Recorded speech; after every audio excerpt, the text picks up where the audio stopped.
Read by Phil Chenevert. Skylark Three by E. Smith. Chapter 1. DuQuesne Goes Traveling. In the innermost private office of steel, Brookings and DuQuesne stared at each other across the massive desk. DuQuesne's voice was cold. His black brows were drawn together. "Get this, Brookings, and get it straight. I'm shoving off at 12 o'clock tonight. My advice to you is to lay off Richard Seaton absolutely. Don't do a thing. Nothing. Hold everything.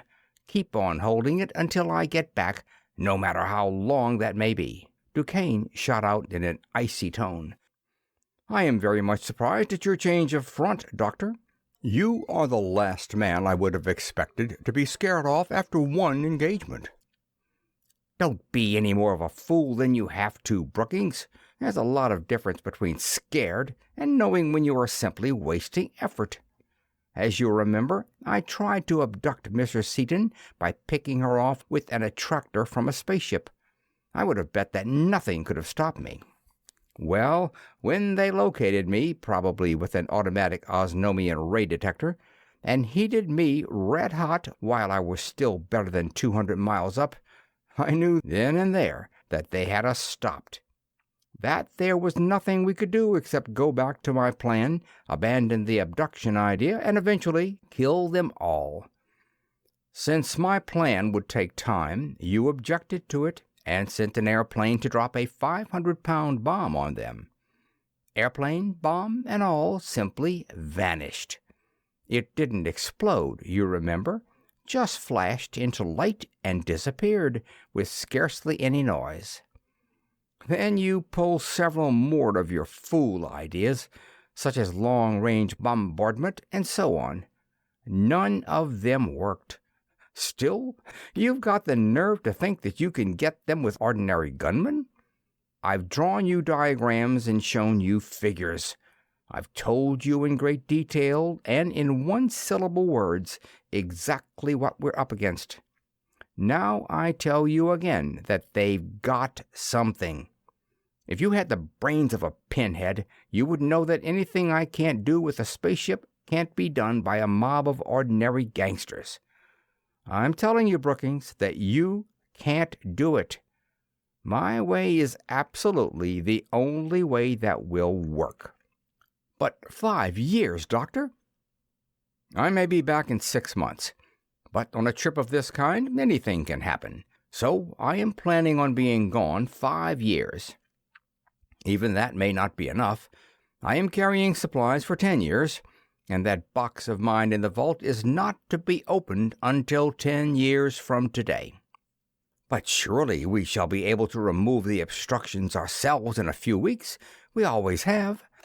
"Oh, quit kidding yourself, Brookings. This is no time for idiocy. You stand just as much chance of killing Seaton. Please, Doctor, don't talk like that." "Still squeamish, eh? Your pussyfooting always did give me an acute pain. I'm for direct action, word and deed, first, last, and all the time.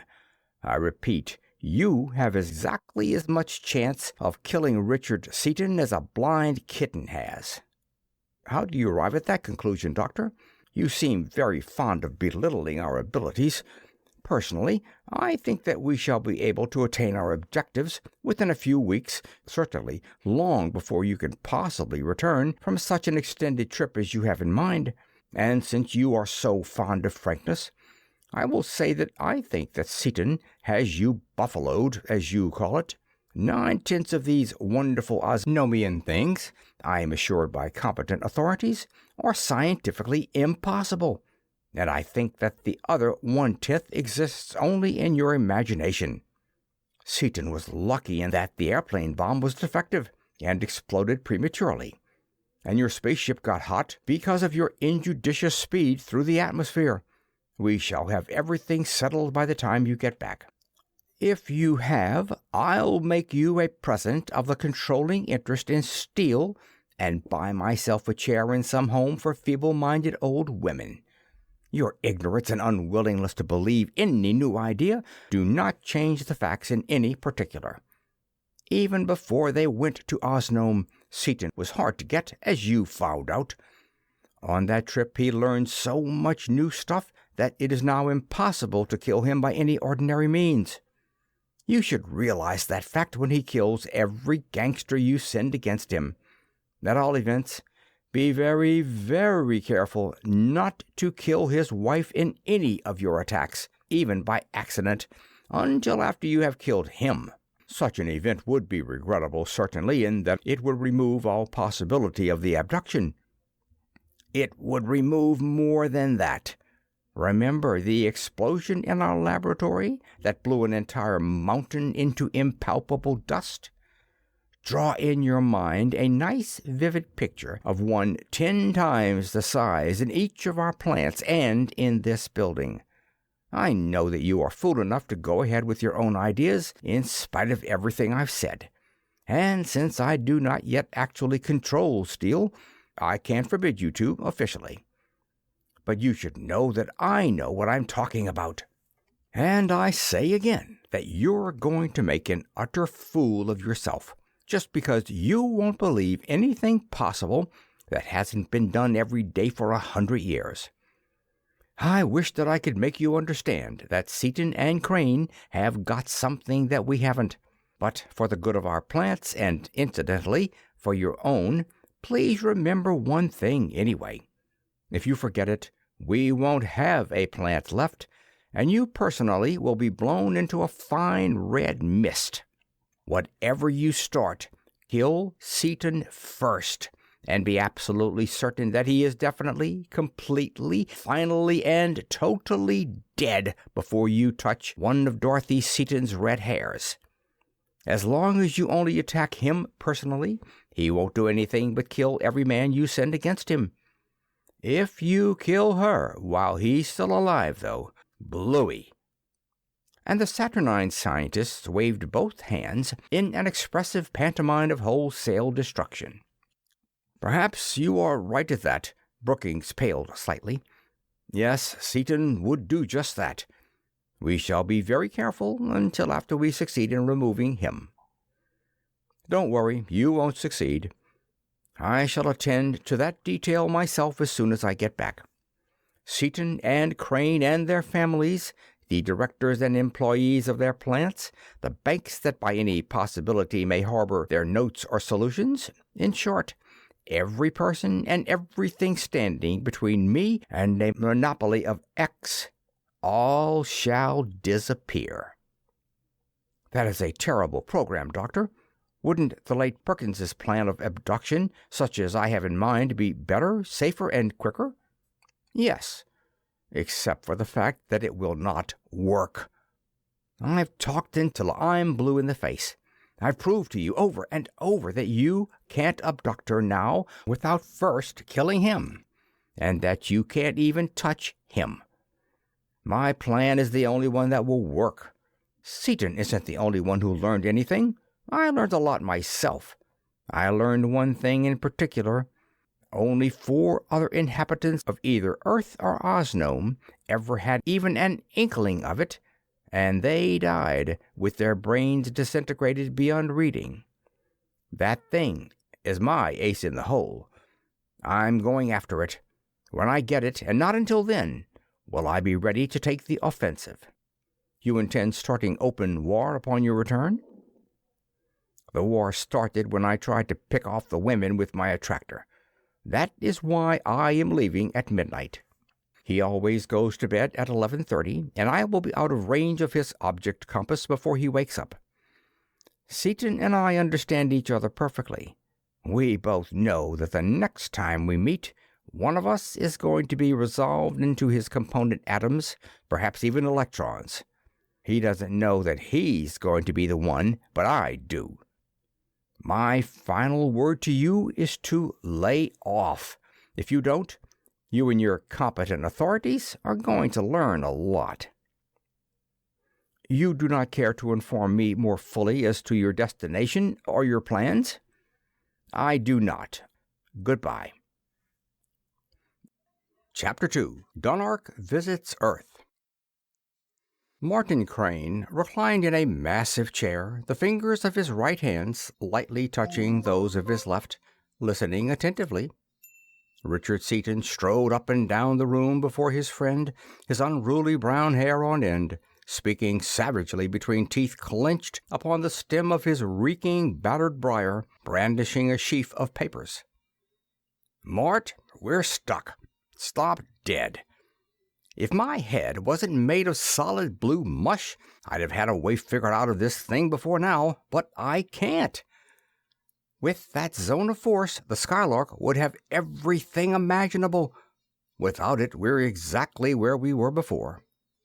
That zone is immense, man, terrific. Its possibilities are unthinkable. And I'm so cussed dumb that I can't find out how to use it intelligently. Can't use it at all, for that matter.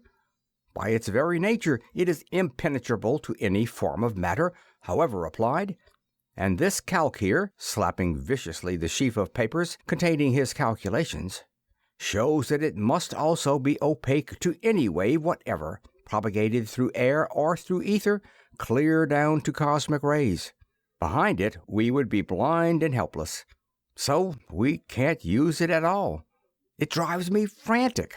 Think of a barrier of pure force, impalpable, immaterial, and exerted along a geometrical surface of no thickness whatever, and yet actual enough to stop even a Millikan ray that travels 100,000 light years and then goes through 27 feet of solid lead just like it was so much vacuum. That's what we're up against. However, I'm going to try out that model, Mort, right now. Come on, Guy, snap into it. Let's get busy." "You're getting idiotic again, Dick," Crane rejoined calmly, without moving.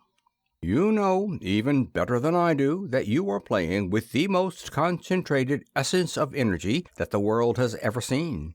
That zone of force probably can be generated."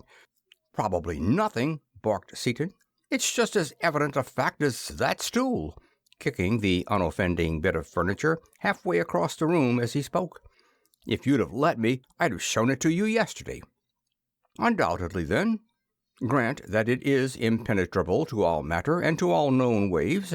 Suppose that it should prove impenetrable also to gravitation and to magnetism.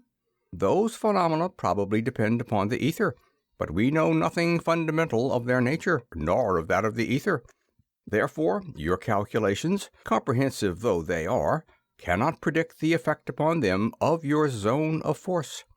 Suppose that that zone actually does set up a barrier in the ether, so that it nullifies gravitation, magnetism, and all allied phenomena, so that the power bars, the attractors, and repellers cannot work through it.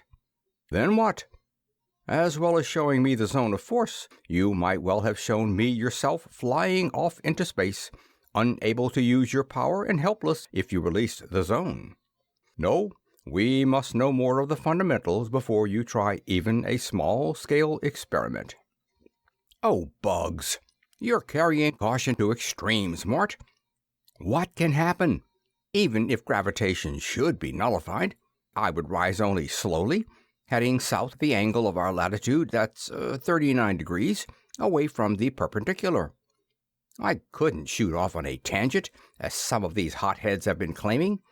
Inertia would make me keep pace, approximately, with the Earth in its rotation. I would rise slowly, only as fast as the tangent departs from the curvature of the Earth's surface. I haven't figured out how fast that is, but it must be pretty slow." "Pretty slow?" Crane smiled. "Figure it out." "All right, but I'll bet it's slower than the rise of a toy balloon." Seaton threw down the papers and picked up his slide rule, a 20-inch trigonometrical duplex. "You'll concede that it is allowable to neglect the radial component of the orbital velocity of the Earth for a first approximation, won't you? Or shall I figure that in too?" "You may ignore that factor." "All right, let's see. Radius of rotation here in Washington would be cosine latitude times equatorial radius, approximately, call it 3,200 miles. Angular velocity, 15 degrees an hour. I want secant 15 less 1 times 3200, right? Sequent equals 1 over cosine. 1.035. Then 0.035 times 3200. 112 miles first hour.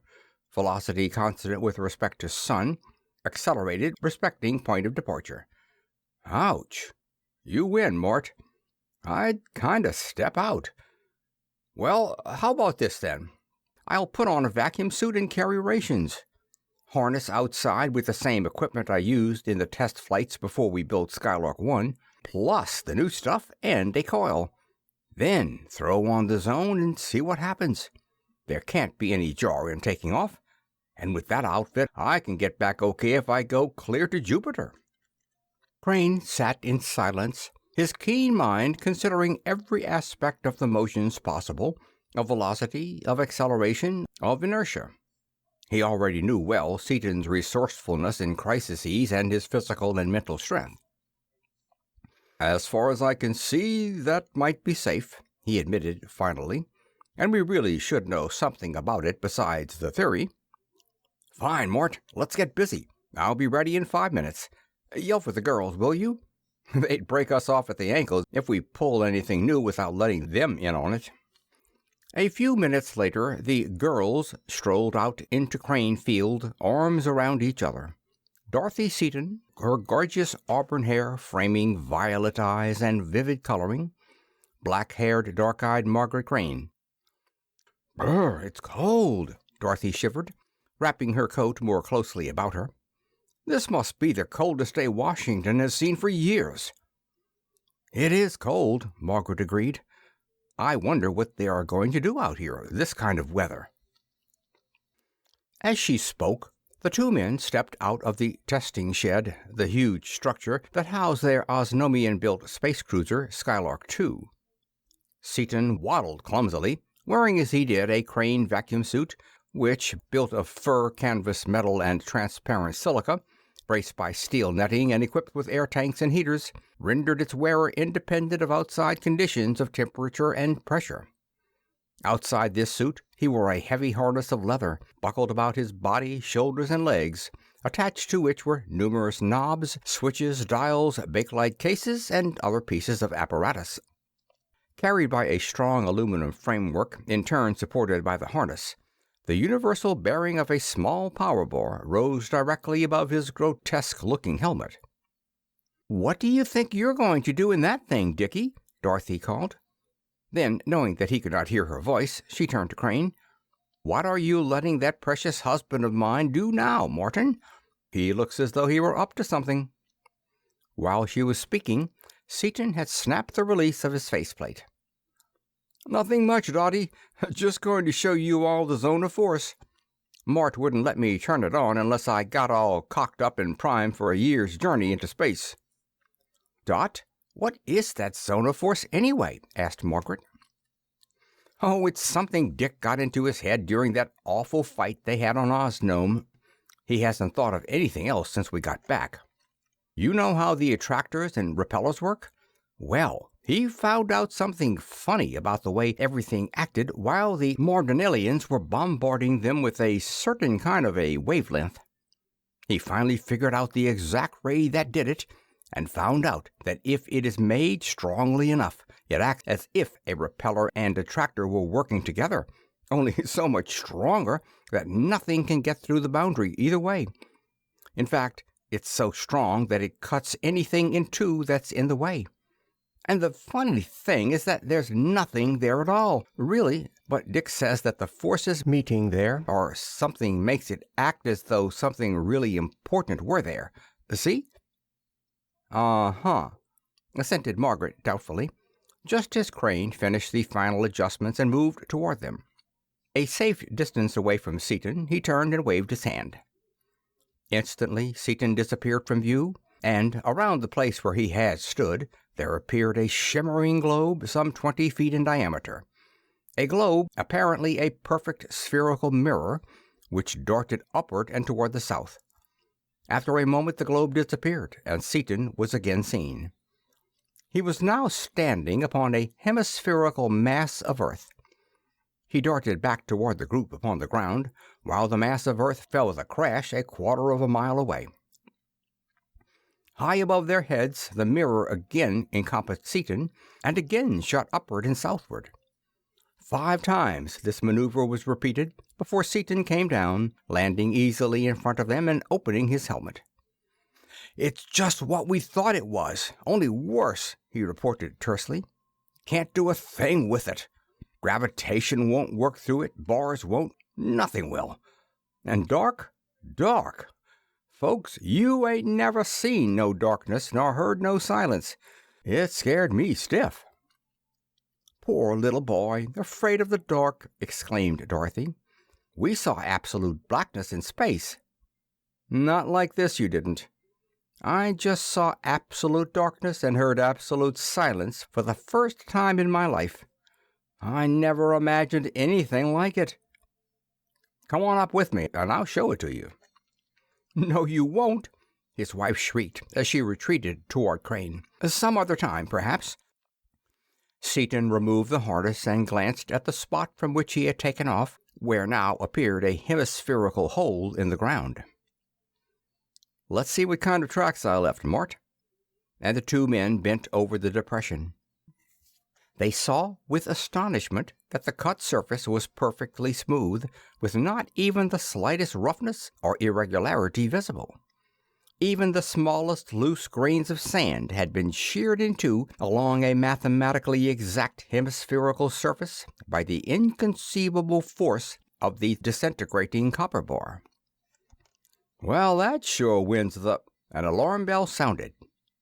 Without a glance around, Seaton seized Dorothy and leaped into the testing shed.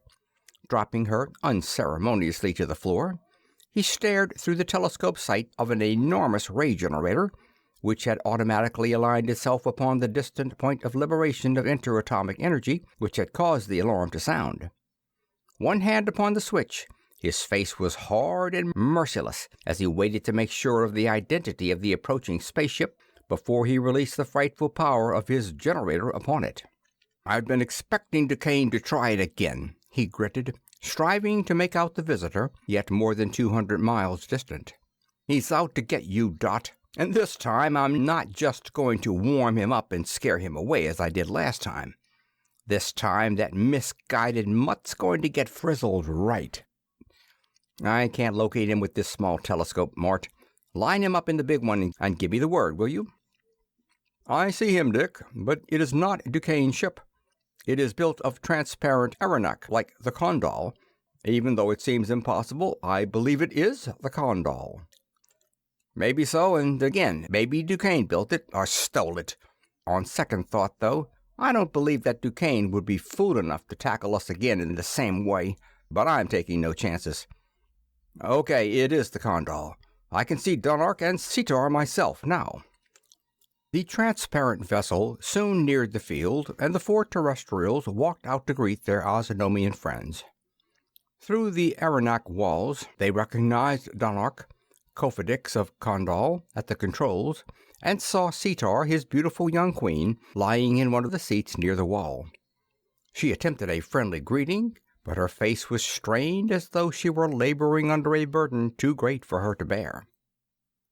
As they watched, Dunark slipped a helmet over his head and one over Seator's, pressed a button to open one of the doors, and supported her toward the opening. "They mustn't come out, Dick!" exclaimed Dorothy in dismay. "They'll freeze to death in 5 minutes without any clothes on." "Yes, and Seator can't stand up under our gravitation either. I doubt if Dunark can for long." And Seaton dashed toward the vessel, motioning the visitor back. But, misunderstanding the signal, Dunark came on. As he clambered heavily through the door, he staggered as though under an enormous weight, and Seator collapsed upon the frozen ground. Trying to help her, half kneeling over her, Dunark struggled, his green skin paling to a yellowish tinge at the touch of the bitter and unexpected cold. Seaton leaped forward and gathered Seator up in his mighty arms as though she were a child. "Help Dunark back in, Mort," he directed crisply. "Hop in, girls. We've got to take these folks back up where they can live." Seaton shut the door, and as everyone lay flat in the seats, Crane, who had taken the controls, applied one notch of power, and the huge vessel leaped upward. Miles of altitude were gained before Crane brought the cruiser to a stop and locked her in place with an anchoring attractor. "There," he remarked calmly. "Gravitation here is approximately the same as it is upon Osnome." "Yes," put in Seaton, standing up and shedding clothing in all directions. "And I rise to remark that we'd better undress as far as the law allows, perhaps farther. I never did like Osnomian ideas of comfortable warmth, but we can endure it by peeling down to bedrock." Sitar jumped up happily, completely restored, and the three women threw their arms around each other. "What a horrible, terrible, frightful world!" exclaimed Sitar, her eyes widening as she thought of her first experience with our Earth. "Much as I love you, I shall never dare to visit you again. I have never been able to understand why you terrestrials wear what you call clothes, nor why you are so terribly, brutally strong. Now I really know. I will feel the utterly cold and savage embrace of that awful Earth of yours as long as I live." "Oh, it's not so bad, Sitar," Seaton, who was shaking both of Dunark's hands vigorously, assured her over his shoulder. "All depends on where you were raised. We like it that way, and Osnome gives us the pip. But you poor fish," turning to Dunark, "with all my brains inside your skull, you should have known what you were letting yourself in for." "That's true, after a fashion," Dunark admitted. "But your brain told me that Washington was hot. If I'd have thought to recalculate your actual Fahrenheit degrees into our But that figure's only 47, and while very cold, we could have endured it. Wait a minute, I'm getting it. You have what you call seasons. This, then, must be your winter, right?" "Right the first time. That's the way your brain works behind my pan, too. I could figure anything out all right after it happened, but hardly ever beforehand. So I guess I can't blame you much at that. But what I want to know is, how'd you get here? It would take more than my brains. You can't see our sun from anywhere near Osnome, even if you knew exactly where to look for it." "Easy. Remember those wrecked instruments you threw out of Skylark 1 when we built Skylark 2? Having every minute detail of the configuration of Seaton's brain engraved upon his own, Dunark spoke English in Seaton's own characteristic careless fashion. Only when thinking deeply or discussing abstruse matter did Seaton employ the carefully selected and precise phrasing which he knew so well how to use. Well, none of them was beyond repair, and the juice was still on most of them. One was an object compass bearing on the Earth. We simply fixed the bearings, put on some minor improvements, and here we are. Let us all sit down and be comfortable," he continued, changing into the Condilian tongue without a break, "and I will explain why we have come. We are in most desperate need of two things which you alone can supply: salt and that strange metal X. Salt I know you have in great abundance, but I know that you have very little of the metal. You have only the one compass upon that planet?" "That's all. One is always set on it. However, we've got close to half a ton of the metal on hand. You can have all you want. Even if I took it all, which I would not like to do, that would be less than half enough. We must have at least one of your tons, and 2 tons would be better." 2 tons? Holy cat! Are you going to plate a fleet of battle cruisers? "More than that. We must plate an area of copper of some 10,000 square miles. In fact, the very life of our entire race depends upon it. It's this way," he continued as the 4 Earth beings stared at him in wonder. "Shortly after you left Osnome, we were invaded by the inhabitants of the 3rd planet of our 14th sun. Luckily for us, they landed upon Mardonale, and in less than 2 days there was not a single Osnomian left alive upon that half of the planet. They wiped out our grand fleet in one brief engagement, and it was only the Condal and a few more like her that enabled us to keep them from crossing the ocean. Even with our full force of these vessels, we cannot defeat them. Our regular Condilian weapons were useless. We shot explosive copper charges against them of such size as to cause earthquakes all over Osnome without seriously crippling their defenses. Their offensive weapons are almost irresistible. They have generators that burn Aranak as though it were so much paper, and a series of deadly frequencies against which only a copper-driven ray screen is effective, and even that does not stand up long. "How come you have lasted till now, then?" asked Seaton. "They have nothing like the Skylark, and no knowledge of intra-atomic energy. Therefore their spaceships are of the rocket type, and for that reason they can cross only at the exact time of conjunction, or whatever you call it. No, not conjunction exactly, either, since the two planets do not revolve around the same sun, but when they are closest together. Our solar system is so complex, you know, that unless the trips are timed exactly to the hour, the vessels will not be able to land upon Osnome, but will be drawn aside and be lost, if not actually drawn into the vast central sun. Although it may not have occurred to you, a little reflection will show that the inhabitants of all the central planets, such as Osnome, must perforce be absolutely ignorant of astronomy and of all the wonders of outer space. Before your coming, we knew nothing beyond our own solar system, and very little of that. We knew of the existence of only such of the closest planets as were brilliant enough to be seen in our continuous sunlight, and they were few. Immediately after your coming, I gave your knowledge of astronomy to a group of our foremost physicists and mathematicians, and they have been working ceaselessly from spaceships, close enough so that observations could be recalculated to Osnome, and yet far enough away to afford perfect seeing, as you call it." "But I don't know any more about astronomy than a pig does about Sunday," protested Seaton. "Your knowledge of details is, of course, incomplete," conceded Dunark, "but the detailed knowledge of the best of your earthly astronomers would not help us a great deal, since we are so far removed from you in space.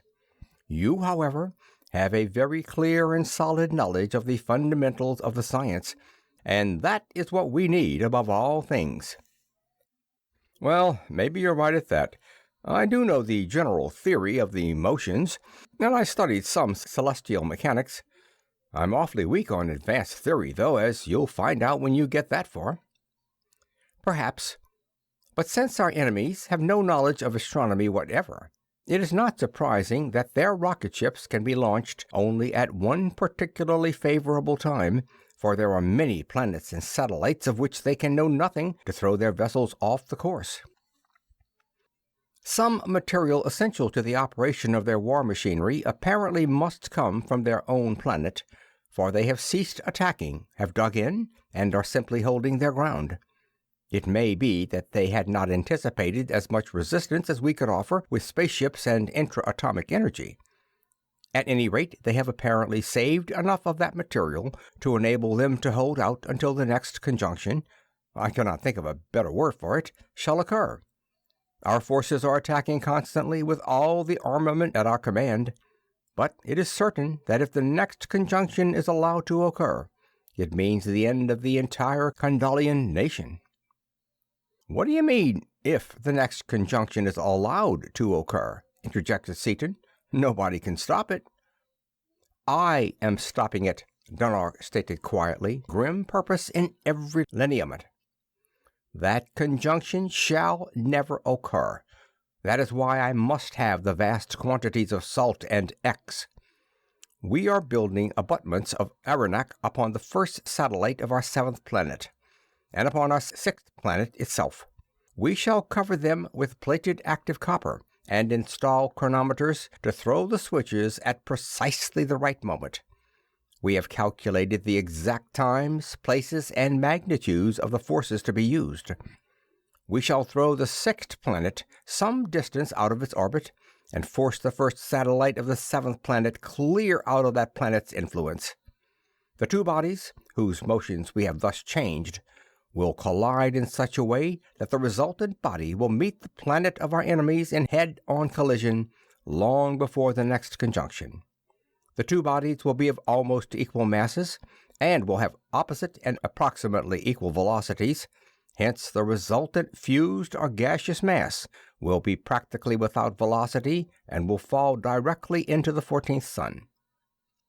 Wouldn't it be easier to destroy it with an explosive copper bomb? Easier, yes, but much more dangerous to the rest of our solar system.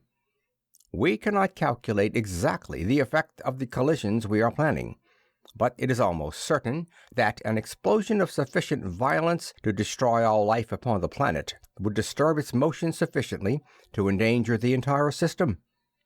The way we have in mind will simply allow the planet and one satellite to drop out quietly. The other planets of the same sun will soon adjust themselves to the new conditions, and the system at large will be practically unaffected, at least so we believe. Seaton's eyes narrowed as his thoughts turned to the quantities of copper and X required, and to the engineering features of the project. Crane's first thought was of the mathematics involved in a computation of that magnitude and character. Dorothy's quick reaction was one of pure horror. "He can't, Dick. He mustn't. It would be too ghastly. It's outrageous. It's unthinkable. It's simply too horrible." Her violet eyes flamed, and Margaret joined in. "That would be awful, Morton. Think of the destruction of a whole planet, of an entire world, with all its inhabitants. It makes me shudder even to think of it." Dunark leaped to his feet, ablaze. But before he could say a word, Seaton silenced him. "Shut up, Dunark. Pipe down. Don't say a word you'll be sorry for. Let me tell 'em. Close your mouth, I tell you," as Dunark still tried to get a word in. "I tell you I'll tell 'em, and when I tell 'em, they stay told. Now listen, you two girls. You're going off half-cocked, and you're both full of little red ants. What do you think Dunark is up against? Sherman chirped it when he described war, and this is a real he-war, a brand totally unknown on our Earth. It isn't a question of whether or not to destroy a population. The only question is which population is to be destroyed. One of them's got to go. Remember, those folks go into a war thoroughly, and there isn't a thought even remotely resembling our conception of mercy in any of their minds on either side. If Dunark's plans go through, the enemy nation will be wiped out. That is horrible, of course. But on the other hand, if we block him off from Salt and X, the entire Condalian nation will be destroyed just as thoroughly and efficiently, and even more horribly. Not one man, woman, or child would be spared. Which nation do you want saved? Play that over a couple of times on your adding machine, Dot, and let me know what you get." Dorothy, taken aback, opened and closed her mouth twice before she found her voice. "But, Dick, they couldn't possibly. Would they kill them all, Dick? Surely they wouldn't. They couldn't." "Surely they would, and could. They do. It's good technique in those parts of the galaxy. Dunark has just told us of how they killed every member of the entire race of Mardinalians in 40 hours. Condal would go the same way. Don't kid yourself, Dimples. Don't be a child. War up there is no species of pink tea, believe me. Half of my brain has been through 30 years of Osnomian warfare, and I know precisely what I'm talking about. Let's take a vote. Personally, I'm in favor of Osnome. Mort?" "Osnome." "Dottie? Peggy?" Both remained silent for some time. Then Dorothy turned to Margaret. "You tell him, Peggy. We both feel the same way. Dick, you know that we wouldn't want the Condalians destroyed, but the other is such an utter schrecklichkeit. Isn't there some other way out?" "I'm afraid not. But if there is any other possible way out, I'll do my to find out," he promised. "The ayes have it, Dunark. We'll skip over to that X-planet and load you up." Dunark grasped Seaton's hand. "Thanks, Dick," he said simply. "But before you help me further, and lest I might be in some degree sailing under false colors, I must tell you that, wearer of the 7 discs though you are, overlord of Osnome though you are, my brain brother though you are, had you decided against me, nothing but my death could have kept me away from that salt and your X-compass. Why, sure, assented Seaton in surprise. Why not? Fair enough. Anybody would do the same. Don't let that bother you. How is your supply of platinum? Asked Dunark. Mighty low. We had about decided to hop over there after some. I want some of your textbooks on electricity and so on, too. I see you brought a load of platinum with you? Yes, a few 100 tons. We also brought along an assortment of books I knew you would be interested in, a box of radium, a few small bags of gems of various kinds, and some of our fabrics Sitar thought your Carfedrio would like to have. While we are here, I would like to get some books on chemistry and some other things. We'll get you the Congressional Library if you want, and anything else you think you'd like. Well, gang, let's go places and do things. What to do, Mart? We had better drop back to Earth, have the laborers unload the platinum and load on the salt, books, and other things. Then both ships will go to the X-planet, as we will each want compasses on it for future use. While we are loading, I should like to begin remodeling our instruments to make them something like these. With Dunark's permission, these instruments are wonders, Dick, vastly ahead of anything I have ever seen. Come and look at them if you want to see something really beautiful. Coming up. But say, Mart, while I think of it, we mustn't forget to install a zone of force apparatus on this boat, too. Even though we can't use it intelligently, it certainly would be a winner as a defense. We couldn't hurt anybody through it, of course, but if we should happen to be getting licked anywhere, all we'd have to do would be to wrap ourselves up in it. They couldn't touch us. Nothing in the ether spectrum is corkscrewy enough to get through it. That's the second idea you've had since I've known you, Dickie, Dorothy smiled at Crane.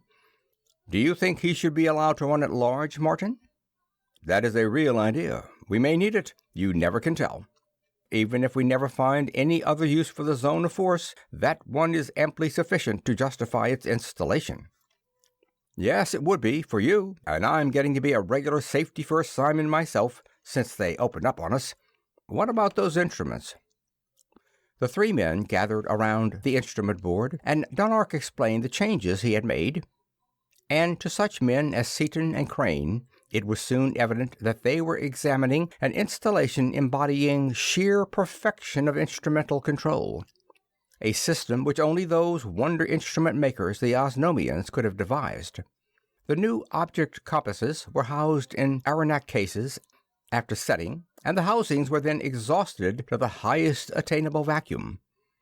Oscillation was set up by means of one carefully standardized electrical impulse instead of by the clumsy finger touch Seaton had used. The bearings, built of arenak and Osnomian jewels, were as strong as the axles of a truck, and yet were almost perfectly frictionless. I like them myself, admitted Dunark. Without a load, the needles will rotate freely more than 1,000 hours on the primary impulse, as against a few minutes in the old type, and under load they are many thousands of times as sensitive. You're a blinding flash and a deafening report, Ace, declared Seaton enthusiastically. That compass is as far ahead of my model as the Skylark is ahead of Wright's first glider. The other instruments were no less noteworthy. Dunark had adopted the Perkins telephone system, but had improved it until it was scarcely recognized and had made it capable of almost unlimited range. Even the guns, heavy rapid-firers mounted in spherical bearings in the walls, were aimed and fired by remote control from the board. He had devised full automatic steering controls and meters and recorders for acceleration, velocity, distance, and flight angle. He had perfected a system of periscopic vision, which enabled the pilot to see the entire outside surfaces of the shell and to look toward any point of the heavens without interference. This kind of takes my eye, too, Prince, Seaton said, as he seated himself, swung a large concave disc in front of him, and experimented with levers and dials. You certainly can't call this thing a periscope. It's no more a periscope than I am a polyp. When you look through this plate, it's better than looking out of a window. It subtends more than the angle of vision, so that you can't see anything but out of doors. I thought for a second I was going to fall out. What do you call 'em, Dunark? Qualoto, that would be in English. Seeing plate? Or rather call it visiplate. That's a good word, Mort. Take a look if you want to see a set of perfect lenses and prisms. Crane looked into the visiplate and gasped. The vessel had disappeared. He was looking directly down upon the earth below him. No trace of chromatic, spherical, or astigmatic aberration, he reported in surprise. The refracting system is invisible. It seems as though nothing intervenes between the eye and the object. You perfected all these things since we left Osnome, Dunark? You are in a class by yourself. I could not even copy them in less than a month, and I never could have invented them. I did not do it alone by any means. The Society of Instrument Makers, of which I am only one member, installed and tested more than 100 systems. This one represents the best features of all the systems tried. It will not be necessary for you to copy them. I brought along 2 complete duplicate sets for the Skylark, as well as a dozen or so of the compasses. I thought that perhaps these particular improvements might not have occurred to you, since you terrestrials are not familiar as we are with complex instrumental work. Crane and Seaton spoke together. That was thoughtful of you, Dunark, and we appreciate it fully. That puts 4 more palms on your croix de guerre, Ace. Thanks a lot. Say, Dick, called Dorothy from her seat near the wall, if we're going down to the ground, how about Cetar? By lying down and not doing anything, and by staying in the vessel where it is warm, she will be all right for the short time we must stay here, Dunark answered for his wife. I will help all I can, but I do not know how much that will be. It isn't so bad lying down, Cetar agreed. I don't like your Earth a bit, but I can stand it a little while. Anyway, I must stand it, so why worry about it? Atta girl, cheered Seaton. And as for you, Dunark, you'll pass your time just like Cetar does, lying down. If you do much chasing around down there where we live, you're apt to get your lights and liver twisted all out of shape. So you'll stay put horizontal. We've got men enough around the shop to eat this cargo in 3 hours, let alone unload it. While they unload and load you up, we'll install the zone apparatus, put a compass on you, put one of yours on us, and then we can hop back up here where you're comfortable. Then, as soon as we can get the Lark ready for the trip, we'll jump up here and be on our way. Everything clear? Cut the rope, Mart. Let the old bucket drop. Chapter 3, Skylark Two Sets Out. Say, Mart, I just got conscious. It never occurred to me until just now, as Dunark left, that I'm as good an instrument maker as Dunark is. The same one, in fact, and I've got a hunch. You know that needle on DuQuesne hasn't been working for quite a while. Well, I don't believe it's out of commission at all. I think he's gone somewhere so far away that I can't read him. I'm going to house it in, rejewel it, and find out where he is. An excellent idea. He has even you worrying, and as for myself, worrying. That bird is simply pulling my cork. I'm so scared he'll get Dotty that I'm running around in circles and biting myself in the small of the back. He's got a hen on, you can bet your shirt on that. What gravels me is he's aiming at the girls and not at us or the job. I should say that someone has aimed at you fairly accurately, judging by the number of bullets stopped lately by that Arenac armor of yours. I wish that I could take some of the strain, but they are centering all their attacks upon you. Yes, I can't stick my nose outside our yard without somebody throwing lead at it. It's funny, too. You're more important to the power plant than I am. You should know why. They are not afraid of me. While my spirit is willing enough, it was your skill and rapidity with a pistol that frustrated 4 attempts at abduction in as many days. It is positively uncanny the way you explode into action. With all my practice, I didn't even have my pistol out yesterday until it was all over. And besides Prescott's guards, we had 4 policemen with us, detailed to guard us, because of the number of gunmen you had to kill before that. It ain't practice so much, Mort. It's a gift. I've always been fast, and I react automatically. You think first. That's why you're slow. Those cops were funny. They didn't know what it was all about until it was all over, all but calling the wagon. That was the worst yet. One of their slugs struck directly in front of my left eye. It was kind of funny at that, seeing it splash, and I thought I was inside a boiler in a riveting shop when those machine guns cut loose.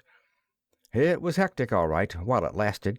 But one thing I'll tell the attentive world. We're not doing all the worrying. Very few, if any, of the gangsters they sent after us are getting back. Wonder what they think when they shoot at us and we don't drop. But I'm afraid I'm beginning to crack, Mort, Seaton went on, his voice becoming grimly earnest. I don't like anything about this whole mess. I don't like all 4 of us wearing armor all the time. I don't like living constantly under guard. I don't like all this killing. And this constant menace of losing Dorothy, if I let her out of my sight for 5 seconds, it's driving me mad.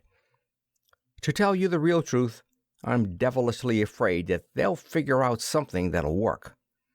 I could grab off 2 women or kill 2 men if they had armor and guns enough to stock a war. I believe that DuQuesne could too, and the rest of that bunch aren't imbeciles either by any means. I won't feel safe until all 4 of us are in the Skylark and a long ways from here. I'm sure glad we're pulling out, and I don't intend to come back until I get a good line on DuQuesne. He's the bird I'm going to get, and get right. And when I get him, I'll tell the cockeyed world he'll stay got. There won't be any 2 atoms of his entire carcass left in the same township. I meant that promise when I gave it to him. He realizes that fully. He knows that it is now definitely either his life or our own, and he is really dangerous. When he took Steel over and opened war upon us, he did it with his eyes wide open. With his ideas, he must have a monopoly of X or nothing, and he knows the only possible way of getting it. However, you and I both know that he would not let either one of us live, even though we surrendered. You chirped it, but that guy's going to find he started something, unless I get paralysis of the intentions. Well, how about turning up a few RPM? We don't want to keep Dunark waiting too long.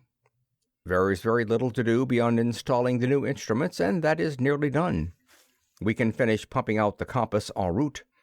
You have already installed every weapon of offense and defense known to either earthly or Osnomian warfare, including those ray generators and screens you moaned so about not having during the battle over Kondal. I believe that we have on board every article for which either of us has been able to imagine even the slightest use. Yes, we've got her so full of plunder that there's hardly room left for quarters.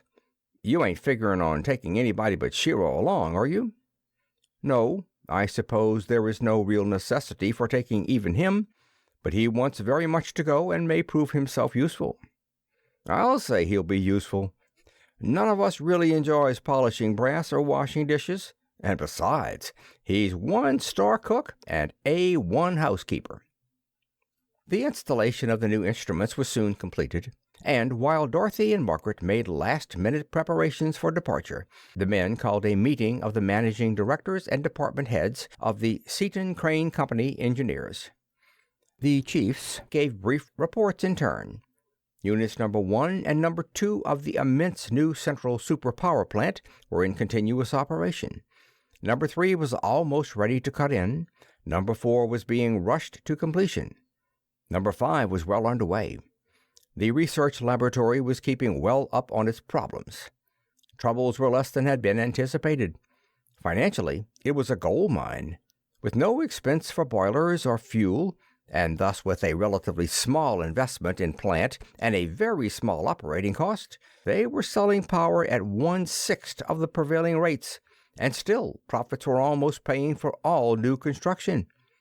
With the completion of number 5, rates would be reduced still further. "In short, Dad, everything's slick," remarked Seaton to Mr. Vanneman after the others had gone. "Yes, your plan of getting the best men possible, paying them well, and giving them complete authority and sole responsibility has worked to perfection. I have never seen an undertaking of such size go forward so smoothly and with such fine cooperation. That's the way we wanted it. We hand-picked the directors and put it up to you strictly. You did the same to the managers. Everyone knows that his end is up to him and him alone, so he digs in. However, Dick, while everything at the works is so fine, when is this other thing going to break? We've won all the way so far, but I'm afraid something's about due.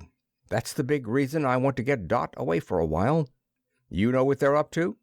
"Too well," the older man answered. "Dottie, or Mrs. Crane, or both.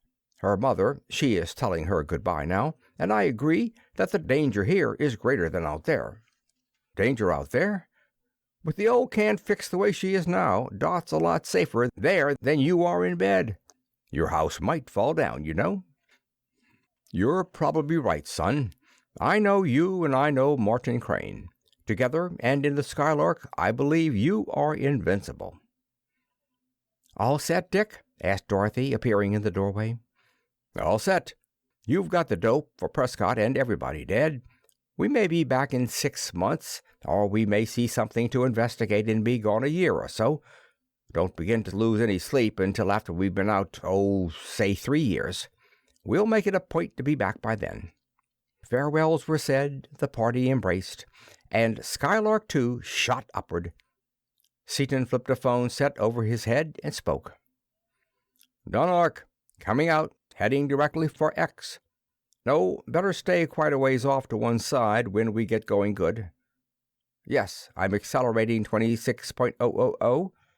Yes, I'll call you now and then until the radio waves get lost to check the course with you.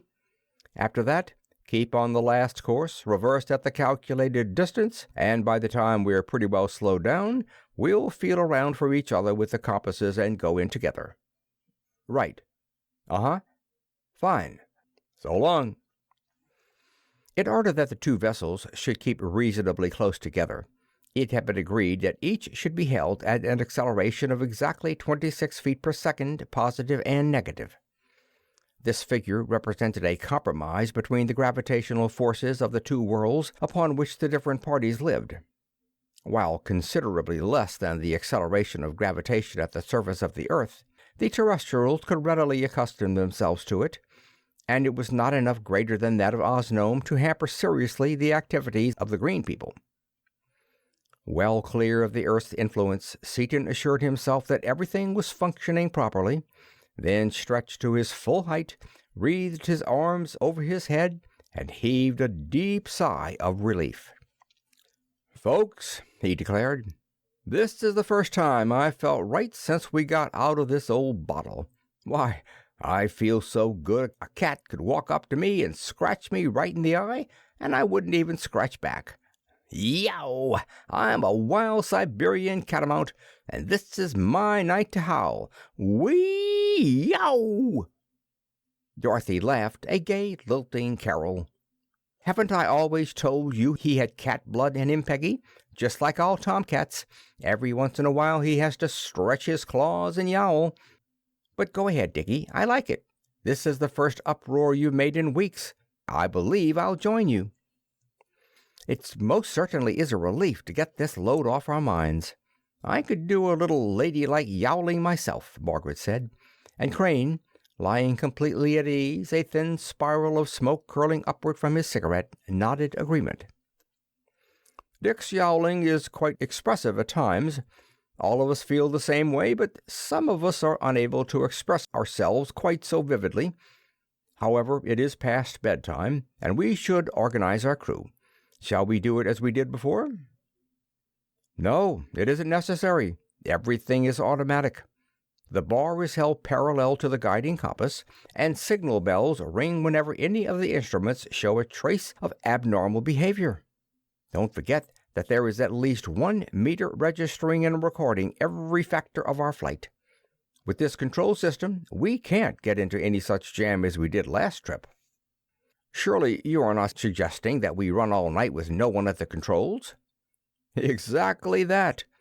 A man camping at this board is painting the lily and gilding fine gold.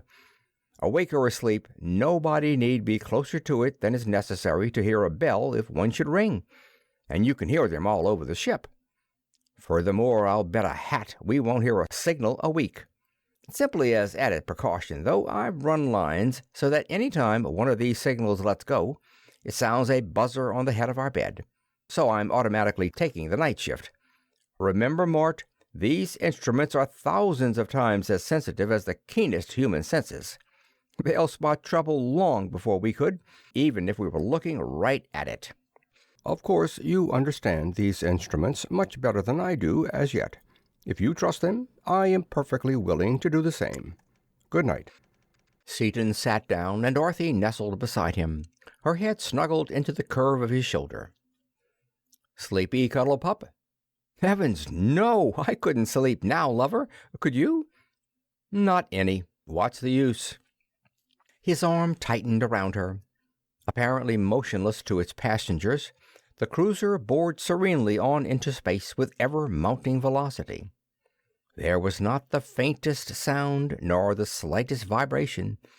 Only the peculiar violet glow surrounding the shining copper cylinder in its massive universal bearing gave any indication of the thousands of kilowatts being generated in the mighty intra-atomic power plant. Seaton studied it thoughtfully.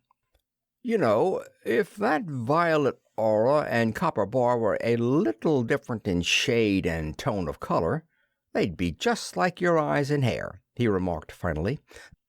"You burn me up, Dick," she retorted, her entrancing low chuckle bubbling through her words. "You do say the weirdest things at times. Possibly they would, and if the moon were made of different stuff than it is and had a different color, it might be green cheese, too. What say we go over and look at the stars?" "As you were, Rufus," he commanded sternly. "Don't move a millimeter. You're a dry fit right where you are. I'll get you any stars you want and bring them right in here to you. What constellation would you like? I'll get you the Southern Cross. We never see it in Washington." "No, I want something familiar. The Pleiades or the Big Dipper." "No, get me Canis Major, where Sirius, brightest jewel in the diadem of the firmament, holds sway," she quoted. "There! Thought I'd forgotten all the astronomy you ever taught me, didn't you? Think you can find it?" "Sure. Declination about -20, as I remember it, and right ascension between 6 and 7 hours. Let's see. Where would that be from our course?" He thought for a moment, manipulated several levers and dials, snapped off the lights, and swung number 1 exterior visiplate around directly before their eyes. Oh, this is magnificent, Dick," she exclaimed. "It's stupendous. It seems as though we were right out there in space itself, and not in here at all. It's just too perfectly darn wonderful." Although neither of them was unacquainted with interstellar space, it presents a spectacle that never fails to awe even the most seasoned observer, and no human being had ever before viewed the wonders of space from such a coign of vantage. Thus the two fell silent and awed as they gazed out into the abysmal depths of the interstellar void. The darkness of earthly night is ameliorated by light rays scattered by the atmosphere. The stars twinkle and scintillate, and their light is diffused because of the same medium. But here, what a contrast!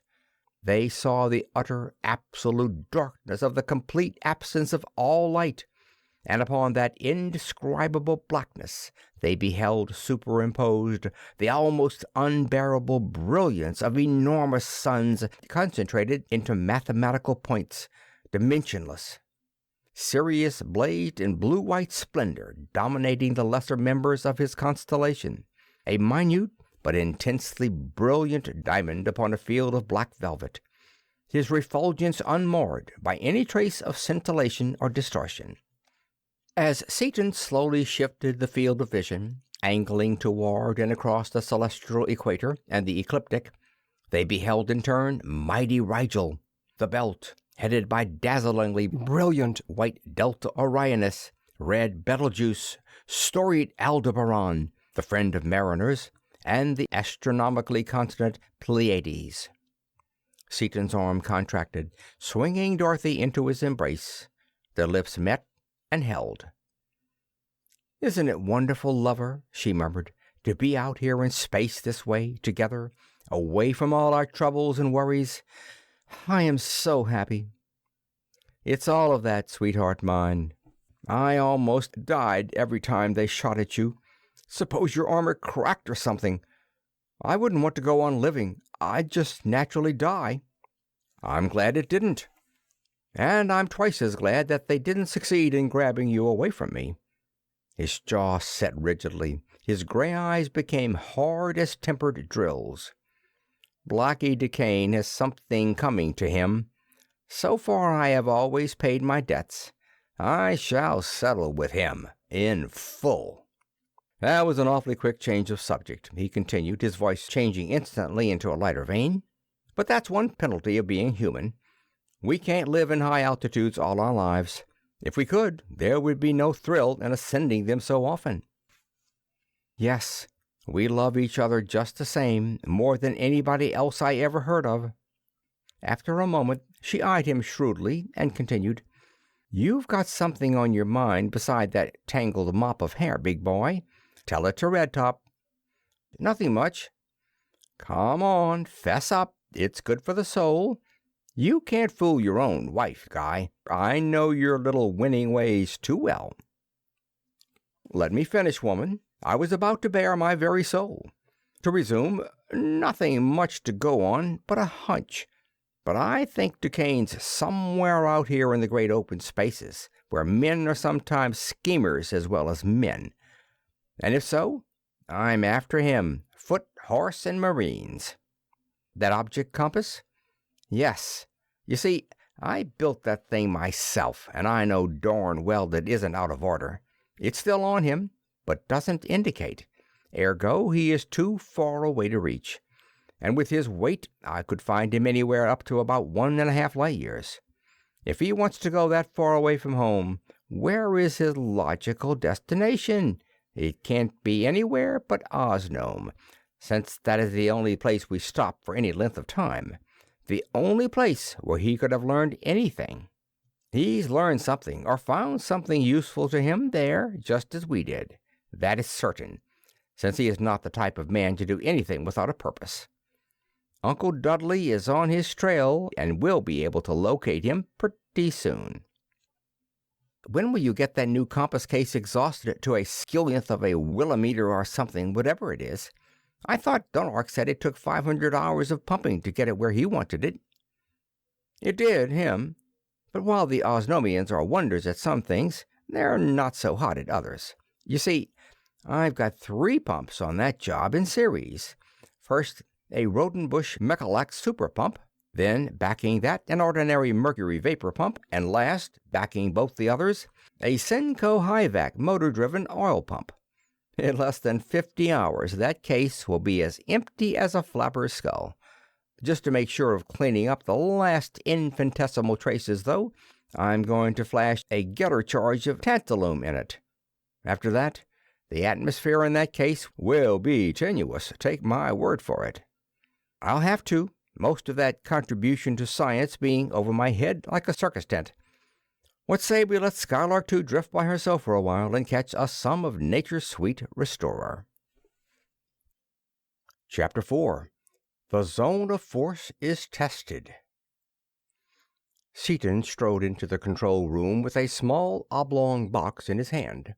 Crane was seated at the desk, poring over an abstruse mathematical treatise in science. Margaret was working upon a bit of embroidery. Dorothy, seated upon a cushion on the floor with one foot tucked under her, was reading, her hand straying from time to time to a box of chocolates conveniently near. "Well, this is a peaceful home-like scene. Too bad to bust it up. Just finished sealing off and flashing out this case, Mort. Going to see if she'll read. Want to take a look?" He placed the compass upon the plane table so that its final bearing could be read upon the master circles controlled by the gyroscopes. then simultaneously started his stopwatch and pressed the button which caused a minute couple to be applied to the needle. Instantly the needle began to revolve, and for many minutes there was no apparent change in its motion in either primary or secondary bearings. "Do you suppose it is out of order after all?" asked Crane regretfully. "I don't think so," Seaton pondered. "You see, they weren't designed to indicate such distances on such small objects as men, so I threw 1,000,000 ohms in series with the impulse. That cuts down the free rotation to less than half an hour and increases the sensitivity to the limit." "There, isn't she trying to quit it?" "Yes, it is settling down. It must be on him still." Finally, the ultra-sensitive needle came to rest. When it had done so, Seaton calculated the distance, read the direction, and made a reading upon Osnome. "He's there, all right. Bearings agree, and distance is checked to within a light year, which is as close as we can hope to check on as small a mass as a man. Well, that's that. Nothing to do about it until after we get there. One thing sure, Mort. We're not coming straight back home from X. No, an investigation is indicated." "Well, that puts me out of a job. What to do? Don't want to study like you. Can't crochet like Peg. Darned if I'll sit cross-legged on a pillow and eat candy like that Titan blonde over there on the floor. I know what. I'll build me a mechanical educator and teach Shiro to talk English instead of that mess of language he indulges in. How'd that be, Mort?" "Don't do it," put in Dorothy positively. "He's just too perfect the way he is. Especially don't do it if he'd talk the way you do. Or could you teach him to talk the way you write?" "Ouch! That's a dirty dig. However, Mr. Seaton, I am able and willing to defend my customary mode of speech. You realize that the spoken word is ephemeral, whereas the thought, whose nuances have once been expressed in imperishable print, is not subject to revision. Its crudities can never be remodeled into more subtle, more gracious shading. It is my contention that, due to these inescapable conditions, the mental effort necessitated by the employment of nice distinctions in sense and meaning of words, and a slavish adherence to the dictates of the more precise grammarians, should be reserved for the print." He broke off as Dorothy, in one lithe motion, rose and hurled her pillow at his head. "Choke him, somebody. Perhaps you had better build Dick after all." "I believe that he would like it, Dick. He is trying hard to learn, and the continuous use of a dictionary is undoubtedly a nuisance to him." "I'll ask him. Shiro." "You'll have call, sir?" Shiro entered the room from his galley with his unfailing bow. "Yes. How'd you like to learn to talk English like Crane there does, without taking lessons?" Shiro smiled doubtfully, unable to take such a thought seriously. "Yes, it can be done," Crane assured him. "Dr. Seaton can build a machine which will teach you all at once, if you like." "I like, sir, enormously. Yes, sir. I years study and poor, but honorable English extraordinary difference from Nipponese. No can do. Dictionary useful, but," he flipped pages dexterously, "extremely cumbrous. If honorable Seaton can do, shall be extreme gratification." He bowed again, smiled, and went out. "I'll do just that little thing. So long, folks. I'm going up to the shop." Day after day the Skylark plunged through the vast emptiness of interstellar reaches. At the end of each second she was traveling exactly 26 feet per second faster than she had been at its beginning, and as day after day passed, her velocity mounted into figures which became meaningless even when expressed in thousands of miles per second. Still she seemed stationary to her occupants, and only different from a vessel motionless upon the surface of the earth in that objects within her hull had lost 3/16 of their normal weight. Acceleration, too, had its effect. Only the rapidity with which the closer suns and their planets were passed gave any indication of the frightful speed at which they were being hurtled along by the inconceivable power of that disintegrating copper bar. When the vessel was nearly halfway to X, The bar was reversed in order to change the sign of their acceleration, and the hollow sphere spun through an angle of 180 degrees around the motionless cage, which housed the enormous gyroscopes. Still apparently motionless, and exactly as she had been before, the Skylark was now actually traveling in a direction which seemed down, and with a velocity which was being constantly decreased by the amount of their negative acceleration. A few days after the bar had been reversed, Seaton announced that the mechanical educator was complete, and brought it into the control room. In appearance, it was not unlike a large radio set, but it was infinitely more complex. It possessed numerous tubes, kino lamps, and photoelectric cells, as well as many coils of peculiar design. There were dozens of dials and knobs, and a multiple set of head harnesses. "How can a thing like that possibly work as it does?" asked Crane. "I know that it does work, but I could scarcely believe it, even after it had educated me." "This is nothing like the one Dunark used, Dick," objected Dorothy. "How come?" "I'll answer you first, Dot. This is an improved model. It has quite a few gadgets of my own in it. Now, Mort, as to how it works, it isn't so funny after you understand it. It's a lot like radio in that respect. It operates on a band of frequencies lying between the longest light and heat waves and the shortest radio waves. This thing here is the generator of those waves and a very heavy power amplifier. The headsets are stereoscopic transmitters taking or receiving a three-dimensional view. Nearly all matter is transparent to those waves, for instance, bones, hair, and so on. However, cerebin, a cerebroside peculiar to the thinking structure of the brain, is opaque to them." Dunark, not knowing chemistry, didn't know why the educator worked or what it worked on. He found out by experiment that it did work, just as we found out about electricity. This three-dimensional model, or view, or whatever you want to call it, is converted into electricity in the headsets, and the resulting modulated wave goes back to the educator. There it is heterodyned with another wave. This second frequency was found after thousands of trials and is, I believe, the exact frequency existing in the optic nerves themselves, and sent to the receiving headset. Modulated as it is, and producing a three-dimensional picture after rectification in the receiver, it reproduces exactly what has been viewed, if due allowance has been made for the size and configuration of the different brains involved in the transfer.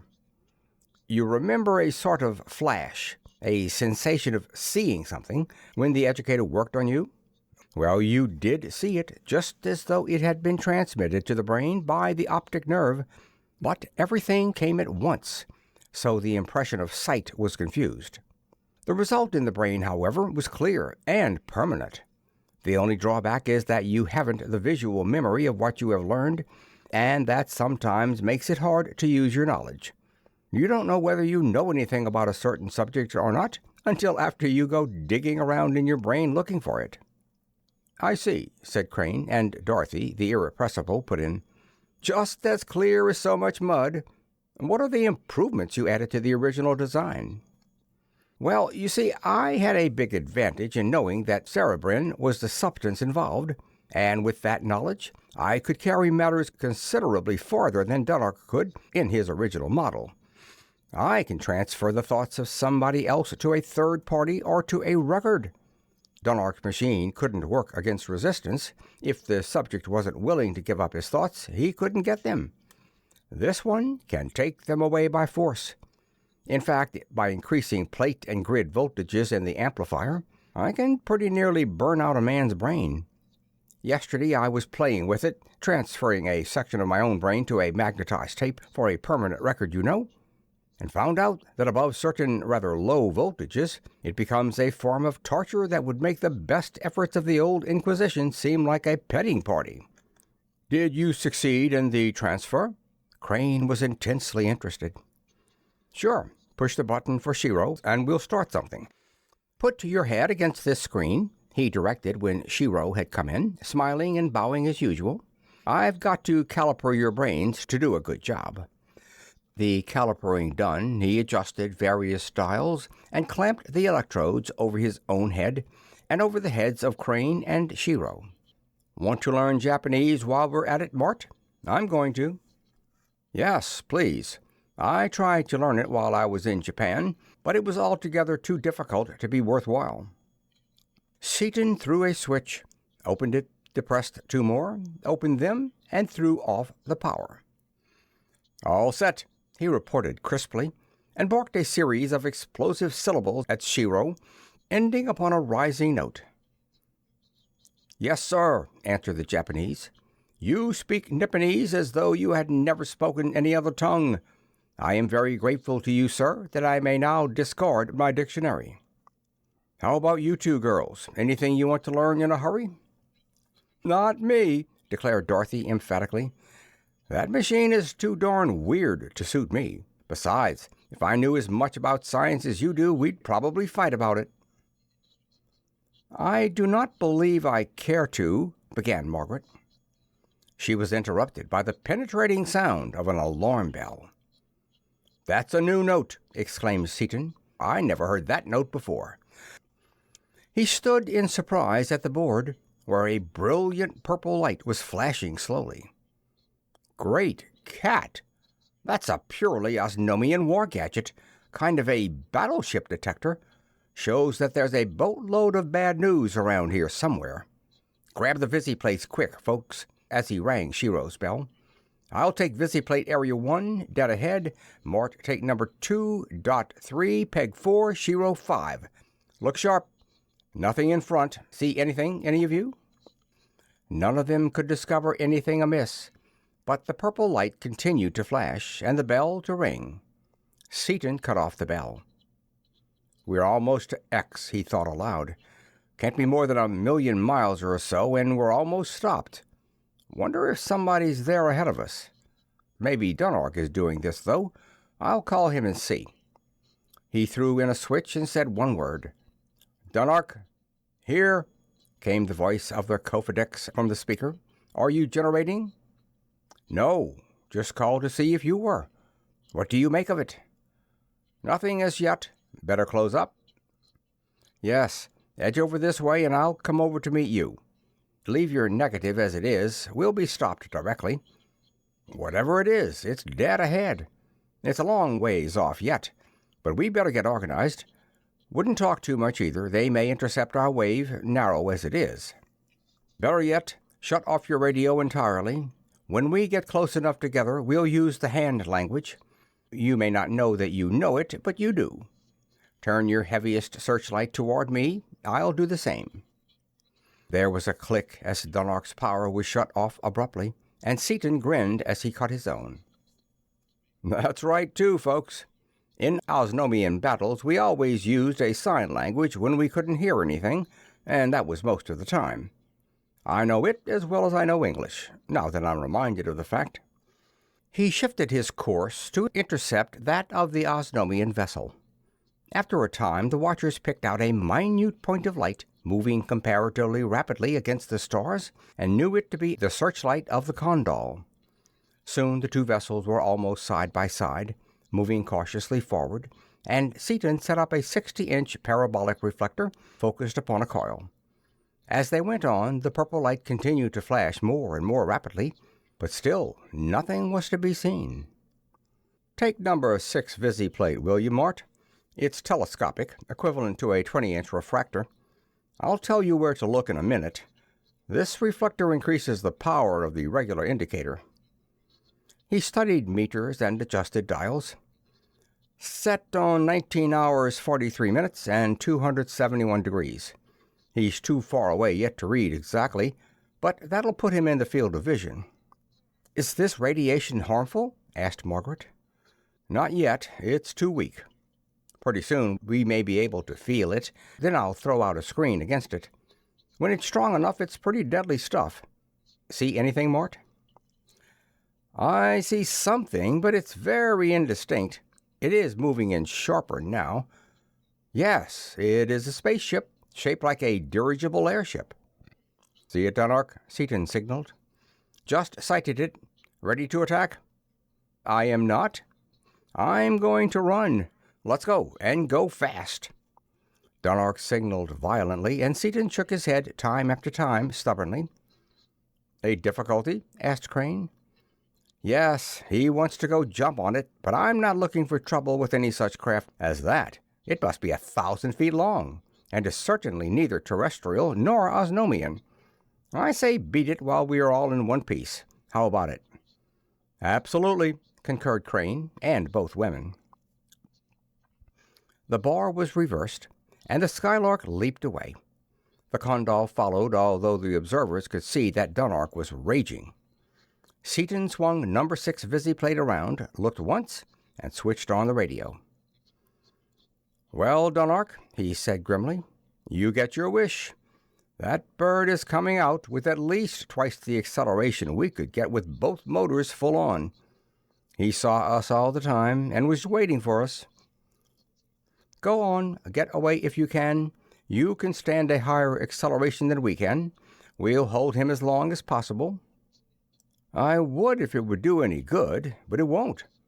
He's so much faster than we are that he could catch us anyway if he wanted to, no matter how much of a start we had. And it looks now as though he wanted us. 2 of us stand a better chance than 1 of licking him if he's looking for trouble. Spread out a mile or 2 and pretend this is all the speed we've got. What'll we give him first?" "Give him everything at once. Raise 6, 7, 8, 9, and 10. Crane, with Seaton, began making contacts rapidly, but with precision. Heat wave 2.7, induction 5.8, oscillation, everything under .063, all the explosive copper we can get in, right?" "Right. And if worse comes to worse, remember the zone of force. Let him shoot first, because he may be peaceable. But it doesn't look like olive branches to me." "Got both your screens out?" "Yes, Mort. You might take number 2 visiplate and work the guns. I'll handle the rest of this stuff. Better strap yourselves in solid, folks. This may develop into a kind of rough party by the looks of things right now." As he spoke, a pyrotechnic display enveloped the entire ship as a radiation from the foreign vessel struck the other neutralizing screen and dissipated its force harmlessly in the ether. Instantly, Seaton threw on the full power of his refrigerating system and shot in the master switch that actuated the complex offensive armament of his dreadnought of the skies. An intense, livid violet glow hid completely main and auxiliary power bars, and long flashes leaped between metallic objects in all parts of the vessel. The passengers felt each hair striving to stand on end as the very air became more and more highly charged. And this was but the slight corona loss of the frightful stream of destruction being hurled at the other space cruiser, now scarcely a mile away. Seaton stared into number 1 visiplate, manipulating levers and dials as he drove the Skylark hither and yon, dodging frantically, the while the automatic focusing devices remained centered upon the enemy, and the enormous generators continued to pour forth their deadly frequencies. The bars glowed more fiercely as they were advanced to full working load. The stranger was one blaze of incandescent ionization, but she still fought on. And Seaton noticed that the pyrometers recording the temperature of the shell were mounting rapidly in spite of the refrigerators. "Dunark, put everything you've got upon one spot, right on the end of his nose." As the first shell struck the mark, Seaton concentrated every force at his command upon the designated point. The air in the Skylark crackled and hissed, and intense violet flames leaped from the bars as they were driven almost to the point of disruption. From the forward end of the strange craft erupted prominence after prominence of searing, unbearable flame as the terrific charges of explosive copper struck the mark and exploded, liberating instantaneously their millions upon millions of kilowatt-hours of intra-atomic energy. Each prominence enveloped all 3 of the fighting vessels and extended for hundreds of miles out into space. But still, the enemy warship continued to hurl forth solid and vibratory destruction. A brilliant orange light flared upon the panel, and Seaton gasped as he swung his visiplate upon his defenses, which he had supposed impregnable. His outer screen was already down, although its mighty copper generator was exerting its utmost power. Black areas had already appeared and were spreading rapidly where there should have been only incandescent radiance. And the inner screen was even now radiating far into the ultraviolet and was certainly doomed. Knowing as he did the stupendous power driving those screens, he knew that there were superhuman and inconceivable forces being directed against them, and his right hand flashed to the switch controlling the zone of force. Fast as he was, much happened in the mere moment that passed before his flying hand could close the switch. In the last infinitesimal instant of time before the zone closed in, a gaping black hole appeared in the incandescence of the inner screen, and a small portion of a ray energy, so stupendous as to be palpable, struck, like a tangible projectile, the exposed flank of the Skylark. Instantly, the refractory aeronaut turned an intense, dazzling white, and more than a foot of the 48-inch skin of the vessel melted away like snow before an oxyacetylene flame, melting and flying away in molten globes and sparkling gases. The refrigerating coils lining the hull were of no avail against the concentrated energy of that titanic thrust. As Seaton shut off his power, intense darkness and utter silence closed in, and he snapped on the lights. "Hey, take one trick," he blazed, his eyes almost emitting sparks, and leaped for the generators. He had forgotten the efforts of the zone of force, however, and only sprawled grotesquely in the air until he floated within reach of a line. "Hold everything, Dick," Crane snapped as Seaton bent over one of the bars. "What are you going to do?" "I'm going to put as heavy bars in these ray generators as they'll stand and go out and get that bird.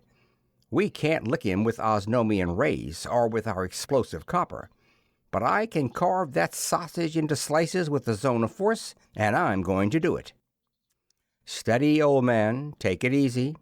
I see your point, but remember that you must release the zone of force before you can use it as a weapon.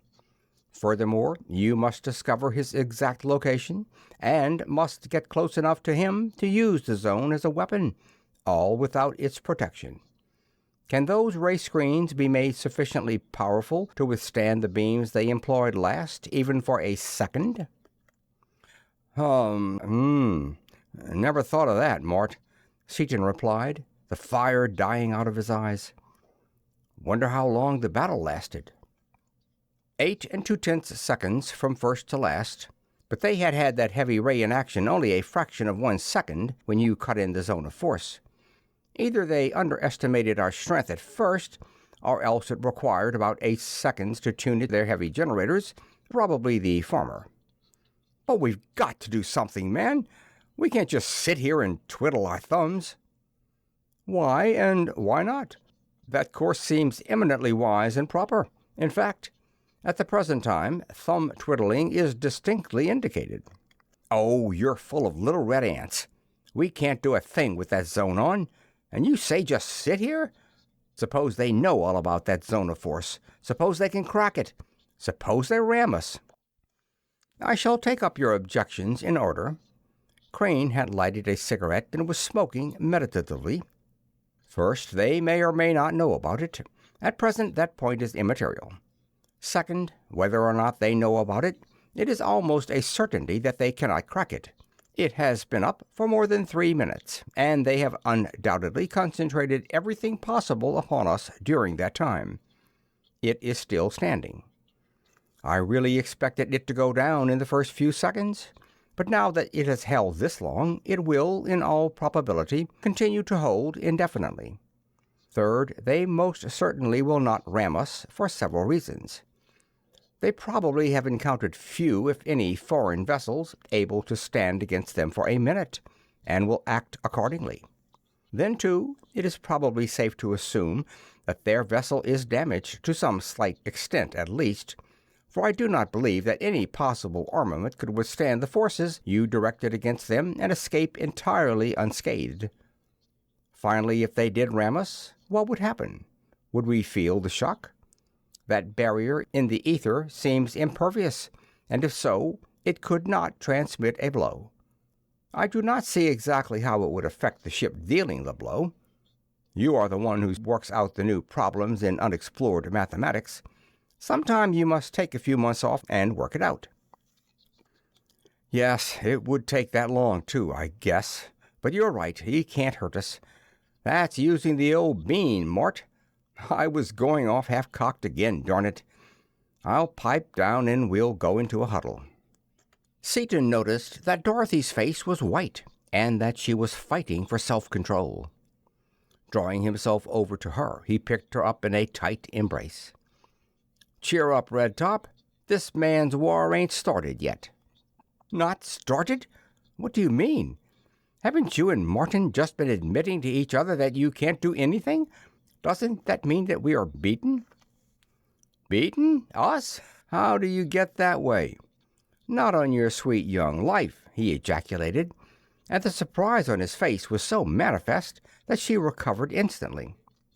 We've just dug a hole and pulled the hole in after us, that's all. When we get everything doped out to suit us, we'll snap out of it, and that bird'll think he's been petting a wildcat. Mart, you're the thinking end of this partnership, he continued thoughtfully. You've got the analytical mind and the judicial disposition, and can think circles around me.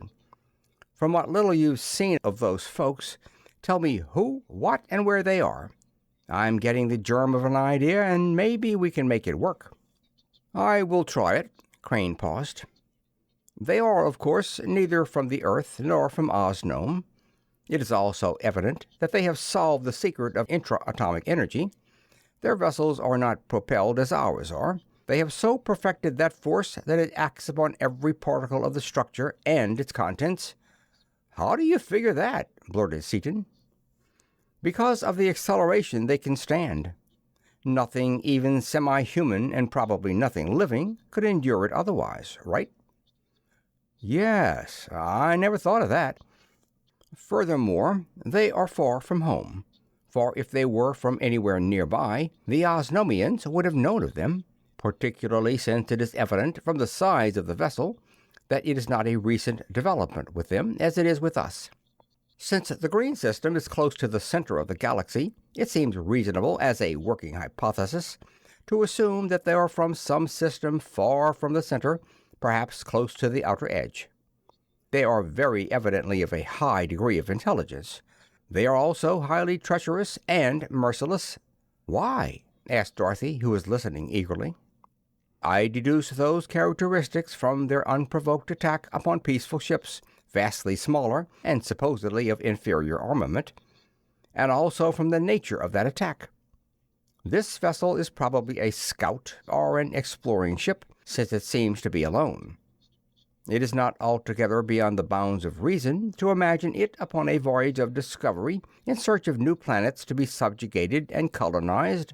That's a sweet picture of our future neighbors, but I guess you're hitting the old nail on the head at that. If these deductions are anywhere near correct, they are terrible neighbors. For my next point, are we justified in assuming that they do or do not know about the zone of force? That's a hard one. Knowing what they evidently do know, it's hard to see how they could have missed it. And yet, if they had known about it for a long time, wouldn't they be able to get through it? Of course, it may be a real and total barrier in the ether. In that case, they'd know that they couldn't do a thing as long as we keep it on. Take your choice, but I believe that they know about it, and know more than we do, that it is a total barrier set up in the ether. I agree with you, and we shall proceed upon that assumption. They know, then, that neither they nor we can do anything as long as we maintain the zone, that it is a stalemate. They also know that it takes an enormous amount of power to keep the zone in place. Now, we have gone as far as we can go upon the meager data we have, considerably further than we really are justified in going. We must now try to come to some conclusion concerning their present activities. If our ideas as to their natures are even approximately correct, they are waiting, probably fairly close at hand, until we shall be compelled to release the zone, no matter how long that period of waiting shall be. They know, of course, from our small size, that we cannot carry enough copper to maintain it indefinitely as they could.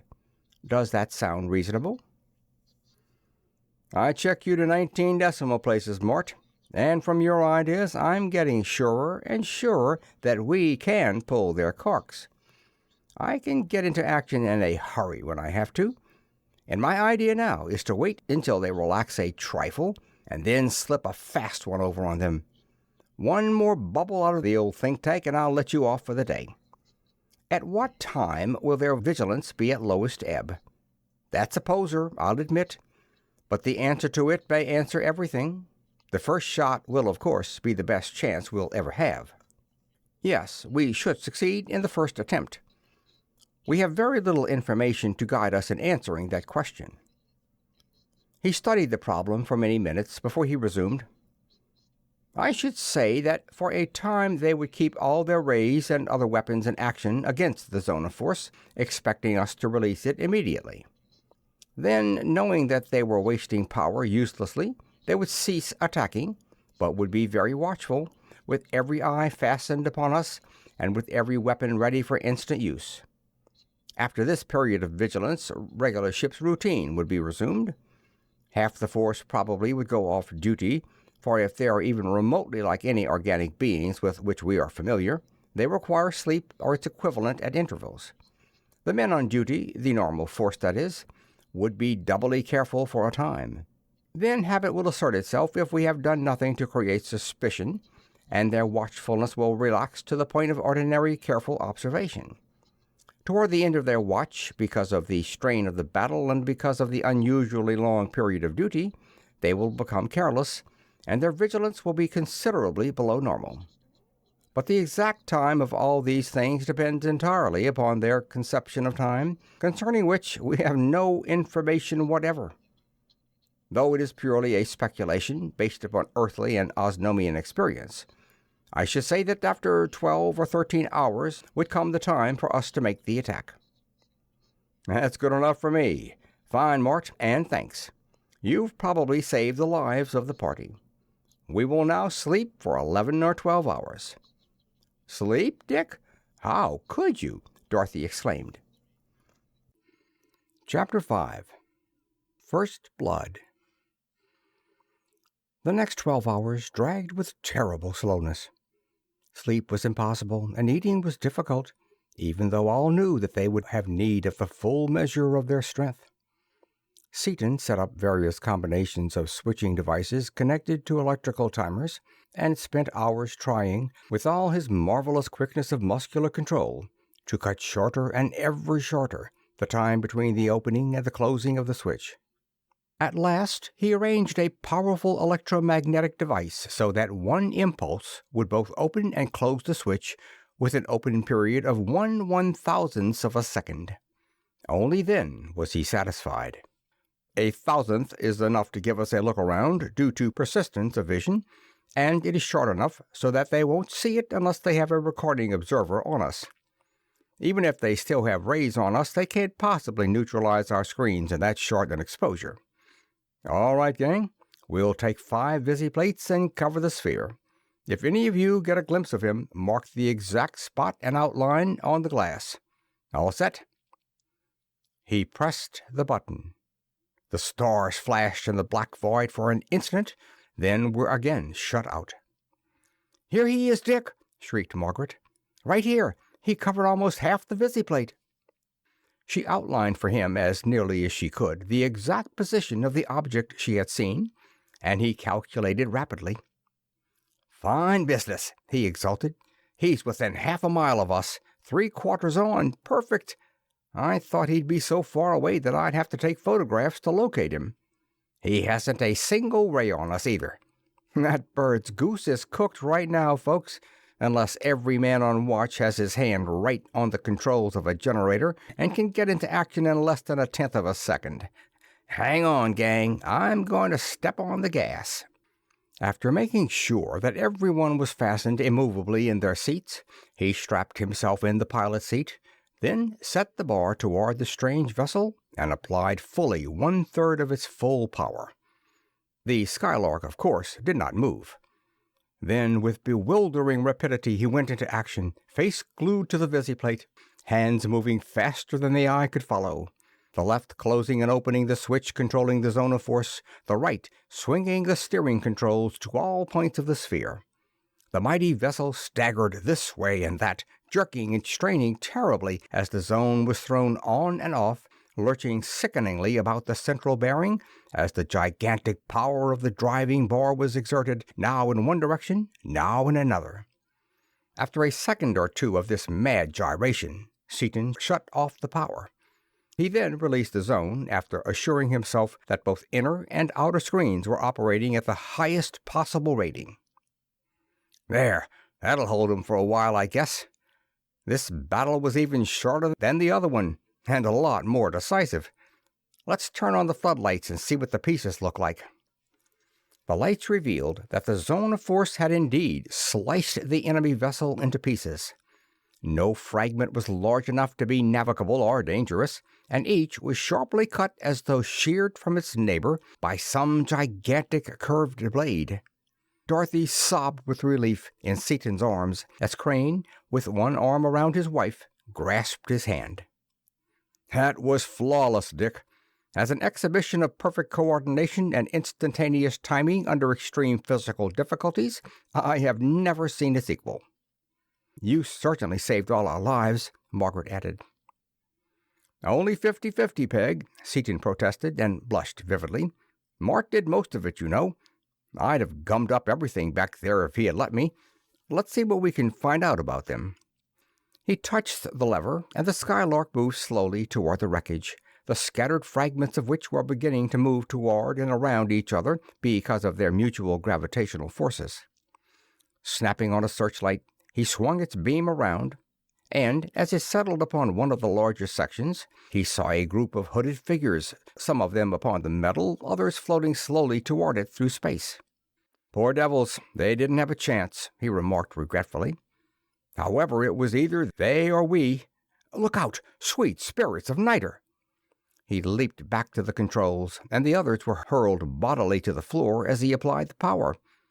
For at a signal, each of the hooded figures had leveled a tube, and once more the outer screen had flamed into incandescence. As the Skylark leaped away, Seaton focused an attractor upon the one who apparently signaled the attack.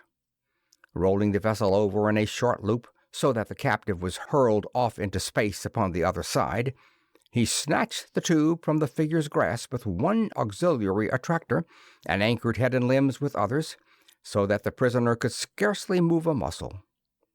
Then, while Crane and the women scrambled up off the floor and hurried to the visiplates, Seaton cut in Ray 6, 27, and 58.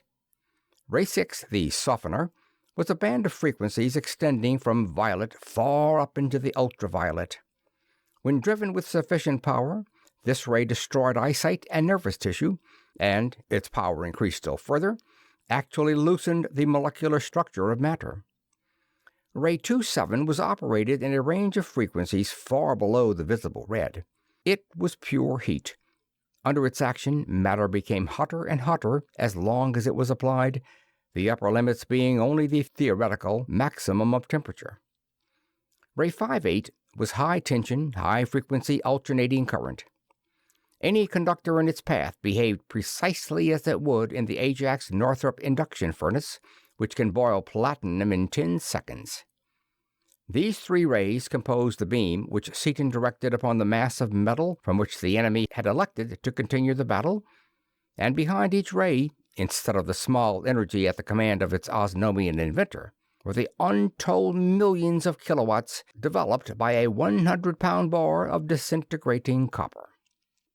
There ensued a brief but appalling demonstration of the terrible effectiveness of those Osnomian weapons against anything not protected by ultra-powered ray screens. Metal and men, if men they were, literally vanished. One moment they were outlined starkly in the beam. There was a moment of searing, coruscating, blinding light. The next moment the beam bored on into the void unimpeded. Nothing was visible save an occasional tiny flash, as some condensed or solidified droplet of the volatilized metal re-entered the path of that ravening beam. "We'll see if there's any more of them loose," Seaton remarked, as he shut off the force and probed into the wreckage with a searchlight. No signs of life or of activity was revealed, and the light was turned upon the captive. He was held motionless in the invisible grip of the attractors at the point where the force of those peculiar magnets were exactly balanced by the outward thrust of the repellers.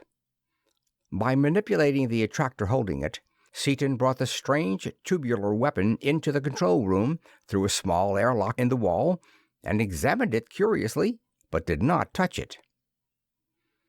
"I never heard of a hand ray before, so I guess I won't play with it much until after I learn something about it." "So you have taken a captive?" asked Margaret. "What are you going to do with him?" "I'm going to drag him in here and read his mind. He's one of the officers of that ship, I believe, and I'm going to find out how to build one exactly like it. This old can is now as obsolete as a 1920 flivver, and I'm going to make us a later model. How about it, Mort? Don't we want something really up-to-date if we're going to keep on space hopping?" "We certainly do. Those denizens seem to be particularly venomous, and we will not be safe unless we have the most powerful and most efficient spaceship possible. However, that fellow may be dangerous even now. In fact, it is practically certain that he is." "You chirped it, Ace. I'd much rather touch a pound of dry nitrogen iodine. I've got him spread-eagled so that he can't destroy his brain until after we've read it, though, so there's no particular hurry about him. We'll leave him out there for a while to waste his sweetness on the desert air. Let's all look around for the Condor. I sure hope they didn't get her in that fracas." They diffused the rays of 8 giant searchlights into a vertical fan, and with it swept slowly through almost a semicircle before anything was seen. Then there was revealed a cluster of cylindrical objects amid a mass of wreckage, which Crane recognized at once. "The Condor is gone, Dick. There is what is left of her and most of her cargo of salt in jute bags." As he spoke, a series of green flashes played upon the bags, and Seaton yelled in relief. "They got the ship all right, but Dunark and Seator got away. They're still with their salt." The Skylark moved over to the wreck, and Seaton, relinquishing the controls to Crane, donned a vacuum suit, entered the main airlock, and snapped on the motor, which sealed off the lock, pumped the air into a pressure tank, and opened the outside door. He threw a light line to the 2 figures and pushed himself lightly toward them. He then talked briefly to Dunark in the hand language, and handed the end of the line to Seator, who held it while the 2 men explored the fragments of the strange vessel, gathering up various things of interest as they came upon them. Back in the control room, Dunark and Seator let their pressure decrease gradually to that of the terrestrial vessel and removed the faceplates from their helmets. "Again, O Carfedo of Earth, we thank you for our lives," Dunark began, gasping for breath, when Seaton leaped to the air gauge with a quick apology. "Never thought of the effect our atmospheric pressure would have on you two. We can stand yours all right, but you'd pretty nearly pass out on ours. There. That'll suit you better. Didn't you throw out your zone of force?" "Yes, as soon as I saw that our screens were not going to hold." The Osnomian's labored breathing became normal as the air pressure increased to a value only a little below that of the dense atmosphere of their native planet. "I then increased the power of the screens to the extreme limit and opened the zone for a moment to see how the screens would hold with the added power. That instant was enough. In that period, a concentrated beam, such as I had no idea could ever be generated, went through the outer and inner screens as though they were not there, through the 4-foot aeronaut of the hull, through the entire central installation, and through the hull on the other side. Seator and I were wearing suits. Say, Mort, that's one bet we overlooked. It's a good idea, too. Those strangers wore them all the time as regular equipment, apparently. Next time we get into a jam, be sure to do it. They might come in handy. Excuse me, Dunark, go ahead." We had suits on, so as soon as the ray was shut off, which was almost instantly, I phoned the crew to jump, and we leaped out through the hole in the hull. The air rushing out gave us an impetus that carried us many miles out into space, and it required many hours for the slight attraction of the mass here to draw us back to it. We just got back a few minutes ago. That air blast is probably what saved us, as they destroyed our vessel with atomic bombs and hunted down the 4 men of our crew who stayed comparatively close to the scene. They rayed you for about an hour with the most stupendous beams imaginable. No such generators have ever been considered possible of construction, but couldn't make any impression upon you. Then they shut off their power and stood by, waiting. I wasn't looking at you when you released your zone. One moment it was there, and the next the stranger had been cut in pieces. The rest you know. We're sure glad you two got away, Dunark. Well, Mort, what say we drag that guy in and give him the once-over? Seaton swung the attractors holding the prisoner until they were in line with the main airlock, then reduced the power of the repellers. As he approached the lock, various controls were actuated, and soon the stranger stood in the control room, held immovable against one wall, while Crane, with a .50 caliber elephant gun, stood against the other. "Perhaps you girls should be somewhere else," suggested Crane. "Not on your life," protested Dorothy, who, eyes wide and flushed with excitement, stood near a door with a heavy automatic pistol in her hand. "I wouldn't miss this for a farm." "Got him solid," declared Seaton, after a careful inspection of the various attractors and repellers he had bearing upon the prisoner. "Now let's get him out of that suit. No, better read his air first, temperature and pressure. Might analyze it, too." Nothing could be seen of the person of the stranger, since he was encased in vacuum armor, but it was plainly evident that he was very short and immensely broad and thick. By means of hollow needles forced through the leather-like material of the suit, Seaton drew off a sample of the atmosphere within into an ORSAT apparatus, while Crane made pressure and temperature readings. "Temperature 110 degrees, pressure 28 pounds, about the same as ours is, now that we have stepped it up to keep the Osnomians from suffering." Seaton soon reported that the atmosphere was quite similar to that of the Skylark, except that it was much higher in carbon dioxide and carried an extremely high percentage of water vapor. He took up a pair of heavy shears and laid the suit open full length on both sides, knowing that the powerful attractors would hold the stranger immovable. He then wrenched off the helmet and cast the whole suit aside, revealing the enemy officer clad in a tunic of scarlet silk. He was less than 5 feet tall. His legs were merely blocks, fully as great in diameter as they were in length, supporting a torso of Herculean dimensions. His arms were as large as a strong man's thigh and hung almost to the floor.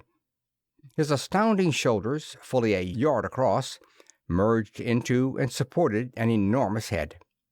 The being possessed recognizable nose, ears, and mouth, and the great domed forehead and huge cranium bespoke an immense and a highly developed brain.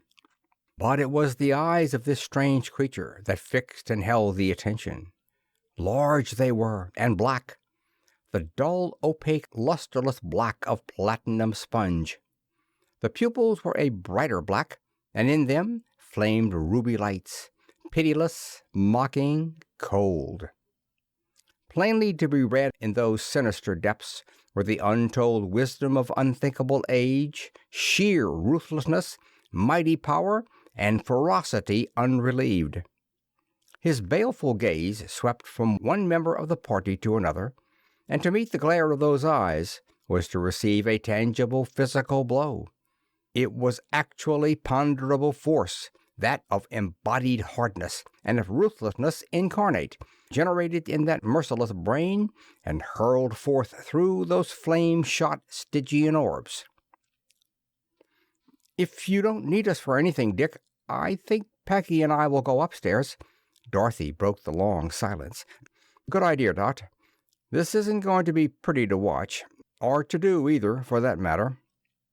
If I stay here another minute, I'll see that thing as long as I live, and I might be very ill. Goodbye." And, heartless and bloodthirsty Osnomian though she was, Seator had gone to join the two terrestrial women. I didn't want to say much before the girls, but I want to check a couple of ideas with you two. Don't you think it's a safe bet that this bird reported back to his headquarters? I have been thinking that very thing, Crane spoke gravely, and Dunark nodded agreement. Any race capable of developing such a vessel as this would almost certainly have developed systems of communication in proportion. That's the way I doped it out, and that's why I'm going to read his mind if I have to burn out his brain to do it. We've got to know how far away from home he is, whether he has turned in any report about us, and all about it. Also, I'm going to get the plans, power, and armament of their most modern ships, if he knows them, so that your gang, Dunark, can build us one like them, because the next boat that tackles us will be warned, and we won't be able to take it by surprise. We won't stand a chance in the Skylark. With a ship like theirs, however, we can run or we can fight if we have to. Any other ideas, fellows? As neither Crane nor Dunark had any other suggestions to offer, Seaton brought out the mechanical educator, watching the creature's eyes narrowly. As he placed one headset over that motionless head, the captive sneered in pure contempt. But when the case was opened and the array of tubes and transformers was revealed, that expression disappeared. And when he added a superpower stage by cutting in a heavy-duty transformer and a 5-kilowatt transmitting tube, Seaton thought that he saw an instantaneously suppressed flicker of doubt or fear. That headset thing was child's play to him, but he doesn't like the looks of this other stuff at all. I don't blame him a bit.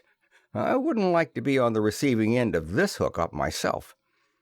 I'm going to put him on the recorder and on the visualizer, Seaton continued as he connected spools of wire and tape, lamps and lenses in an intricate system and donned a headset. I'd hate to have much of that brain in my own skull, afraid I'd bite myself. I'm just going to look on, and when I see anything I want, I'll grab it and put it into my own brain. I'm starting off easy, not using the big tube. He closed several switches, lights flashed, and the wires and tapes began to feed through the magnets. Well, I've got his language, folks. He seemed to want me to have it. It's got a lot of stuff in it that I can't understand yet, though, so I guess I'll give him some English.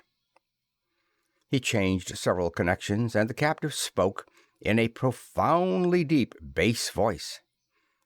You may as well discontinue your attempt, for you will gain no information from me.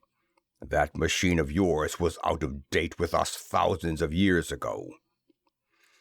Save your breath or talk sense, said Seaton coldly. I gave you English so that you can give me the information I want. You already know what it is. When you get ready to talk, say so, and throw it on the screen of your own accord.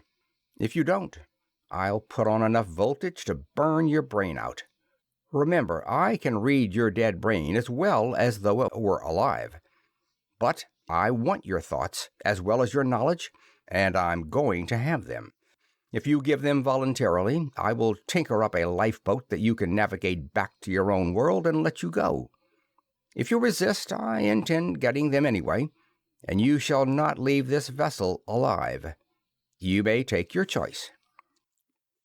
You are childish, and that machine is impotent against my will. I could have defied it 100 years ago when I was barely a grown man.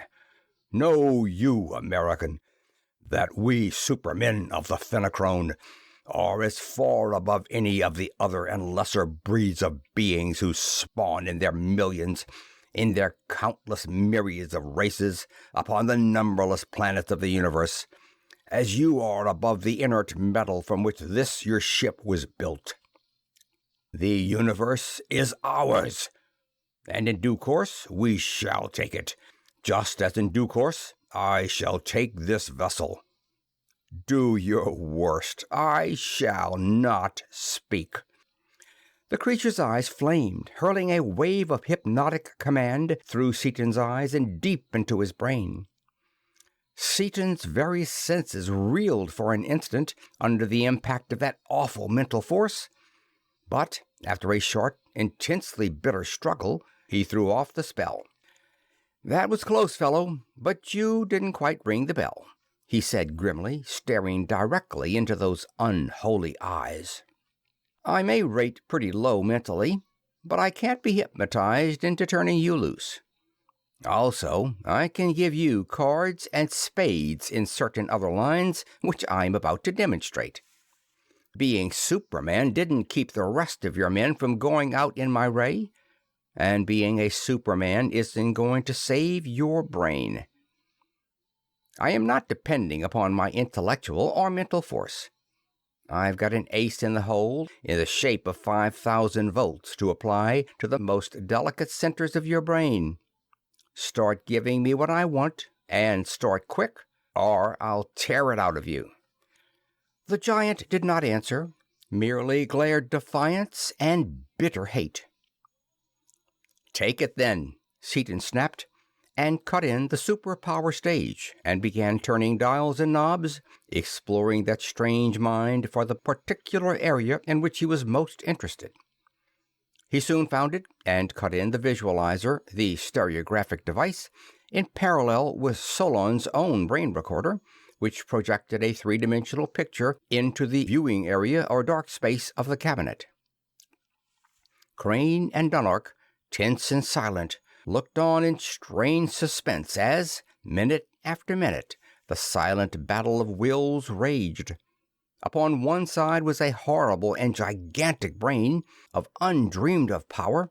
Upon the other side a strong man, fighting for all that life holds dear, wielding against that monstrous and frightful brain a weapon wrought of high-tension electricity, applied with all the skill that earthly and Osnomian science could devise. Seaton crouched over the amplifier, his jaw set and every muscle taut, his eyes leaping from one meter to another, his right hand slowly turning up the potentiometer, which was driving more and ever more of the searing, torturing output of his superpower tube into that stubborn brain. The captive was standing, utterly rigid, eyes closed, every sense and faculty mustered to resist that cruelly penetrant attack upon the very innermost recesses of his mind.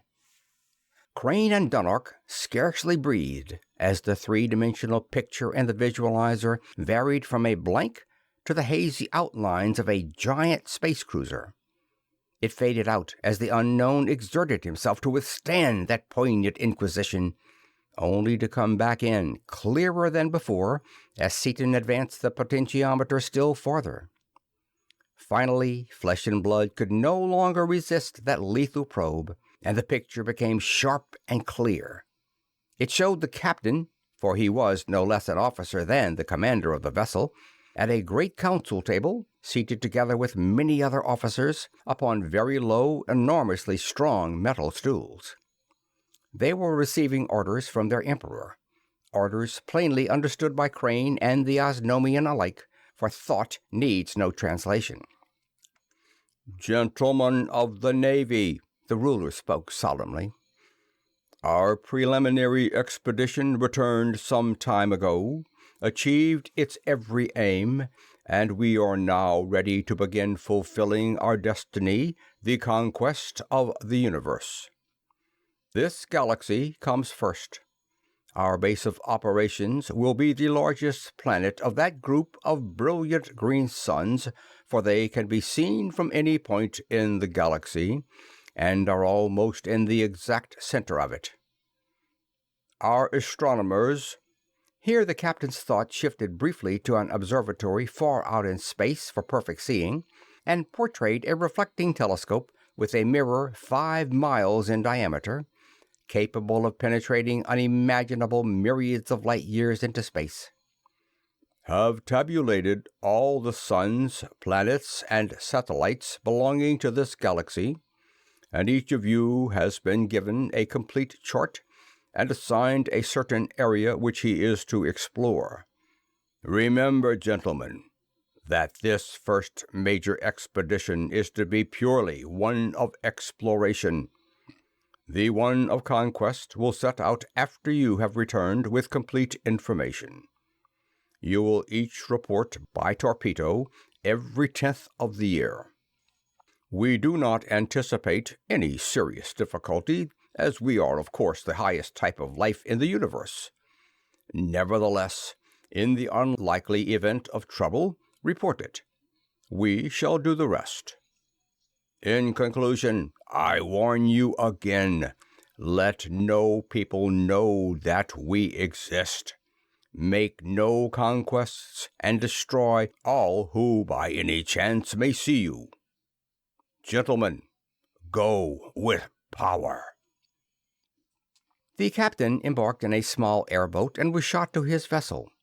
He took his station at an immense control board, and the warship shot off instantly with unthinkable velocity and with not the slightest physical shock.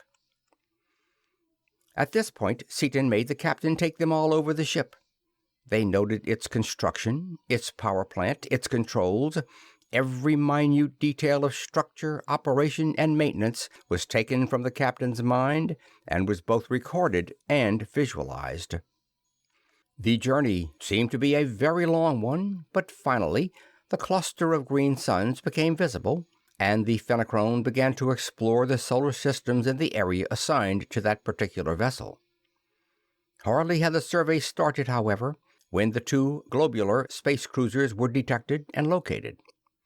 The captain stopped the ship briefly, then attacked. They watched the attack and saw the destruction of the Condal. They looked on while the captain read the brain of one of Dunark's crew, gleaned from it all the facts concerning the two spaceships, and thought with him that the two absentees from the Condal would drift back in a few hours and would be disposed of in due course. They learned that these things were automatically impressed upon the torpedo next to issue, as was every detail of everything that happened in and around the vessel. They watched him impress a thought of his own upon the record. The inhabitants of Planet 3 of Sun 6473, Pilaron, show unusual development and may cause trouble, as they have already brought knowledge of the metal of power and of the impenetrable shield of the central system, which is to be our base. Recommended volatilization of this planet by vessel sent on special mission. They saw the raying of the Skylark.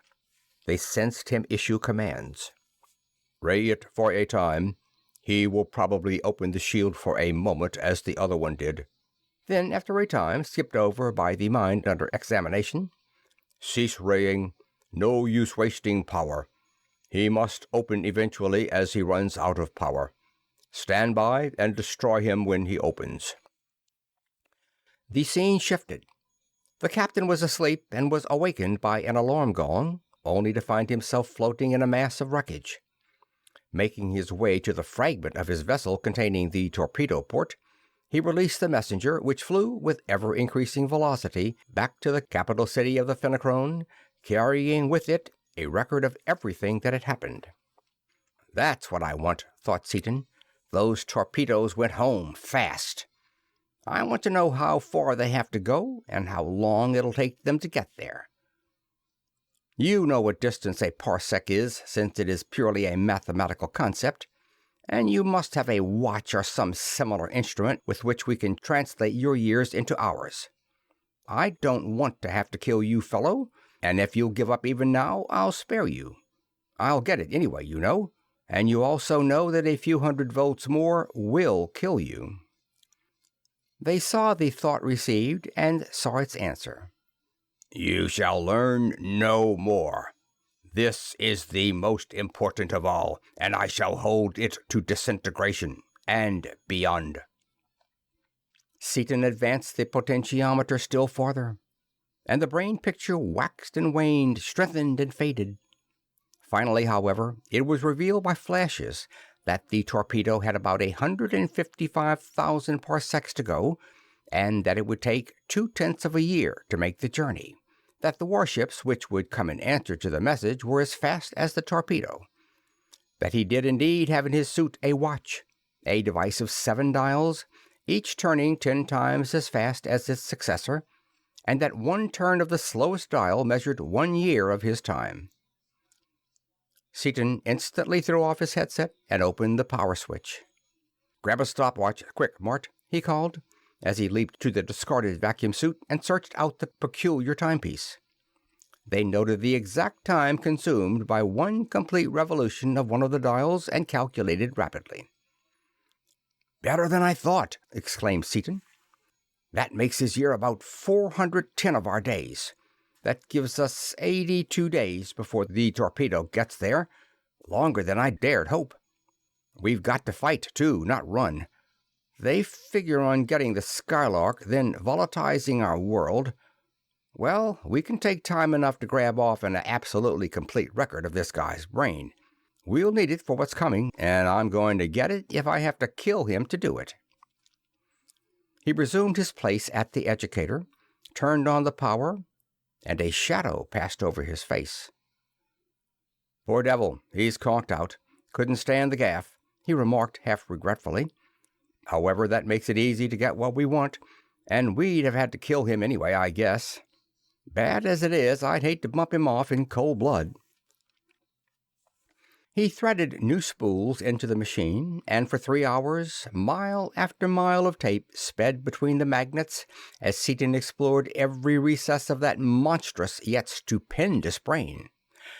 "Well, that's that," he declared finally, as the last bit of information gleaned and recorded upon the flying tape.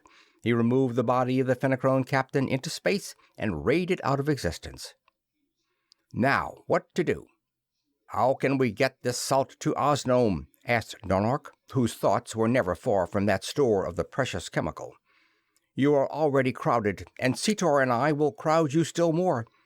You have no room for additional cargo, and yet much valuable time would be lost in going to Osnome for another vessel."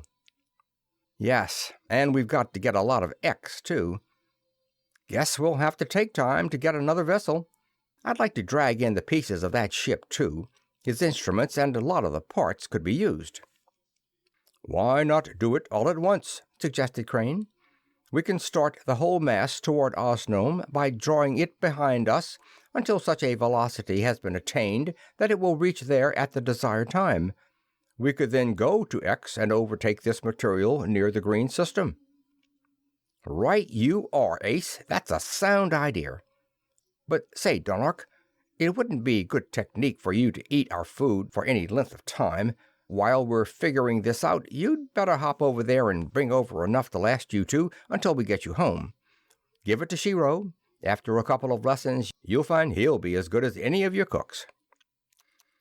Faster and faster the Skylark flew, pulling behind her the mass of wreckage held by every available attractor. When the calculated velocity had been attained, the attractors were shut off, and the vessel darted away toward that planet, still in the Carboniferous Age, which possessed at least one solid ledge of metallic X, the rarest of all earthly metals. As the automatic controls held the cruiser upon her course, the 6 wanderers sat long in discussion as to what should be done, what could be done, to avert the threatened destruction of all the civilization of the galaxy except the monstrous and unspeakable culture of the Fenachrone. Nearing their destination, Seaton rose to his feet. "Well, folks, it's like this. We've got our backs to the wall. Dunark has troubles of his own. If the third planet doesn't get him, the Fenachrone will. And the third planet is the more pressing danger. That lets him out. We've got nearly 6 months before the Fenachrone can get back here." "But how can they possibly find us here, or wherever we'll be by that time, Dick?" asked Dorothy. "The battle was a long way from here." "With that much start, they probably couldn't find us," Seaton replied soberly. "It's the world I'm thinking about. They've got to be stopped, and stopped cold. And we've got only 6 months to do it in. Osnome's got the best tools and the fastest workmen I know of." His voice died away in thought. "That sort of thing is in your department, Dick." Crane was calm and judicial as always. "I will, of course, do anything I can, but you probably have a plan of campaign already laid out." "After a fashion. We've got to find out how to work through this zone of force, or we're sunk without a trace. Even with rays, screens, and ships equal to theirs, we couldn't keep them from sending a vessel to destroy the Earth, and they'd probably get us too eventually. They've got a lot of stuff we don't know about, of course, since I took only one man's mind. While he was a very able man, he didn't know all that all the rest of them do, any more than any one man has all the earthly science known. Absolutely, our only chance is to control that zone. It's the only thing they haven't got. Of course, it may be impossible, but I won't believe that until I've exhausted a lot of possibilities. Dunark, can you spare a crew to build us a duplicate of that Fenachrone ship, besides those you are going to build for yourself? Certainly. I will be only too glad to do so. Well then, while Dunark is doing that, I suggest that we go to this third planet, abduct a few of their leading scientists, and read their minds. Then do the same, visiting every other highly advanced planet we can locate.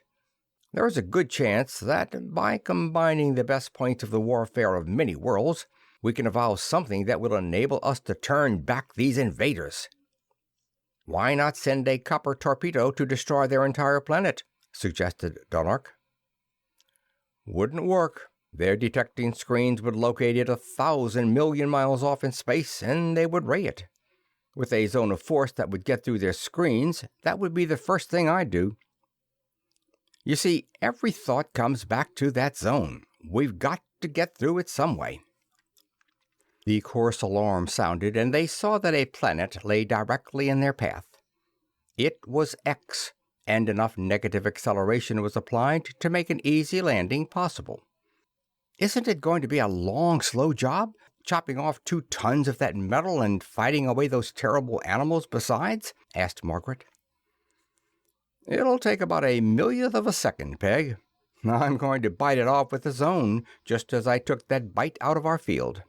The rotation of the planet will throw us away from the surface. Then we'll release the zone and drag our prey off with us, see?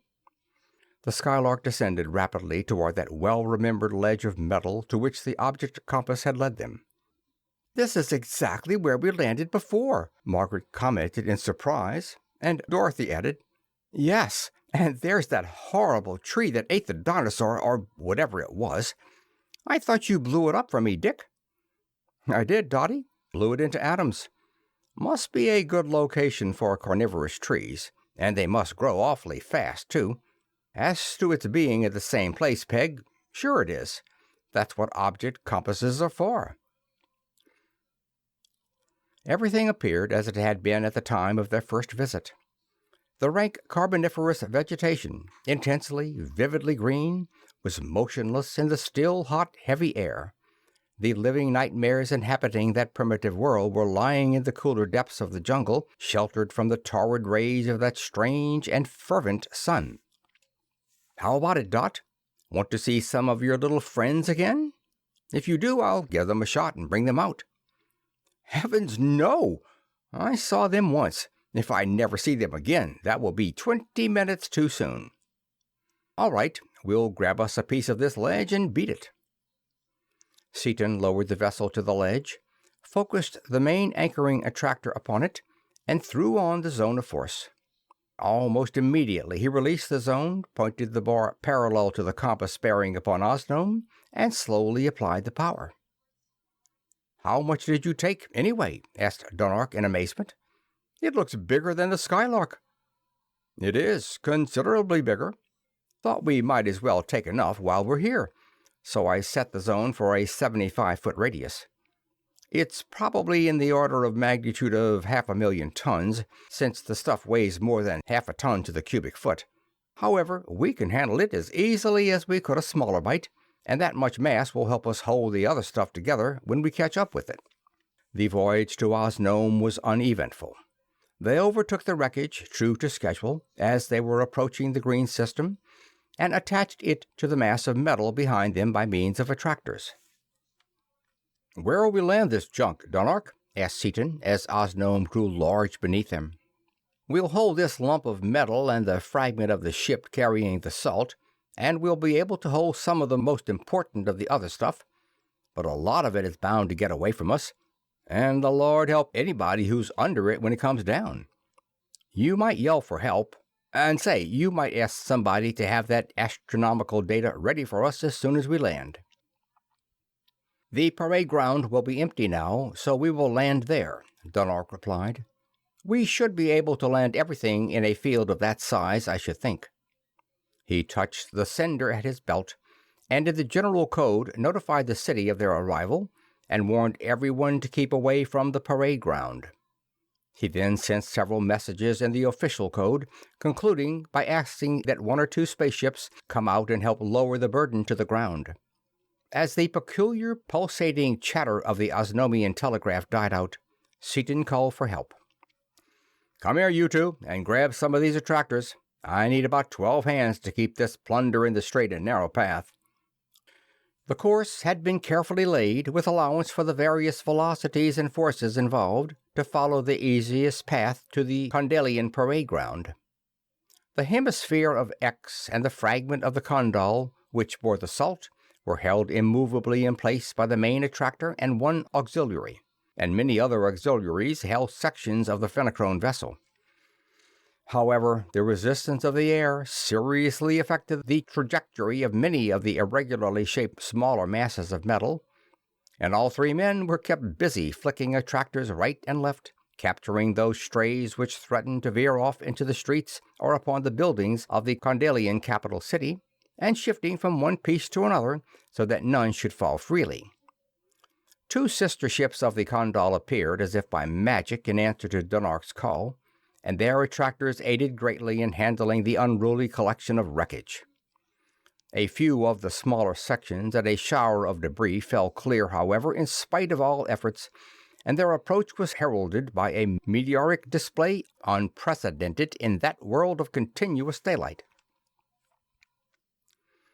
As the 3 vessels, with their cumbersome convoy, dropped down into the lower atmosphere, the guns of the city roared a welcome.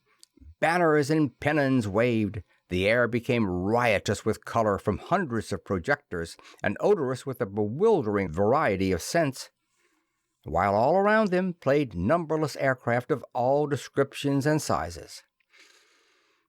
The space below them was carefully avoided, but on all sides and above them the air was so full that it seemed marvelous that no collision occurred. Tiny 1-man helicopters, little more than single chairs flying about, beautiful pleasure planes soaring and wheeling, immense multiplane liners and giant helicopter freighters. Everything in the air found occasion to fly as near as possible to the Skylark in order to dip their flags in salute to Dunark, their Cofidix, and to Seaton, the wearer of the 7 discs, their revered overlord. Finally, the freight was landed without serious mishap, and the Skylark leaped to the landing dock upon the palace roof, where the royal family and many nobles were waiting in full panoply of glittering harness. Dunark and Seator disembarked, and the 4 others stepped out and stood at attention as Seaton addressed Roban the Corfidix. "Sir, we greet you, but we cannot stop even for a moment. You know that only the most urgent necessity would make us forego the pleasure of a brief rest beneath your roof. The Cofidix will presently give you the measure of that dire need. We shall endeavor to return soon. Greetings, and for a time, farewell." "Overlord, we greet you, and trust that soon we may entertain you and profit from your companionship. For what you have done, we thank you. May the great First Cause smile upon you until you return. Farewell." Chapter 6. The Peace Conference. "Here's a chart of the green system, Mort, with all the motions and the rest of the dope that they've been able to get. How'd it be for you to navigate us over to the 3rd planet of the 14th sun? While you build a Fenachrome super generator? Right the first time. Your deducer is hitting on all 8 as usual. That big ray is hot stuff, and their ray screen is something to write home about, too." "How can their rays be any hotter than ours, Dick?" Dorothy asked curiously. "I thought you said we had the very last word in rays." "I thought we had, but those birds we met back there spoke a couple of later words. Their rays work on an entirely different system than the one we use.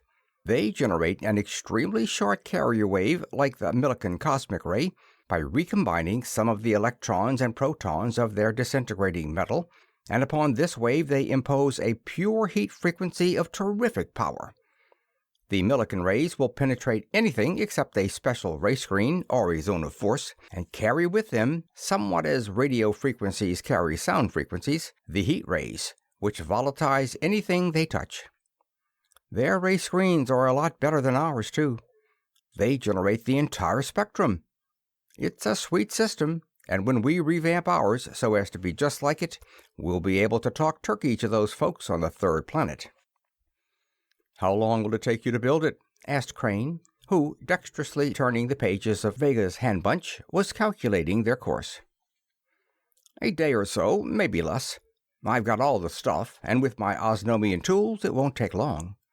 If you find you'll get there before I get done, you'll have to loaf a while, kill a little time. Are you going to connect the power plant to operate on the entire vessel and all its contents?" "No, can't do it without redesigning the whole thing, and that's hardly worthwhile for the short time we'll use this old bus." Building those generators would have been a long and difficult task for a corps of earthly mechanics and electricians, but to Seaton it was merely a job. The shop had been enlarged and had been filled to capacity with Osnomian machinery, machine tools that were capable of performing automatically and with the utmost precision and speed any conceivable mechanical operation.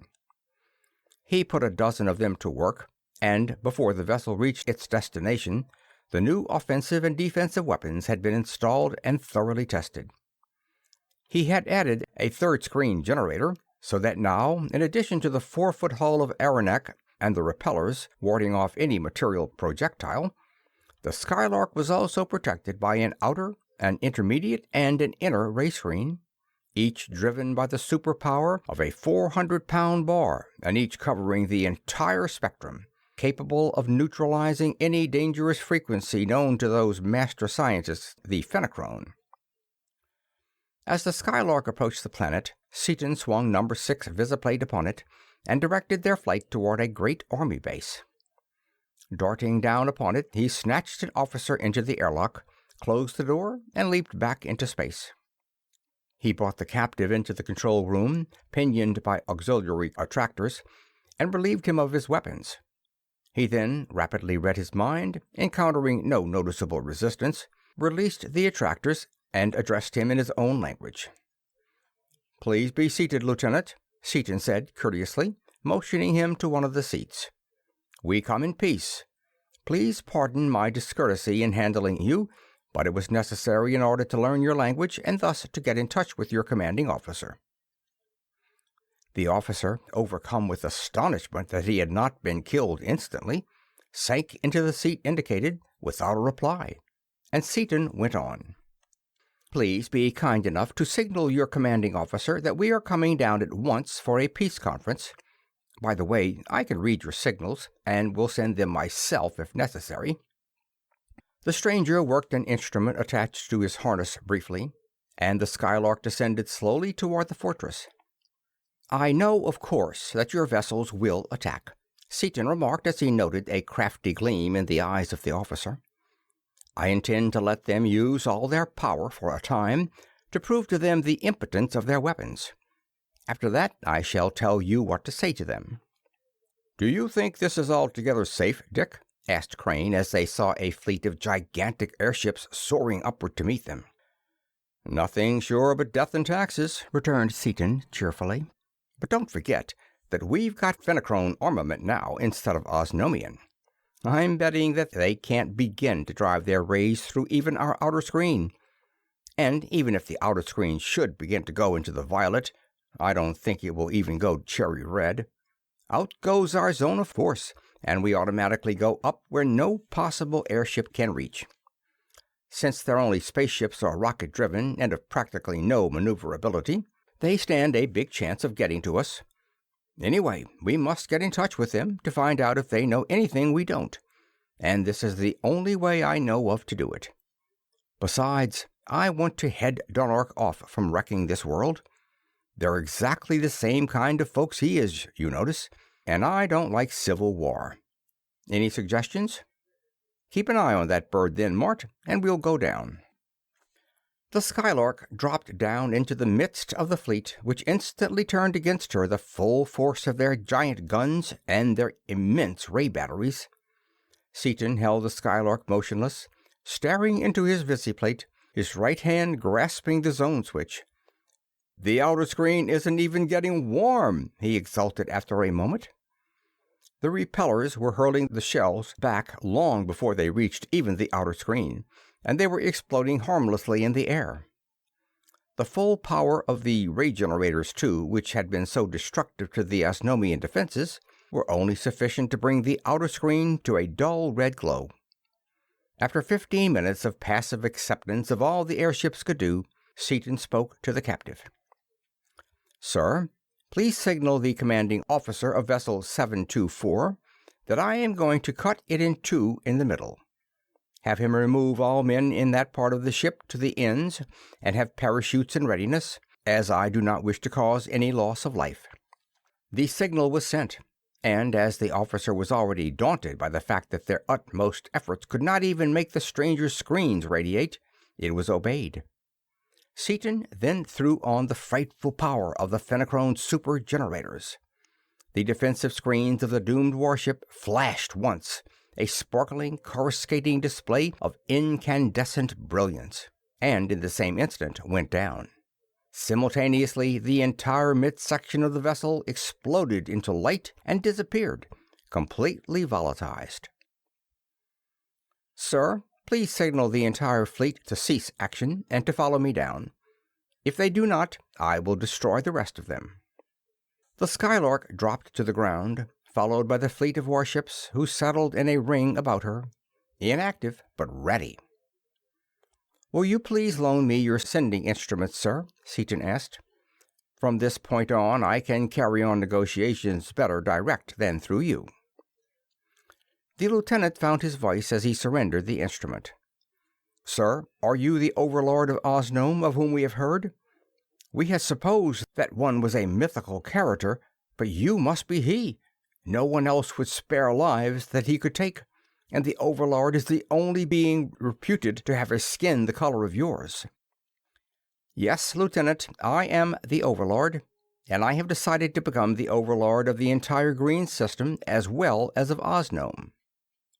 He then sent out a call to the commander-in-chief of all the armies of the planet, informing him that he was coming to visit him at once, and the Skylark tore through the air to the capital city. No sooner had the earthly vessel alighted upon the palace grounds than she was surrounded by a ring of warships, who, however, made no offensive move. Seaton again used the telegraph. "Commander-in-Chief of the Armed Forces of the planet of Orvania, greetings from the overlord of this solar system. I invite you to come into my vessel, unarmed and alone, for a conference. I come in peace, and peace or war, as you decide, no harm shall come to you until after you have returned to your own command. Think well before you reply." "If I refuse?" "I shall destroy one of the vessels surrounding me, and shall continue to destroy them one every 10 seconds until you agree to come. If you still do not agree, I shall destroy all the armed forces upon this planet, then destroy all your people who are at present upon Osnome. I wish to avoid bloodshed and destruction, but I can and I will do as I have said." "I will come." The general came out upon the field, unarmed, escorted by a company of soldiers. 100 feet from the vessel, he halted the guards and came on alone, erect and soldierly. Seaton met him at the door and invited him to be seated. "What can you have to say to me?" the general demanded, disregarding the invitation. "Many things. First, let me say that you are not only a brave man, you are a wise general. Your visit to me proves it." "It is a sign of weakness, but I believed when I heard those reports, and still believe, that a refusal would have resulted in a heavy loss of our men," was the general's reply. "It would have," said Seaton. "I repeat that your act was not weakness, but wisdom. The second thing I have to say is that I had not planned on taking any active part in the management of things, either upon Osnome or upon this planet, until I learned of a catastrophe that is threatening all the civilization in this galaxy, thus threatening my own distant world as well as those of this solar system. Third, only by superior force can I make either your race or the Osnomians listen to reason sufficiently to unite against a common foe. You have been reared in unreasoning hatred for so many generations that your minds are warped. For that reason I have assumed control of this entire system, and shall give you your choice between cooperating with us or being rendered incapable of molesting us while our attention is occupied by this threatened invasion. "We will have no traffic with the enemy whatever," said the general. "This is final." You just think so. Here is a mathematical statement of what is going to happen to your world unless I intervene. He handed the general a drawing of Dunark's plan and described it in detail. That is the answer of the Osnomians to your invasion of their planet. I do not want this world destroyed, but if you refuse to make common cause with us against a common foe, it may be necessary. Have you forces at your command sufficient to frustrate this plan? No, but I cannot really believe that such a deflection of celestial bodies is possible. Possible or not, you realize that I could not yield to empty threats. Of course not, said Seaton, but you were wise enough to refuse to sacrifice a few ships and men in a useless struggle against my overwhelming armament. Therefore, you are certainly wise enough to refuse to sacrifice your entire race. However, before you come to any definite conclusion, I will show you what threatens the galaxy. He handed the other a headset and ran through the section of the record showing the plans of the invaders. He then ran a few sections showing the irresistible power at the command of the Fenachrone. That is what awaits us all unless we combine against them. What are your requirements? The general asked. I request immediate withdrawal of all your armed forces now upon Osnome, and full cooperation with me in this coming war against the invaders. In return, I will give you the secrets I have just given the Osnomians, the power and the offensive and defensive weapons of this vessel. The Osnomians are now building vessels such as this one? Asked the general. They are building vessels 100 times the size of this one, with the same armament. For myself, I would agree to your terms. However, the word of the Emperor is law. I understand, replied Seaton. Would you be willing to seek an immediate audience with him? I would suggest that both you and he accompany me, and we shall hold a peace conference with the Osnomian Emperor and Commander-in-Chief upon this vessel. We shall be gone less than a day. I shall do so at once. You may accompany your general, Lieutenant. Again, I ask pardon for my necessary rudeness. As the Urvanian officers hurried toward the palace, the other terrestrials, who had been listening in from another room, entered. It sounded as though you convinced him, Dick, but that language is nothing like Condalian. Why don't you teach it to us? Teach it to Shiro, too, so he can cook for and talk to our distinguished guest intelligently if they're going back with us. As he connected the educator, Seaton explained what had happened and concluded, I want to stop this civil war, keep Dunark from destroying this planet, preserve Osnome for Osnomians, and make them all cooperate with us against the Fenachrone. That's one tall order, since these folks haven't the remotest notion of anything except killing. A company of soldiers approached, and Dorothy got up hastily. Stick around, folks. We can all talk to them. I believe that it would be better for you to be alone, Crane decided after a moment's thought. They are used to autocratic power and can understand nothing but one-man control. The girls and I will keep out of it. That might be better at that, and Seaton went to the door to welcome the guests. Seaton instructed them to lie flat and put on all the acceleration they could bear. It was not long until they were back in Condal, where Roban the Carfadex and Tarnon the Carbix accepted Seaton's invitation and entered the Skylark unarmed. Back out in space, the vessel stationary, Seaton introduced the Emperors and Commanders-in-Chief to each other. Introductions which were acknowledged almost imperceptibly. He then gave each a headset and ran the complete record of the Fenachrone brain. "Stop!" shouted Roban after only a moment. "Would you, the overlord of Osnome, reveal such secrets as this to the arch-enemies of Osnome?" "I would. I have taken over the overlordship of the entire green system for the duration of this emergency, and I do not want 2 of its planets engaged in civil war." The record finished, Seaton tried for some time to bring the 4 green warriors to his way of thinking, but in vain. Roban and Tarnon remained contemptuous. They would have thrown themselves upon him, but for the knowledge that no 50 unarmed men of the green race could have overcome his strength, to them supernatural. The 2 Arvanians were equally obdurate. This soft earth being had given them everything. They had given him nothing, and would give him nothing. Finally, Seaton rose to his full height and stared at them in turn, wrath and determination blazing in his eyes. "I have brought you 4 together here in a neutral vessel in neutral space to bring about peace between you. I have shown you the benefits to be derived from the peaceful pursuit of science, knowledge, and power, instead of continuing this utter economic waste of continual war. You all close your senses to reason. You of Osnome accuse me of being an ingrate and a traitor.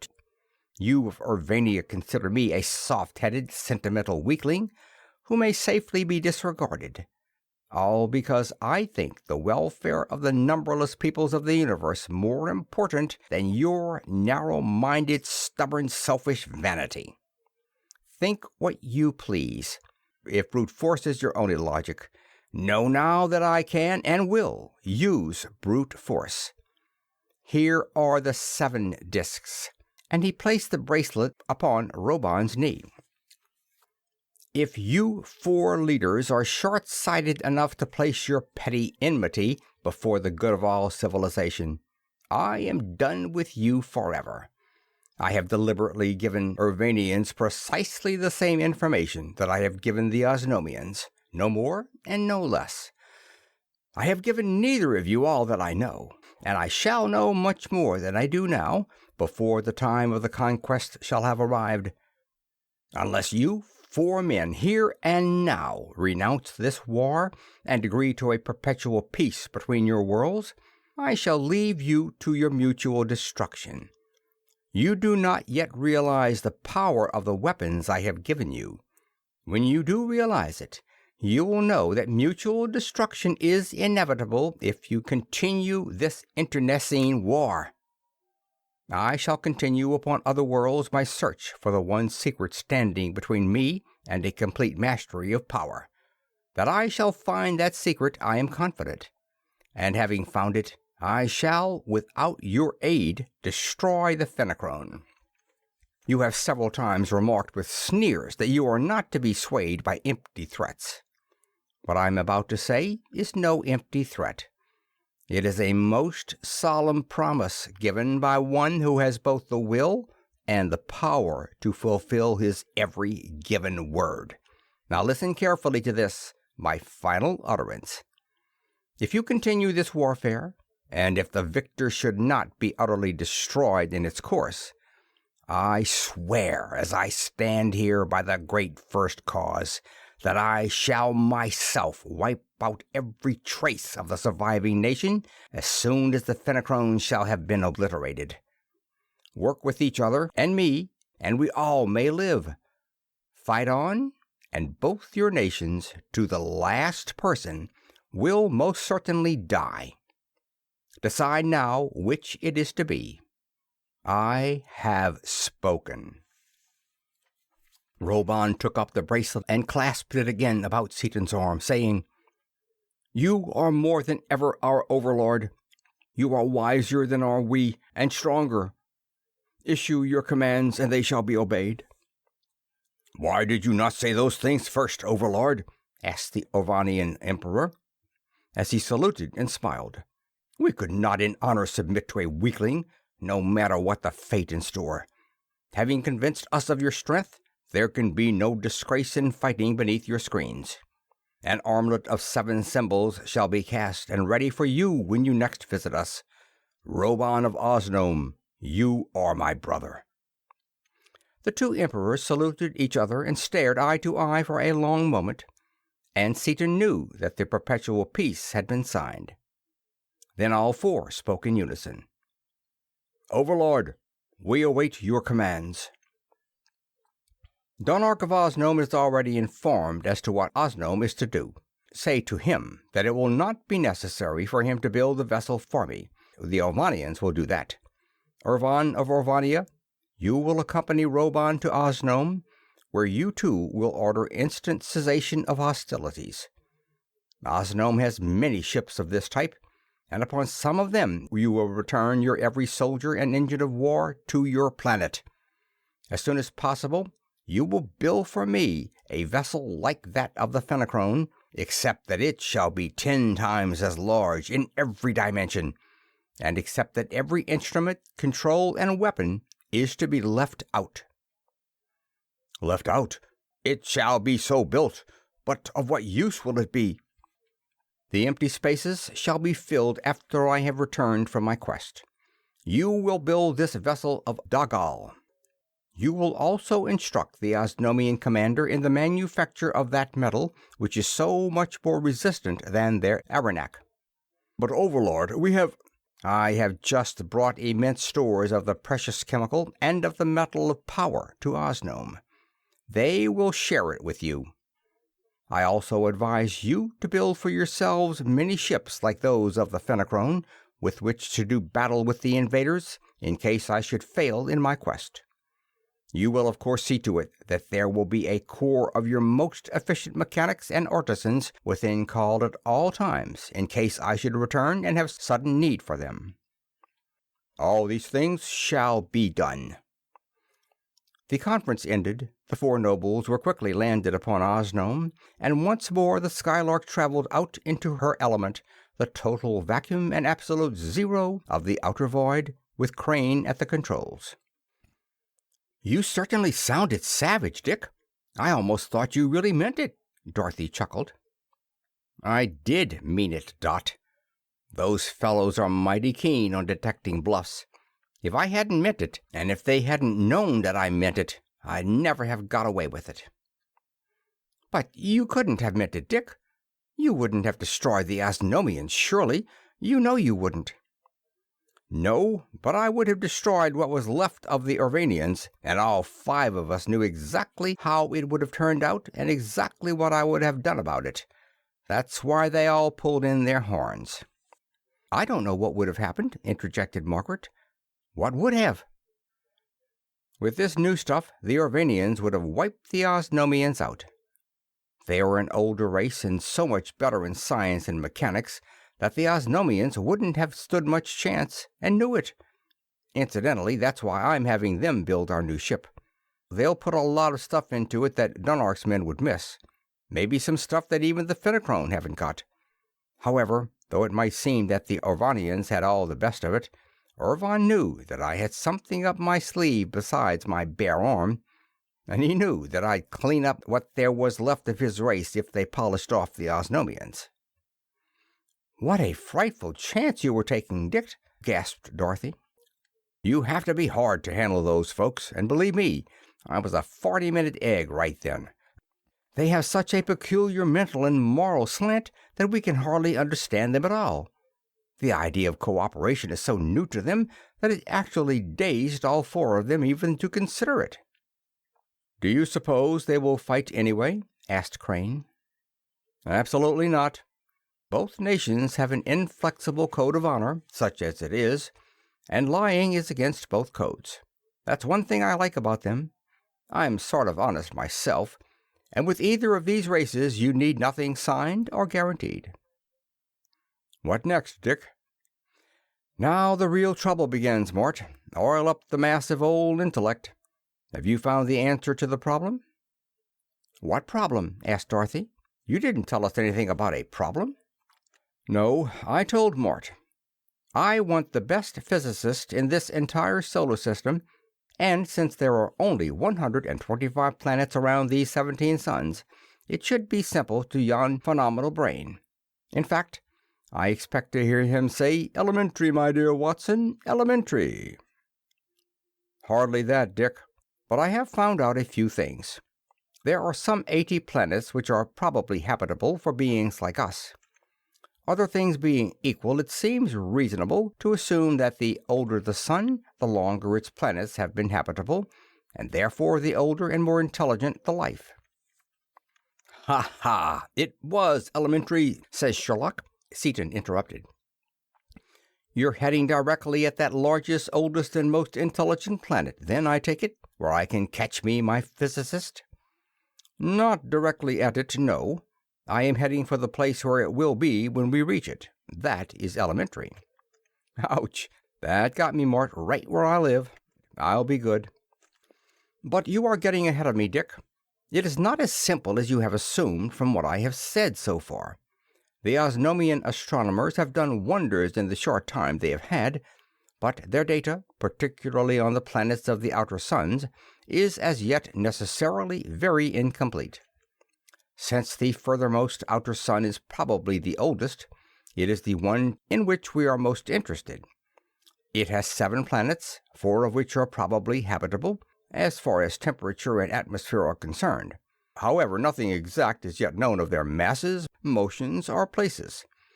Therefore, I have laid our course to intercept the closest one to us as nearly as I can from what meager data we have. If it should prove to be inhabited by intelligent beings, they can probably give us more exact information concerning their neighboring planets. That is the best I can do." "That's a darn fine best, old top. Narrowing down to 4 from 125. Well, until we get there, what to do?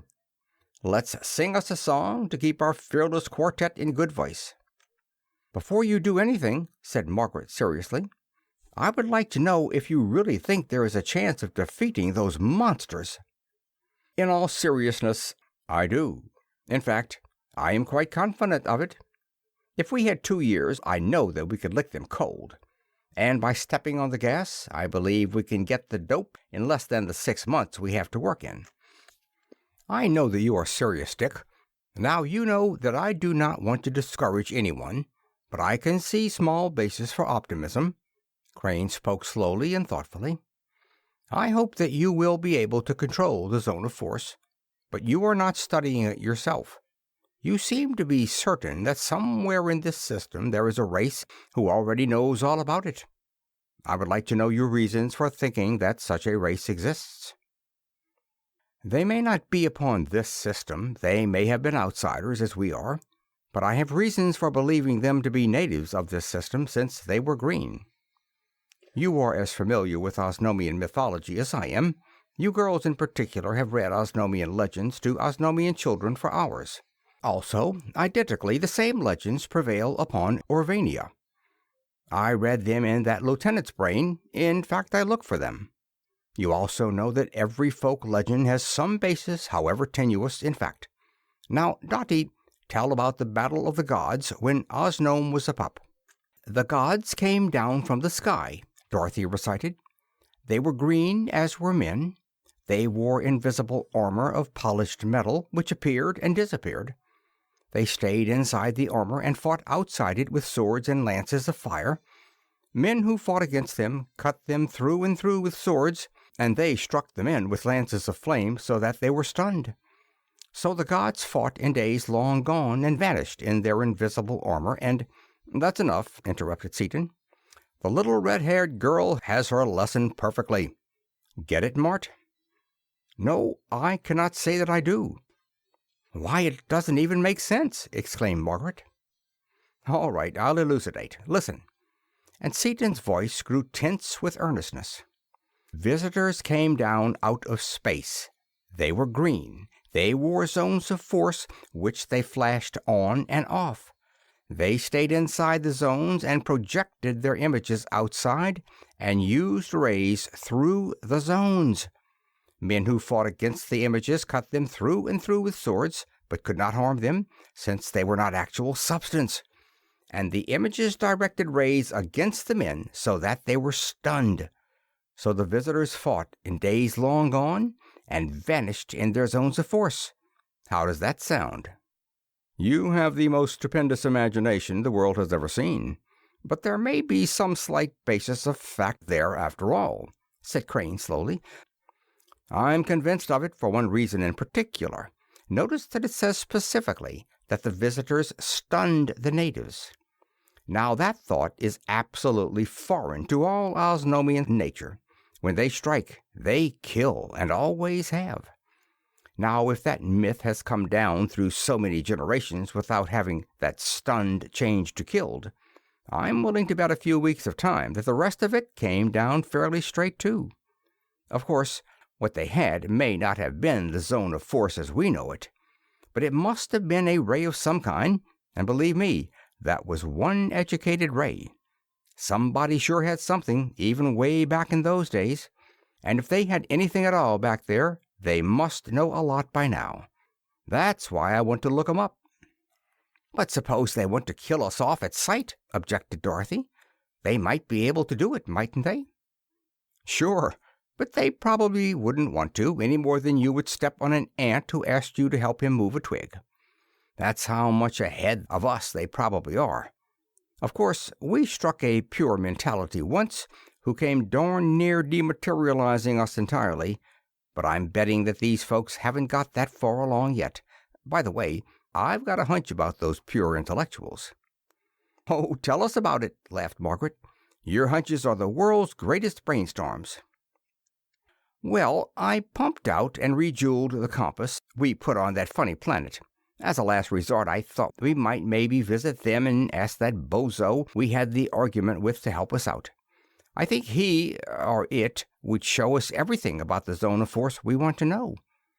I don't think we'd be dematerialized either, because the situation would give him something more to think about for another 1,000 cycles, and thinking seems to be his main object in life.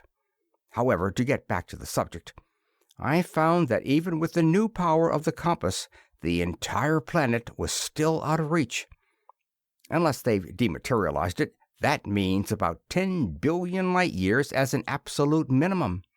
Think about that for a minute. I've just got a kind of hunch that maybe they don't belong in this galaxy at all. That they might be from some other galaxy, planet and all, just riding around on it as we are riding in the Skylark. Is the idea conceivable to a sane mind or not? Not, decided Dorothy promptly. We'd better go to bed.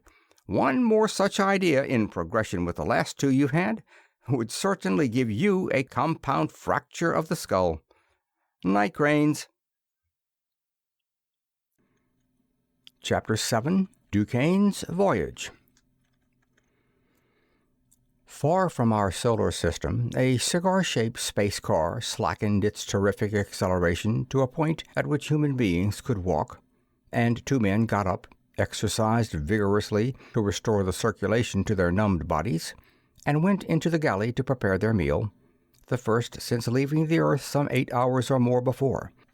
Because of the long and arduous journey he had decided upon, DuQuesne had had to abandon his custom of working alone, and had studied all the available men with great care before selecting his companion and relief pilot. He finally had chosen Baby Doll Loring, so called because of his curly yellow hair, his pink and white complexion, his guileless blue eyes, his slight form of rather less than medium height. But never did outward attributes more belie the inner man. The yellow curls covered a brain agile, keen, and hard. The girlish complexion neither paled nor reddened under stress. The wide blue eyes had glanced along the barrels of so many lethal weapons that in various localities the noose yawned for him. The slender body was built of rawhide and whalebone, and responded instantly to the dictates of that ruthless brain. Under the protection of steel he flourished, and in return for that protection he performed, quietly and with neatness and dispatch, such odd jobs as were in his line with which he was commissioned. When they were seated at an excellent breakfast of ham and eggs, buttered toast, and strong aromatic coffee, DuQuesne broke the long silence. "Do you want to know where we are?"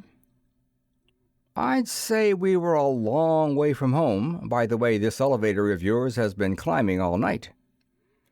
"We are a good many millions miles from the Earth, and we are getting farther away at a rate that would have to be measured in millions of miles per second." DuQuesne, watching the other narrowly as he made this startling announcement, and remembering the effects of a similar one upon Perkins, saw with approval that the coffee cup in midair did not pause or waver in its course. Loring noted the bouquet of his beverage, and took an appreciative sip before he replied, "You certainly can make coffee, Doctor, and good coffee is 9/10 of a good breakfast. As to where we are, that's all right with me. I can stand it if you can. Don't you want to know where we're going, and why?" "I've been thinking about that. Before we started, I didn't want to know anything, because what a man doesn't know he can't be accused of spilling in case of a leak. Now that we are on our way, though, maybe I should know enough about things to act intelligently if something unforeseen should develop. If you'd rather keep it dark and give me orders when necessary, that's all right with me, too. It's your party, you know. I brought you along because one man can't stand on duty 24 hours a day continuously. Since you are in as deep as you can get, and since this trip is dangerous, you should know everything there is to know. You are one of the higher-ups now, anyway, and we understand each other thoroughly, I believe." "I believe so." Back in the bow control room, DuQuesne applied more power, but not enough to render movement impossible. "You don't have to drive her as hard all the way, then, as you did last night?" "No, I'm out of range of Seaton's instrument now, and we don't have to kill ourselves. High acceleration is punishment for anyone, and we must keep ourselves fit. To begin with, I suppose that you are curious about that object compass?" "That and other things." An object compass is a needle of specially treated copper, so activated that it points always toward one certain object after being once set upon it. Seaton undoubtedly has one upon me, but, sensitive as they are, they can't hold on a mass as small as a man at this distance. That was why we left at midnight after he had gone to bed, so that we'd be out of range before he woke up. I wanted to lose him, as he might interfere if he knew where I was going. Now I'll go back to the beginning and tell you the whole story." Tersely but vividly, he recounted the tale of the interstellar cruise, the voyage of the Skylark of space. When he had finished, Loring smoked for a few minutes in silence. "There's a lot of stuff there that's hard to understand all at once. Do you mind if I ask a few foolish questions to get things straightened out in my mind?" "Go ahead. Ask as many as you want to. It's hard to understand a lot of that Osnomian stuff. A man can't get it all at once." "Osnome is so far away. How are you going to find it?" "With one of the object compasses I mentioned. I had planned on navigating from notes I took on the ship back to Earth, but it wasn't necessary. They tried to keep me from finding out anything, but I learned all about the compasses, built a few of them in their own shop, and set one on Osnome. I had it, among other things, in my pocket when I landed.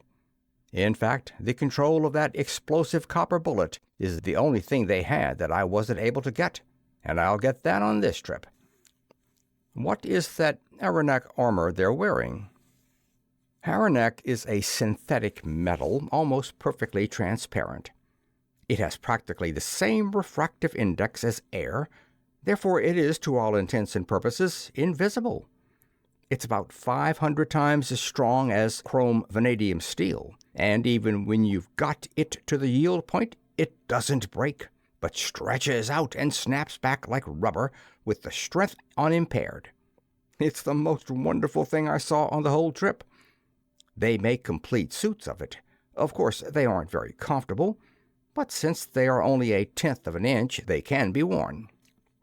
"And 1/10 of an inch of that stuff will stop a steel-nosed machine gun bullet?" "Stop it? A tenth of an inch of Arenak is harder to pierce than 50 inches of our hardest, toughest armor steel. A 16th-inch armor-piercing projectile couldn't get through it. It's hard to believe, but nevertheless it's a fact. The only way to kill Seaton with a gun would be to use one heavy enough so that the shock of the impact would kill him, and it wouldn't surprise me a bit if he had his armor anchored with an attractor against that very contingency. But even if he has it, you can imagine the chance of getting action against him with a gun of that size. Yes, I've heard that he is fast. That doesn't tell half of it. You know that I'm handy with a gun myself.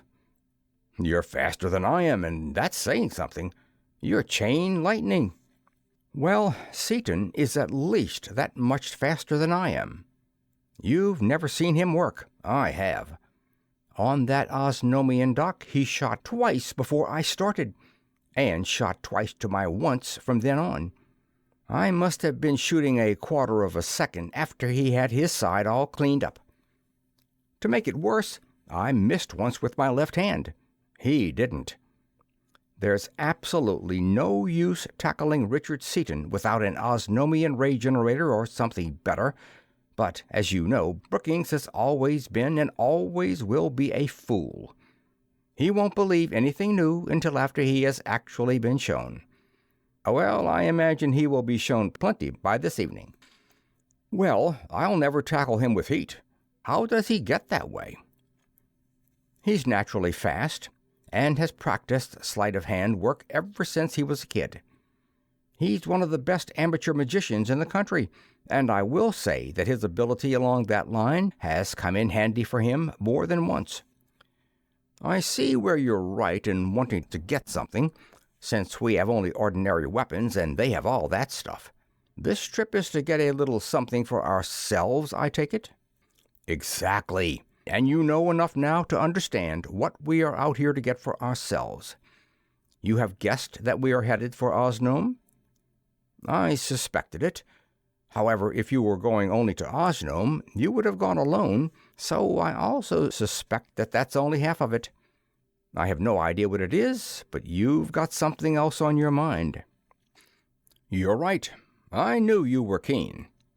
When I was on Osnome, I found out something that only 4 other men, all dead, ever knew.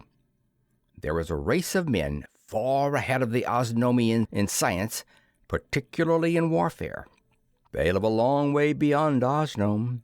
It is my plan to steal an Osnomian airship and mount all its ray screens, generators, guns, and everything else upon this ship, or else convert their vessel into a spaceship. Instead of using their ordinary power, however, we will do as Seaton did and use intra-atomic power, which is practically infinite. Then we'll have everything Seaton's got, but that isn't enough. I want enough more than he's got to wipe him out. Therefore, after we get a ship armed to suit us, we'll visit this strange planet and either come to terms with them or else steal a ship from them. Then we'll have their stuff and that of the Osnomians, as well as our own. Seaton won't last long after that. Do you mind if I ask how you got that dope? Not at all.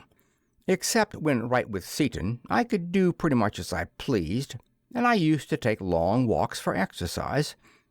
The Osnomians tired very easily, being so weak, and because of the light gravity of the planet, I had to do a lot of work or walking to keep in any kind of condition at all. I learned Condalian quickly, and got so friendly with the guards that pretty soon they quit trying to keep me in sight, but waited at the edge of the palace grounds until I came back and joined them. Well, one trip I was 15 miles or so from the city when an airship crashed down in a woods about half a mile from me. It was in an uninhabited district and nobody else saw it. I went over to investigate, thinking probably I could find out something useful. It had the whole front end cut or broken off, and that made me curious, because no imaginable fall will break an aeronaut hull. I walked in through the hole and saw that it was one of their fighting tenders, a combination warship and repair shop, with all of the stuff in it that I've been telling you about. The generators were mostly burned out, and the propelling and lifting motors were out of commission. I prowled around, getting acquainted with it, and found a lot of useful instruments, and, best of all, one of Dunark's new mechanical educators with complete instructions for its use. Also, I found 3 bodies and thought I'd try it out. Just a minute. Only 3 bodies on a warship? And what good could a mechanical educator do if the men were all dead? 3 is all I found, but there was another one. 3 men and a captain compose an Osnomian crew for any ordinary vessel. Everything is automatic, you know. As for the men being dead, that doesn't make any difference. You can read their brains just the same if they haven't been dead too long. However, when I tried to read theirs, I found only blanks. Their brains had been destroyed so that nobody could read them. That did look funny, so I ransacked the ship from truck to keelson and finally found another body wearing an air helmet in a sort of closet off the control room. I put the educator on it. This is getting good. It sounds like a page of the old Arabian Nights that I used to read when I was a boy. You know, it really isn't surprising that Brookings didn't believe a lot of this stuff. As I have said, a lot of it is hard to understand, but I'm going to show it to you. All that and more. Okay, I believe it all right. After riding in this boat and looking out of the windows, I'll believe anything. Reading a dead man's brain is steep, though. I'll let you do it after we get there. I don't understand exactly how it works myself, but I know how to operate one. Well, I found out that this man's brain was in good shape, and I got a shock when I read it. Here's what he had been through. They had been flying very high on their way to the front when their ship was seized by an invisible force and thrown upward. He must have thought faster than the others because he put on an air helmet and dived into this locker where he hid under a pile of gear, fixing things so that he could see out through the transparent aeroneck of the wall.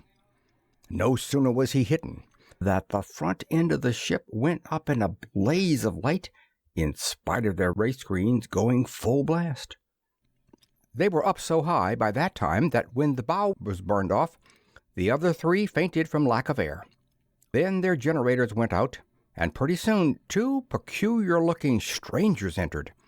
They were wearing vacuum suits and were very short and stocky, giving the impression of enormous strength.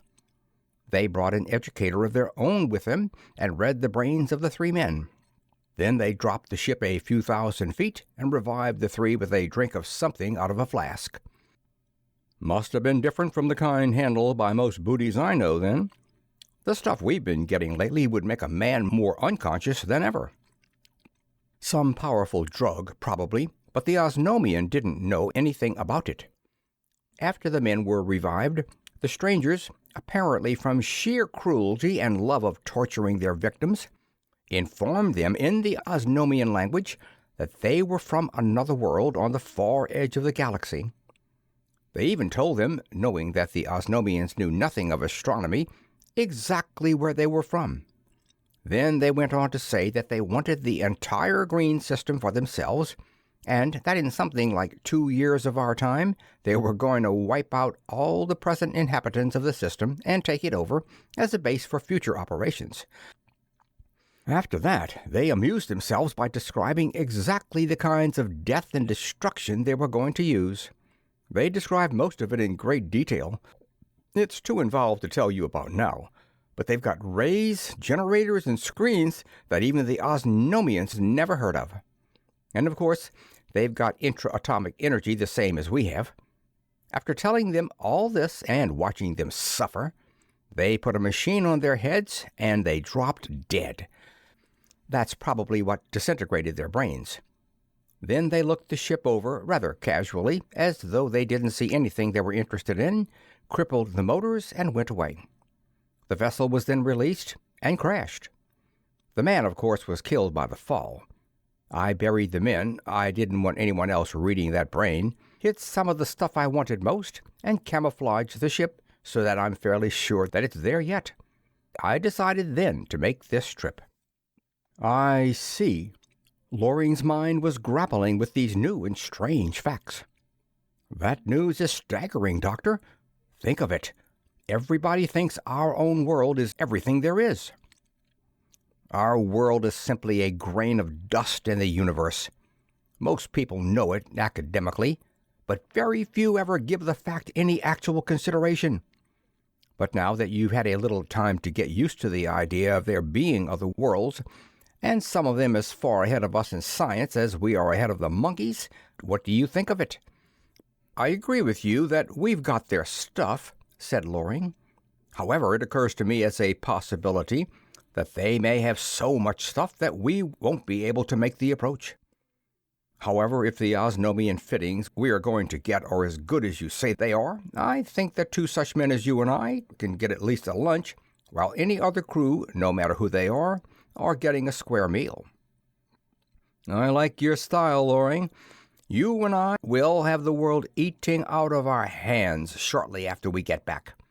As far as actual procedure over there is concerned, of course, I haven't made any definite plans.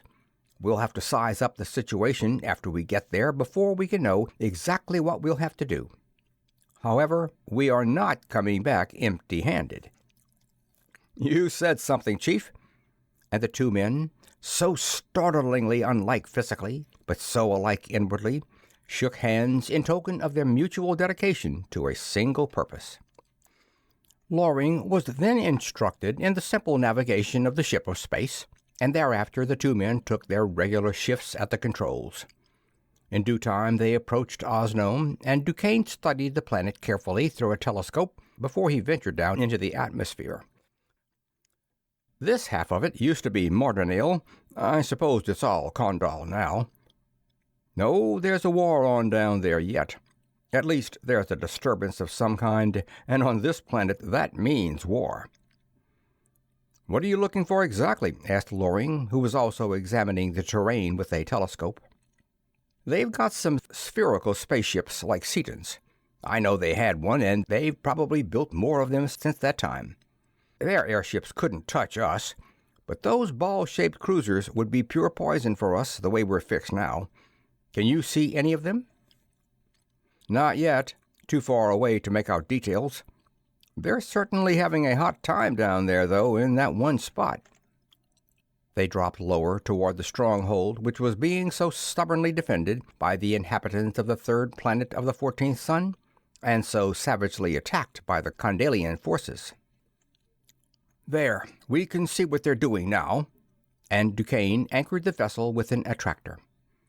"I want to see if they've got many of those spaceships in action, and you will want to see what war is like when it's fought by people who have been making war steadily for 10,000 years."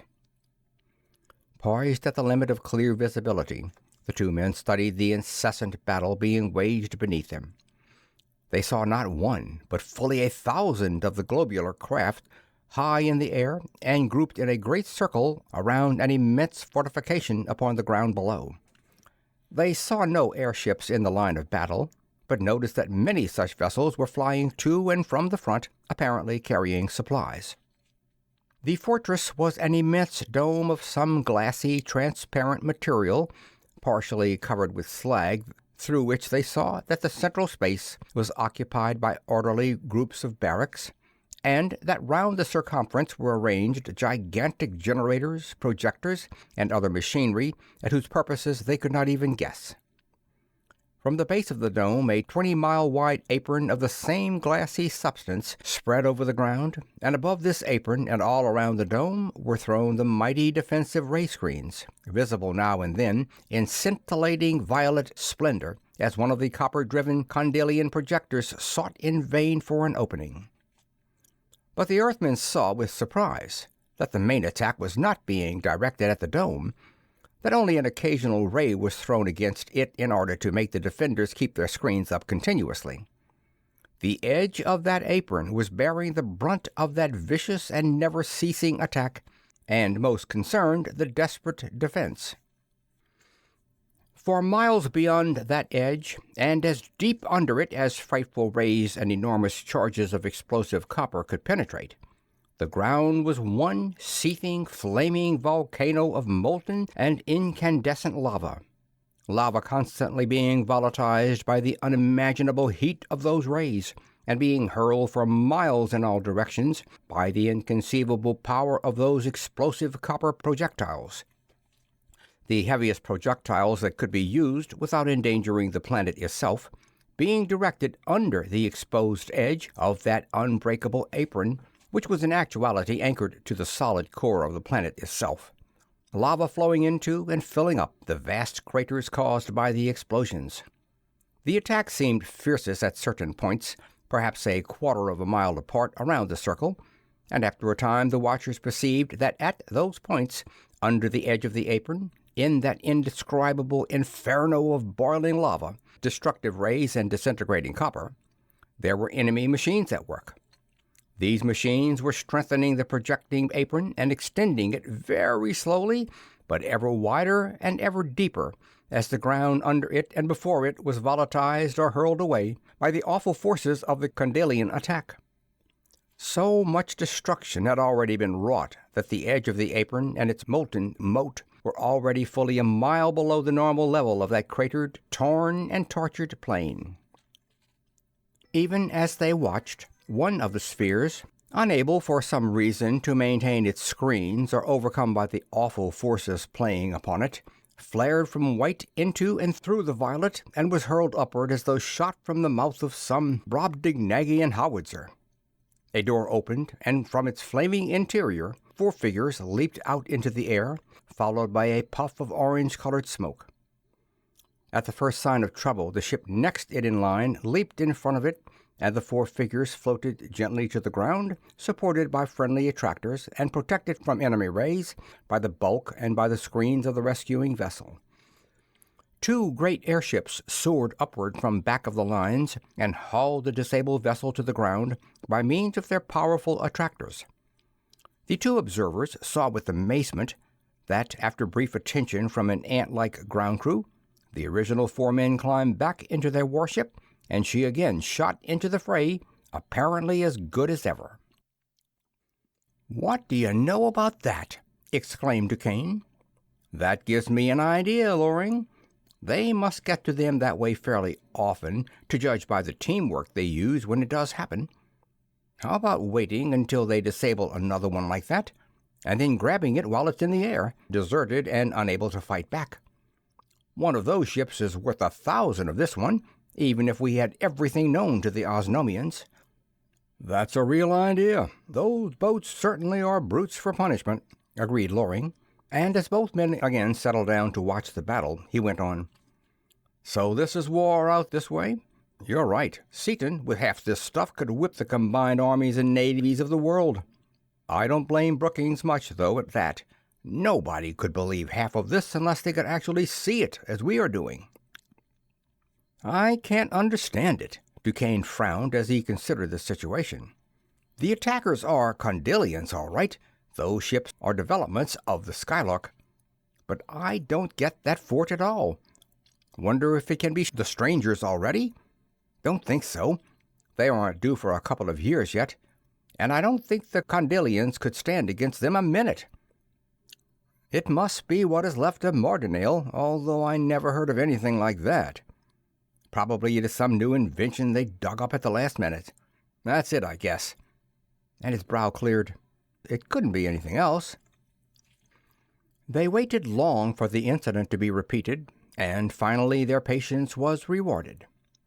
When the next vessel was disabled and hurled upward by the concentration of enemy forces, DuQuesne darted down, seized it with his most powerful attractor, and whisked it away into space at such a velocity that to the eyes of the Condalians it simply disappeared. He took the disabled warship far out into space and allowed it to cool for a long time before deciding that it was safe to board it. Through the transparent walls they could see no sign of life, and DuQuesne donned a vacuum suit and stepped into the airlock. As Loring held the steel vessel close to the stranger, DuQuesne leaped lightly through the open door into the interior. Shutting the door, he opened an auxiliary air tank, adjusting the gauge to 1 atmosphere as he did so. The pressure normal, he divested himself of the suit and made a thorough examination of the vessel. He then signaled Loring to follow him, and soon both ships were over Condal, so high as to be invisible from the ground. Plunging the vessel like a bullet toward the grove in which he had left the Condalian airship, he slowed abruptly just in time to make a safe landing.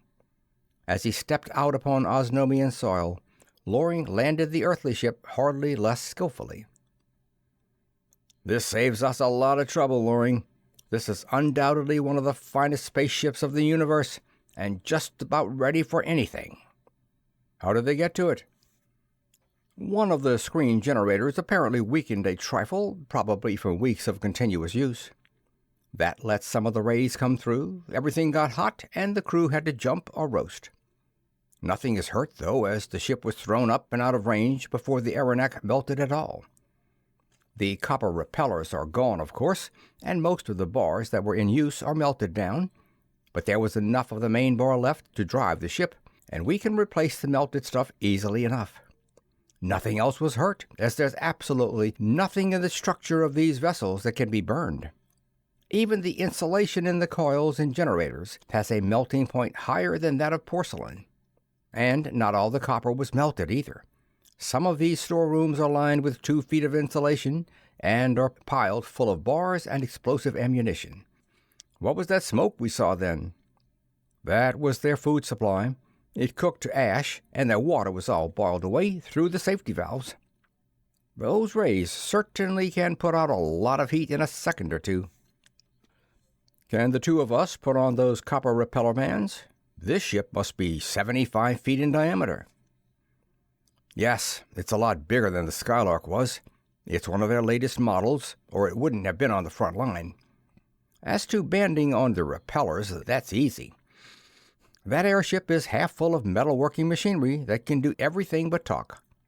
I know how to use most of it from seeing it in use, and we can figure out the rest."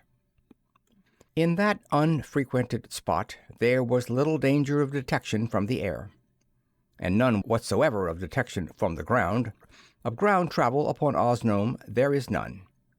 Nevertheless, the two men camouflaged the vessel so that they were visible only to keen and direct scrutiny, and drove their task through to completion on the shortest possible time.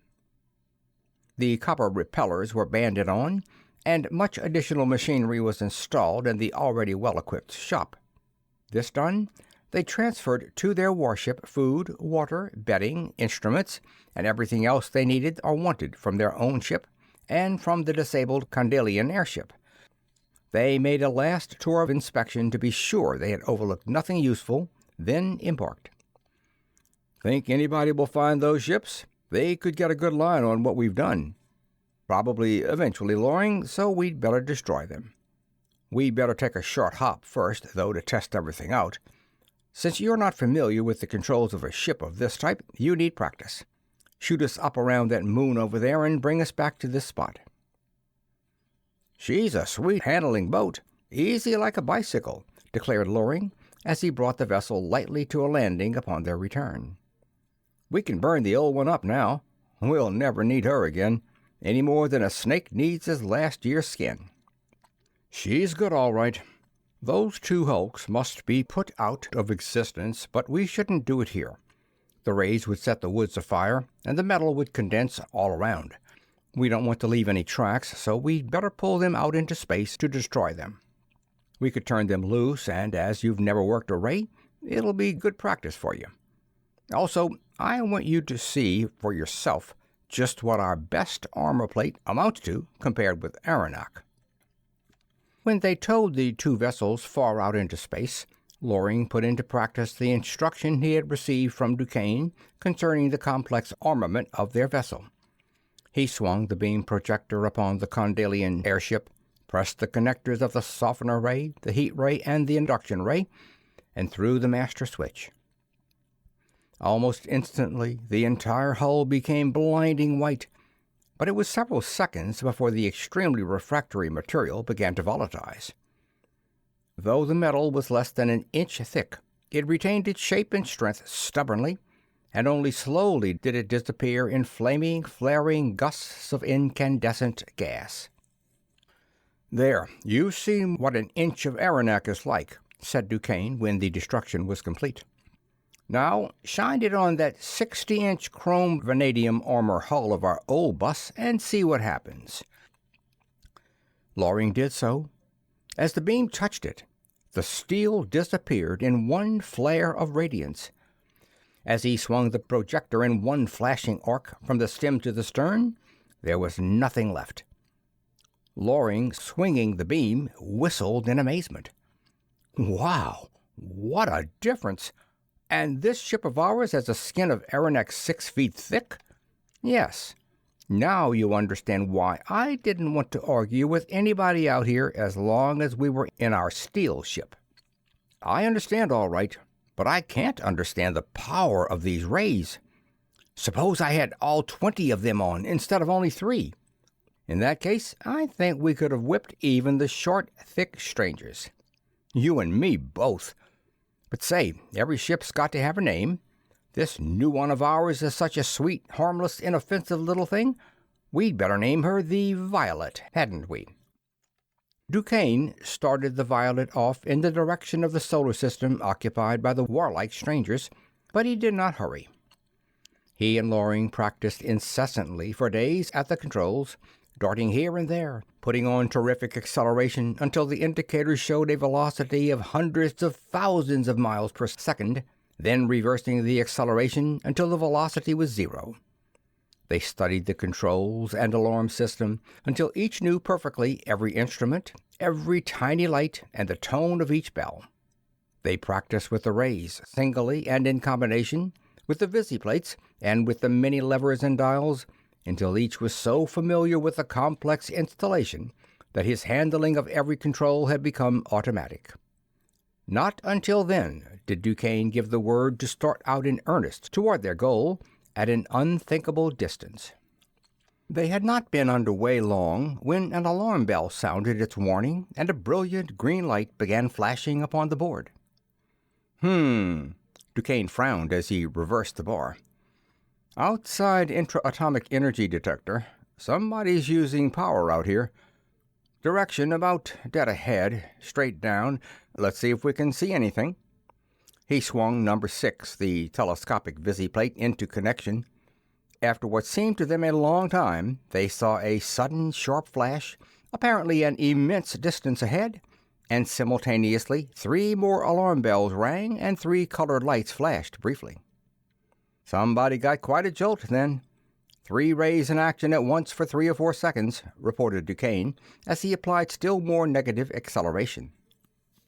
"I'd like to know what this is all about," he exclaimed after a time, as they saw a subdued glow which lasted a minute or two. As the warning lights were flashing more and more slowly and with diminishing intensity, the Violet was once more put upon her course. As she proceeded, however, the warnings of the liberation of intra-atomic energy grew stronger and stronger, and both men scanned their path intensely for a sight of the source of the disturbance, while their velocity was cut to only a few hundred miles an hour. Suddenly, the indicator swerved and pointed behind them, showing that they had passed the object, whatever it was. DuQuesne instantly applied power and snapped on a small searchlight.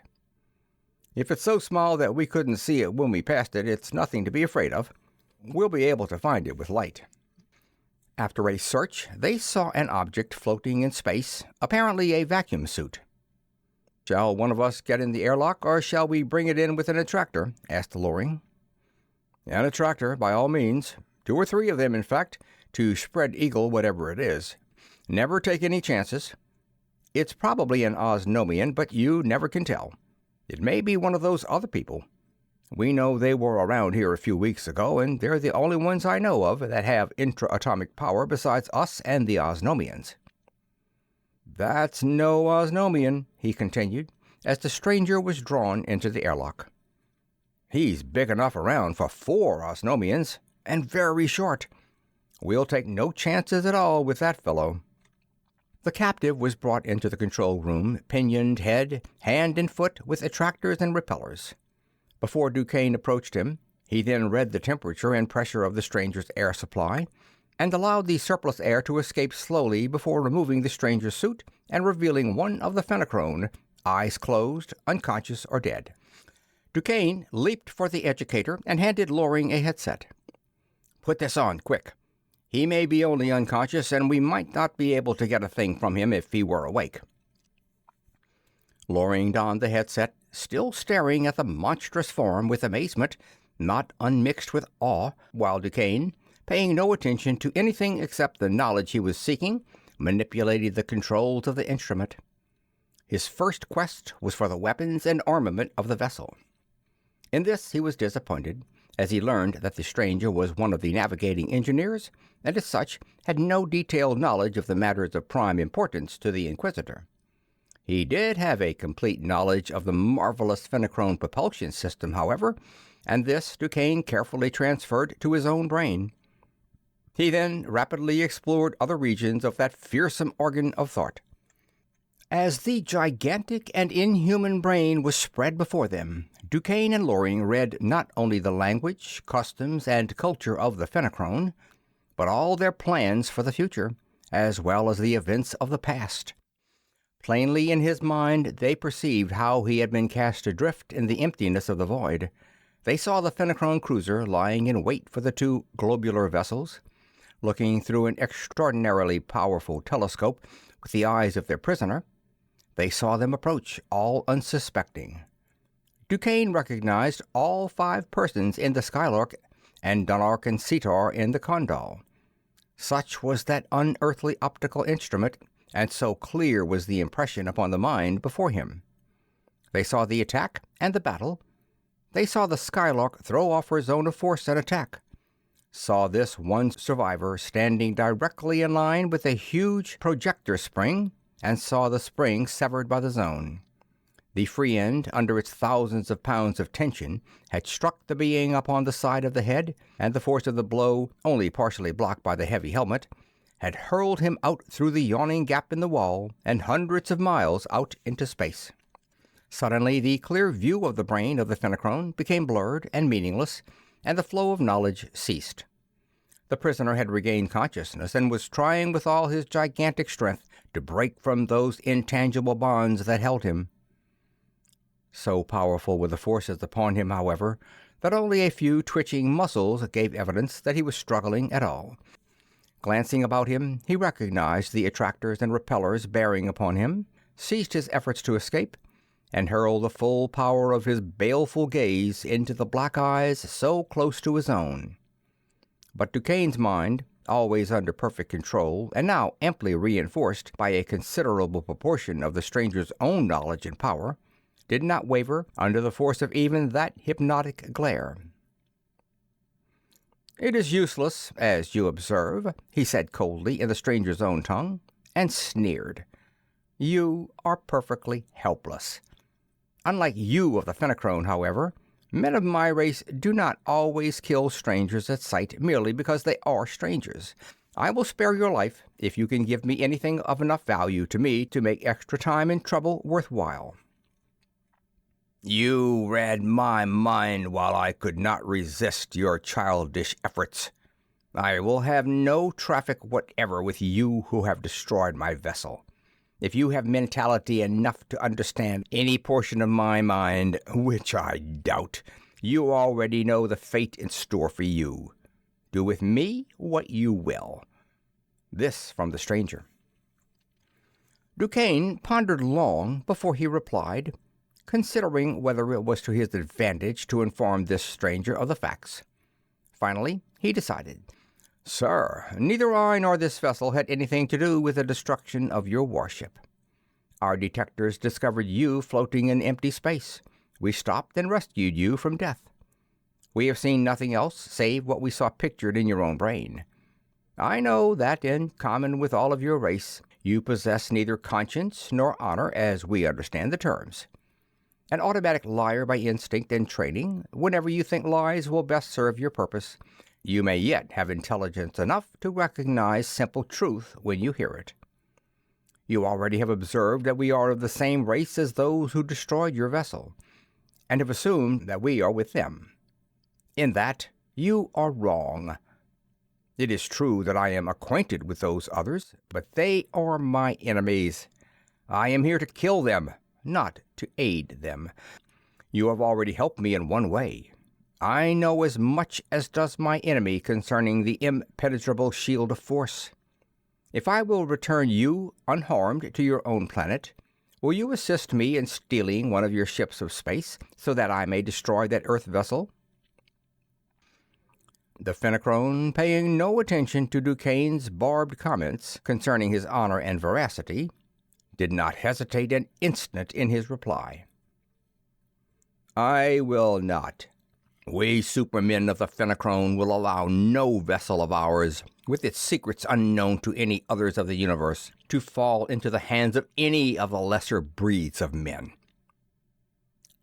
"Well, you didn't try to lie that time, anyway," said DuQuesne. "But think a minute. Seaton, my enemy, already has one of your vessels. Don't think he is too much of a fool to put it back together and to learn its every secret. Then, too, remember that I have your mind and can get along without you, even though I am willing to admit that you could be of enough help to me so that I could save your life in exchange for that help. Also remember that, Superman though you may be, your mentality cannot cope with the forces I have bearing upon you. Neither will your being a Superman enable your body to retain life after I have pushed you through yonder door, dressed as you are in a silken tunic." "I have the normal love of life," was the reply. "But some things cannot be done, even with life at stake. Stealing a vessel of the Fenachrone is one of those things. I can, however, do this much. If you will return me to my own planet, you too shall be received as guests aboard one of our vessels, and shall be allowed to witness the vengeance of the Fenachrone upon your enemy. Then you shall be returned to your vessel and allowed to depart unharmed." "Now you are lying by rote. I know just what you'd do," said DuQuesne. "Get that idea out of your head right now. The attractors now holding you will not be released until after you have told all. Then, and then only, will we try to discover a way of returning you to your own world safely, and yet in a manner which will in no way jeopardize my own safety. Incidentally, I warn you that the first sign of any attempt to play false with me in any way will mean your instant death." The prisoner remained silent, analyzing every feature of the situation, and DuQuesne continued, coldly, "Here's something else for you to think about. If you are unwilling to help us, what is to prevent me from killing you and then hunting up Seaton and making peace with him for the duration of this forthcoming war? With the fragments of your vessel which he has, with my knowledge of your mind reinforced by your own dead brain, and with the vast resources of all the planets of the Green System, there is no doubt that the plans of the Fenachrone will be seriously interfered with. Myriads of your race will certainly lose their lives, and it is quite possible that your entire race would be destroyed. Understand that I care nothing for the Green System. You are welcome to it if you do as I ask. If you do not, I shall warn them and help them simply to protect my world, which is now my own personal property. In return for our armament and equipment, you promise not to warn the Green System against us? The death of your enemy takes first place in your mind?"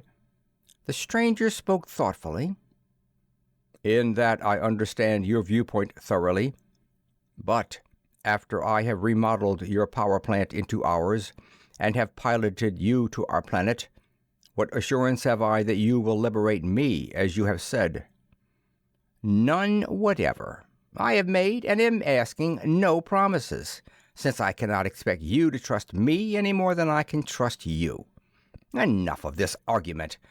I am master here, and I am dictating terms. We can get along without you.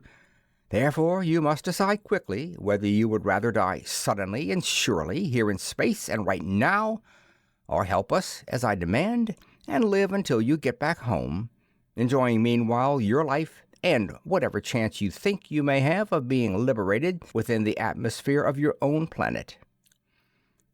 "Just a minute, Chief," Loring said in English, his back to the prisoner. "Wouldn't we gain more by killing him and going back to Seaton in the green system, as you suggested?" "No."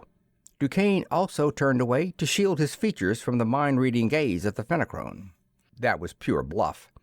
I don't want to get within 1,000,000 miles of Seaton until after we have the armament of this fellow's ships. I couldn't make peace with Seaton now, even if I wanted to, and I haven't the slightest intention of trying. I intend killing him on sight. Here's what we're going to do. First, we'll get what we came after. Then we'll find the Skylark and blow her clear out of space and take over the pieces of that Fenachrone ship. After that, we'll head for the green system, and with their own stuff and what we'll give them, they'll be able to give those fiends a hot reception. By the time they finally destroy the Osnomians, if they do, we'll have the world ready for them." He turned to the Fenachrone. "What is your decision?" "I submit, in the hope that you will keep your promise, since there is no alternative but death." And the awful creature, still loosely held by the attractors and carefully watched by DuQuesne and Loring, fairly tore into the task of rebuilding the Osnomian power plant into the space-annihilating drive of the Fenachrone, for he well knew one fact that DuQuesne's hurried inspection had failed to glean from the labyrinthine intricacies of that fearsome brain. That once within the detector screens of that distant solar system, these Earth beings would be utterly helpless before the forces which would inevitably be turned upon them.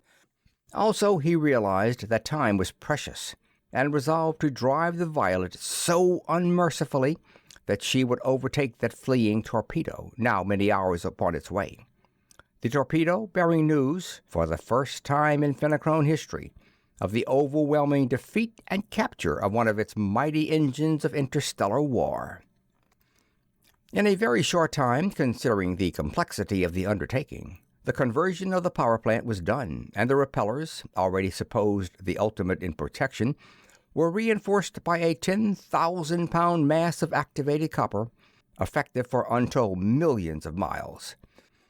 Their monstrous pilot then set the bar and advanced both levers of the dual power control out to the extreme limit of their travel. There was no sense of motion or of acceleration, since the new system of propulsion acted upon every molecule of matter within the radius of activity of the bar, which had been set to include the entire hull. The passengers felt only the utter lack of all weight and the other peculiar sensations with which they were already familiar, as each had had previous experience of free motion in space. But in spite of the lack of apparent motion, the Violet was now leaping through the unfathomable depths of interstellar space with the unthinkable speed of 5 times the velocity of light. Chapter 8. The Porpoise-Men of Dasor. "How long do you figure it's going to take us to get there, Mart?" Seaton asked from a corner where he was bending over his apparatus table. "About 3 days at this acceleration. I set it at what I thought the safe maximum for the girls. Should we increase it?" "Probably not. 3 days isn't bad. Anyway, to save even 1 day, we'd have to more than double the acceleration, and none of us could do anything, so we'd better let it ride. How are you making it, Peg?" "I'm getting used to weighing a ton now. My knees buckled only once this morning from my forgetting to watch them when I tried to walk. Don't let me interfere, though. If I am slowing us down, I'll go to bed and stay there." "It'd hardly pay," said Seaton. "We can use the time to good advantage. Look here, Mart. I've been looking over this stuff I got out of their ship, and here's something I know you'd eat up. They refer to it as a chart, but it's 3-dimensional and almost incredible. I can't say that I understand it, but I get an awful kick out of looking at it. I've been studying it a couple of hours and haven't started yet. I haven't found our solar system, the green one, or their own. It's too heavy to move around now because of the acceleration we're using. Come over here and give it a look." The chart was a strip of some parchment-like material or film, apparently miles in length, wound upon reels at each end of the machine. One section of the film was always under the viewing mechanism, an optical system projecting an undistorted image into a visiplate plate somewhat similar to their own, and at the touch of a lever, a small atomic motor turned the reels and moved the film through the projector. It was not an ordinary star chart. It was three-dimensional, ultra-stereoscopic. The eye did not perceive a flat surface, but beheld an actual, extremely narrow wedge of space as seen from the center of the galaxy. Each of the closer stars was seen in its true position in space and in its true perspective, and each was clearly identified by number. In the background were faint stars and nebulous masses of light, too distant to be resolved into separate stars. A true representation of the actual sky. As both men stared, fascinated, into the visiplate, Seaton touched the lever, and they apparently traveled directly along the center line of that ever-widening wedge.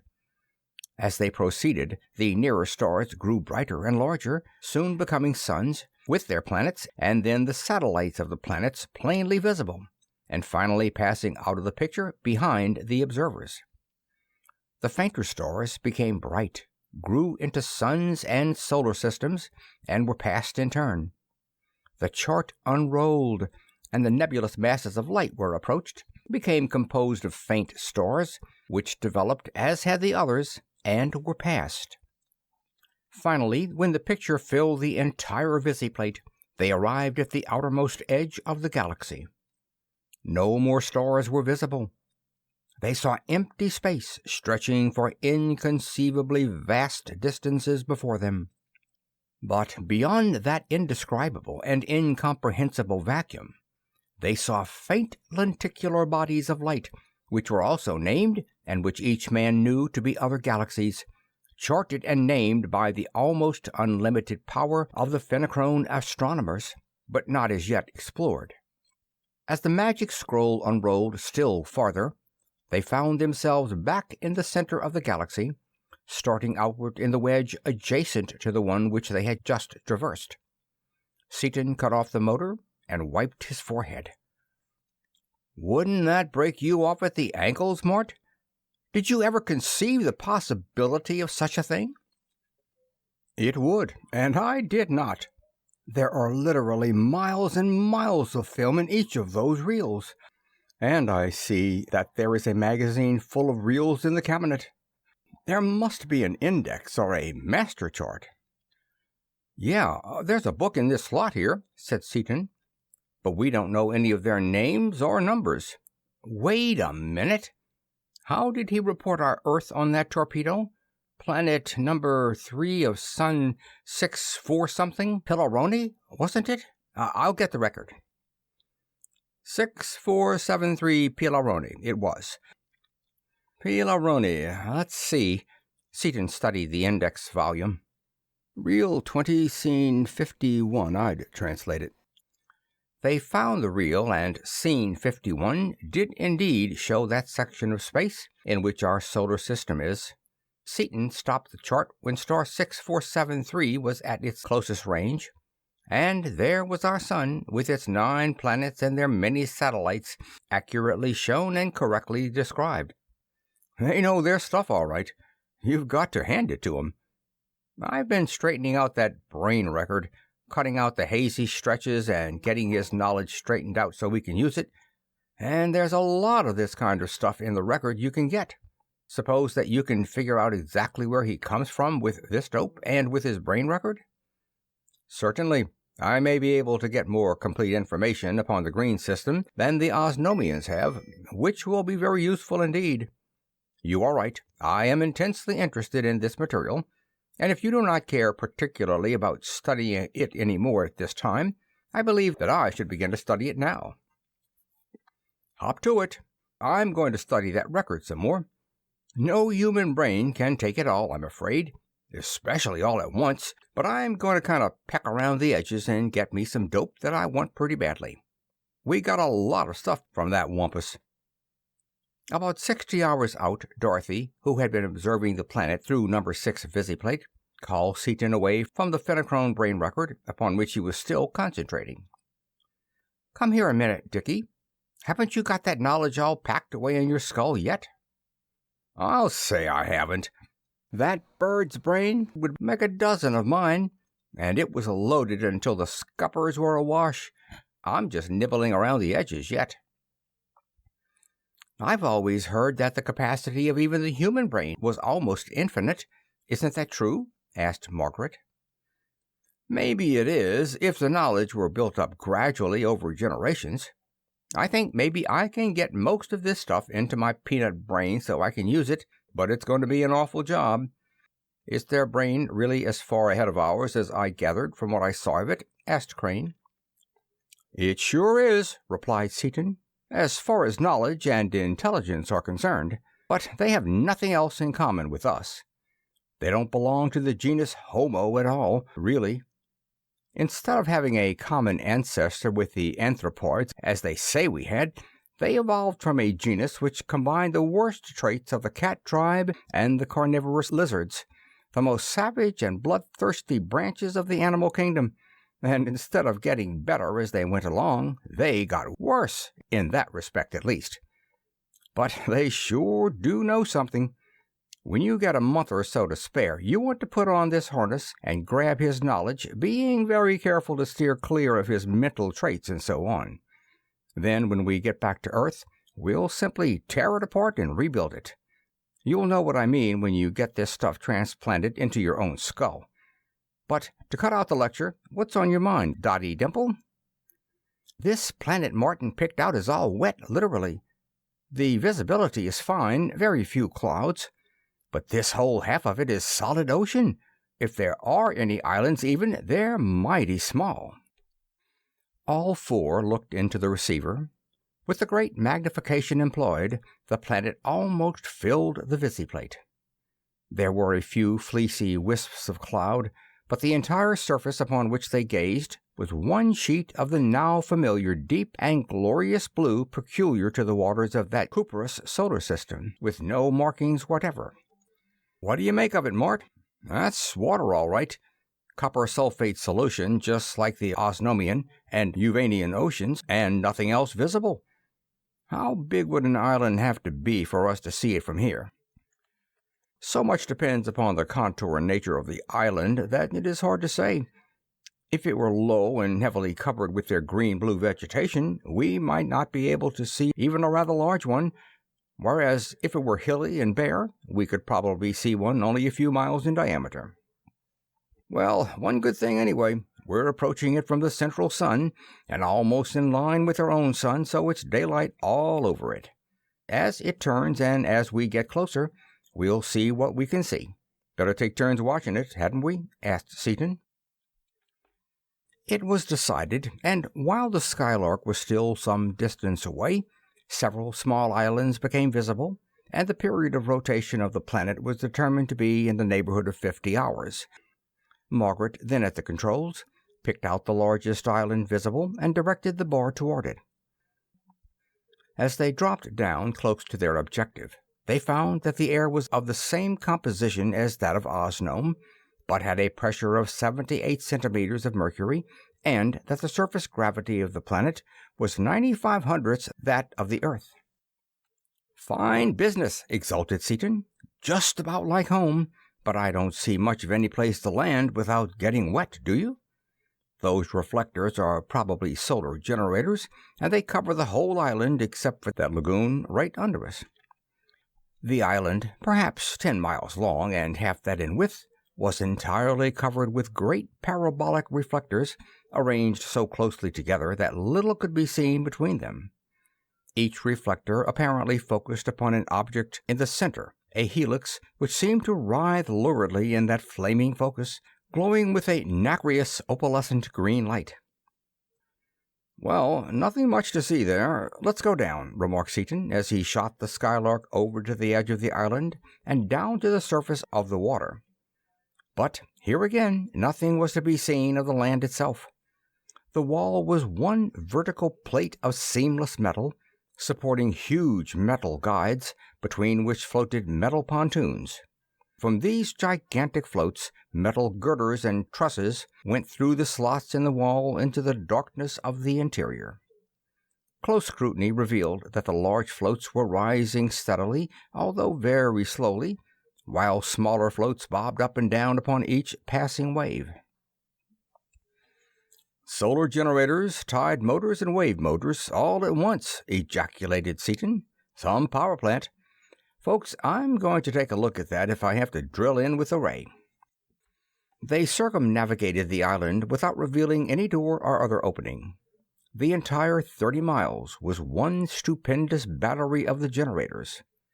Back at the starting point, the Skylark hopped over the structure and down to the surface of the small central lagoon previously noticed. Close to the water, it was seen that there was plenty of room for the vessel to move about beneath the roof of reflectors, and that the island was one solid stand of tide motors. At one end of the lagoon was an open metal structure, the only building visible, and Seaton brought the space cruiser up to it and through the huge opening, for a door there was none. The interior of the room was lighted by long tubular lights running around in front of the walls, which were veritable switchboards. Row after row and tier upon tier stood the instruments, plainly electrical meters of enormous capacity, and equally plainly in full operation. But no wiring or bus bar could be seen. Before each row of instruments there was a narrow walk with steps leading down into the water of the lagoon. Every part of the great room was plainly visible, and not a living being was even watching that vast instrument board. "What do you make of it, Dick?" asked Crane slowly. "No wiring, tight beam transmission. The Phenochrome do it with 2 matched frequency separable units. Millions and millions of kilowatts there, if I'm any judge. Absolutely automatic, too, or else—" Seaton's voice died away. "Or else what?" asked Dorothy. "Just a hunch. I wouldn't wonder if—" "Hold it, Dickie. Remember, I had to put you in bed after that last hunch you had. Here it is, anyway. Mort, what would be the logical line of evolution when the planet has become so old that all the land has been eroded to a level below that of the ocean? You picked us out an old one, all right. So old that there's no land left. Would a highly civilized people revert to fish? That seems like a backward move to me, but what other answer is possible? Probably not to true fishes, although they might easily develop some fish-like traits. I do not believe, however, that they would go back to gills or to cold blood." "What are you two saying?" interrupted Margaret. "Do you mean to say that you think fish live here instead of people, and that fish did all this?" as she waved her hand at the complicated machinery about them. "Not fish, exactly, no." Crane paused in thought. "Merely a people who have adjusted themselves to their environment through conscious or natural selection. We had a talk about this very thing in our first trip, shortly after I met you, remember? I commented on the fact that there must be life throughout the universe, much of it that we could not understand, and you replied that there would be no reason to suppose them awful because incomprehensible. That may be the case here." "Well, I'm going to find out," declared Seaton, as he approached with a box full of coils, tubes, and other apparatus. "How?" asked Dorothy, curiously. "Fix me up a detector and follow up one of those beams. Find its frequency and direction first, you know, then pick it up outside and follow it to where it's going. It'll go through anything, of course, but I can trap off enough of it to follow it, even if it's tight enough to choke itself," said Seaton. "That's one thing I got from that brain record."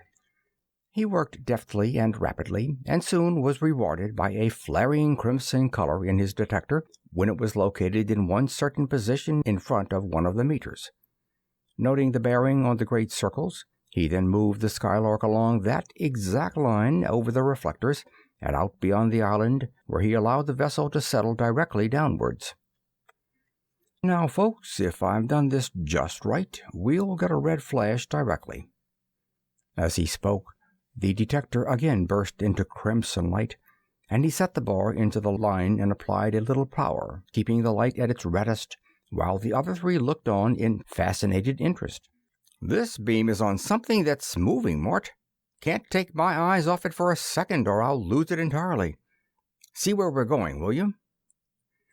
We are about to strike the water, replied Crane quietly. The water? Exclaimed Margaret. Fair enough. Why not? Oh, that's right. I forgot that the Skylark is as good a submarine as she is an airship. Crane pointed number 6 visiplate directly into the line of flight and started into the dark water. How deep are we, Mort? Asked Seaton after a time. Only about 100 feet, and we do not seem to be getting any deeper. That's good. Afraid this beam might be going to a station on the other side of the planet, through the ground. If so, we'd have had to go back and trace another. We can follow it any distance underwater, but not through rock. Need a light? Not unless we go deeper. For 2 hours, Seaton held the detector upon that tight beam of energy, traveling at 100 miles an hour, the highest speed he could use and still hold the beam. I'd like to be up above watching us. I bet we're making the water boil behind us, remarked Dorothy. Yeah, we're kicking up quite a wave, I guess. It sure takes power to drive the old can through this wetness. Slow down, commanded Crane. I see a submarine ahead. I thought it might be a whale at first, but it is a boat, and it is what we are aiming for. You are constantly swinging with it, keeping it exactly in the line. Okay. Seaton reduced the power and swung the visiplate over in front of him, whereupon the detector lamp went out. It's a relief to follow something I can see instead of trying to guess which way that beam's going to wiggle next. Lead on, Macduff. I'm right on your tail. The Skylark fell in behind the submersible craft, close enough to keep it plainly visible in the telescopic visiplate. Finally, the stranger stopped and rose to the surface between 2 rows of submerged pontoons, which, row upon row, extended in every direction as far as the telescope could reach. Well, Dot, we're where we're going, wherever that is. What do you suppose it is? It looks like a floating isleport, like what it told about in that wild story magazine you read so much.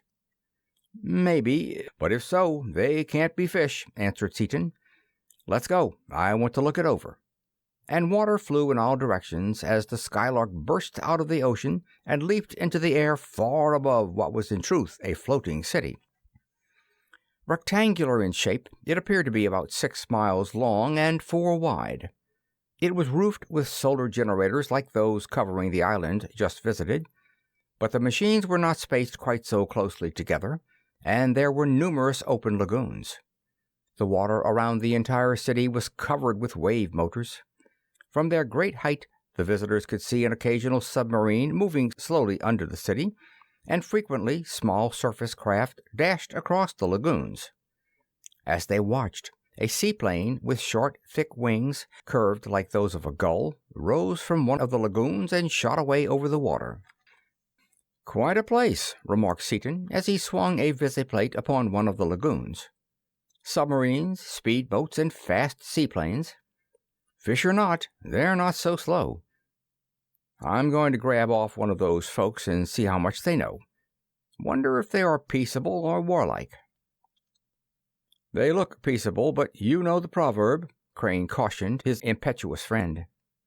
Yes, and I'm going to be timid like a mice, Seaton returned, as the Skylark dropped rapidly toward a lagoon near the edge of the island. You ought to put that in a gag book, Dick, Dorothy chuckled. You forgot all about being timid until an hour afterwards. Watch me, Redtop. If they even point a finger at us, I'm going to run 1,000,000 miles a minute. No hostile demonstration was made as they dropped lower and lower, however, and Seaton, with one hand upon the switch actuating the zone of force, slowly lowered the vessel down past the reflectors and to the surface of the water. Through the visiplate, he saw the crowd of people coming toward them, some swimming in the lagoon, some walking along narrow runways. They seemed to be of all sizes and unarmed. I believe they're perfectly peaceable and just curious, Mort. I've already got the repellers on close range. Believe I'll cut them off altogether. How about the ray screens? All 3 full out. They don't interfere with anything solid, though, and won't hurt anything. They'll stop any ray attack, and this Aranak hull will stop anything else we are apt to get there. Watch this board, will you, and I'll see if I can't negotiate with them." Seaton opened the door, and as he did so, a number of the smaller beings dived headlong into the water, and a submarine rose quietly to the surface less than 50 feet away with a peculiar tubular weapon and a large ray generator trained upon the Skylark.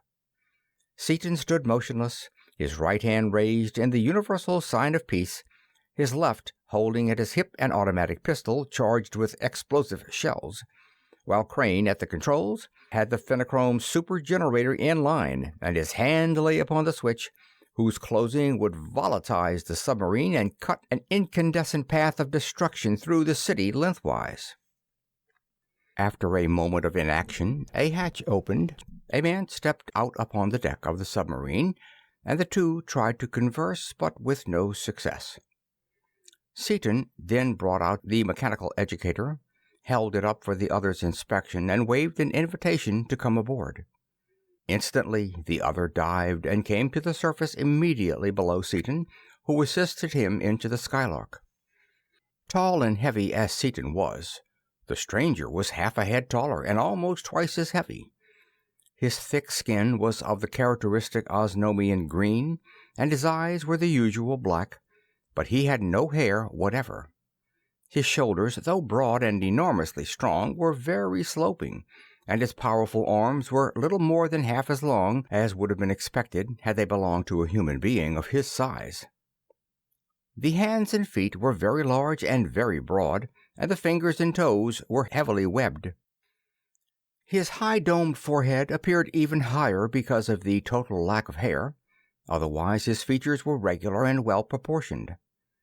He carried himself easily and gracefully, and yet with the dignity of one accustomed to command, as he stepped into the control room and saluted gravely the three other Earth beings.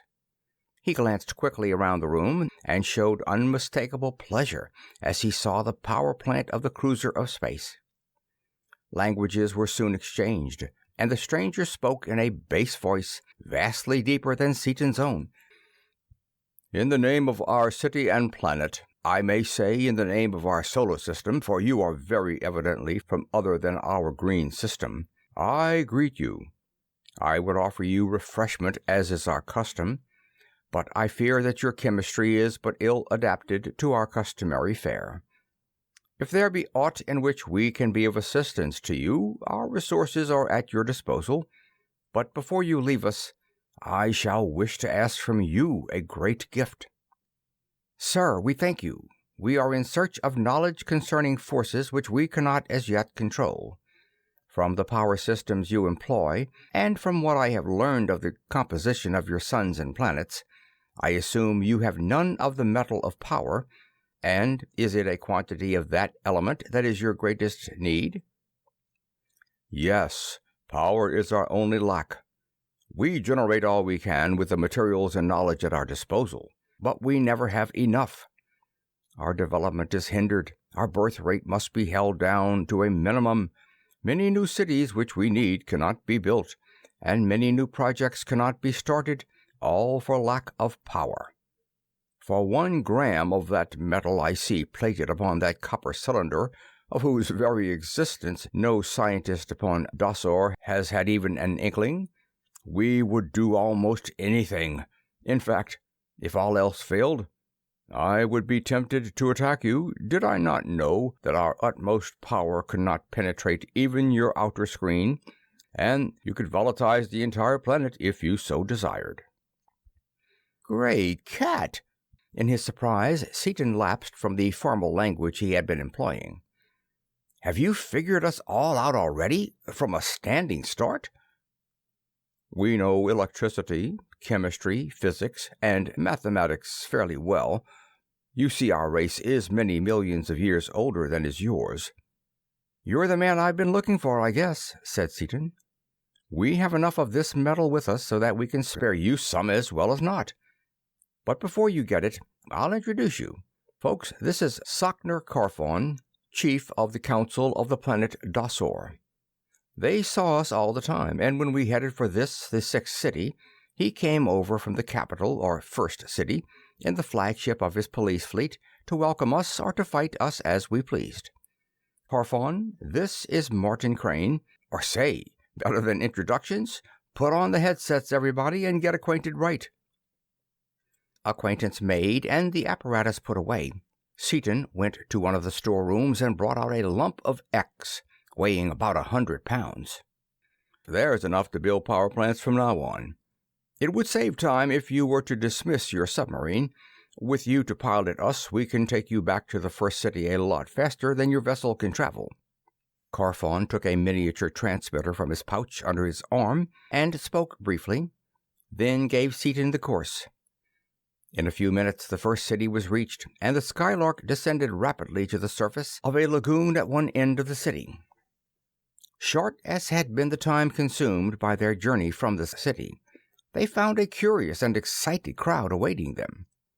The central portion of the lagoon was almost covered by the small surface craft, while the sides, separated from the sidewalks by the curbs, were full of swimmers. The peculiar Dasorian equivalents of whistles, bells, and gongs were making a deafening uproar, and the crowd was yelling and cheering in much the same fashion as do earthly crowds upon similar occasions.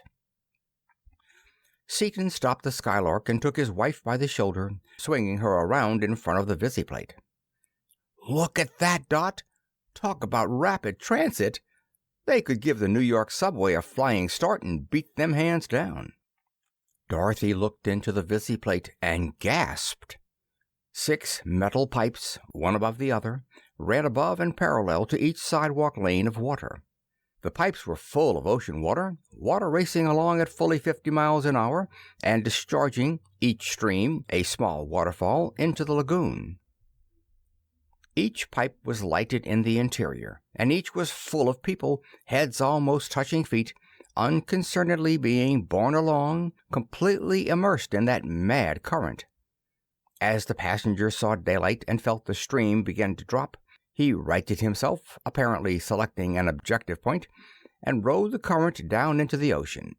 A few quick strokes, and he was either at the surface or upon one of the flights of stairs leading up to the platform. Many of the travelers did not even move as they left the orifice. If they happened to be on their backs, they entered the ocean backward and did not bother about righting themselves or about selecting a destination until they were many feet below the surface. "Good heavens, Dick! They'll kill themselves or drown." "Not these birds. Notice their skins? They've got a hide like a walrus and a terrific layer of subcutaneous fat. Even their heads are protected that way. You could hardly hit one of them enough with a baseball bat to hurt him. And as for drowning, they can outswim a fish and can stay underwater almost an hour without coming up for air. Even one of those youngsters can swim the full length of the city without taking a breath." "How do you get that velocity of flow, Carfon?" asked Crane. "By means of pumps. These channels run all over the city, and the amount of water running in each tube and the number of tubes in use are regulated automatically by the amount of traffic. When any section of the tube is empty of people, no water flows through it. This was necessary in order to save power. At each intersection there are 4 standpipes and automatic swim counters that regulate the volume of water and the number of tubes in use. This is ordinarily a quiet pool, as it is in a residence section, and this channel, our channels correspond to your streets, you know, has only 6 tubes each way. If you will look on the other side of the channel, you will see the intake end of the tubes going downtown." Seaton swung the visiplate around, and they saw 6 rapidly moving stairways, each crowded with people, leading from the ocean level up to the top of a tall metal tower. As the passengers reached the top of the flight, they were catapulted headfirst into the chamber leading to the tube below. "Well, that is some system for handling people," exclaimed Seaton. "What's the capacity of the system?" "When running full pressure, 6 tubes will handle 5,000 people a minute. It is only very rarely, on such occasions as this, when they are ever loaded to capacity. Some of the channels in the middle of the city have as many as 20 tubes, so that it is always possible to go from one end of the city to the other in less than 10 minutes. "Don't they ever jam?" asked Dorothy curiously. "I've been lost more than once in the New York subway, and been in some perfectly frightful jams, too, and they weren't moving 10,000 people a minute either." "No jams have ever occurred. The tubes are perfectly smooth and well lighted, and all turns and intersections are rounded. The controlling machine allows only so many persons to enter any tube. If more should try to enter than can be carried comfortably, the surplus passengers are slid off down a chute to the swimways or sidewalks, and may either wait a while or swim to the next intersection." "That looks like quite a jam down there now." Seaton pointed to the receiving pool, which was now one solid mass except for the space kept clear by the 6 mighty streams of humanity-laden water. "If the newcomers can't find room to come to the surface, they'll swim over to some other pool." Carfon shrugged indifferently. "My residence is in the 5th cubicle on the right side of this channel. Our custom demands that you accept the hospitality of my home, if only for a moment, and only for a beaker of distilled water. Any ordinary visitor would be received in my office, but you must enter my home." Seaton steered the Skylark carefully, surrounded as she was by a tightly packed crowd of swimmers, to the indicated building, and anchored her so that one of the doors was close to a flight of steps leading from the corner of the building down into the water. Carfon stepped out, opened the door of his house, and preceded his guests within. The room was large and square, and built of a synthetic, non-corroding metal, as was the entire city. The walls were tastefully decorated with striking geometrical designs in many-colored metal, and upon the floor was a softly woven rug. 3 doors leading into other rooms could be seen, and strange pieces of furniture stood here and there. In the center of the floor space was a circular opening some 4 feet in diameter, and there, only a few inches below the level of the floor, was the surface of the ocean. Carfon introduced his guests to his wife, a feminine replica of himself, although she was not of quite such heroic proportions. "I don't suppose that 7 is far away, is he?" Carfon asked of the woman. "Probably he is outside near the flying ball. If he has not been touching it ever since it came down, it is only because someone stronger than he pushed him aside. You know how boys are," turning to Dorothy with a smile as she spoke. "Boy nature is probably universal." "Pardon my curiosity, but why 7? asked Dorothy as she returned the smile. "He is the 2,347th Sockner Carfon in direct male line of descent," she explained. "But perhaps 6 has not explained these things to you. Our population must not be allowed to increase, therefore each couple can only have 2 children.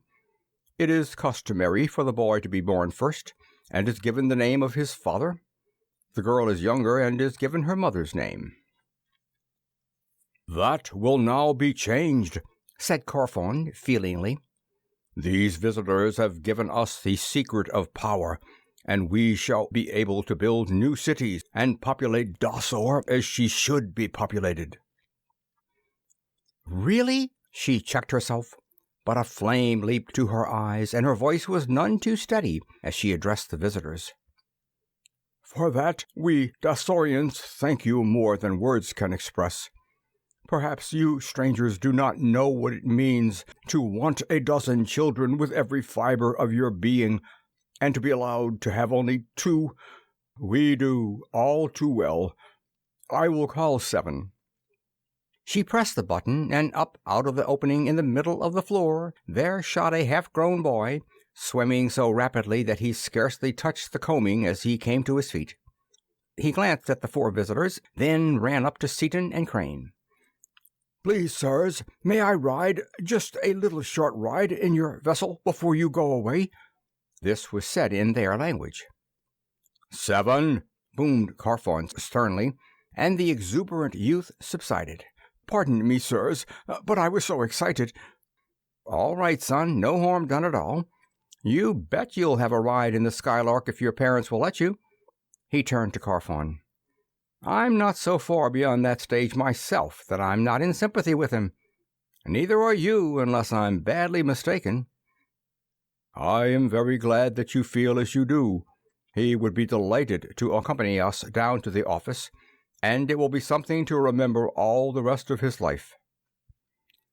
"You have a little girl, too?" Dorothy asked the woman. "Yes. Would you like to see her? She is asleep now." And without waiting for an answer, the proud Dasorian mother led the way into a bedroom without beds, for Dasorians sleep floating in thermostatically controlled tanks, buoyed up in the water of the temperature they like best, in a fashion that no earthly springs and mattresses can approach. In a small tank in a corner reposed a baby, apparently about a year old, over whom Dorothy and Margaret made the usual feminine ceremony of delight and approbation. Back in the living room, after an animated conversation in which much information was exchanged concerning the two planets and their races of peoples, Carfon drew 6 metal goblets of distilled water and passed them around. Standing in a circle, the 6 touched goblets and drank. They then embarked, and while Crane steered the Skylark slowly along the channel toward the offices of the Council, and while Dorothy and Margaret showed the eager 7 all over the vessel, Seaton explained to Carfon the danger that threatened the universe, what he had done, and what he was attempting to do.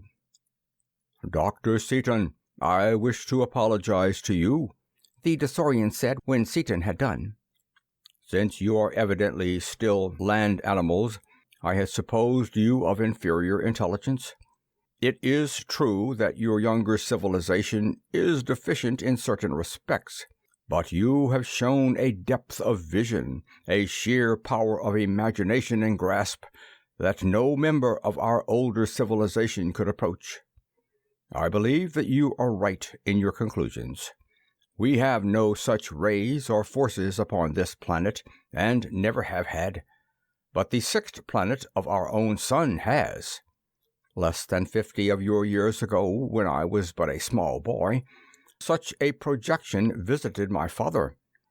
It offered to rescue us from our watery planet, and to show us how to build rocket ships to move us to 3, which is half land, inhabited by lower animals." "And he didn't accept?" "Certainly not. Then, as now, our sole lack was power, and the strangers did not show us how to increase our supply. Perhaps they had more power than we. Perhaps, because of the difficulty of communication, our want was not made clear to them. But of course we did not want to move to 3, and we had already had rocket ships for hundreds of generations. We have never been able to reach 6 with them, but we visited 3 long ago, and everyone who went there came back as soon as he could.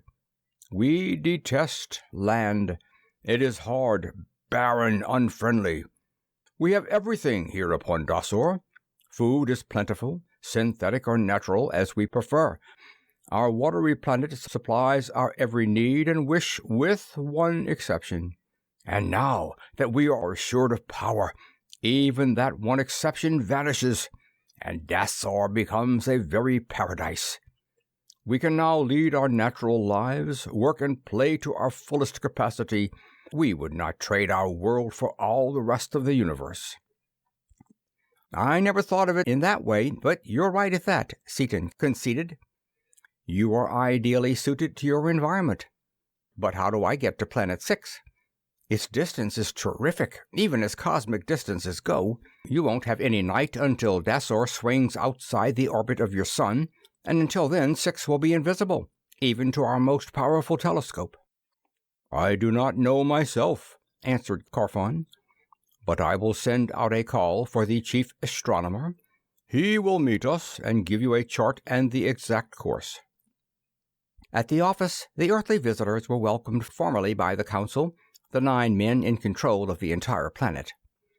The ceremony over and their course carefully plotted, Carfon stood at the door of the Skylark a moment before he closed. "We thank you with all our force, Earthmen, for what you have done for us this day. Please remember, and believe that this is no idle word. If we can assist you in any way in this conflict which is to come, the resources of this planet are at your disposal. We join Osnome and the other planets of this system in declaring you, Dr. Seaton, our overlord. Chapter 9. The Welcome to Norlamin. The Skylark was now days upon her way toward the sixth planet. Seaton gave the visit plates and the instrument board his customary careful scrutiny and rejoined the others. "Still talking about the human fish, Dotty Dimple?" he asked as he stroked his villainous pipe.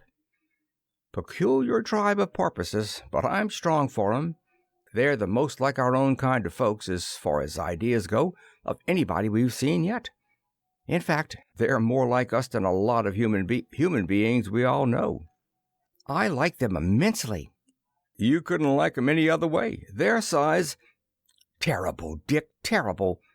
Easy as I am, I can't stand for any such joke as that was going to be. But really, I think they're just perfectly fine, in spite of their being so funny-looking. Mrs. Carfon is just simply sweet, even if she does look like a walrus. And that cute little seal of a baby was just too perfectly cunning for words. That boy 7 is keen as mustard, too." "He should be," put in Crane dryly. "He probably has as much intelligence now as any one of us." "Do you think so?" asked Margaret. "He acted like any other boy, but he did seem to understand things remarkably well." "He would. They're way ahead of us in most things." Seaton glanced at the two women quizzically and turned to Crane. "And as for their being bald, this was one time, Mort, when those two phenomenal heads of hair our two little girlfriends are so proud of didn't make any kind of hit at all. They probably regard that black thatch of pegs and Dot's auburn mop as relics of a barbarous and prehistoric age, about as we would regard the hirsute hide of a Neanderthal man." "That may be so, too," Dorothy replied unconcernedly. "But we aren't planning on living there, so why worry about it? I like them anyway, and I believe that they like us." "They acted that way. But say, Mart, if that planet is so old that all their land area has been eroded away, how come they've got so much water left? And they've got quite an atmosphere, too." "The air pressure," said Crane, "while greater than that now obtaining upon Earth, was probably of the order of magnitude of 3 meters of mercury originally. As to the erosion, they might have had more water to begin with than our Earth had." "Yeah, that'd account for it, all right," said Dorothy. "There's one thing I want to ask you two scientists," Margaret said. "Everywhere we've gone, except on that one world that Dick thinks is a wandering planet, we've found the intelligent life quite remarkably like human beings. How do you account for that?" "There, Mort, is one for the massive old bean to concentrate on," challenged Seaton. Then, as Crane considered the question in silence for some time, he went on, "I'll answer it myself, then, by asking another. Why not? Why shouldn't they be? Remember, man is the highest form of earthly life, at least in our own opinion, and as far as we know.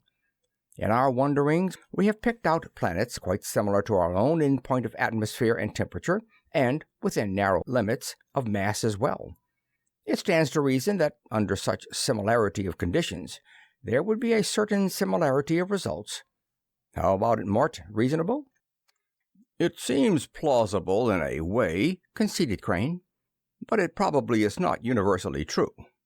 "Sure not. Couldn't be, hardly. No doubt we could find a lot of worlds inhabited by all kinds of intelligent things, freaks that we can't even begin to imagine now, but they probably would be occupying planets entirely different from ours in some essential feature of atmosphere, temperature, or mass." "But the Fenachrone world is entirely different," Dorothy argued, "and they're more or less human. They're bipeds, anyway, with recognizable features.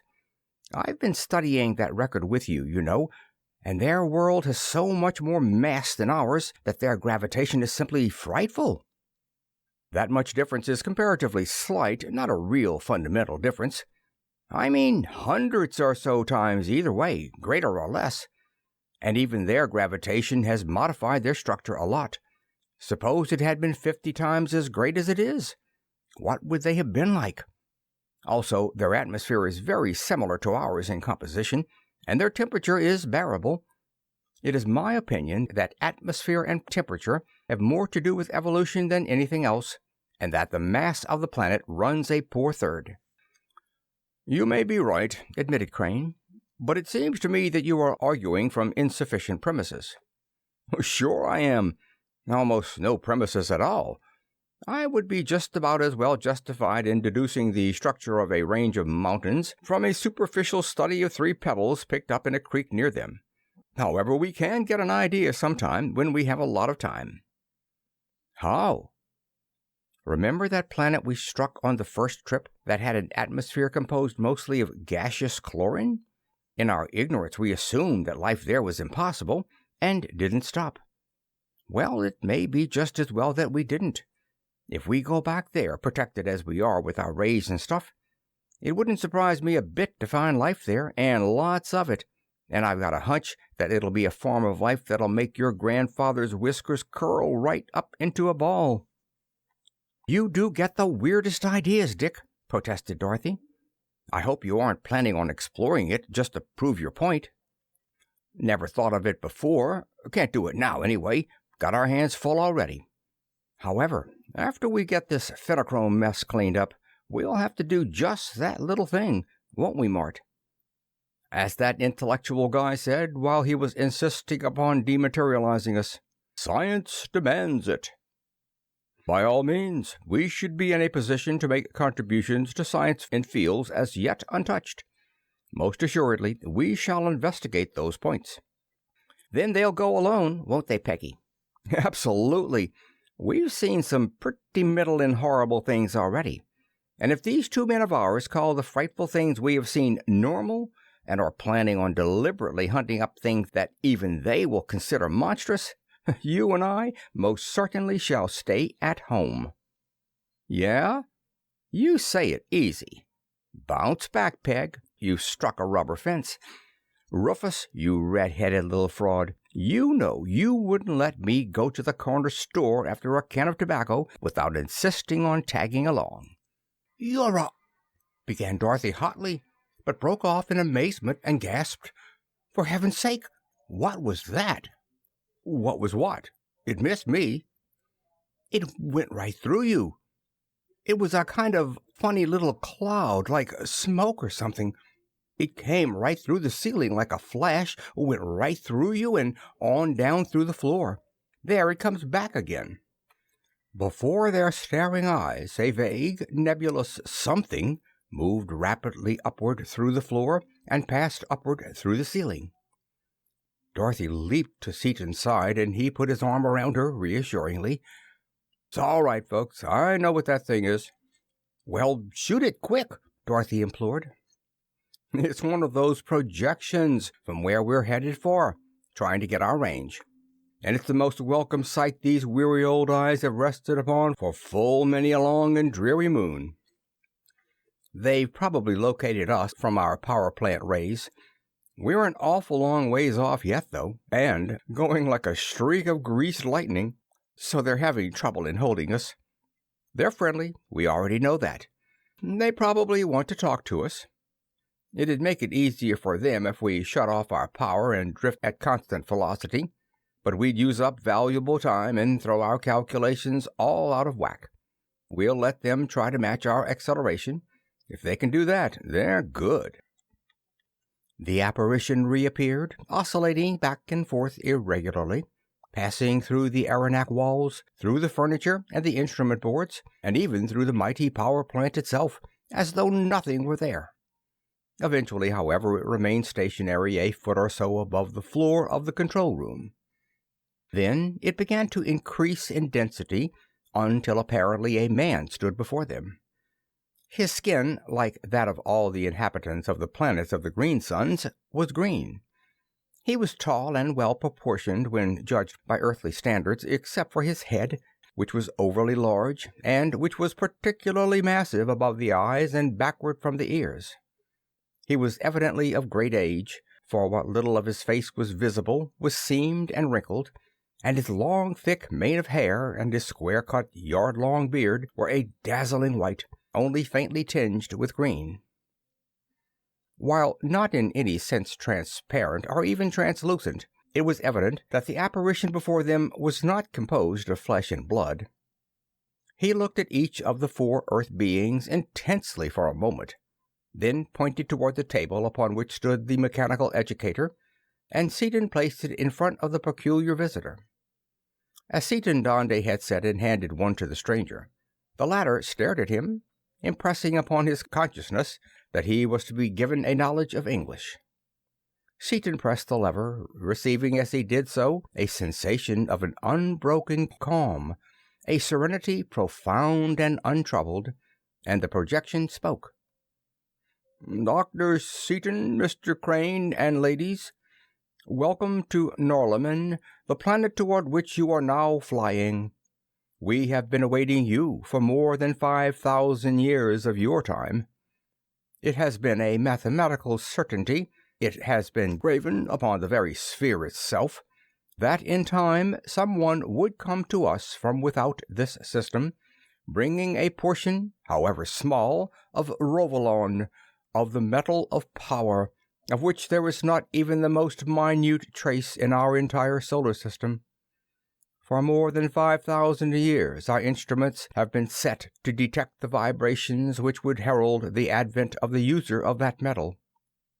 Now you have come, and I perceive that you have vast stores of it.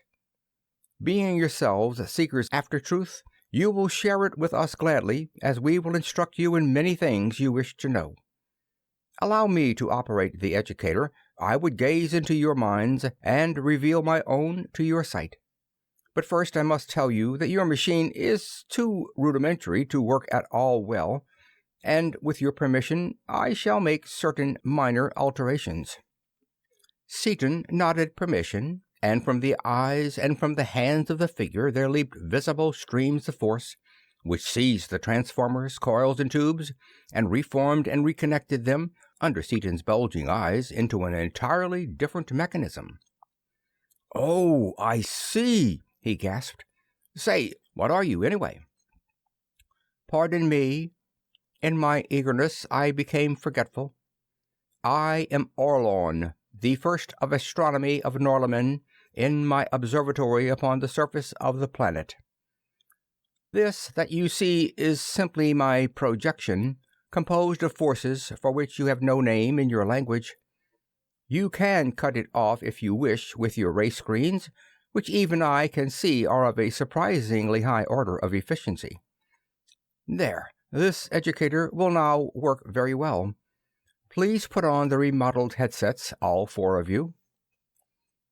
They did so, and the rays of force moved levers, switches, and dials as positively as human hands could have moved them, and with infinitely greater speed and precision. As the dials moved, each brain received clearly and plainly a knowledge of the customs, language, and manners of the inhabitants of Norlamin. Each mind became suffused with a vast, immeasurable peace, calm power, and a depth and breadth of mental vision theretofore undreamed of. Looking deep into his mind, they sensed a quiet, placid certainty, beheld power and knowledge to them illimitable, perceived depths of wisdom to them unfathomable. Then from his mind into theirs there flowed smoothly a mighty stream of comprehension of cosmic phenomena. They hazily saw infinitely small units grouped into planetary formations to form practically dimensionless particles. These particles in turn grouped to form slightly larger ones, and after a long succession of such groupings, they knew that the comparatively gigantic aggregates which then held their attention were in reality electrons and protons, the smallest units recognized by earthly science. They clearly understood the combination of these electrons and protons into atoms. They perceived plainly the way in which atoms build up molecules, and comprehended the molecular structure of matter. In mathematical thoughts, only dimly grasped even by Seaton and Crane, were laid before them the fundamental laws of physics, of electricity, of gravitation, and of chemistry. They saw globular aggregations of matter, the suns and their planets comprising solar systems, saw solar systems in accordance with those immutable laws, grouped into galaxies, galaxies in turn. Here the flow was suddenly shut off, as though a valve had been closed, and the astronomer spoke. "Pardon me.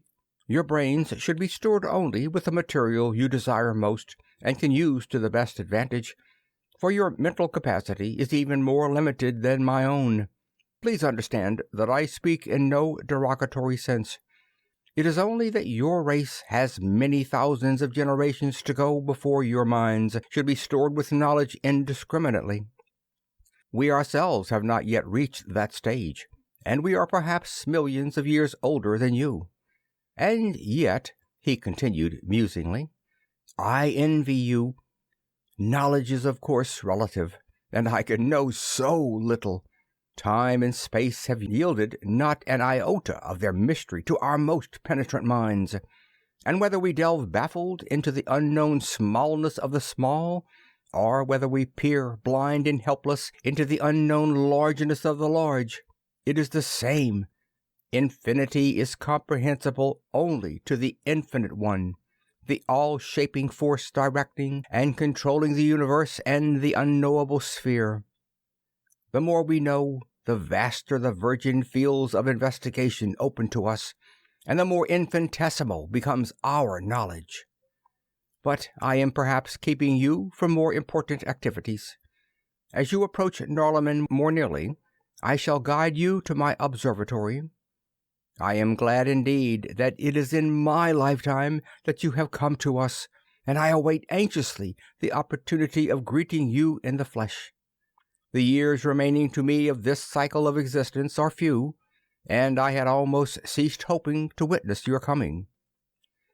The projection vanished instantaneously, and the four stared at each other in an incredulous daze of astonishment.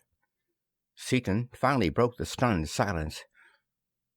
"Well, I'll be kicked to death by little red spiders," he ejaculated. "Mart, did you see what I saw? Or did I get tight on something without knowing it? That sure burned me up. It breaks me right off at the ankles just to think of it." Crane walked to the educator in silence. He examined it, felt the changed coils and transformers, and gently shook the new insulating base of the great power tube. Still in silence, he turned his back, walked around the instrument board, read the meters, then went back and again inspected the educator. "It was real, and not a higher development of hypnotism, as at first I thought it must be," he reported seriously. "Hypnotism, if sufficiently advanced, might have affected us in that fashion, even to teaching us all a strange language. But by no possibility could it have had such an effect upon copper, steel, bakelite, and glass. It was certainly real, and while I cannot begin to understand it, I will say that your imagination has certainly vindicated itself. A race of beings who can do such things as that can do almost anything. You have been right from the start." "Then you can beat those horrible Fenachrone after all?" cried Dorothy, and threw herself into her husband's arms. "Do you remember, Dick, that I hailed you once as Columbus at San Salvador?" asked Margaret unsteadily from Crane's encircling arm. "What could a man be called who, from the sheer depths of his imagination, called forth the means of saving from destruction all the civilization of millions of entire worlds?" "Don't talk that way, please, folks." Seaton was plainly very uncomfortable. He blushed intensely, the burning red tide rising in waves up to his hair as he wriggled in embarrassment like any schoolboy. "Mart's done most of it anyway, you know, and even at that, we ain't out of the woods yet by 47 rows of apple trees." "You will admit, will you not, that we can see our way out of the woods, at least, and that you yourself feel rather relieved?" asked Crane. "I think we'll be able to pull their corks now, all right, after we get some dope." It's a cinch they've either got the stuff we need or know how to get it. And if that zone is impenetrable, I'll bet they'll be able to dope out something just as good. Relieved? That doesn't half tell it, Guy. I feel as if I had just pitched off the old man of the sea who's been sitting on my neck. What say you girls get your fiddle and guitar and we'll sing us a little song? I feel kind of relieved. They had me worried some. It's the first time I've felt like singing since we cut that warship up. Dorothy brought out her fiddle, the magnificent Stradivarius, formerly Crane's, which he had given her. Margaret her guitar, and they sang one rollicking number after another. Though by no means a metropolitan opera quartet, their voices were all better than mediocre, and they had sung together so much that they harmonized readily. "Why don't you play us some real music, Dotty?" asked Margaret after a time. "You haven't practiced for ages." "I haven't felt like playing lately, but I do now." And Dorothy stood up and swept the bow over the strings. Doctor of music in violin, an accomplished musician, playing upon one of the finest instruments the world has ever known, she was lifted out of herself by relief from the dread of the Fenachrone invasion, and that splendid violin expressed every subtle nuance of her thought. She played rhapsodies and paeans and solos by the great masters. She played vivacious dances, then Traumerei and Liebestraum. At last she swept into the immortal Meditation, and as the last note died away, Seaton held out his arms. "You're a blinding flash and a deafening report, Dotty Dimple, and I love you," he declared, and his eyes and his arms spoke volumes that his light utterance had left unsaid. Norlamin, close enough so that its image almost filled number 6 visiplate, the four wanderers studied it with interest. Partially obscured by clouds, and with its polar regions 2 glaring caps of snow, they would be green in a few months, when the planet would swing inside the orbit of its sun around the vast central luminary of that complex solar system. It made a magnificent picture.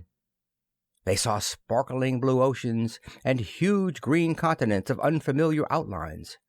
So terrific was the velocity of the space cruiser that the image grew larger as they watched it, and soon the field of vision could not contain the image of the whole disk. "Well, I expect Orlon will be showing up pretty quick now," remarked Seaton, and it was not long until the projection appeared in the air of the control room. "Hail, terrestrials," he greeted them. "With your permission, I shall direct your flight." Permission granted, the figure floated across the room to the board, and the rays of force centered the visiplate, changed the direction of the bar a trifle, decreased slightly their negative acceleration, and directed a stream of force upon the steering mechanism. "We shall alight upon the grounds of my observatory upon Norlamin in 7,428 seconds," he announced presently. "The observatory will be upon the dark side of Norlamin when we arrive, but I have a force operating upon the steering mechanism which will guide the vessel along the required curved path.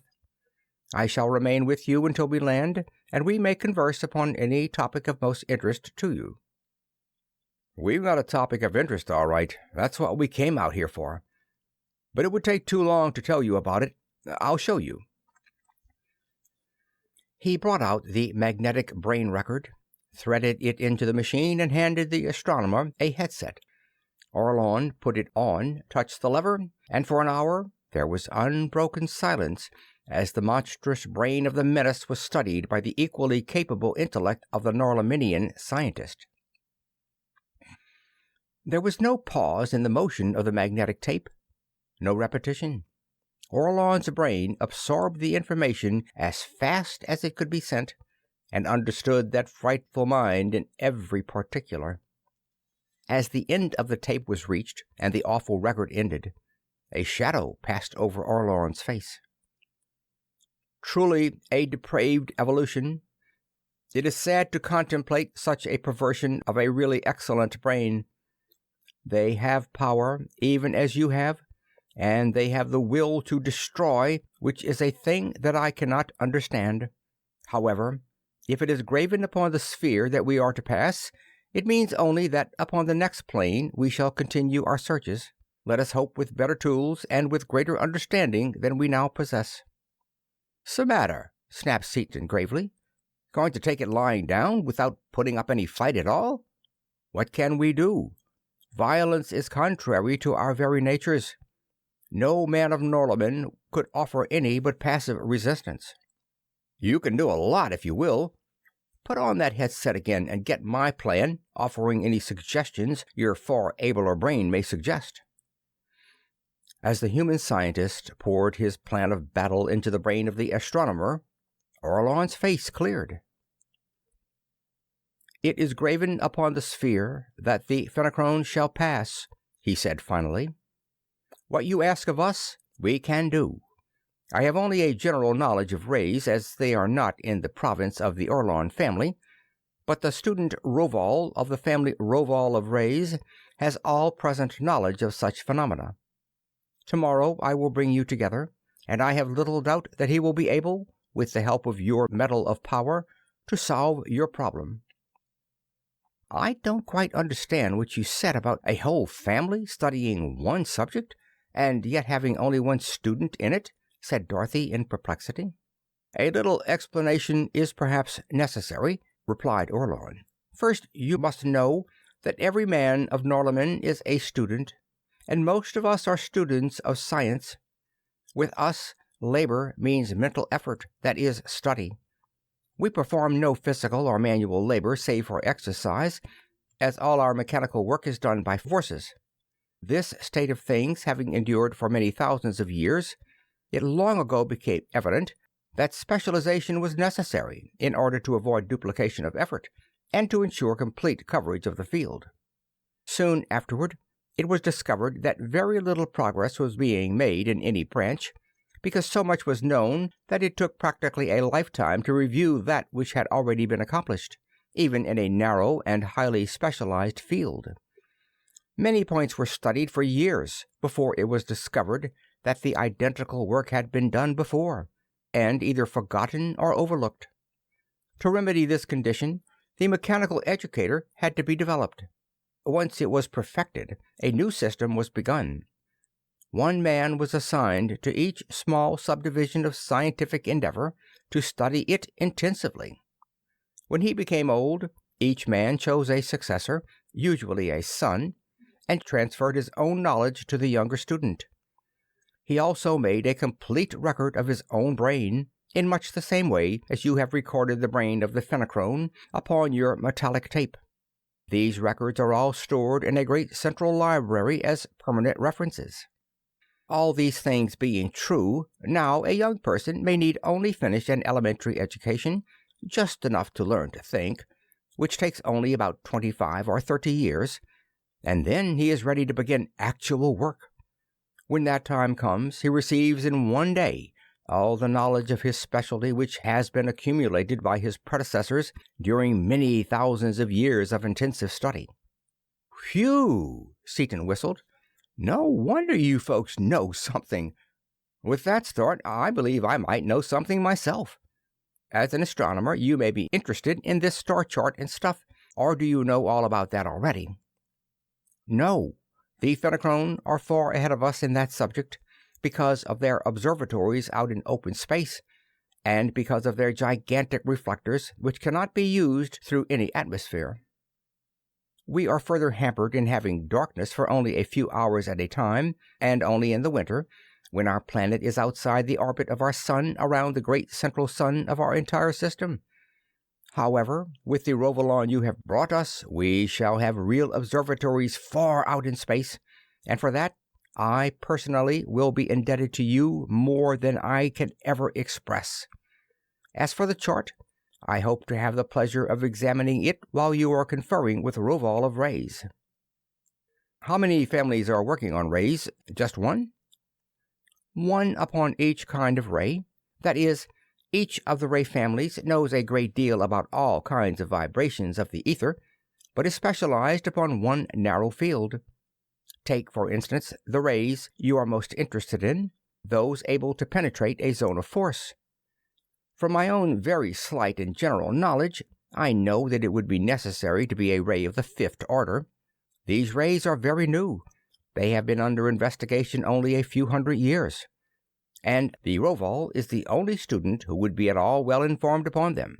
Shall I explain the order of rays more fully than I did by means of the educator? Please. You assume that we knew more than we do, so a little explanation would help.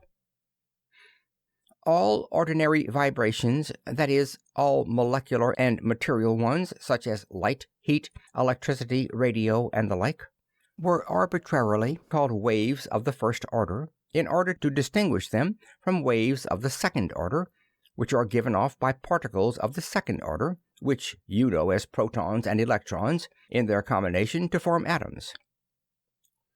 Your scientist Millikan discovered these rays for you, and in your language they are known as Millikan or cosmic rays. Some time later, when sub-electrons were identified, the rays given off by their combination into electrons, or by the disruption of electrons, were called rays of the third order. These rays are most interesting and most useful. In fact, they do all our mechanical work. They, as a class, are called protelectricity, and bear the same relation to ordinary electricity that electricity does to torque. Both are pure energy, and they are interconvertible.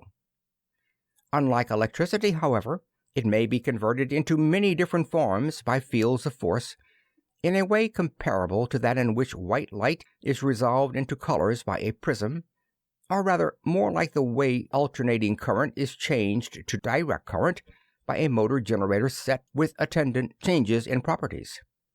There is a complete spectrum of more than 500 factors, each as different from the others as red is different from green.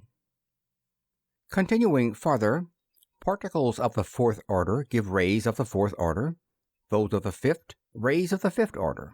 Fourth order rays have been investigated quite thoroughly, but only mathematically and theoretically, as they are of excessively short wavelength, and are capable of being generated only by the breaking down of matter itself into the corresponding particles. However, it has been shown that they are quite similar to protelectricity in their general behavior. Thus, the power that propels your space vessel, your attractors, your repellers, your object compass, your zone of force, all these things are simply a few of the many hundreds of wave bands of the fourth order, all of which you doubtless would have worked out for yourselves in time. Very little is known, however, even in theory, of the rays of the fifth order, although they have been shown to exist. For a man having no knowledge, you seem to know a lot about rays. How about the fifth order? Is that as far as they go?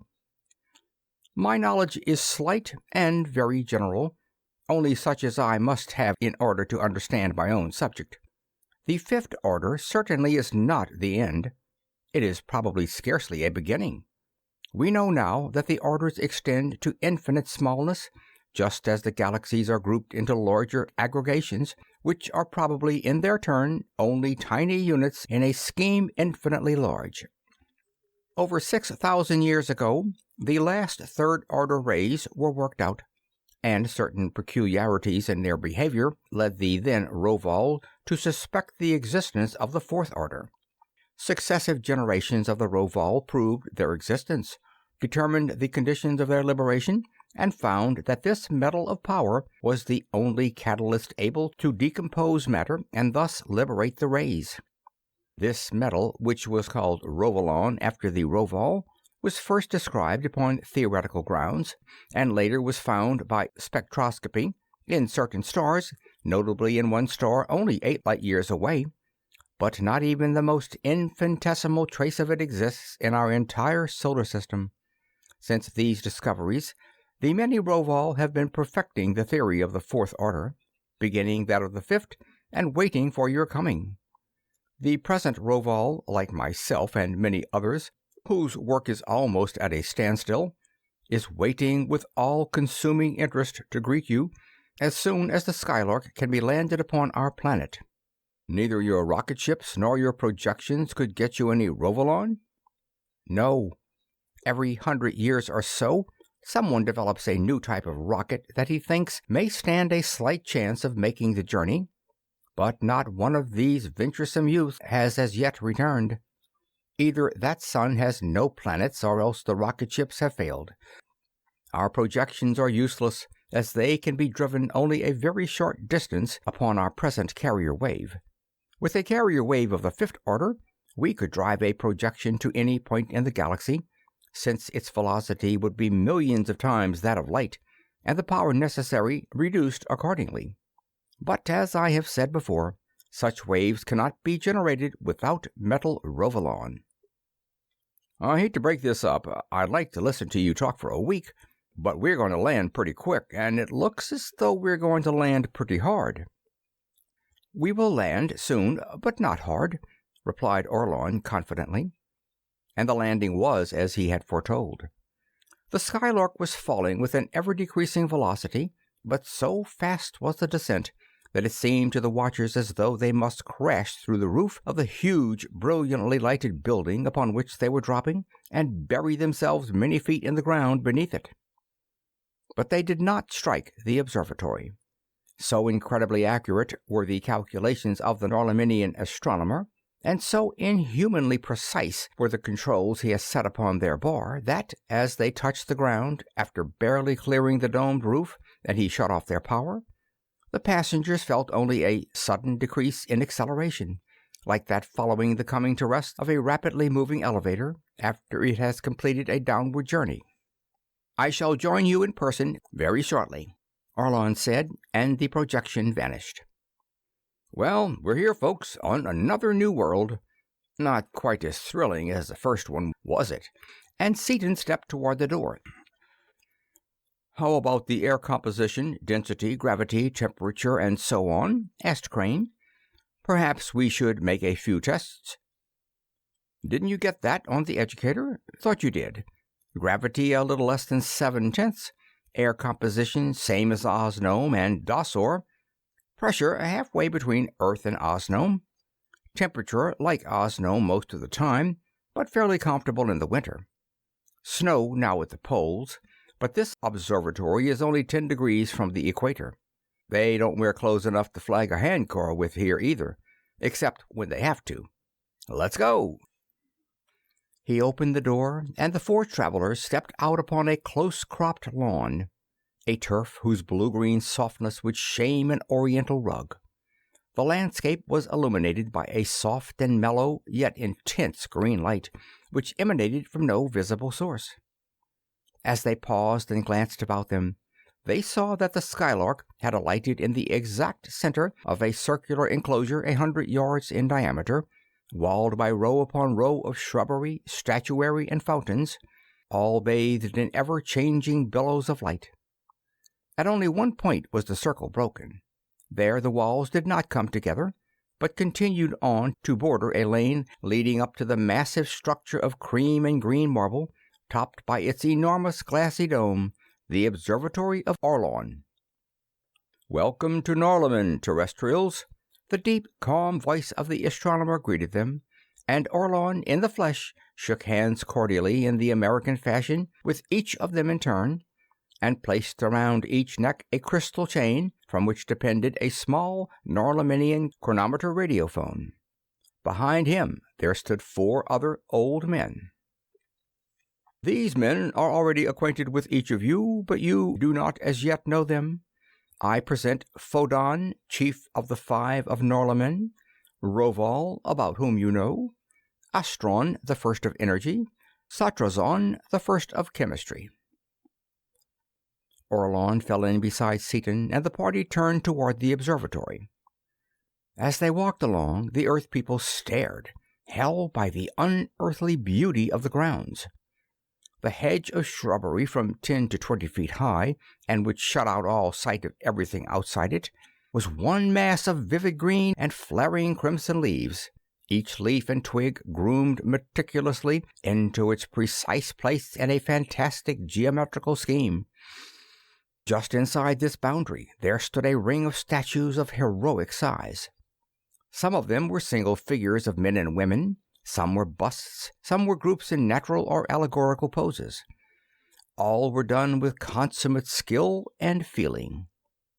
Between the statues there were fountains, magnificent bronze and glass groups of the strange aquatic denizens of this strange planet, bathed in geometrically shaped sprays, screens, and columns of water. Winding around between the statues and the fountains, there was a moving, scintillating wall. And upon the waters and upon the wall there played torrents of color, cataracts of harmoniously blended lights, reds, blues, yellows, greens, every color of their peculiar green spectrum, and every conceivable combination of those colors writhed and flamed in ineffable splendor upon those deep and living screens of falling water and upon that shimmering wall. As they entered the lane, Seaton saw with amazement that what he had supposed a wall, now close at hand, was not a wall at all. It was composed of myriads of individual sparkling jewels of every known color, for the most part self-luminous, and each gem, apparently entirely unsupported, was dashing in and out and along among its fellows, weaving and darting here and there, flying at headlong speed along an extremely tortuous but evidently carefully calculated course. "What can that be, Dick?" whispered Dorothy, and Seaton turned to his guide. "Pardon my curiosity, Orlon, but would you mind explaining the why of that moving wall? We don't get it." "Not at all. This garden has been the private retreat of the family of Orlon for many thousands of years, and women of our house have been beautifying it since its inception. You may have observed that the statuary is very old. No such work has been done for ages. Modern art has developed along the lines of color and motion, hence the lighting effects and the tapestry wall. Each gem is held upon the end of a minute pencil of force, and all the pencils are controlled by a machine which has a key for every jewel in the wall." Crane, the methodical, stared at the innumerable flashing jewels and asked, "It must have taken a prodigious amount of time to complete such an undertaking." "It is far from complete. In fact, it is scarcely begun. It was started only about 400 years ago." 400 years? exclaimed Dorothy. "Do you live that long? How long will it take to finish it? And what will it be like when it is done?" "No, none of us live longer than about 160 years. At about that age, most of us decide to pass. When this tapestry wall is finished, it will not be simply form and color as it is now. It will be a portrayal of the history of Norlamin from the first cooling of the planet. It will, in all probability, require thousands of years for its completion. You see, time is of little importance to us, and workmanship is everything. My companion will continue working upon it until we decide to pass. My son's companion may continue it. In any event, many generations of the women of the Orlon will work upon it until it is complete. When it is done, it will be a thing of beauty as long as Norlamin shall endure." "But suppose that your son's wife isn't that kind of an artist? Suppose she should want to do music or painting or something else?" asked Dorothy curiously. "That is quite possible, for, fortunately, our art is not yet entirely intellectual, as is our music.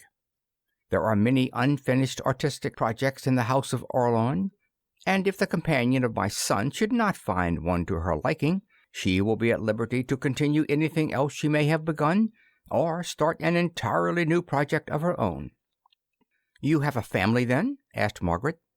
"I'm afraid I didn't understand things very well when you gave them to us over the educator."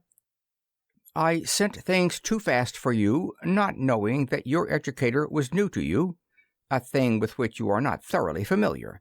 I will therefore explain some things in language, since you are not familiar with the mechanism of thought transference. The Five, a self-perpetuating body, do what governing is necessary for the entire planet. Their decrees are founded upon self-evident truth, and are therefore the law. Population is regulated according to the needs of the planet, and since much work is now in progress, an increase in population was recommended by the Five. My companion and I therefore had 3 children instead of the customary 2. By lot it fell to us to have 2 boys and 1 girl. One of the boys will assume my duties when I pass. The other will take over a part of some branch of science that has grown too complex for one man to handle as a specialist should. In fact, he has already chosen his specialty and been accepted for it. He is to be the 967th of chemistry, the student of the asymmetric carbon atom, which will thus be his specialty from this time henceforth. It was learned long ago that the most perfect children were born of parents in the full prime of mental life, that is, at 100 years of age. Therefore, with us, each generation covers 100 years. The first 25 years of a child's life are spent at home with his parents, during which time he acquires his elementary education in the common schools. Then boys and girls alike move to the country of youth, where they spend another 25 years.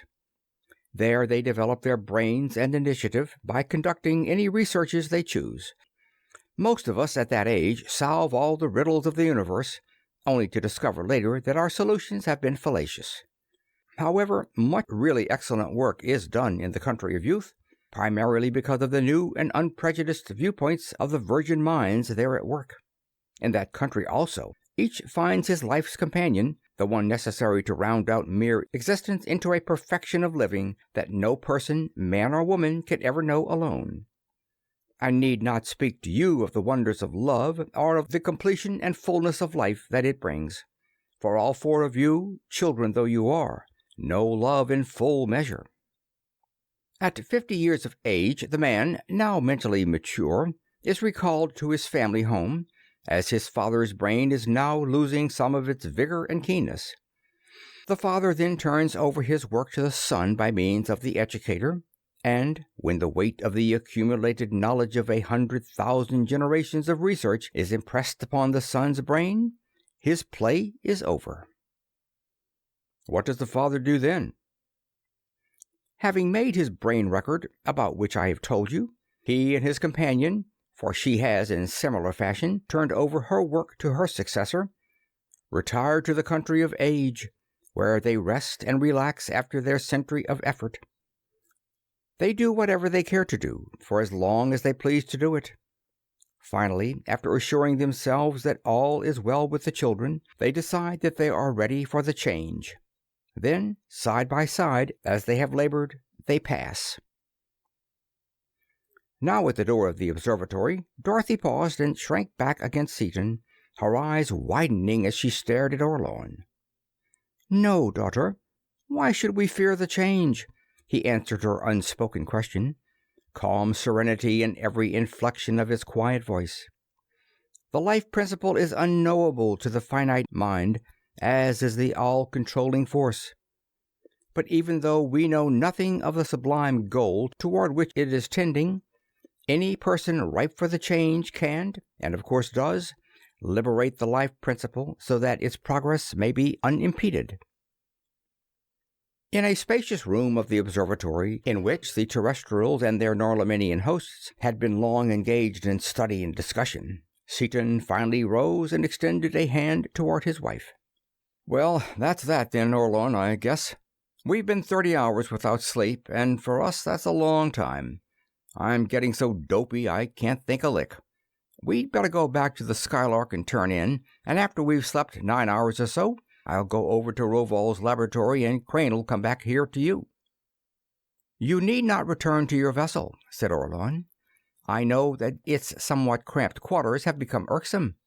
Apartments have been prepared here for you. We shall have a meal here together, and then we shall retire to meet again tomorrow." As he spoke, a tray laden with appetizing dishes appeared in the air in front of each person. As Seaton resumed his seat, the tray followed him, remaining always in the most convenient position. Crane glanced at Seaton questioningly, and Satrazon, the first of chemistry, answered his thought before he could voice it. "The food before you, unlike that which is before us of Norlamin, is wholesome for you. It contains no copper, no arsenic, no heavy metals, in short, nothing in the least harmful to your chemistry. It is balanced as to carbohydrates, proteins, fats, and sugars, and contains the due proportion of each of the various accessory nutritional factors. You will also find the flavors are agreeable to each of you." "Synthetic, eh? You've got us analyzed," Seaton stated rather than asked, as with knife and fork he attacked the thick, rare, and beautifully broiled steak, which, with its mushrooms and other delicate trimmings, lay upon his rigid, although unsupported tray, noticing as he did that the Norlaminians ate with tools entirely different from those they had supplied to their earthly guests. "Entirely synthetic," Setrazon's made answer, "except for the sodium chloride necessary. As you already know, sodium and chlorine are very rare throughout our system. Therefore, the force upon the food supply took from your vessel the amount of salt required for the formula. We have been unable to synthesize atoms, for the same reason that the labors of so many others have been hindered, because of the lack of Rovolon. Now, however, my science shall progress as it should, and for that I join with my fellow scientists in giving you thanks for the service you have rendered us." "We thank you instead," replied Seaton, "for the service we have been able to do you is slight indeed compared to what you are giving us in return. But it seems that you speak quite impersonally of the force upon the food supply. Did you yourself direct the preparation of these meats and vegetables?" "Oh, no. I merely analyzed your tissues, surveyed the food supplies you carried, discovered your individual preferences, and set up the necessary integrals in the mechanism. The forces did the rest, and will continue to do so as long as you remain upon this planet." "Fruit salad always my favorite dish," Dorothy said after a couple of bites, "and this one is just too perfectly divine. It doesn't taste like any other fruit I ever ate, either. I think it must be the same ambrosia that the old pagan gods used to eat." "If all you did was to set up the integrals, how do you know what you are going to have for the next meal?" asked Crane. "We have no idea what the form, flavor, or consistency of any dish will be," was the surprising answer. "We know only that the flavor will be agreeable, and that it will agree with the form and consistency of the substance, and that the composition will be well balanced chemically. You see, all the details of flavor, form, texture, and so on are controlled by a device something like one of your kaleidoscopes. The integrals render impossible any unwholesome, unpleasant, or unbalanced combination of any nature, and everything else is left to the mechanism, which operates upon pure chance." "Some system, I'd rise to remark," and Seaton, with the others, resumed his vigorous attack upon the long-delayed supper. The meal over, the earthly visitors were shown to their rooms and fell into a deep, dreamless sleep. Chapter 10. Norlaminian Science. Breakfast over, Seaton watched intently as his tray, laden with empty containers, floated away from him and disappeared into an opening in the wall. "How do you do it, Orlon?" he asked curiously. "I can hardly believe it, even after seeing it done."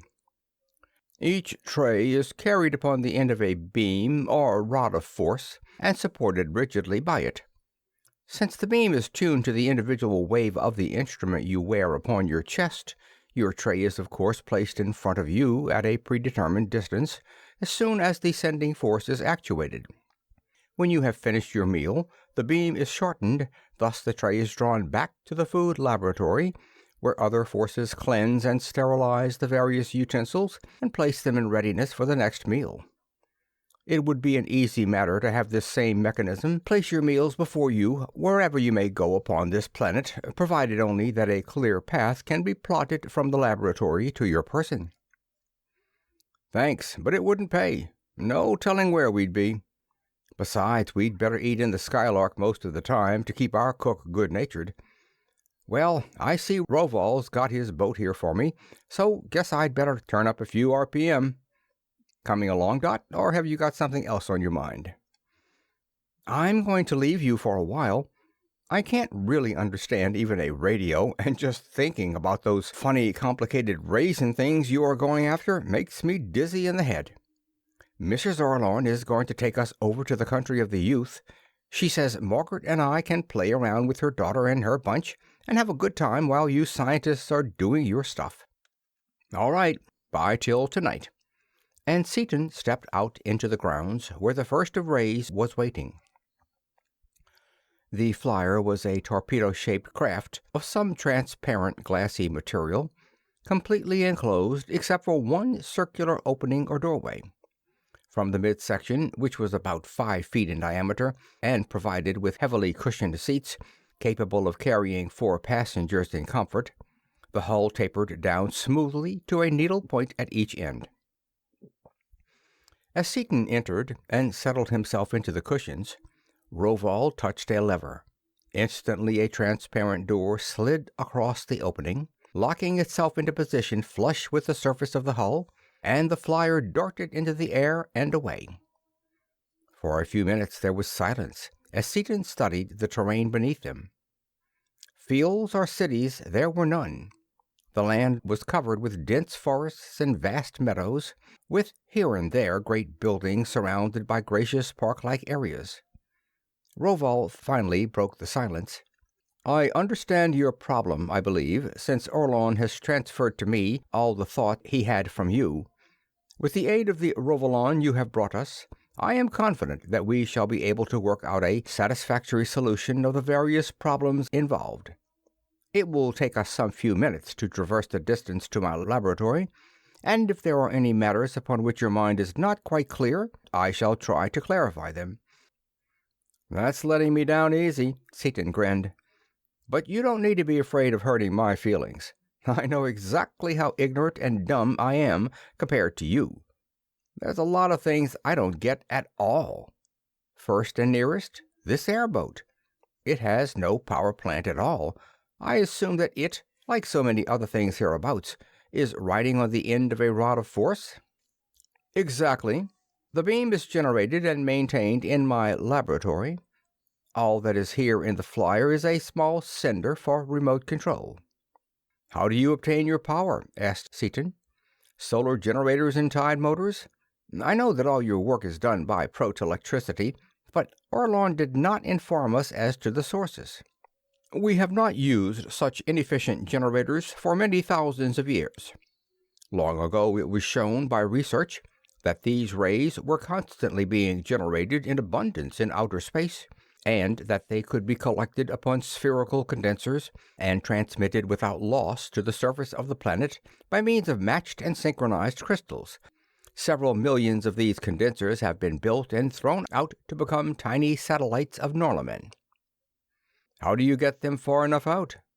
"The first ones were forced out to the required distance upon beams of force produced by the conversion of electricity, which was in turn produced from turbines, solar motors, and tide motors.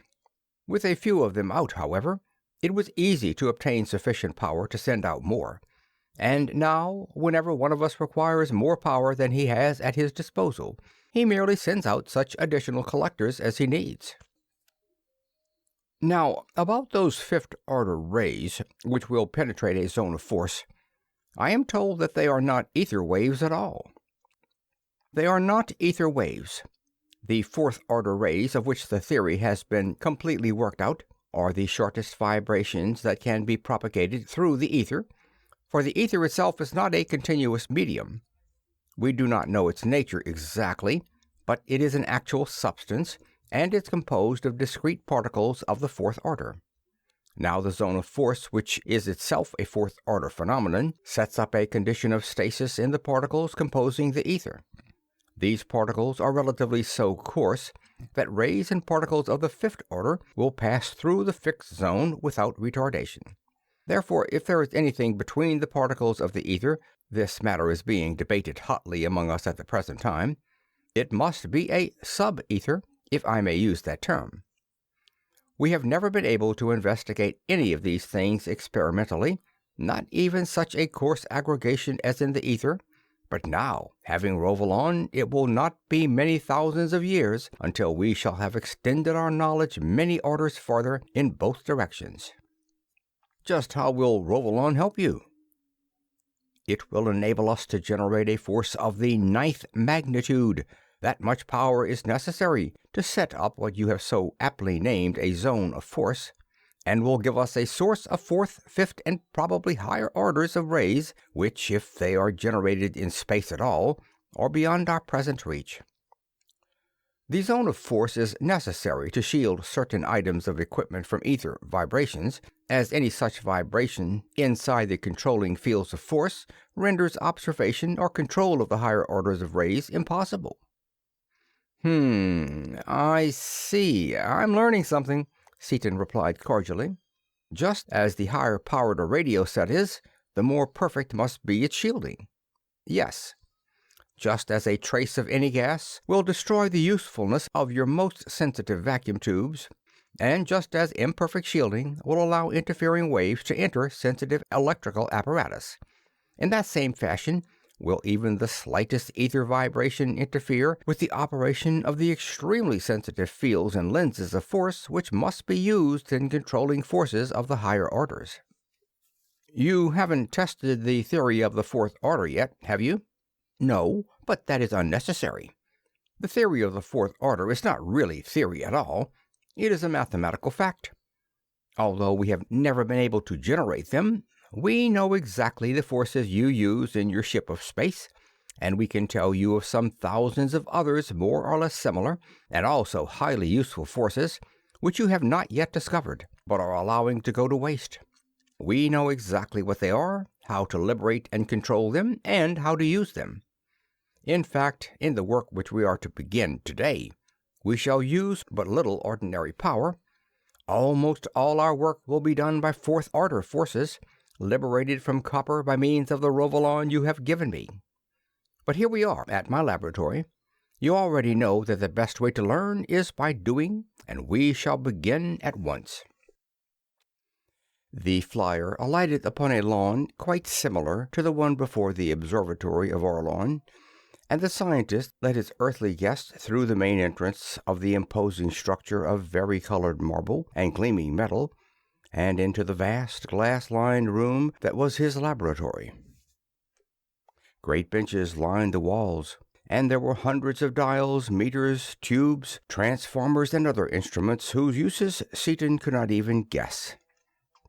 Rovol first donned a suit of transparent, flexible material of a deep golden color, instructing Seaton to do the same, explaining that much of the work would be with dangerous frequencies and with high pressures, and that the suits were not only absolute insulators against electricity, heat, and sound, but were also ray filters proof against any harmful radiations.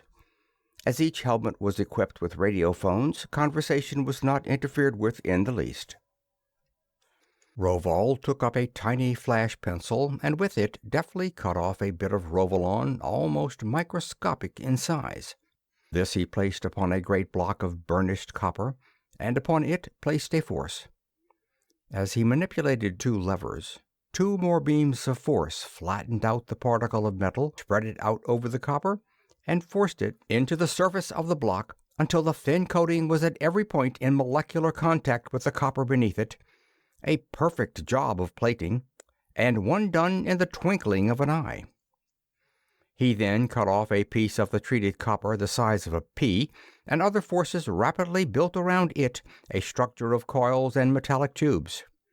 This apparatus he suspended in the air at the extremity of a small beam of force. The block of copper was next cut in two, and Rovol's fingers moved rapidly over the keys of a machine which resembled slightly an overgrown and exceedingly complicated bookkeeping machine. Streams and pencils of force flashed and crackled, and Seaton saw raw materials transformed into a complete power plant, in its center the 200-pound lump of plated copper, where an instant before there had been only empty space upon the massive metal bench. Rovol's hands moved rapidly from keys to dials and back, and suddenly a zone of force as large as a basketball appeared around the apparatus poised in the air. "But it'll fly off, and we can't stop it with anything," Seaton protested, and it did indeed dart rapidly upward. The old man shook his head as he manipulated still more controls, and Seaton gasped as 9 stupendous beams of force hurled themselves upon that brilliant spherical mirror of pure energy, seized it in mid-flight, and shaped it resistlessly under his bulging eyes into a complex geometrical figure of precisely the desired form. Lurid violet light filled the room, and Seaton turned toward the bar. That 200-pound mass of copper was shrinking visibly, second by second, so vast were the forces being drawn from it, and the searing, blinding light would have been intolerable but for the protective color filters of his helmet. Tremendous flashes of lightning ripped and tore from the relief points of the bench to the ground rods, which flared at blue-white temperature under the incessant impacts. Knowing that this corona loss was but an infinitesimal fraction of the power being used, Seaton's very mind staggered as he strove to understand the magnitude of the forces at work upon that stubborn sphere of energy. The aged scientist used no tools whatever, as we understand the term.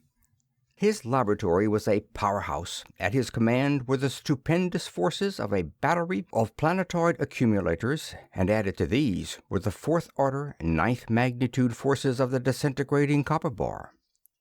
Electricity, protelectricity, and fourth-order rays, under millions upon millions of kilovolts of pressure, leaped to do the bidding of that wondrous brain, stored with the accumulated knowledge of countless thousands of years of scientific research. Watching the ancient physicist's work, Seaton compared himself to a schoolboy mixing chemicals indiscriminately and ignorantly, with no knowledge whatever of their properties, occasionally obtaining a reaction by pure chance. Whereas he had worked with intra-atomic energy, schoolboy fashion, the master craftsman before him knew every reagent, every reaction, and worked with known and thoroughly familiar agencies to bring about his exactly predetermined ends, just as calmly certain of the results as Seaton himself would have been in his own laboratory, mixing equivalent quantities of solutions of barium chloride and of sulfuric acid to obtain a precipitate of barium sulfate. Hour after hour, Rovol labored on, oblivious to the passage of time in his zeal of accomplishment, the while carefully instructing Seaton, who watched every step with intense interest and did everything possible for him to do. Bit by bit, a towering structure arose in the middle of the laboratory. A metal foundation supported a massive compound bearing, which in turn carried a tubular network of latticed metal, mounted like an immense telescope. Near the outer end of this open-work tube, a group of 9 forces held the field of force rigidly in place in its axis. At the lower extremity were mounted seats for 2 operators, and the control panels necessary for the operation of the intricate system of forces and motors which would actuate and control that gigantic projector. Immense hour and declination circles could be read by optical systems from the operator's seats. Circles fully 40 feet in diameter, graduated with incredible delicacy and accuracy into decimal fractions of seconds of arc, and each driven by variable speed motors through gear trains and connections having no backlash whatever. While Rovol was working upon one of the last instruments to be installed upon the controlling panel, a mellow note sounded throughout the building, and he immediately ceased his labors and opened the master switches of his power plants. "You have done well, youngster," he congratulated his helper as he began to take off his protective covering. "Without your aid, I could not have accomplished nearly this much during one period of labor. The periods of exercise and relaxation are at hand. Let us return to the house of Orlon, where we shall all gather to relax and to refresh ourselves for the labors of tomorrow." "But it's almost done," protested Seaton. "Let's finish it up and shoot a little juice through it just to try it out." "There speaks the rashness and impatience of youth," rejoined the scientist, calmly removing the younger man's suit and leading him out to the waiting airboat. "I read in your mind that you are often guilty of laboring continuously until your brain loses its keen edge. Learn now, once and for all, that such conduct is worse than foolish. It is criminal. We have labored the full period. Laboring for more than that length of time without recuperation results in a loss of power which, if persisted in, wreaks permanent injury to the mind, and by it you gain nothing. We have more than ample time to do that which must be done. The fifth-order projector shall be completed before the warning torpedo shall have reached the planet of the Fenachrone. Therefore, overexertion is unwarranted. As for testing, know now that only mechanisms built by bunglers require testing. Properly built machines work properly. "But I'd have liked to see it work just once anyway," lamented Seaton as the small airship tore through the air on its way back to the observatory. "You must cultivate calmness, my son, and the art of relaxation. With those qualities, your race can easily double its present span of useful life. Physical exercise to maintain the bodily tissues at their best, and mental relaxation following mental toil, these things are the secrets of a long and productive life. Why attempt to do more than can be accomplished efficiently? There is always tomorrow. I am more interested in that which we are now building than you can possibly be, since many generations of the Rovol have anticipated its construction. Yet I realize that in the interest of our welfare and for the progress of civilization, today's labors must not be prolonged beyond today's period of work. Furthermore, you yourself realize that there is no optimum point at which any task may be interrupted. Short of final completion of any project, one point is the same as any other. Had we continued, we would have wished to continue still further, and so on without end." "You're probably right at that," the impetuous chemist conceded, as their craft came to Earth before the observatory. Crane and Orlon were already in the common room, as were the scientists Seaton already knew, as well as a group of women and children still strangers to the terrestrials. In a few minutes, Orlon's companion, a dignified white-haired woman, entered, accompanied by Dorothy, Margaret, and a laughing, boisterous group of men and women from the country of youth. Introductions over, Seaton turned to Crane. "How's every little thing, Mart?" "Very well indeed. We are building an observatory in space, or rather, Orlon is building it, and I am doing what little I can to help him. In a few days we shall be able to locate the system of the Fenachrone. How is your work progressing?" "Smoother than a kitten's ear. Got the fourth-order projector about done. We're going to project a fourth-order force out to grab us some dense material, a pretty close approach to pure neutronium. There's nothing dense enough around here, even at the core of the central sun, so we're going out to a white dwarf star, one a good deal like the companion star to Sirius in Canis Major. Get some material of the proper density from its core, and convert our sender into a fifth-order machine. Then we can really get busy, go places, and do things." "Neutronium? Pure mass?" queried Crane. "I have been under the impression that it does not exist. Of what use can such a substance be to you?" "Can't get pure neutronium, of course. Couldn't use it if we could. What we need, and are going to get, is a material of about 2.5 million specific gravity. Got to have it for lenses and controls for the fifth-order forces. Those rays go right through anything less dense without measurable refraction. But I see Rovol's giving me a nasty look. He's my boss on this job, and I imagine this kind of talk's barred during the period of relaxation as being work. That's so, Chief?" "You know that it is barred, you incorrigible young cub," answered Rovol with a smile. "All right, boss. One more little infraction, and I'll shut up like a clam. I'd like to know what the girls have been doing."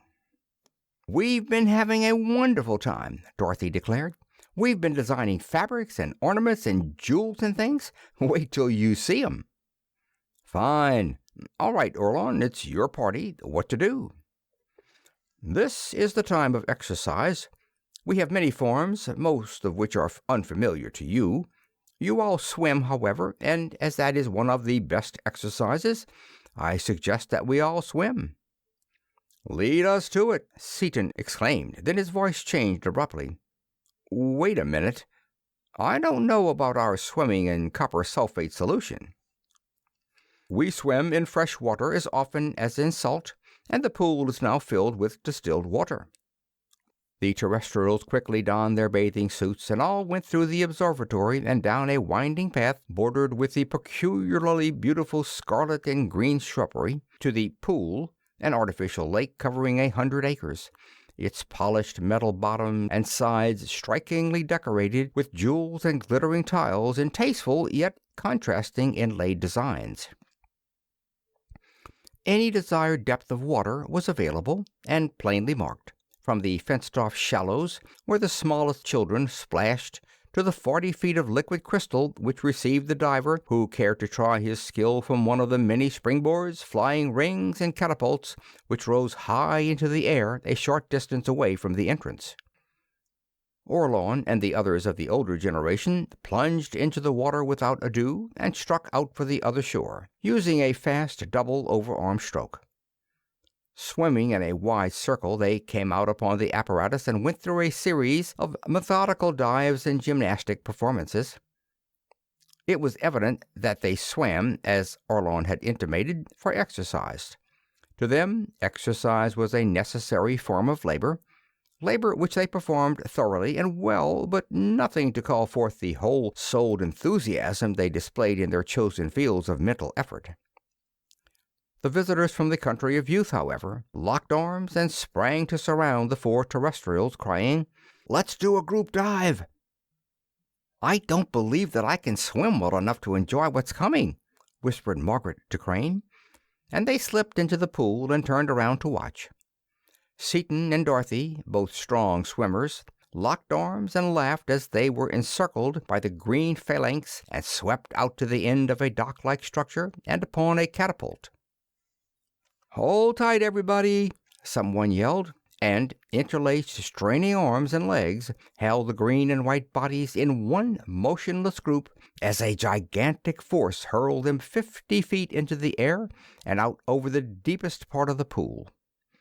There was a mighty splash and a miniature tidal wave as that mass of humanity struck the water. Many feet they went down before the cordon was broken and the individual units came to the surface. Then pandemonium reigned. Vigorous informal games, having to do with floating and sinking balls and effigies, pushball, in which the players never seemed to know, or to care, upon which side they were playing, water fights, and dunking contests. A green mermaid, having felt the incredible power of Seaton's arms as he tossed her lightly away from a goal he was temporarily defending, put both her small hands around his biceps wonderingly, amazed at a strength unknown and impossible upon her world, then playfully tried to push him under. Failing, she called for help. "He's needed a good ducking for ages," Dorothy cried, and she and several other girls threw themselves upon him.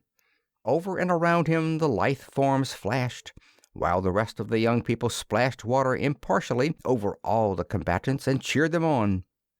In the midst of the battle, the signal sounded to end the period of exercise.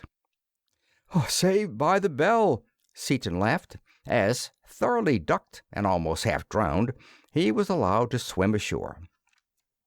When all had returned to the common room of the observatory and had seated themselves, Orlon took out his miniature ray projector, no larger than a fountain pen, and flashed it briefly upon one of the hundreds of button-like lenses upon the wall. Instantly, each chair converted itself into a form-fitting divan, inviting complete repose. "I believe that you of Earth would perhaps enjoy some of our music during this, the period of relaxation and repose. It is so different from your own," Orlon remarked, as he again manipulated his tiny force tube. Every light was extinguished, and there was felt a profoundly deep vibration, a note so low as to be palpable rather than audible, and simultaneously the utter darkness was relieved by a tinge of red so dark as to be barely perceptible, while a peculiar somber fragrance pervaded the atmosphere. The music rapidly ran the gamut to the limit of audibility, and in the same tempo the lights traversed the visible spectrum and disappeared. Then came a crashing chord and a vivid flare of blended light, ushering in an indescribable symphony of sound and color, accompanied by a slower succession of shifting, blending odors. The quality of tone was now that of a gigantic orchestra, now that of a full brass band, now that of a single unknown instrument, as though the composer had had at his command every overtone capable of being produced by any possible instrument, and with them had woven a veritable tapestry of melody upon an incredibly complex loom of sound. As went the harmony, so the play of light accompanied it. Neither music nor illumination came from any apparent source. They simply pervaded the entire room. When the music was fast, and certain passages were of a rapidity impossible for any human fingers to attain, the lights flashed in vivid, tiny pencils, intersecting each other in sharply drawn, brilliant figures which changed with dizzying speed. When the tempo was slow, the beams were soft and broad, blending into each other to form sinuous, indefinite, writhing patterns whose very vagueness was infinitely soothing.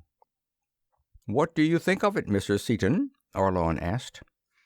"Marvelous," breathed Dorothy, awed. "I never imagined anything like it.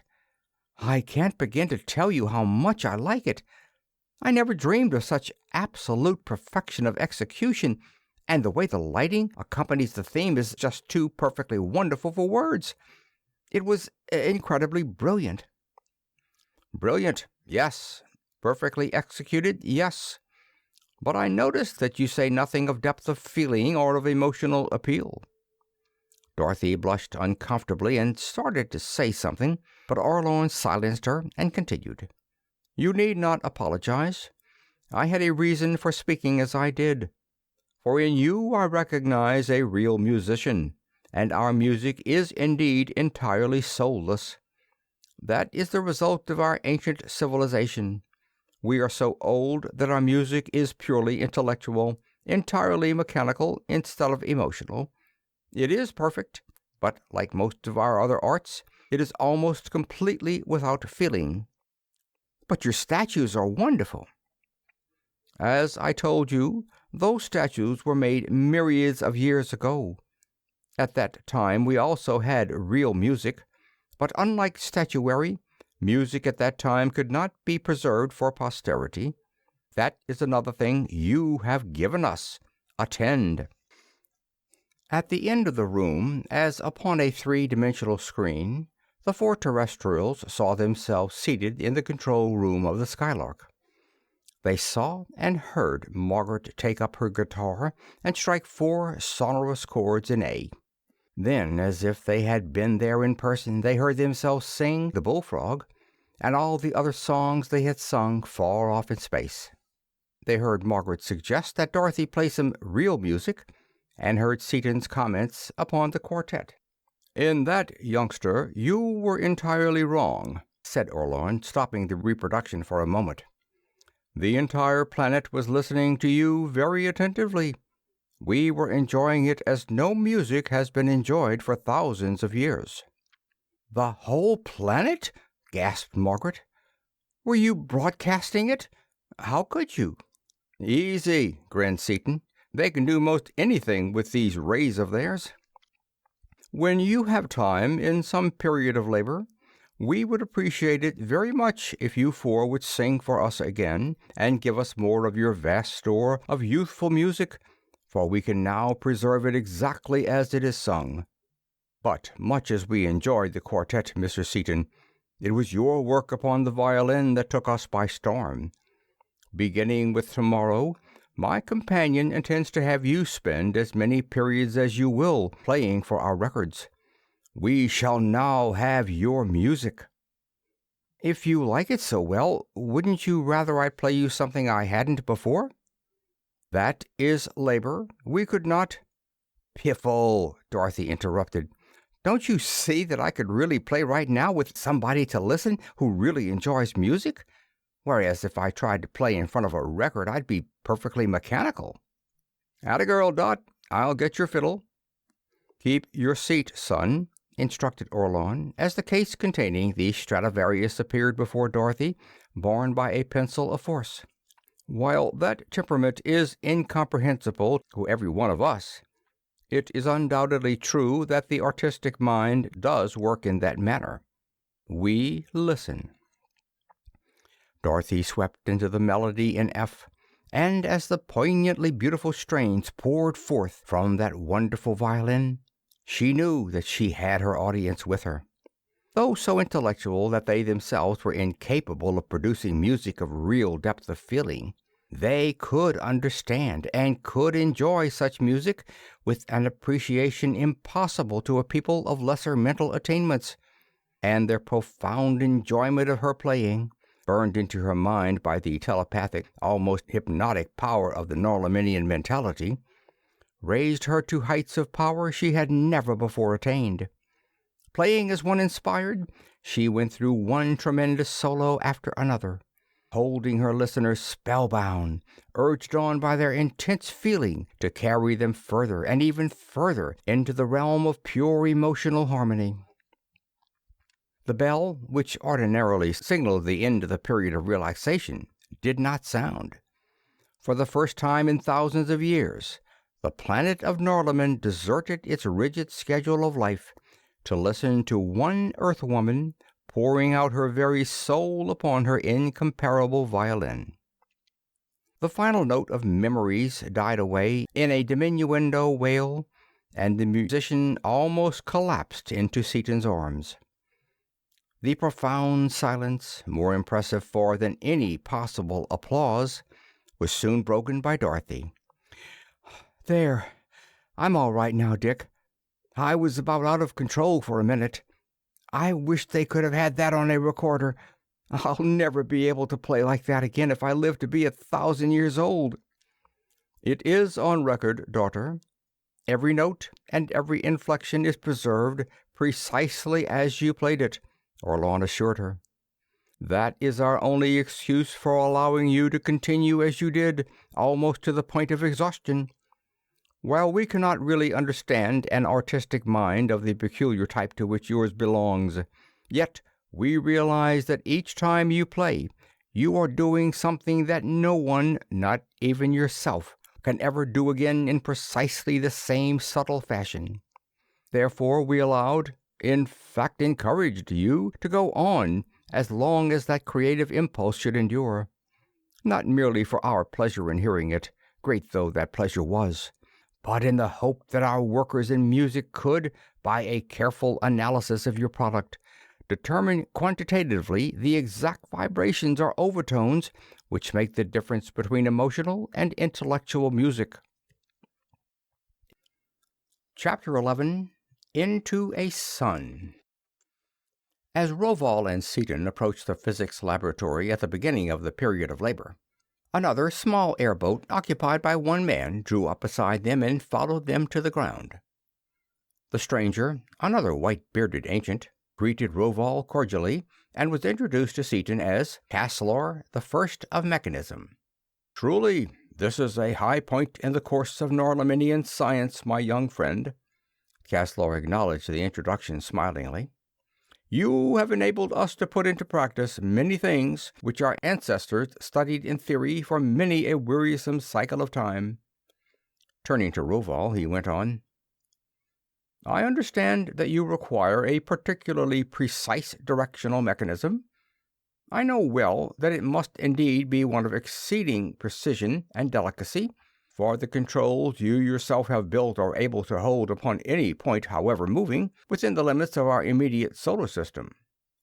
We require controls 1,000,000 times as delicate as any I have constructed," said Rovol. "Therefore I have called your surpassing skill into cooperation. It is senseless for me to attempt a task in which I would be doomed to failure. We intend to send out a fifth-order projection, something none of our ancestors ever even dreamed of, which, with its inconceivable velocity of propagation, will enable us to explore any region in the galaxy as quickly as we now visit our closest sister planet. Knowing the dimensions of this, our galaxy, you can readily understand the exact degree of precision required to hold upon a point at its outermost edge." Truly a problem worthy of any man's brain, Castleor replied after a moment's thought. Those small circles, pointing to the 40-foot hour and declination circles, which Seaton had thought the ultimate in precise measurement of angular magnitudes, are of course useless. I shall have to construct large and accurate circles, and in order to produce the slow and fast motions of the required nature, without creep, slip, play, or backlash, I shall require a pure torque, capable of being increased by infinitesimal increments. Pure torque. He thought deeply for a time, then went on. No gear train or chain mechanism can be built of sufficient tightness, since in any mechanism there is some freedom of motion, however slight, and for this purpose the director must have no freedom of motion whatever. We must have a pure torque, and the only possible force answering our requirements is the 467th band of the fourth order. I shall therefore be compelled to develop that band. The director must, of course, have a full equatorial mounting, with circles some 250 feet in diameter. Must your projector tube be longer than that for correct design? That length will be ample. The mountings must be capable of rotation through the full circle of arc in either plane, and must be driven in precisely the motion required to neutralize the motion of our planet, which, as you know, is somewhat irregular. Additional fast and slow motions must, of course, be provided to rotate the mechanism upon each graduated circle at the will of the operator. It is my idea to make the outer supporting tube very large, so that you will have full freedom with your inner or projector tube proper. It seems to me that dimensions X37, B42, J867 would perhaps be as good as any. Perfectly satisfactory. You have the apparatus well in mind. These things will consume some time. How soon will you require this mechanism? Asked Castleor. We also have much to do. 2 periods of labor, let us say, or if you require them, 3. It is well. 2 periods will be ample time. I was afraid that you might need it today, and the work cannot be accomplished in 1 period of labor. The mounting will, of course, be prepared in the area of experiment. Farewell. You aren't going to build the final projector here, then? Seaton asked as Castleor's flyer disappeared. We shall build it here, then transport it to the area, where its dirigible housing will be ready to receive it. All mechanisms of that type are set up there. Not only is the location convenient to all interested, but there are to be found all necessary tools, equipment, and material. Also, and not least important for such long-range work as we contemplate, the entire area of experiment is anchored immovably to the solid crust of the planet, so that there can be not even the slightest vibration to affect the direction of our beams of force, which must, of course, be very long. He closed the master switches of his power plants, and the two resumed work where they had left off. The control panel was soon finished. Rovall then plated an immense cylinder of copper and placed it in the power plant. He next set up an entirely new system of refractory relief points and installed additional ground rods, sealed through the floor and extending deep into the ground below, explaining as he worked. You see, son, we must lose 1/1000% of our total energy, and provision must be made for its dissipation in order to avoid destruction of the laboratory. These air-gap resistances are the simplest means of disposing of the wasted power. I get you, but say, how about disposing of it when we get the thing in a ship out in space? We picked up pretty heavy charges in the Skylark, so heavy that I had to hold up several times in the ionized layer of an atmosphere while they faded. And this outfit will burn up tons of copper, where the old ones used ounces. In the projected space vessel, we shall install converters to utilize all the energy, so that there will be no loss whatever. Since such converters must be designed and built especially for each installation, and since they require a high degree of precision, it is not worthwhile to construct them for a purely temporary mechanism such as this one. The walls of the laboratory were opened, ventilating blowers were built, and refrigerating coils were set up everywhere, even in the tubular structure and behind the visiplates. After assuring themselves that everything combustible had been removed, the two scientists put on under their helmets goggles whose protecting lenses could be built up to any desired thickness. Rovol then threw a switch, and a hemisphere of flaming golden radiance surrounded the laboratory and extended for miles upon all sides. "I get most of the stuff you've pulled so far, but why such a light?" asked Seaton. "As a warning. This entire area will be filled with dangerous frequencies, and that light is a warning for all uninsulated persons to give our theater of operations a wide berth." "I see. What next?" "All that remains to be done is to take our lens material and go," replied Rovol, as he took from a cupboard the largest phaedon that Seaton had ever seen. "Oh, that's what you're going to use. You know, I've been wondering about that stuff. I took one back with me to the Earth to experiment on. I gave it everything I could think of and couldn't touch it. I couldn't even make it change its temperature. What is it, anyway?" "It is not matter at all, in the ordinary sense of the word. It is almost pure crystallized energy. You have, of course, noticed that it looks transparent, but that it is not. You cannot see into its substance a millionth of a micron, the illusion of transparency being purely a surface phenomenon, and peculiar to this one form of substance. I have told you that the ether is a fourth-order substance. This also is a fourth-order substance, but it is crystalline, whereas the ether is probably fluid and amorphous. You might call this phaedon crystallized ether without being far wrong." "But it should weigh tons, and it is hardly heavier than air. Or no, wait a minute. Gravitation is also a fourth-order phenomenon, so it might not weigh anything at all, but it would have a terrific mass. Or would it, not having protons? Crystallized ether would displace fluid ether, so it might—" "I'll give up. It's too deep for me," said Seaton. "Its theory is abstruse, and I cannot explain it to you any more fully than I have, until after we have given you a knowledge of the fourth and fifth orders. Pure fourth-order material would be without weight and without mass. But these crystals, as they are found, are not absolutely pure. In crystallizing from the magma, they entrapped sufficient numbers of particles of the higher orders to give them the characteristics which you have observed. The impurities, however, are not sufficient in quantity to offer a point of attack to any ordinary reagent." "But how could such material possibly be formed?"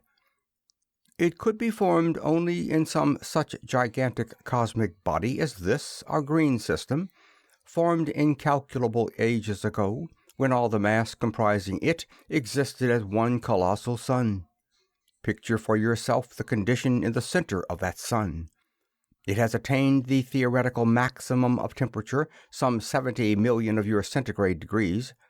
The electrons have been stripped from the protons until the entire central core is one solid ball of neutronium and can be compressed no more without destruction of the protons themselves. Since the pressure increases, the temperature, already at the theoretical maximum, can no longer increase. What happens?" "Disruption." "Precisely. And just at the instant of disruption, during the very instant of generation of the frightful forces that are to hurl suns, planets, and satellites millions of miles out into space, in that instant of time, as a result of those unimaginable temperatures and pressures, the phaedon comes into being. It can be formed only by the absolute maximum of temperature and at a pressure which can exist only momentarily, even in the largest conceivable masses." "Then how can you make a lens of it? It must be impossible to work it in any way." It cannot be worked in any ordinary way, but we shall take this crystal into the depths of that white dwarf star, into a region in which obtain pressures and temperatures only less than those giving it birth. There we shall play forces upon it which, under those conditions, will be able to work it quite readily." I want to see that. Let's go." They seated themselves at the panels, and Rovol began to manipulate keys, levers, and dials. Instantly, a complex structure of visible force, rods, beams, and flat areas of flaming scarlet energy, appeared at the end of the tubular telescope-like network. Why red? Merely to render them visible. One cannot work well with invisible tools, hence I have imposed a color-light frequency upon the invisible frequencies of the forces. We will have an assortment of colors if you prefer. And as he spoke, each ray assumed a different color, so that the end of the projector was almost lost beneath a riot of color. The structure of force, which Seaton knew was the secondary projector, swung around as if sentient, and a lurid green ray extended itself, picked up the Phaedon, and lengthened out, hurling the jewel 1,000 yards out through the open side of the laboratory. Rovol moved more controls, and the structure again righted itself, swinging back into perfect alignment with the tube, and carrying the Phaedon upon its extremity 1,000 yards beyond the roof of the laboratory. "We are now ready to start our projection. Be sure your suit and goggles are perfectly tight. We must see what we are doing, so the light rays must be heterodyned upon our carrier wave. Therefore the laboratory and all its neighborhood will be flooded with dangerous frequencies from the sun we are to visit, as well as those from our own generators." "Okay, Chief. All tight here. You say it's 10 light years to that star? How long's it going to take us to get there?" "About 10 minutes. We could travel that far in less than 10 seconds, but for the fact that we must take the Phaedon with us. Slight as is its mass, it will require much energy in its acceleration. Our projections, of course, have no mass, and will require only the energy of propagation." Rovol flicked a finger. A massive pair of plunger switches shot into their sockets, and Seaton, seated at his board and staring into his visiplate, was astounded to find that he apparently possessed a dual personality. He knew that he was seated motionless in the operator's chair at the base of the rigidly anchored primary projector, and by taking his eyes away from the visiplate before him, he could see that nothing in the laboratory had changed, except that the pyrotechnic display from the power bar was of unusual intensity. Yet, looking into the visiplate, he was out in space in person, hurtling through space at a pace beside which the best effort of the Skylark seemed the veriest crawl. Swinging his controls to look backward, he gasped as he saw, so stupendous was their velocity, that the green system was only barely discernible as a faint green star. Again, looking forward, it seemed as though a fierce white star had separated from the immovable firmament, and was now so close to the structure of force in which he was riding that it was already showing a disk perceptible to the unaided eye. A few minutes more, and the violet white splendor became so intense that the watchers began to build up, layer by layer, the protective goggles before their eyes. As they approached still closer, falling with their unthinkable velocity into that incandescent inferno, a sight was revealed to their eyes such as man has never before been privileged to gaze upon. They were falling into a white dwarf star, could see everything visible during such an unheard-of journey, and would live to remember what they had seen.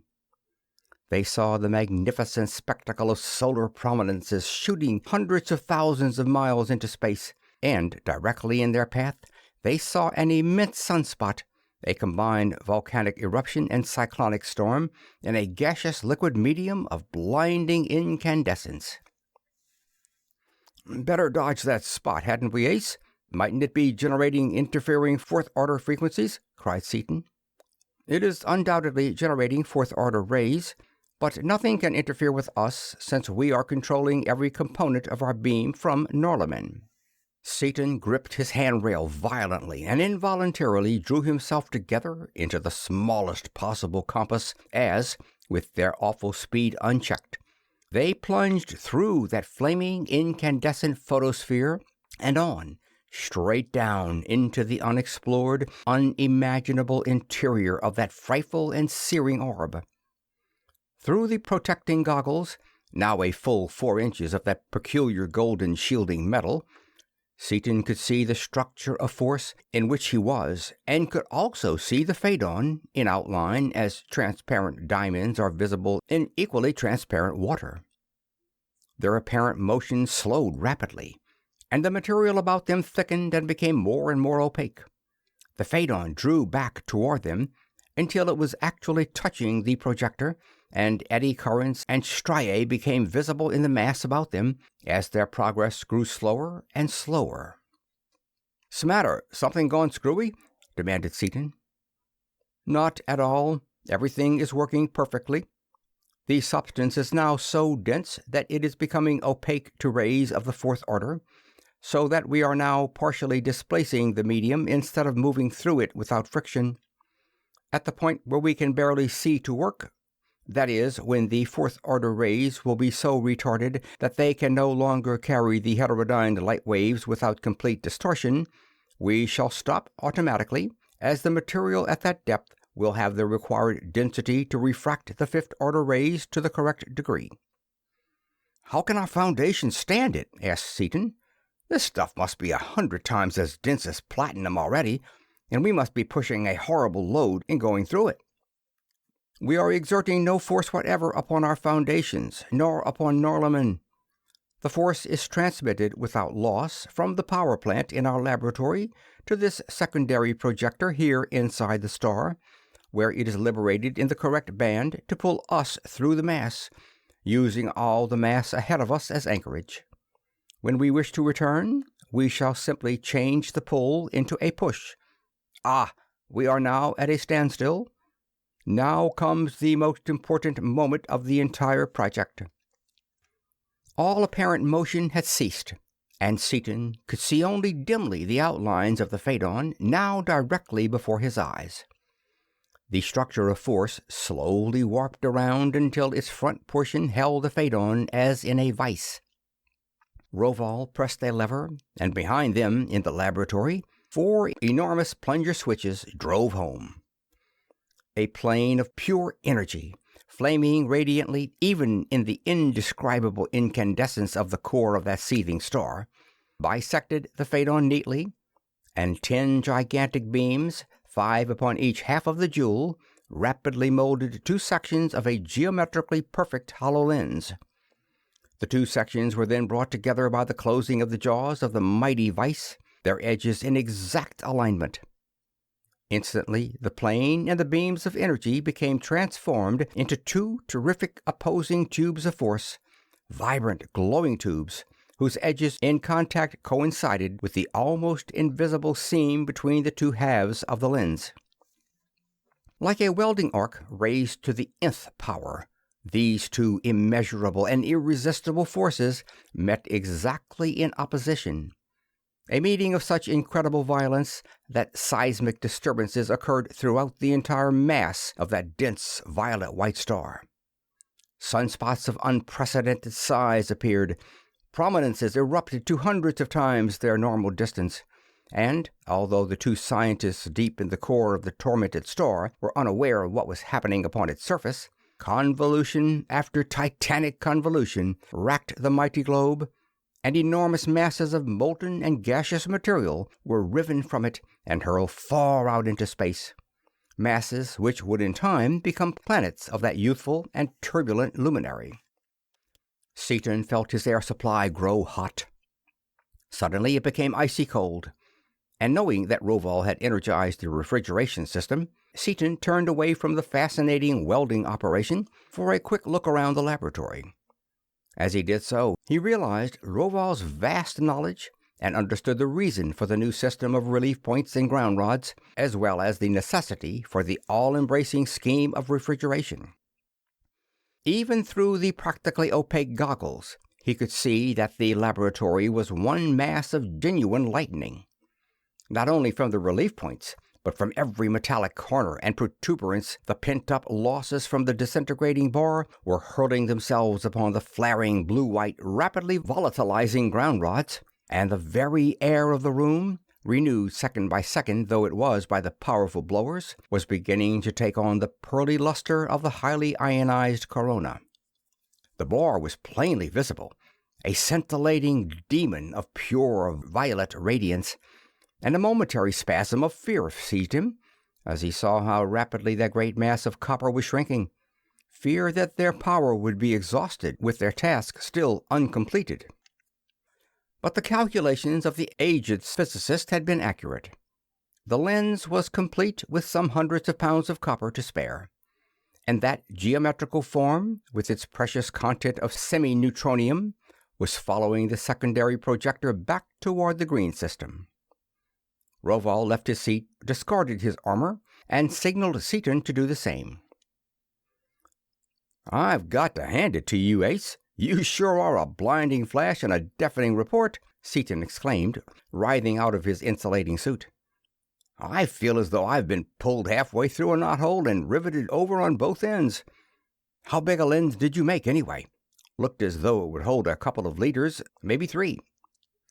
Its contents are almost exactly 3 liters. 7.5 million kilograms, say 8,000 tons. Some mass, I'd say, to put into a gallon jug. Of course, being inside the Phaeton, it won't have any weight, but it'll have all its full quota of inertia. That's why you're taking so long to bring it in, of course." "Yes. The projector will now bring it here into the laboratory without any further attention from us. The period of labor is about to end, and tomorrow we shall find the lens awaiting us when we arrive to begin work." "How about cooling it off? It had a temperature of something like 40 million degrees centigrade before you started working on it, and when you got done with it, it was hot." "You're forgetting again, son. Remember that the hot, dense material is entirely enclosed in an envelope impervious to all vibrations longer than those of the 5th order. You could put your hand upon it now without receiving any sensation either of heat or of cold." "Yeah, that's right, too. I noticed that I could take a phaeton right out of an electric arc and it wouldn't even be warm. I couldn't explain why it was, but I see now. So that stuff inside that lens will always stay as hot as it is right now? Zowie! Here's hoping she never explodes. Well, there's the bell. For once in my life, I'm all ready to quit when the whistle blows." And arm in arm, the young terrestrial chemist and the aged Norlaminian physicist strolled out to their waiting airboat. Chapter 12. Flying Visits via Projection. "Well, what to do?" asked Seaton as he and Rovol entered the laboratory. "Tear down this 4th order projector and tackle the big job? I see the lens is here on schedule, so we can hop right into it." "We shall have further use for this mechanism. We shall need at least one more lens of this dense material, and other scientists also may have need of 1 or 2. Then, too, the new projector must be so large that it cannot be erected in this room." As he spoke, Rovol seated himself at his control desk and ran his fingers lightly over the keys. The entire wall of the laboratory disappeared. Hundreds of beams of force darted here and there, seizing and working raw materials, and in the portal there grew up, to Seaton's amazement, a keyboard and panel installation such as the Earthman, in his wildest moments, had never imagined. Bank upon bank of typewriter-like keys, row upon row of keys, pedals, and stops, resembling somewhat those of the console of a gigantic pipe organ, panel upon panel of meters, switches, and dials, all arranged about 2 deeply cushioned chairs and within reach of their occupants. "Phew, that looks like the combined mince pie nightmares of a whole flock of linotype operators, pipe organists, and hard-boiled radio hams," exclaimed Seaton when the installation was complete. "Now that you've got it, what are you going to do with it?" There is not a control system in Norlamin adequate for the task we face, since the problem of projection of rays of the fifth order has heretofore been of only academic interest. Therefore, it becomes necessary to construct such a control. This mechanism will, I am confident, have a sufficiently wide range of application to perform any operation we shall require of it. It sure looks as though it could do almost anything, provided the man behind it knows how to play a tune on it. But if that rumble seat is for me, you'd better count me out right now. I followed you for about 15 seconds, then lost you completely, and now I'm sunk without a trace," said Seaton. "That is, of course, true, and is a point I was careless enough to overlook." Rovol thought for a moment, then got up, crossed the room to his control desk, and continued, "We shall dismantle the machine and rebuild it at once." "Oh, no, too much work," protested Seaton. "You've got it about done, haven't you?" "It is hardly started. 200,000 bands of force must be linked to it, each in its proper place, and it is necessary that you should understand thoroughly every detail of this entire projector," Rovol answered. "Why? I'm not ashamed to admit that I haven't got brains enough to understand a thing like that." "You have sufficient brain capacity. It is merely undeveloped. There are 2 reasons why you must be familiar with the operation of this mechanism, as you must be as familiar with the operation of this mechanism as you are with the operation of one of your earthly automobiles. The first is that a similar control is to be installed in your new space vessel, since by its use you can attain a perfection of handling impossible by any other system. The second and more important reason is that neither I nor any other man of Norlamin could compel himself by any force of will to direct a ray that would take away the life of any fellow man." While Rovol was speaking, he reversed his rays, and soon the component parts of the new control had been disassembled and piled in orderly array about the room. Never thought of that. It's right, too," mused Seaton. "How are you going to get it into my thick skull? With an educator?" "Exactly." And Rovol sent a beam of force after his highly developed educational mechanism. Dials and electrodes were adjusted, connections were established, and the beams and pencils of force began to reconstruct the great central controlling device. By this time, instead of being merely a bewildered spectator, Seaton was an active participant in the work. As each key and meter was wrought and mounted, there were indelibly impressed upon his brain the exact reason for and function of the part. And later, when the control itself was finished, and the seemingly interminable task of connecting it up to the output force bands of the transformers had begun, he had a complete understanding of everything with which he was working, and understood all the means by which the ends he had so long desired were to be attained. For to the ancient scientist the tasks he was then performing were the merest routine, to be performed in reflex fashion, and he devoted most of his attention to transferring from his own brain to that of his young assistant as much of his stupendous knowledge as the smaller brain of the terrestrial was capable of absorbing. More and more rapidly, as the work progressed, the mighty flood of knowledge poured into Seaton's mind. After an hour or so, when enough connections had been made so that the automatic forces could be so directed as to finish the job, Rovol and Seaton left the laboratory and went into the living room. As they walked, the educator accompanied them, borne upon its beam of force. "Your brain is behaving very nicely indeed," said Rovol. "Much better than I would have thought possible from its size. In fact, it may be possible for me to transfer to you all the knowledge I have which might be of use to you. That is why I took you away from the laboratory. What do you think of the idea?" "Our psychologists have always maintained that none of us ever uses more than a minute fraction of the actual capacity of his brain," Seaton replied after a moment's thought. "If you think you can give me even a percentage of your knowledge without killing me, go to it. I'm for it, strong."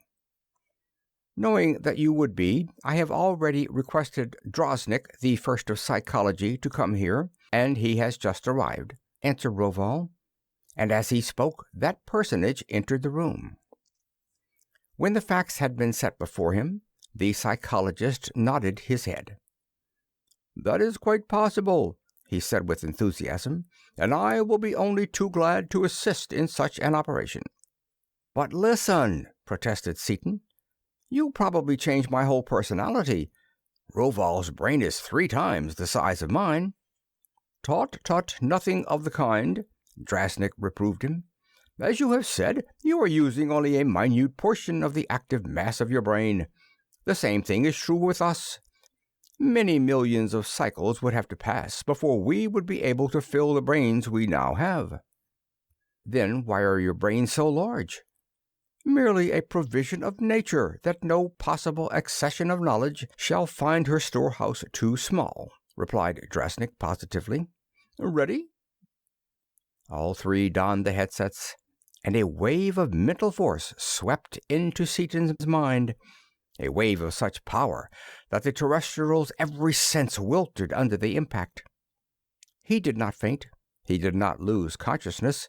He simply lost all control of every nerve and fiber as his entire brain passed into the control of the immense mentality of the First of Psychology, and became a purely receptive plastic medium upon which to impress the knowledge of the aged physicist. Hour after hour the transfer continued, Seaton lying limp as though lifeless, the 2 Norlaminians tense and rigid, every faculty concentrated upon the ignorant, virgin brain exposed to their gaze. Finally the operation was complete, and Seaton, released from the weird hypnotic grip of that stupendous mind, gasped, shook himself, and writhed to his feet. "Great cat!" he exclaimed, his eyes wide with astonishment. "I wouldn't have believed there was as much to know in the entire universe as I know right now, and I know it as well as I ever knew elementary algebra. Thanks, fellows, a million times. But say, did you leave any open spaces for more? In one way, I seem to know less than I did before. There's so much more to find out. Can I learn anything more, or did you fill me up to capacity?" The psychologist, who had been listening to the exuberant youth with undisguised pleasure, spoke calmly. "The mere fact that you appreciate your comparative ignorance shows that you are still capable of learning. Your capacity to learn is greater than it ever was before, even though the waste space has been reduced. Much to our surprise, Rovol and I gave you all of his knowledge that would be of any use to you, and some of my own, and still, theoretically, you can add to it more than 9 times the total of your present knowledge." The psychologist departed, and Rovol and Seaton returned to the laboratory, where the forces were still merrily at work. There was nothing that could be done to hasten the connecting, and it was late in the following period of labor before they could begin the actual construction of the projector. Once started, however, it progressed with amazing rapidity. Now, understanding the system, it did not seem strange to Seaton that he should merely actuate a certain combination of forces when he desired a certain operation performed. Nor did it seem unusual or worthy of comment that one flick of his finger over that switchboard would send a force a distance of hundreds of miles to a factory where other forces were busily at work to seize 100 angle bars of transparent purple metal that were to form the backbone of the 5th order projector. Nor did it seem peculiar that the same force, with no further instruction, should bring these 100 bars back to him in a high loop through the atmosphere, should deposit them gently in a convenient space near the site of operations, and then should disappear as though it had never existed. With such tools as that, it was a matter of only a few hours before the projector was done, a task that would have required years of planning and building upon Earth. 250 feet it towered above their heads, a tubular network of braced and latticed bars of purple metal 50 feet in diameter at the base and tapering smoothly to a diameter of about 10 feet at the top. Built of a metal thousands of times as strong and hard as steel, it was not cumbersome in appearance, and yet was strong enough to be absolutely rigid. 10 enormous supporting forces held the lens of neutronium immovable in the exact center of the upper end. At intervals down the shaft, similar forces held variously shaped lenses and prisms formed from zones of force. In the center of the bottom or floor of the towering structure was the double controlling system with a universal visiplate facing each operator. "Well, Rovol, that's that," remarked Seaton as the last connection was made. "What say we hop in and give the baby a ride over to the area of experiment? Castlar must have the mounting done, and we've got time enough left in this period to try her out." "In a moment. I am setting the fourth order projector to go out to the dwarf star after an additional supply of neutronium." Seaton, knowing from the data of their first journey that the controls could be so set as to duplicate their feat in every particular without supervision, stepped into his seat in the new controller, pressed a key, and spoke. "Hi, Dottie. What's on your mind?" "Nothing much," Dorothy's clear voice answered. "Got it done, and can I see it?" "Sure. Sit tight, and I'll send a boat after you." As he spoke, Rovol's flyer darted into the air and away, and in 2 minutes it returned, slowing abruptly as it landed. Dorothy stepped out, radiant, and returned Seaton's enthusiastic caresses with equal fervor before she spoke. "Lover, I'm afraid you violated all known speed laws getting me over here. Aren't you afraid of getting pinched?" "Nope, not here. Besides, I didn't want to keep Rovol waiting. We're all ready to go. Hop in here with me. This left-hand control's mine." Rovol entered the tube, took his place, and waved his hand. Seaton's hand swept over the keys, and the whole gigantic structure wafted into the air. Still upright, it was borne upon immense rods of force toward the area of experiment, which was soon reached.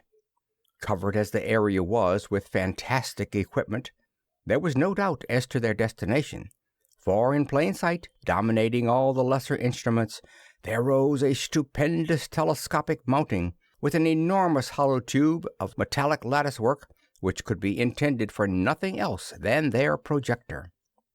Approaching it carefully, Seaton deftly guided the projector lengthwise into that hollow receptacle and anchored it in the exact optical axis. Flashing beams of force made short work of welding the two tubes together immovably with angles and lattices of the same purple metal. The terminals of the variable speed motors were attached to the controllers, and everything was in readiness for the first trial. "What special instructions do we need to run it, if any?" Seaton asked of the first of mechanism, who had lifted himself up into the projector. "Very little. This motor governs the hour motion, that one the right ascension. The potentiometers regulate the degree of Werner action. Any ratio is possible, from direct drive up to more than 100 million complete revolutions of that graduated dial to give you 1 second of arc." "Plenty fine, I'd say." "Thanks a lot, Ace. Whither away, Rovol? Any choice?" "Anywhere you please, son, since this is merely a tryout." "Okay, we'll hop over and tell Dunark hello." The tube swung around into line with that distant planet, and Seaton stepped down hard upon a pedal. Instantly they seemed infinite myriads of miles out in space, the green system barely visible as a faint green star behind them. "Wow, that ray's fast," exclaimed the pilot ruefully. "I overshot about 1,000 light years. We'll try again with considerably less power." And he rearranged and reset the dials and meters before him. Adjustment after adjustment, and many reductions in power had to be made before the projection ceased leaping millions of miles at a touch. But finally the operators became familiar with the new technique, and the ray became manageable. Soon they were hovering above what had been Mardinal, and saw that all signs of warfare had disappeared. Slowly turning the controls, Seaton flashed the projection over the girdling Osnomian Sea, and guided it through the impregnable metal walls of the palace into the throne room of Roban, where they saw the Emperor, Tarnon the Carbix, and Dunark in close conference. "Well, here we are," remarked Seaton. "Now we'll put on a little visibility and give the natives a treat." "Shh!" whispered Dorothy. "They'll hear you, Dick. We're intruding shamefully." "No, they won't hear us, because I haven't heterodyned the audio in on the wave yet. And as for intruding, that's exactly what we came over here for." He imposed the audio system upon the inconceivably high frequency of their carrier wave and spoke in the Osnomian tongue. "Greetings, Roban, Dunark, and Tarnon, from Seaton." All three jumped to their feet, amazed, staring about the empty room as Seaton went on. "I am not here in person. I am simply sending you my projection. Just a moment and I will put on a little visibility." He brought more forces into play, and solid images of force appeared in the great hall, images of the three occupants of the controller. Introductions and greetings over, Seaton spoke briefly and to the point. "We've got everything we came after, much more than I had any idea we could get. You need have no more fear of the Fenachrone. We have found a science superior to theirs. But much remains to be done, and we have none too much time. Therefore, I have come to you with certain requests." "The Overlord has but to command," replied Roban. "Not command, since we are all working together for a common cause. In the name of that cause, Dunark, I ask you to come to me at once, accompanied by Tarnon and any others you may select. You will be piloted by a ray which we shall set upon your controls. Upon your way here, you will visit the first city of Dasor, another planet, where you will pick up Sokner Carfon, who will be awaiting you there." "As you direct, so it shall be." And Seaton flashed the projector to the neighboring planet of Orvania. There he found that the gigantic space cruiser he had ordered had been completed, and requested Orvan and his commander-in-chief to tow it to Norlamin, piloted by a ray. He then jumped to Dasor, there interviewing Carfon and being assured of the full cooperation of the Porpoise-Men. "Well, that's that, folks," said Seaton as he shut off the power. "We can't do much more for a few days, until the gang gets here for the Council of War. How'd it be, Rovol, for me to practice with this outfit while you are finishing up the odds and ends you want to clean up? You might suggest to Orlon, too, that it'd be a good deed for him to pilot those folks over here." As Rovol wafted himself to the ground from their lofty station, Crane and Margaret appeared and were lifted up to the place formerly occupied by the physicist. "How's tricks, Mort? I hear you're quite an astronomer," said Seaton. "Yes, thanks to Orlon and the First of Psychology. He seems quite interested in increasing our earthly knowledge. I certainly know much more than I had ever hoped to know of anything." "Yeah, you can pilot us to the Fenachrone system now without any trouble. You also absorbed some ethnology and kindred sciences. What do you think? With Dunark and Orvan, do we know enough to go ahead? Or should we take a chance on holding things up while we get acquainted with some of the other people of these planets of the Green System?" "Delay is dangerous, as our time is already short," Crane replied after a time. "We know enough, I believe, and furthermore, any additional assistance is problematical. In fact, it is more than doubtful. The Norlaminians have surveyed the system rather thoroughly, and no other planet seems to have inhabitants who have even approached the development attained here." "Right, that's the way I dope it exactly. We'll wait until the gang assembles, then go over the top. In the meantime, I called you over to take a ride in this projector. It's a darb. I'd like to shoot for the Fenachrone system first, but I don't quite dare to." "Don't dare to? You?" scoffed Margaret. "How come?" "Cancel the dare. Change it to prefer not to." "Why? Because while they can't work through a zone of force, some of their real scientists, and they have lots of them, not like the bull-headed soldier we captured, may well be able to detect a fifth-order ray, even if they can't work with them intelligently. and if they detected our ray, it'd put them on guard." "You are exactly right, Dick," agreed Crane. "And there speaks the Norlaminian physicist, and not my old and reckless playmate, Richard Seaton." "Oh, I don't know. I told you I was getting timid as a mouse. But let's not sit here twiddling our thumbs. Let's go places and do things. Whither away? I want a destination a good ways off, not something in our own backyard." "Go back home, of course, Stoop," put in Dorothy. "Do you have to be told every little thing?" "Sure, never thought of that." And Seaton, after a moment's rapid mental arithmetic, swung the great tube around, rapidly adjusted a few dials, and stepped down upon a pedal. There was a fleeting instant of unthinkable velocity. Then they found themselves poised somewhere in space. "Well, wonder how far I missed it on my first shot." Seaton's crisp voice broke the stunned silence. "Guess that's our sun over to the left, ain't it, Mart?" "Yes. You were about right for distance, and within a few tenths of a light year laterally. That is fairly close, I should have said. Rotten for these controls, except for the effect of relative proper motions, which I can't calculate yet for lack of data. I should be able to hit a gnat right in the left eye at this range, and the difference in proper motions couldn't have thrown me off more than a few hundred feet. Nope, I was too anxious, hurried too much on the settings of the slow verniers. I'll snap back and try it again." He adjusted the verniers very carefully and again threw on the power. Again there was the sensation of the barest perceptible moment of unimaginable speed, and they were in the air, some 50 feet above the ground of Cranefield, almost above the testing shed. Seaton rapidly adjusted the variable speed motors until they were perfectly stationary relative to the surface of the earth. "You are improving," commented Crane. "Yeah, that's more like it. Guess maybe I can learn in time to shoot this gun. Well, let's go down."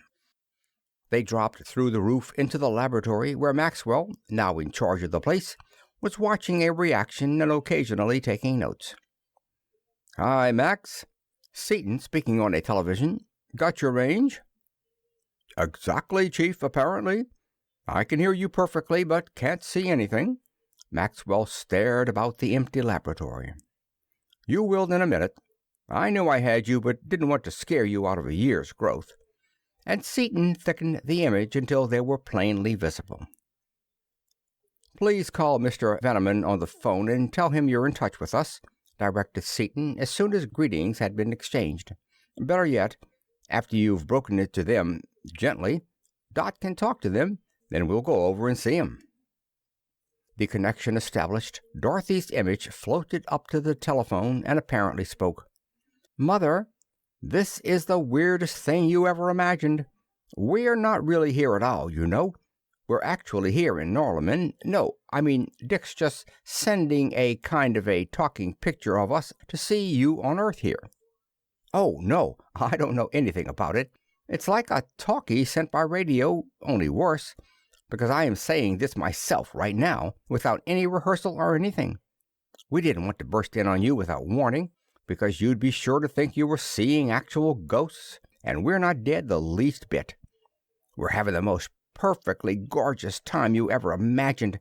Oh, I'm so excited I can't explain anything, even if I knew anything about it to explain. We'll all four of us be over there in about a second and tell you about it. Bye." Indeed, it was even less than a second. Mrs. Veneman was still in the act of hanging up the receiver when the image materialized in the living room of Dorothy's girlhood home.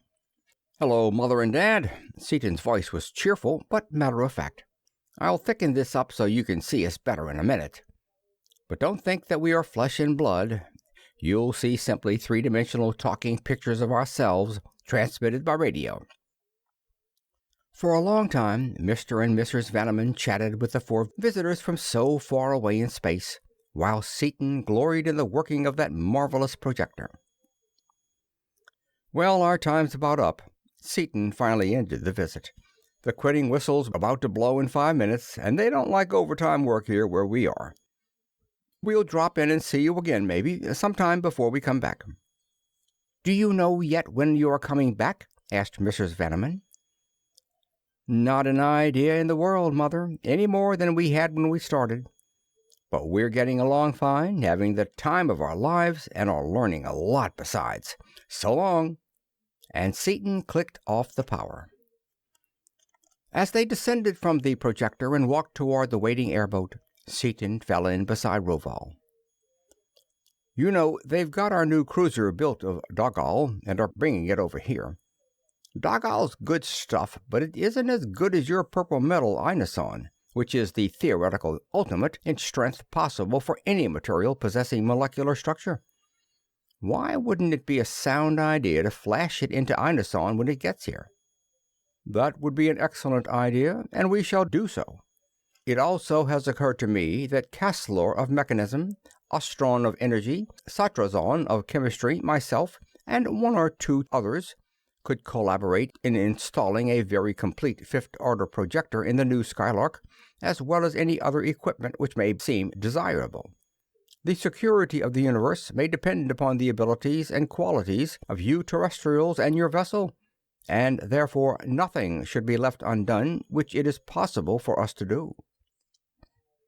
"You chirp something then, old scout. Thanks. You might do that while I attend to such preliminaries as wiping out the Fenachrone fleet." In due time, the reinforcements from the other planets arrived, and the mammoth space cruiser attracted attention even before it landed. So enormous was she in comparison with the tiny vessels having her in tow.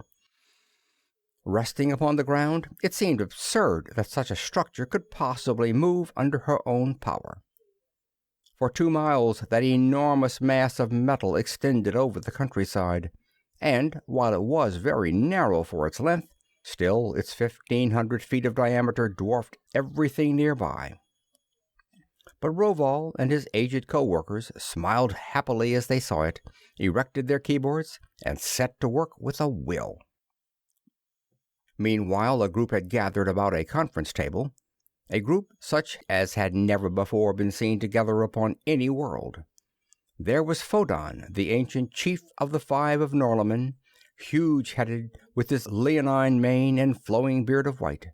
There were Dunark and Tornan of Osnome, and Orvan of Orvania, smooth-faced and keen, utterly implacable and ruthless in war. There was Sokner Carfon 2346, the immense porpoise-like hairless Dasorian. There were Seaton and Crane, representatives of our own earthly civilization. Seaton opened the meeting by handing each man a headset and running a reel showing the plans of the Fenachrone, not only as he had secured them from the captain of the marauding vessel, but also everything the First of Psychology had deduced from his own study of that inhuman brain. He then removed the reel and gave them the tentative plans of battle. Headsets removed, he threw the meeting open for discussion, and discussion there was in plenty. Each man had ideas which were thrown upon the table and studied, for the most part calmly and dispassionately. The conference continued until only one point was left, upon which argument waxed so hot that everyone seemed shouting at once. "Order!" commanded Seaton, banging his fist upon the table. "Osnome and Orvania wish to strike without warning. Norlamin and Dasor insist upon a formal declaration of war. Earth has the deciding vote. Mart, how do we vote on this?" "I vote for formal warning for 2 reasons, one of which I believe will convince even Dunark. First, because it is the fair thing to do, which reason is of course the one actuating the Norlaminians, but which would not be considered by Osnome, nor even remotely understood by the Fenachrone. Second, I am certain that the Fenachrone will merely be enraged by the warning and will defy us. Then what will they do? You have already said that you have been able to locate only a few of their exploring warships. As soon as we declare war upon them, they will almost certainly send out torpedoes to every one of their ships of war. We can then follow the torpedoes with our rays, and thus will be enabled to find and to destroy their vessels." "That settles that," declared the chairman, as a shout of agreement arose. "We shall now adjourn to the projector and send the warning. I have a ray upon the torpedo, announcing the destruction by us of their vessel, and that torpedo will arrive at its destination in less than an hour. It seems to me that we should make our announcement immediately after their ruler has received the news of their first defeat." In the projector, where they were joined by Roval, Orlon, and several others of the various firsts of Norlamin, they flashed out to the flying torpedo, and Seaton grinned at Kane as their fifth-order carrier beam went through the far-flung detector screens of the Fenachrone without setting up the slightest reaction. In the wake of that speeding messenger, they flew through a warm, foggy, dense atmosphere, through a receiving trap in the wall of a gigantic conical structure, and on into the telegraph room. They saw the operator remove spools of tape from the torpedo and attach them to a magnetic sender, heard him speak. "Pardon, Your Majesty. We have just received a first-degree emergency torpedo from flagship Y427W of Fleet 42 in readiness." "Put it on, here in the council chamber," a deep voice snapped. "If he's broadcasting it, we're in for a spell of hunting," Seaton remarked. "Nope, he's putting it on a tight beam. That's fine. We can chase it up." And with a narrow detector beam, he traced the invisible transmission beam into the council room. "'S funny. This place seems awfully familiar. I'd swear I'd seen it before, lots of times. Seems like I've been in it more than once," Seaton remarked, puzzled, as he looked around the somber room, with its dull-paneled metal walls covered with charts, maps, screens, and speakers, and with its low, massive furniture. "Oh, sure, I'm familiar with it from studying the brain of that Fenachrone captain. Well, while his nibs is absorbing the bad news, we'll go over this once more. You, Carfon, having the biggest voice of any of us ever heard uttering intelligible language, are to give the speech. You know about what to say. When I say go ahead, do your stuff. Now everybody else, listen. While he's talking, I've got to have audio waves heterodyned both ways in the circuit, and they'll be able to hear any noise any of us make, so all of us, except Carfon, want to keep absolutely quiet, no matter what happens or what we see. As soon as he's done, I'll cut off the audio sending and say something to let you all know we're off the air. Got it?" "One point has occurred to me about handling the warning," boomed Carfon. "If it should be delivered from apparently empty air, directly at those we wish to address, it would give the enemy an insight into our methods which might be undesirable." Never thought of that. Sure would. And it would be undesirable, agreed Seaton. Let's see. We can get away from that by broadcasting it. They have a very complete system of speakers, but no matter how many private band speakers a man may have, he always has one on the general wave, which is used for very important announcements of wide interest. I'll broadcast you on that wave so that every general wave speaker on the planet will be energized. That way, it'll look as if we're shooting from a distance. You might talk accordingly. "If we have a minute more, there's something I would like to ask," Dunark broke the ensuing silence. "Here we are, seeing everything that is happening there. Walls, planets, even suns do not bar our vision because of the fifth-order carrier wave. I understand that, partially. But how can we see anything there? I have always thought that I knew something about rays, but I see that I do not. The light rays must be released or deheterodyned close to the object viewed with nothing opaque to light intervening. They must then be reflected from the object seen, must be gathered together, again heterodyned upon the fifth-order carrier, and retransmitted back to us. And there is neither receiver nor transmitter at the other end. How can you do all that from our end?" "We don't," Seaton assured him. "At the other end, there are all the things you mentioned and a lot more besides. Our secondary projector out there is composed of forces, visible or invisible as we please. Part of those forces comprise the receiving, viewing, and sending instruments. They are not material, it is true, but they are nevertheless fully as actual and far more effective than any other system of radio, television, or telephone in existence anywhere else. It is force, you know, that makes radio or television work. The actual copper, insulation, and other matter serves only to guide and to control the various forces employed. The Norlaminian scientists have found out how to direct and control pure forces without using the cumbersome and hindering material substance. He broke off as the record from the torpedo stopped suddenly, and the operator's voice came through a speaker. General Feminol, Scout Ship K3296, patrolling the detector zone, wishes to give you an urgent emergency report. I told them that you were in council with the Emperor, and they instructed me to interrupt it no matter how important the council may be. They have on board a survivor of the Y427W and have captured and killed 2 men of the same race as those who destroyed our vessel. They say that you will want their report without an instant's delay. "We do," barked the general at a sign from his ruler. "Put it on here. Run the rest of the torpedo report immediately afterward." In the projector, Seaton stared at Crane a moment, then a light of understanding spread over his features. "DuQuesne, of course. I'll bet a hat no other terrestrial is this far from home. I can't help feeling sorry for the poor devil. He's a darn good man gone wrong, but we'd have had to kill him ourselves before we got done with him, so it's probably as well they got him. Pin your ears back, everybody, and watch close. We want to get this, all of it." Chapter 13. The Declaration of War. The capital city of the Fenachrone lay in a jungle plain surrounded by towering hills.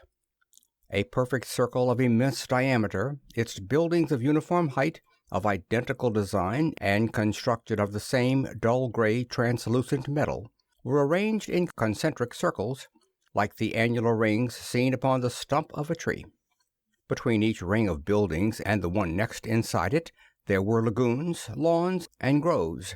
Lagoons of tepid, sullenly steaming water, lawns which were veritable carpets of lush, rank rushes and of dank mosses, groves of palms, gigantic ferns, bamboos, and numerous tropical growths unknown to earthly botany.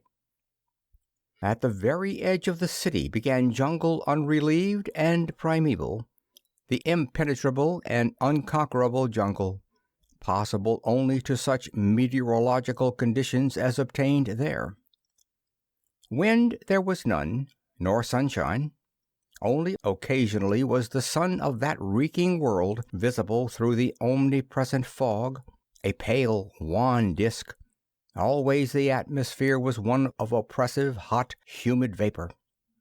In the exact center of the city rose an immense structure, a terraced cone of buildings, as though immense disks of smaller and smaller diameter had been piled one upon the other. In these apartments dwelt the nobility and the high officials of the Fenachrone. In the highest disk of all, invisible always from the surface of the planet because of the all-enshrouding mist, were the apartments of the Emperor of that monstrous race. Seated upon low, heavily built metal stools about the great table in the council room were Fenor, Emperor of the Fenachrone, Fenimol, his general in command, and the full council of 11 of the planet. Being projected in the air before them was a three-dimensional, moving, talking picture, the report of the sole survivor of the warship that had attacked the Skylark Two. In exact accordance with the facts as the engineer knew them, the details of the battle and complete information concerning the conquerors were shown.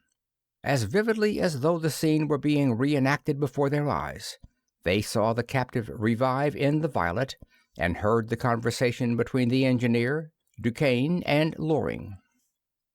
In the Violet, they sped for days and weeks with ever-mounting velocity toward the system of the Fenachrone. Finally, power reversed, they approached it, saw the planet looming large, and passed within the detector screen.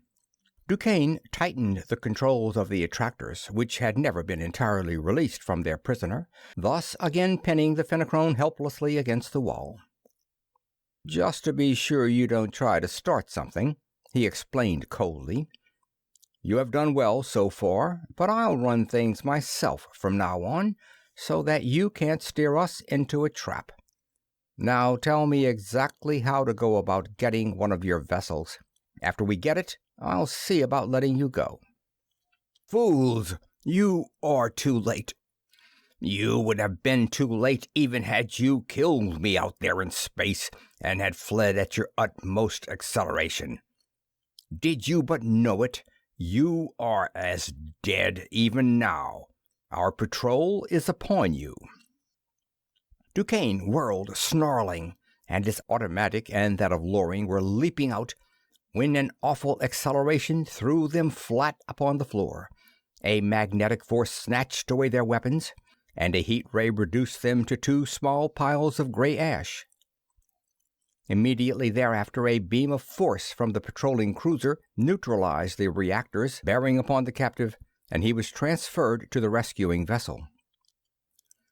The emergency report ended, and with a brief torpedo message from flagship Y427W resumed at point of interruption, the report from the ill-fated vessel continued the story of its own destruction, but added little in the already complete knowledge of the disaster. Fenor of the Fenachrone leaped up from the table, his terrible flame-shot eyes glaring venomously, teetering in berserk rage upon his block-like legs, but he did not for 1 second take his full attention from the report until it had been completed. Then he seized the nearest object, which happened to be his chair, and with all his enormous strength hurled it across the floor, where it lay, a tattered, twisted, shapeless mass of metal. "Thus shall we treat the entire race of the accursed beings who have done this," he stormed, his heavy voice reverberating throughout the room. "Torture, dismemberment, and annihilation to every—" "Fenor of the Fenachrone." A tremendous voice, a full octave lower than Fenor's own terrific bass, and of ear-shattering volume and timbre in that dense atmosphere, boomed from the general wave speaker, its deafening roar drowning out Fenor's raging voice and every other lesser sound. "Fenor of the Fenachrone, I know that you hear, for every general wave speaker upon your reeking planet is voicing my words. Listen well, for this warning shall not be repeated. I am speaking by and with the authority of the Overlord of the Green System, which you know as the central system of this our galaxy. Upon some of our many planets, there are those who wish to destroy you without warning and out of hand. But the Overlord has ruled that you may continue to live, provided you heed these, his commands which he has instructed me to lay upon you. You must forthwith abandon forever your vainglorious and senseless scheme of universal conquest. You must immediately withdraw your every vessel to within the boundaries of your solar system, and you must keep them there henceforth. You are allowed 5 minutes to decide whether or not you will obey these commands. If no answer has been received at the end of the calculated time, the Overlord will know that you have defied him, and your entire race shall perish utterly. Well he knows that your very existence is an affront to all real civilization, but he holds that even such vileness incarnate, as are the Fenachrone, may perchance have some obscure place in the great scheme of things, and he will not destroy you if you are content to remain in your proper place upon your own dank and steaming world. Through me, the 2346th Sachner Carphon of Dasor, the Overlord has given you your first, last, and only warning.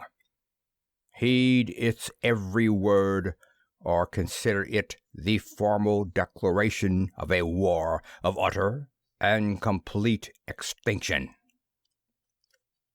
The awful voice ceased, and pandemonium reigned in the council hall.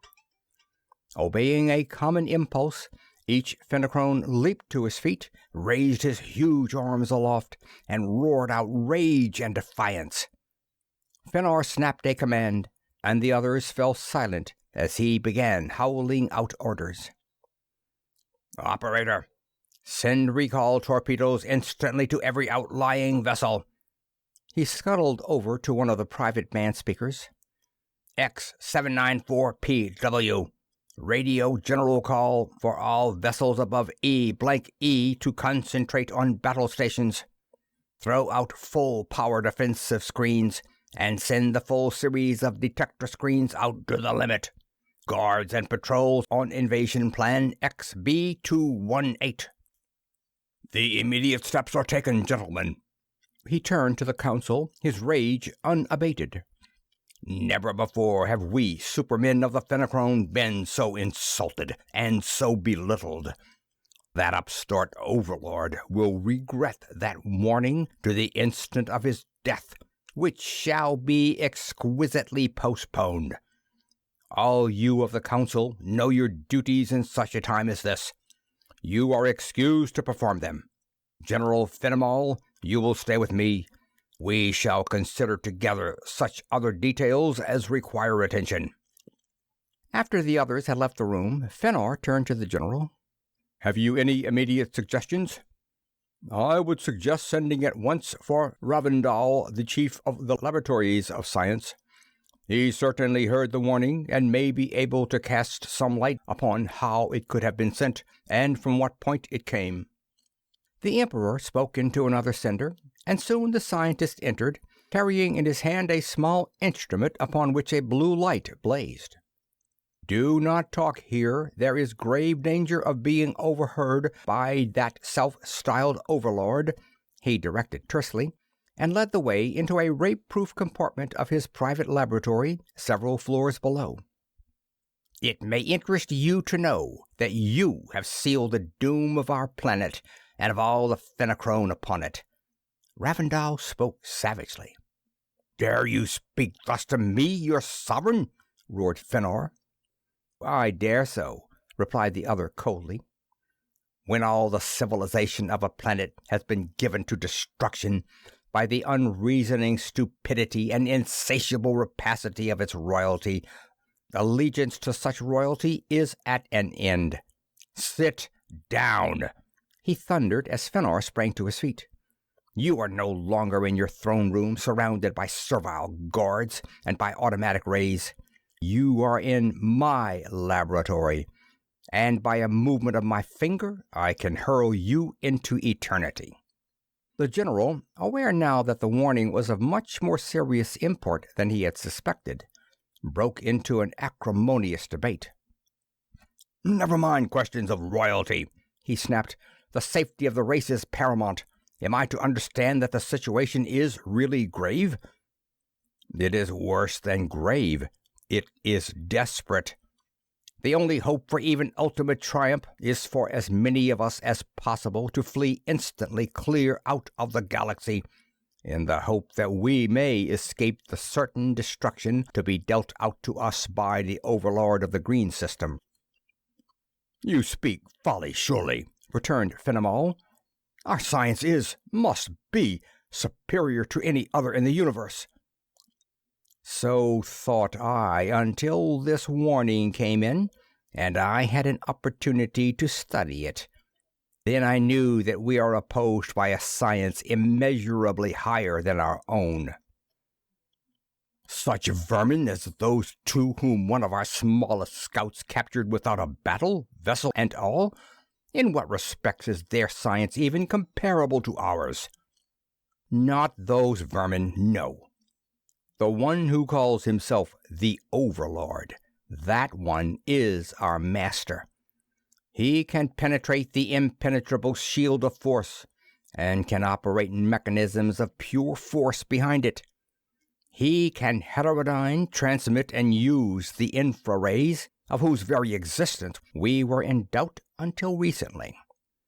While that warning was being delivered, he was, in all probability, watching you and listening to you face to face.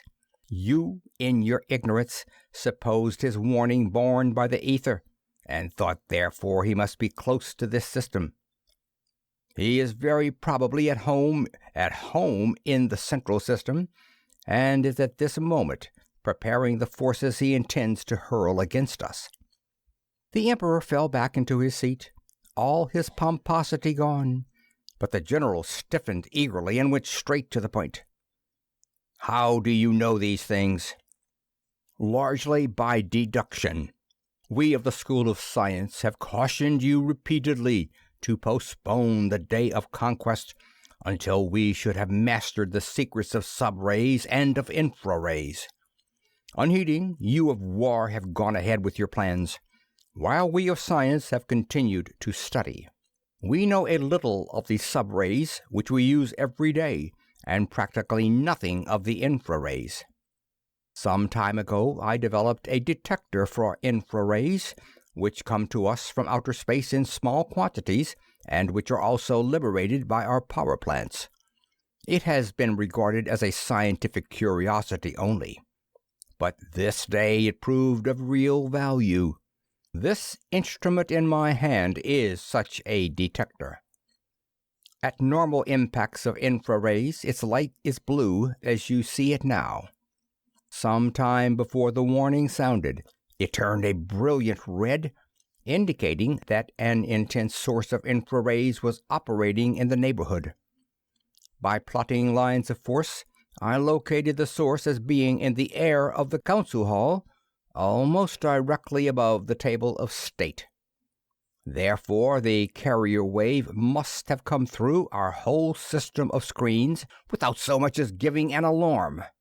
That fact alone proves it to have been an infraray.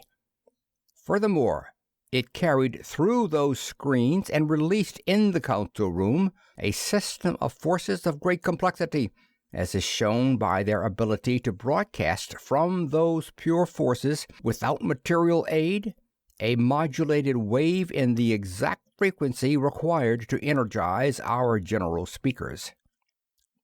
As soon as I perceived these facts, I threw about the council room a screen of force entirely impervious to anything longer than ultra-rays. The warning continued, and I then knew that our fears were only too well grounded, that there is in this galaxy somewhere a race vastly superior to ours in science, and that our destruction is a matter of hours, perhaps of minutes. Are these ultra-rays then of such a dangerous character? Asked the general. I had supposed them to be of such infinitely high frequency that they could be of no practical use whatever. I have been trying for years to learn something of their nature, but beyond working out a method for their detection and a method of possible analysis that may or may not succeed, I can do nothing with them. It is perfectly evident, however, that they lie below the level of the ether, and therefore have a velocity of propagation infinitely greater than that of light.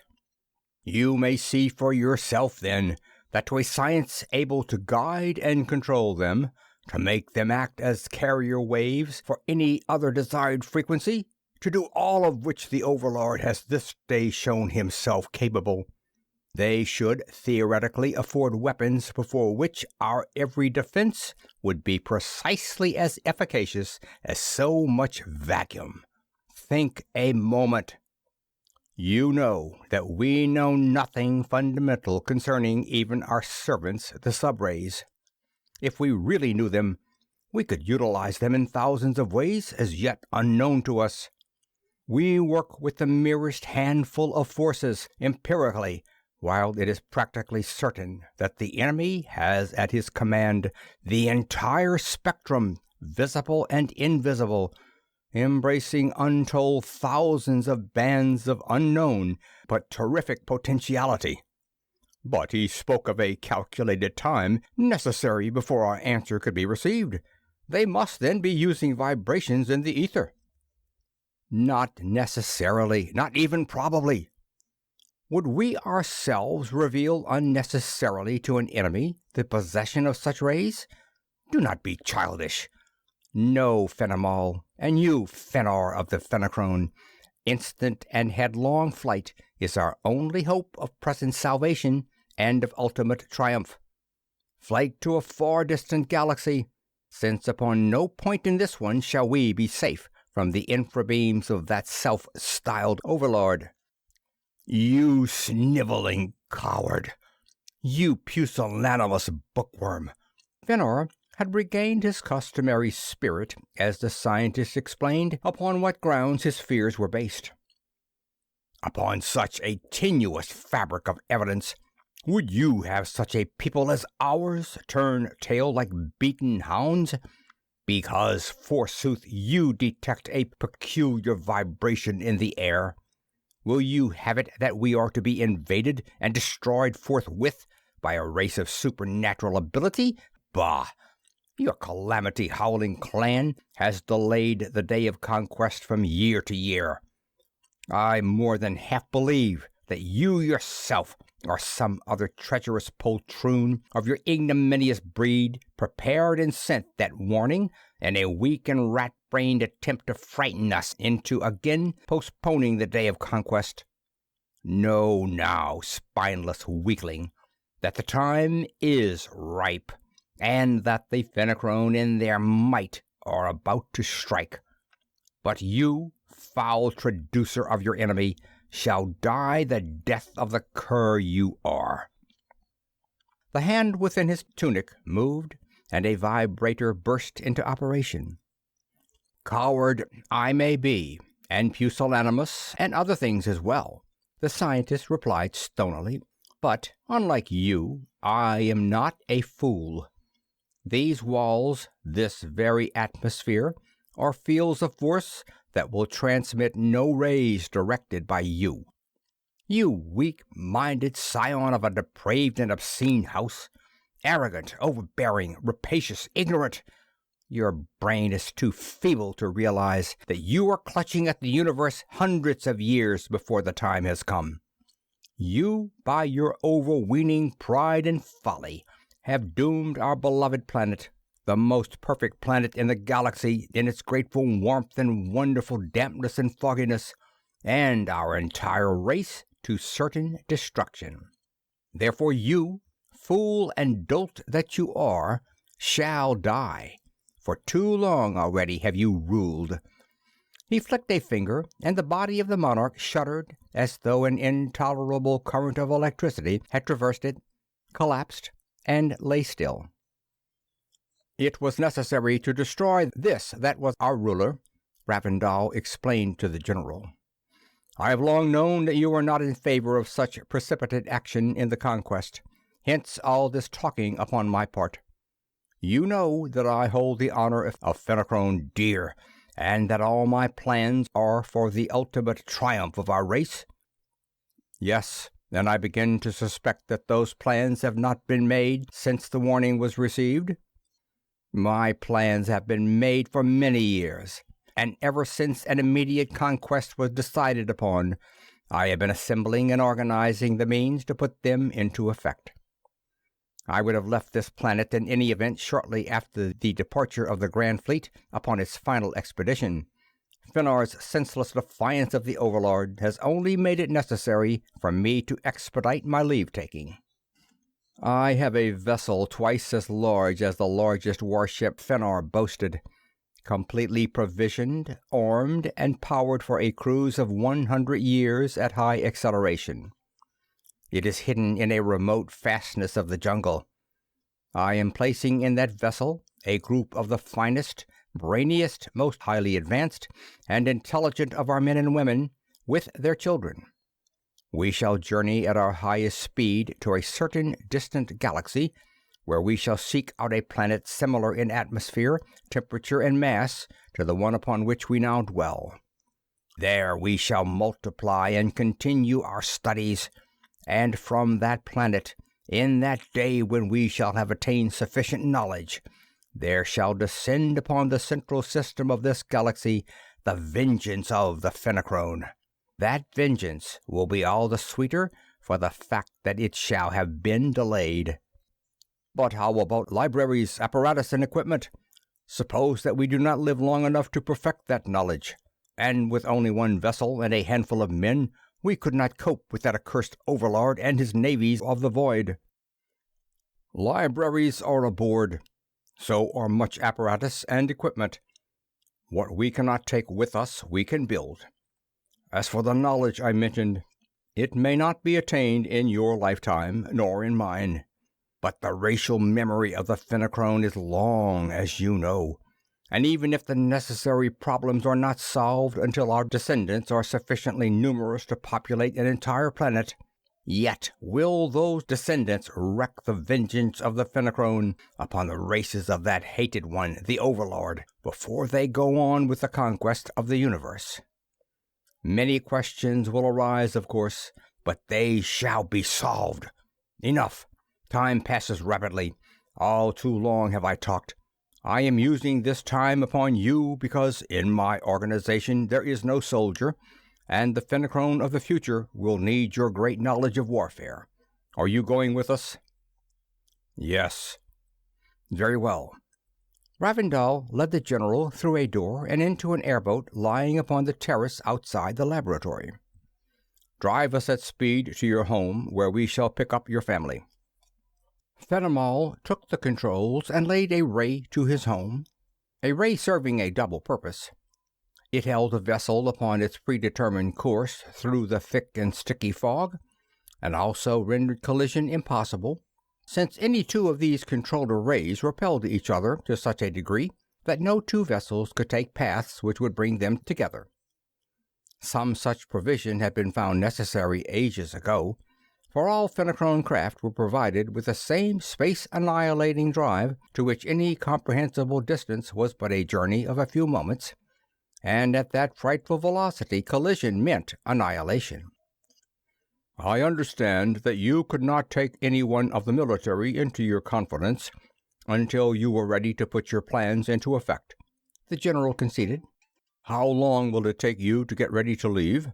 You have said that haste is imperative, and I therefore assume that you have already warned the other members of the expedition. I flashed the emergency signal before I joined you and Fenor in the council room.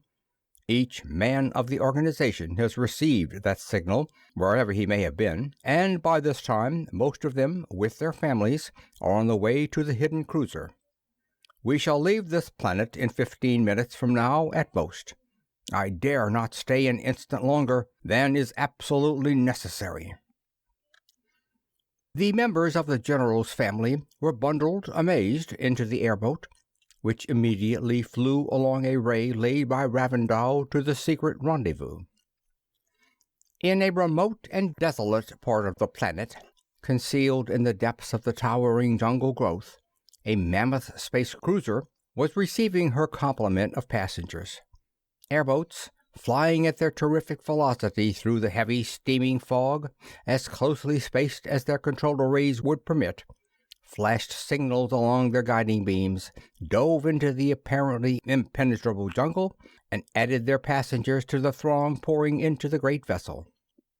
As the minute of departure grew near, the feeling of tension aboard the cruiser increased, and vigilance was raised to the maximum.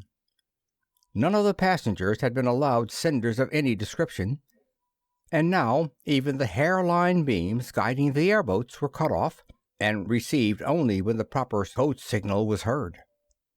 The doors were shut, no one was allowed outside, and everything was held in readiness for instant flight at the least alarm. Finally, a scientist and his family arrived from the opposite side of the planet, the last members of the organization, and 27 minutes after Ravindal had flashed his signal, the prow of that mighty spaceship roared toward the perpendicular, poising its massive length at the predetermined angle. There it halted momentarily, then disappeared utterly, only a vast column of tortured and shattered vegetation torn from the ground and carried for miles upward into the air by the vacuum of his wake, remaining to indicate the path taken by the flying projectile. Hour after hour the Fenachrone vessel bored on with its frightful and ever-increasing velocity through the ever-thinning stars. But it was not until the last star had been passed, until everything before them was entirely devoid of light, and until the galaxy behind them began to take on a well-defined lenticular aspect, that Ravindal would consent to leave the controls and seek his hard-earned rest. Day after day and week after week went by, and the Fenachrone vessel still held the rate of motion with which she had started out. Ravindal and Fenimol sat in the control cabin, staring out through the visiplates, abstracted. There was no need of staring, and they were not really looking, for there was nothing at which to look. Outside the transparent metal hull of that monster of the trackless void, there was nothing visible. The galaxy, of which our Earth is an infinitesimal mote, the galaxy which former astronomers considered the universe, was so far behind that its immeasurable diameter was too small to affect the vision of the unaided eye. Other galaxies lay at even greater distances away on either side. The galaxy toward which they were making their stupendous flight was as yet untold millions of light-years distant. Nothing was visible before their gaze stretched an infinity of emptiness. No stars, no nebulae, no meteoric matter, not even the smallest particle of cosmic dust, absolutely empty space. Absolute vacuum and absolute zero. Absolute nothingness, a concept intrinsically impossible for the most highly trained human mind to grasp. Conscienceless and heartless monstrosities though they both were, by heredity and training, the immensity of the appalling lack of anything tangible oppressed them. Ravindal was stern and serious, Fenimol moody. Finally the latter spoke. "It would be endurable if we knew what had happened, or if we ever could know definitely one way or the other whether all this was necessary." "We shall know, General, definitely. I am certain in my mind, but after a time, when we have settled upon our new home, and when the Overlord shall have relaxed his vigilance, you shall come back to the solar system of the Fenachrone in this vessel, or a similar one. I know what you shall find, but the trip shall be made, and you shall yourself see what was once our home planet, a seething sun, second only in brilliance to the parent sun, about which she shall still be revolving." "Are we safe even now? What of possible pursuit?" asked Fenimol, and the monstrous flame-shot wells of black that were Ravindal's eyes almost emitted tangible fires as he made reply. "We are far from safe, but we grow stronger minute by minute. 50 of the greatest minds our world has ever known have been working from the moment of our departure upon a line of investigation suggested to me by certain things my instruments recorded during the visit of the self-styled Overlord. I cannot say anything yet, even to you, except that the day of conquest may not be so far in the future as we have supposed." Chapter 14. Interstellar Extermination. "I hate to leave this meeting. It's great stuff," remarked Seaton as he flashed down to the torpedo room at Fenar's command to send recall messages to all outlying vessels. "But this machine isn't designed to let me be in more than 2 places at once. Wish it were. Maybe after this fracas is over, we'll be able to incorporate something like that into it." The chief operator touched a lever, and the chair upon which he sat, with all its control panels, slid rapidly across the floor toward an apparently blank wall. As he reached it, a port opened, a metal scroll appeared, containing the numbers and last reported positions of all Fenachrone vessels outside the detector zone, and a vast magazine of torpedoes came up through the floor, with an automatic loader to place a torpedo under the operator's hand the instant its predecessor had been launched. Get Peg here, quick, Mort. We need a stenographer. Till she gets here, see what you can do in getting those first numbers before they roll off the end of the scroll. No, hold it. As you were. I've got controls enough to put the whole thing on a recorder, so we can study it at our leisure. Haste was indeed necessary, for the operator worked with uncanny quickness of hand. One fleeting glance at the scroll, a lightning adjustment of dials in the torpedo, a touch upon a tiny button, and a messenger was upon its way. But quick as he was, Seaton's flying fingers kept up with him, and before each torpedo disappeared through the ether gate, there was fastened upon it a fifth-order tracer ray that would never leave it until the force had been disconnected at the gigantic control board of the Norlaminian projector. 1 flying minute passed, during which 70 torpedoes had been launched, before Seaton spoke. Wonder how many ships they've got out, anyway. Didn't get any idea from the brain record. Anyway, Rovol, it might be a sound idea for you to install me some more tracer rays on this board. I've got only a couple of hundred, and that may not be enough, and I've got both hands full. Rovol seated himself beside the younger man, like one organist joining another at the console of a tremendous organ. Seaton's nimble fingers would flash here and there, depressing keys and manipulating controls, until he had exactly the required combination of forces centered upon the torpedo next to issue. He would then press a tiny switch and open a panel full of red-topped numbered plungers. The one next in series would drive home, transferring to itself the assembled beam and releasing the keys for the assembly of other forces. Rovol's fingers were also flying, but the forces he directed were seizing and shaping material as well as other forces. The Norlaminian physicist set up one integral, stepped upon a pedal, and a new red-top stop, precisely like the others and numbered in order, appeared as though by magic upon the panel at Seaton's left hand. Rovol then leaned back in his seat, but the red-top stops continued to appear, at the rate of exactly 70 per minute, upon the panel, which increased in width sufficiently to accommodate another row as soon as a row was completed.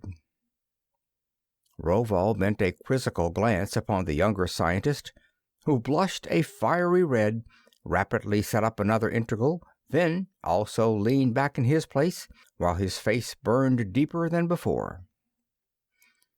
"That is better, son. Never forget that it is a waste of energy to do the same thing twice with your hands, and that if you know precisely what is to be done, you need not do it with your hands at all. Forces are tireless, and they neither slip nor make mistakes." "Thanks, Rovol. I'll bet this lesson will make it stick in my mind, too." "You are not thoroughly accustomed to using all your knowledge as yet. That will come with practice, however, and in a few weeks you will be as thoroughly at home with forces as I am." "Hope so, Chief, but it looks like a tall order to me." Finally, the last torpedo was dispatched, the tube closed, and Seaton moved the projector back up into the council chamber, finding it empty. "Well, the conference is over. Besides, we've got more important fish to fry. War has been declared on both sides, and we've got to get busy. They've got 906 vessels out, and every one of them has got to go to Davy Jones's locker before we can sleep sound of nights. My first job'll have to be untangling those 906 forces, getting lines on each one of them, and seeing if I can project straight enough to find the ships before the torpedoes overtake them. Mort, you and Orlon, the astronomer, had better dope out the last reported position of each of those vessels, so we'll know about where to hunt for them. Rovol, you might send out a detector screen a few light years in diameter, to be sure none of them slips a fast one over on us. By starting it right here and expanding it gradually, you can be sure that no phenochrone is inside it. Then we'll find a hunk of copper on that planet somewhere, plate it with some of their own X-metal, and blow them into kingdom come." "May I venture a suggestion?" asked Drasnik, the first of psychology. "Absolutely. Nothing you've said so far has been idle chatter." You know, of course, that there are real scientists among the Fenachrone, and you yourself have suggested that while they cannot penetrate the zone of force, nor use fifth-order rays, yet they might know about them in theory, might even be able to know when they were being used. Detect them, in other words. Let us assume that such a scientist did detect your rays while you were there a short time ago. What would he do? Search me. I might. What would he do? He might do any one of several things, but if I read their nature aright, such a one would gather up a few men and women, as many as he could, and migrate to another planet. For he would of course grasp instantly the fact that you had used fifth-order rays as carrier waves, and would be able to deduce your ability to destroy. He would also realize that in the brief time allowed him, he could not hope to learn to control those unknown forces, and with his terribly savage and vengeful nature and intense pride of race, he would take every possible step both to perpetuate his race and to obtain revenge. Am I right? Seaton swung to his controls savagely and manipulated dials and keys rapidly. Right as rain, Drasnik. There, I've thrown around them a fifth-order detector screen that they can't possibly neutralize. Anything that goes out through it will have a tracer slapped onto it. But say it's been half an hour since war was declared. Suppose we're too late? Maybe some of them have got away already, and if one couple of them has beat us to it, we'll have the whole thing to do over again 1,000 years or so from now. You've got the massive intellect, Drasnik. What can we do about it? We can't throw a detector screen all over the galaxy. I would suggest that since you have now guarded against further exodus, it is necessary to destroy the planet for a time. Roval and his co-workers have the other projector nearly done. Let them project me to the world of the Fenachrone, where I shall conduct a thorough mental investigation. By the time you have taken care of the raiding vessels, I believe that I shall have been able to learn everything we need to know. Fine, hop to it, and may there be lots of bubbles in your think tank. Anybody else know of any of the loopholes I've left open? No other suggestions were made, and each man bent to his particular task. Crane at the star chart of the galaxy, and Orlon at the Fenachrone operator's dispatching scroll, rapidly worked out the approximate positions of the Fenachrone vessels, and marked them with tiny green lights in a vast model of the galaxy which they had already caused forces to erect in the air of the projector's base. It was soon learned that a few of the ships were exploring quite close to their home system, so close that the torpedoes, with their unthinkable acceleration, would reach them within a few hours. Ascertaining the stop number of the tracer ray upon the torpedo, which should first reach its destination, Seaton followed it from the stop upon his panel out to the flying messenger. Now, moving with a velocity many times that of light, it was of course invisible to direct vision, but to the light waves heterodyned upon the fifth-order projector rays, it was as plainly visible as though it were stationary. Lining up the path of the projectile accurately, he then projected himself forward in that exact line, with a flat detector screen thrown out for half a light year upon each side of him. Setting the controls, he flashed ahead, the detector stopping him the instant that the invisible barrier encountered the power plant of the exploring raider. An oscillator sounded a shrill and rising tone, and Seaton slowly shifted his controls until he stood in the control room of the enemy vessel. The Fenachrone ship, 1,000 feet long and more than 100 feet in diameter, was tearing through space toward a brilliant blue-white star. Her crew were at battle stations, her navigating officers peering intently into the operating visiplates, all oblivious to the fact that a stranger stood in their very midst. "Well, here's the first one, gang," said Seaton. "I hate like sin to do this. It's altogether too much like pushing baby chickens into a creek to suit me. But it's a dirty job that's got to be done." as one man, Orlon, and the other remaining Norlaminians leaped out of the projector and floated to the ground below. "I expected that," remarked Seaton. "They can't even think of a thing like this without getting the blue willies. I don't blame them much at that. How about you, Carfon? You can be excused if you like." "I want to watch those forces at work. I do not enjoy destruction, but like you, I can make myself endure it." Dunark, the fierce and bloodthirsty Osnomian prince, leaped to his feet, his eyes flashing. "That's one thing I never could get about you, Dick," he exclaimed in English. "How a man with your brains can be so soft, so sloppily sentimental, gets clear past me. You remind me of a bowl of mush. You wade around in slush clear to your ears. Faugh! It's their lives or ours. Tell me what button to push, and I'll be only too glad to push it.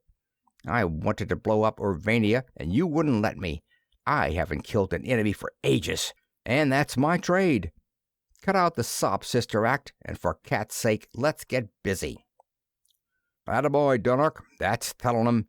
But it's all right with me. I'll be glad to let you do it. When I say shoot, throw in that plunger there, number 63. Seaton manipulated controls until 2 electrodes of force were clamped in place, one at either end of the huge power bar of the enemy vessel, adjusted rheostats and forces to send a disintegrating current through that massive copper cylinder, and gave the word. Dunark threw in the switch with a vicious thrust, as though it were an actual sword which he was thrusting through the vitals of one of the awesome crew, and the very universe exploded around them. Exploded into one mad coruscation of blinding, dazzling light, as the gigantic cylinder of copper resolved itself instantaneously into the pure energy from which its metal originally had come into being.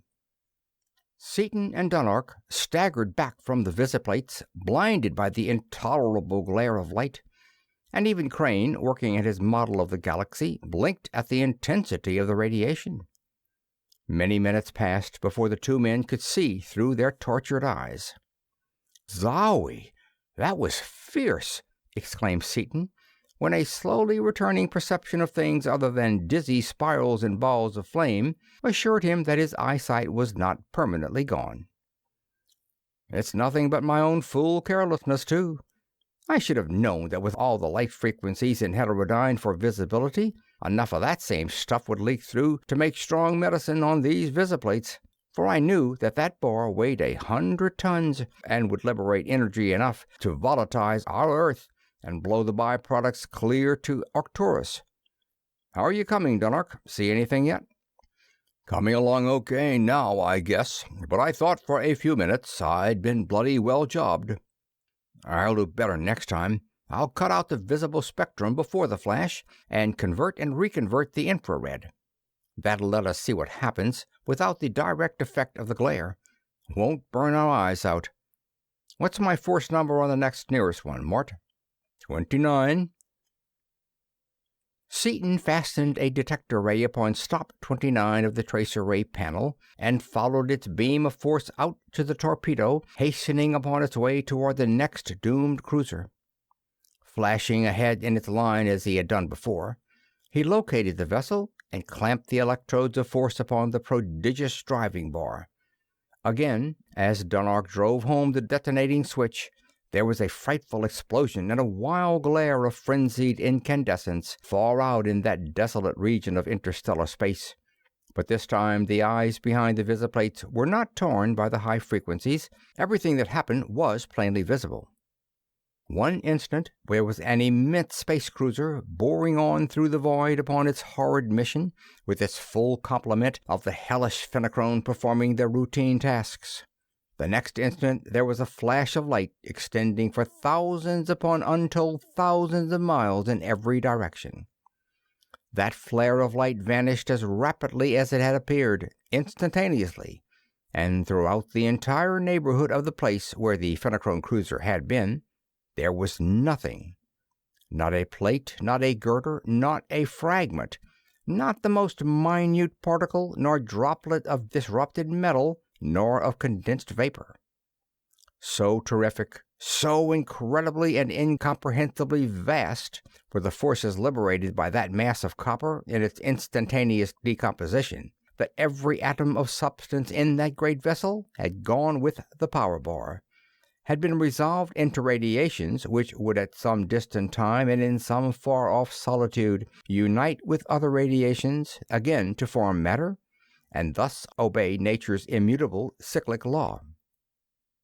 Thus vessel after vessel was destroyed of that haughty fleet, which until now had never suffered a reverse, and a little green light in the galactic model winked out and flashed back in rosy pink as each menace was removed. In a few hours the space surrounding the system of the Fenachrone was clear. Then progress slackened, as it became harder and harder to locate each vessel as the distance between it and its torpedo increased. Time after time Seaton would stab forward with his detector screen, extending to its utmost possible spread upon the most carefully plotted prolongation of the line of the torpedo's flight, only to have the projection flash far beyond the vessel's furthest possible position without a reaction from the far-flung screen. Then he would go back to the torpedo, make a minute alteration in his line, and again flash forward, only to miss it again. Finally, after 30 fruitless attempts to bring his detector screen into contact with the nearest Fenachrone ship, he gave up the attempt, rammed his battered, reeking briar full of rank blend that was his favorite smoke, and strode up and down the floor of the projector base, his eyes unseeing, his hands jammed deep into his pockets, his jaw thrust forward, clamped upon the stem of his pipe, emitting dense blue clouds of strangling vapor. "The maestro is thinking, I perceive," remarked Dorothy sweetly, entering the projector from an airboat. "You must all be blind, I guess. You no hear the bell blow, what? I've come after you. It's time to eat." "Atta girl, Dot. Never miss the eats, thanks." And Seaton put his problem away with perceptible effort. "This is going to be a job, Mort." He went back to it as soon as they were seated in the airboat flying toward home. "I can nail them with an increasing shift in azimuth up to about 30,000 light years. But after that it gets awfully hard to get the right shift, and up around 100,000 it seems to be darn near impossible.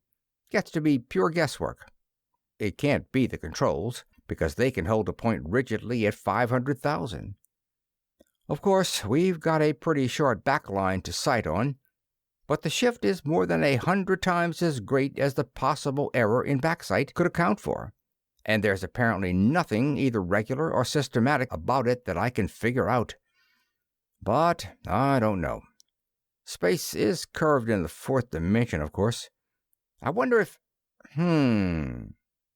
He fell silent, and Crane made a rapid signal to Dorothy, who was opening her mouth to say something. She shut it, feeling ridiculous, and nothing was said until they had disembarked at their destination. "Did you solve the puzzle, Dickie?" "Don't think so. Got myself in deeper than ever, I'm afraid," he answered, then went on, thinking aloud rather than addressing anyone in particular. "Space is curved in the fourth dimension, and fifth-order rays, with their velocity, may not follow the same path in that dimension that light does. In fact, they do not. If that path is to be plotted, it requires the solution of 5 simultaneous equations, each complete and general, and each of the 5th degree, and also an exponential series with the unknown in the final exponent, before the fourth-dimensional concept can be derived. No use. We've struck something that not even Norlaminian theory can handle." "You surprise me," Crane said. "I supposed that they had everything worked out." "Not on fifth-order stuff. It's new, you see. It begins to look as though we'd have to stick around until every one of those torpedoes gets somewhere near its mothership.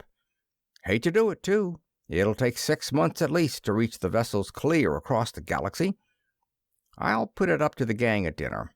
Guess they'll let me talk business a couple of minutes overtime, especially after they find out what I've got to say."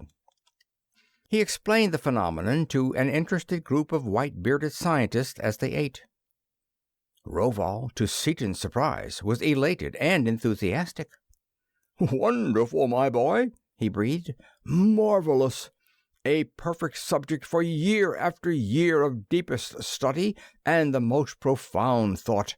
Perfect." "But what can we do about it?" asked Seaton, exasperated. "We don't want to hang around here twiddling our thumbs for a year, waiting for those torpedoes to get to wherever they're going." "We can do nothing but wait and study. That problem is one of splendid difficulty, as you yourself realize. Its solution may well be a matter of lifetimes instead of years.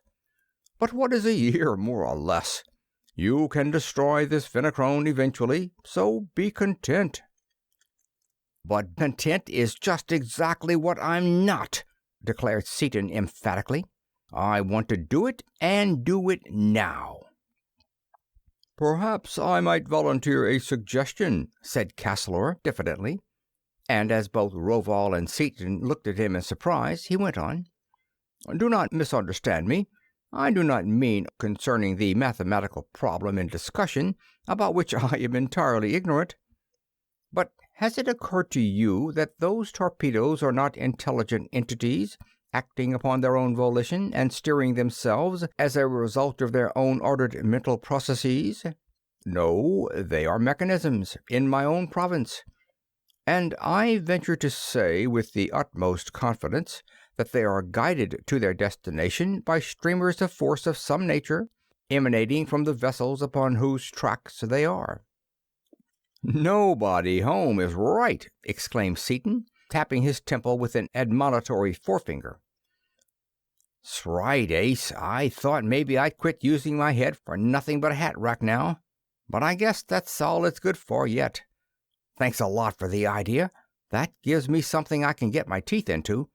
And now that Rovall's got a problem to work on for the next century or so, everybody's happy."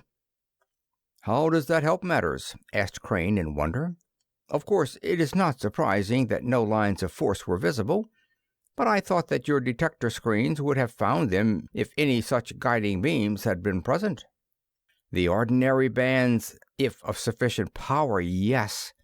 But there are many possible tracer rays not reactive to a screen such as I was using.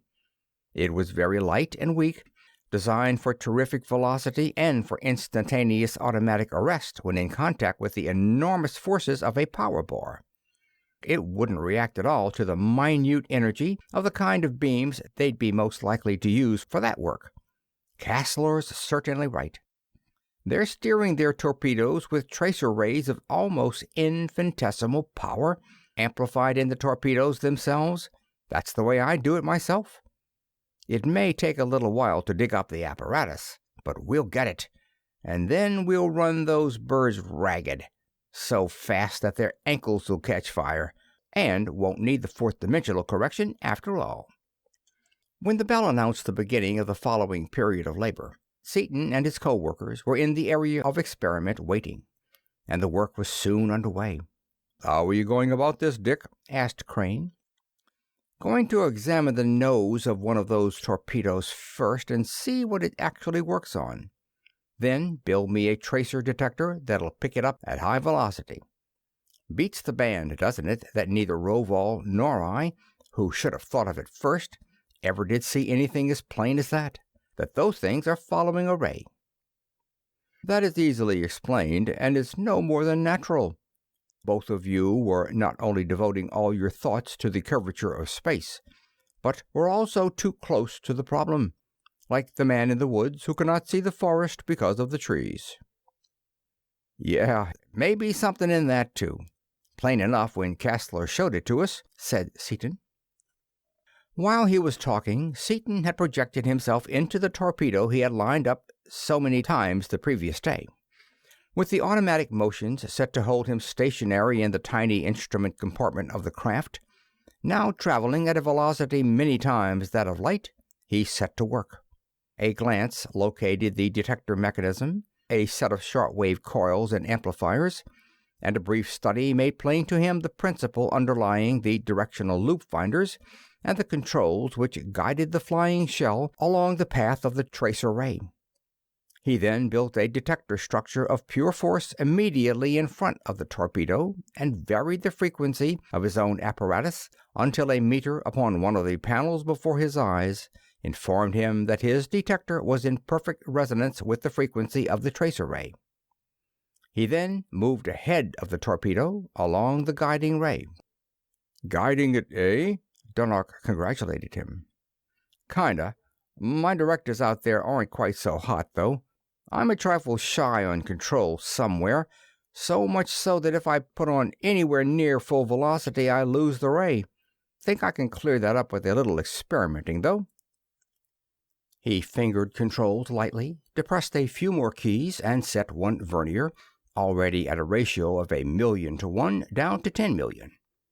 He then stepped up his velocity and found that the guides worked well up to a speed much greater than any ever reached by Fenachrone vessels or torpedoes, but failed utterly to hold the ray at anything approaching the full velocity possible to his fifth-order projector.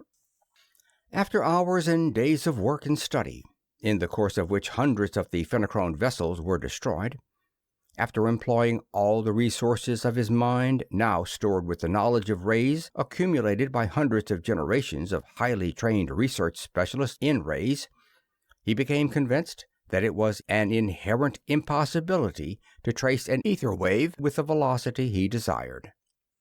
"Can't be done, I guess, Mart," he confessed ruefully. "You see, it works fine up to a certain point, but beyond that, nothing doing. I've just found out why, and in so doing I think I've made a contribution to science. At velocities well below that of light waves are shifted a minute amount, you know. At the velocity of light, and up to a velocity not even approached by the Fenachrone vessels on their longest trips, the distortion is still not serious. No matter how fast we want to travel in the Skylark, I think I can guarantee that we will still be able to see things. That is to be expected from the generally accepted idea that the apparent velocity of an ether vibration is independent of the velocity of either source or receiver. However, that relationship fails at velocities far below that of fifth-order rays. At only a very small fraction of that speed, the tracers I am following are so badly distorted that they disappear altogether, and I have to distort them backwards.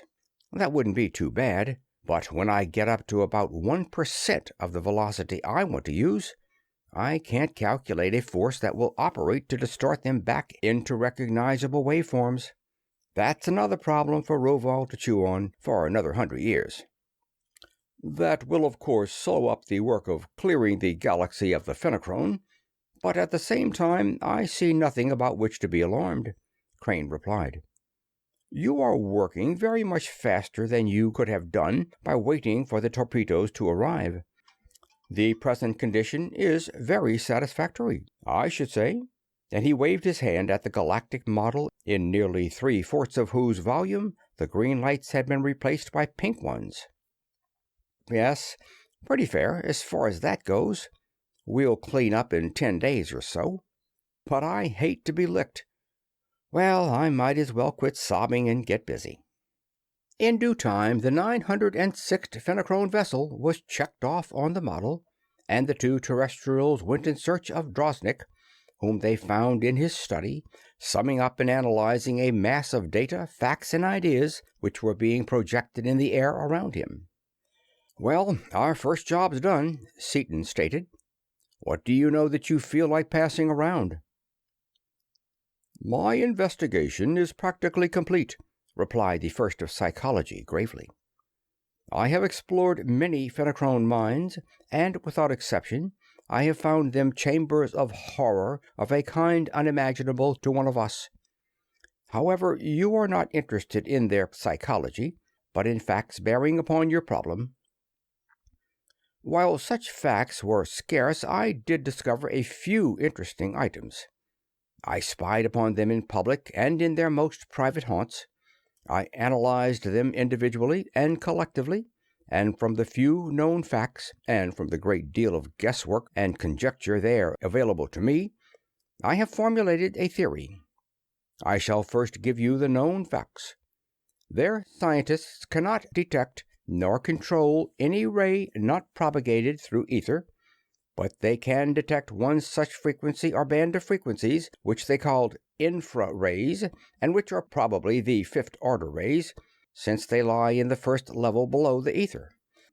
The detector proper is a type of lamp which gives a blue light at the ordinary intensity of such rays as would come from space or from an ordinary power plant, but gives a red light under strong excitation. I get that. Okay, said Seaton. Roval's great-great-great-grandfather had 'em. I know all about 'em. Seaton encouraged Drasnik, who had paused, with a questioning glance. I know exactly how and why such a detector works. We gave 'em an alarm, all right. Even though we were working on a tight beam from here to there, our secondary projector there was radiating enough to affect every such detector within 1,000 miles. Drasnik continued.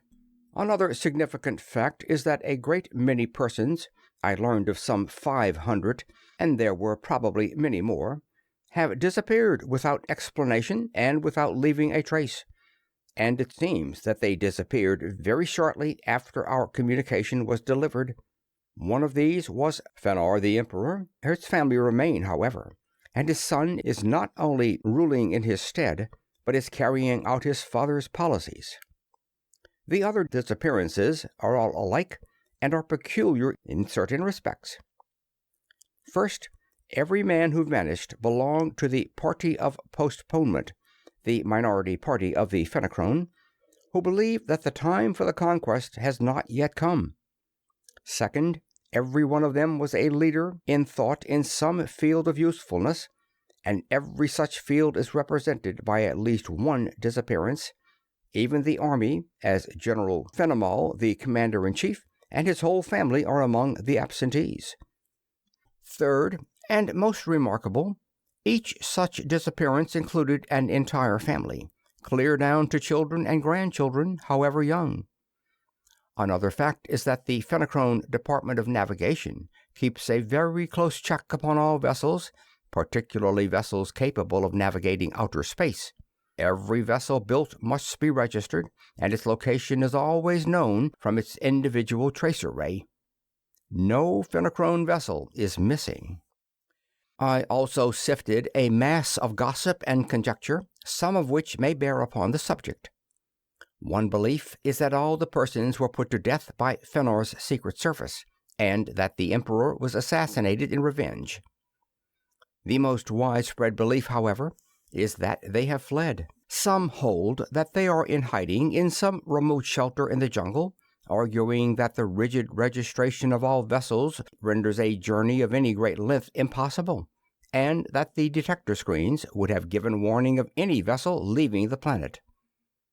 Others think that persons as powerful as Fenimol and Ravindal could have built any vessel they chose with neither the knowledge nor consent of the Department of Navigation, or that they could have stolen a Navy vessel, destroying its records, and that Ravindal certainly could have so neutralized the screens that they would have given no alarm.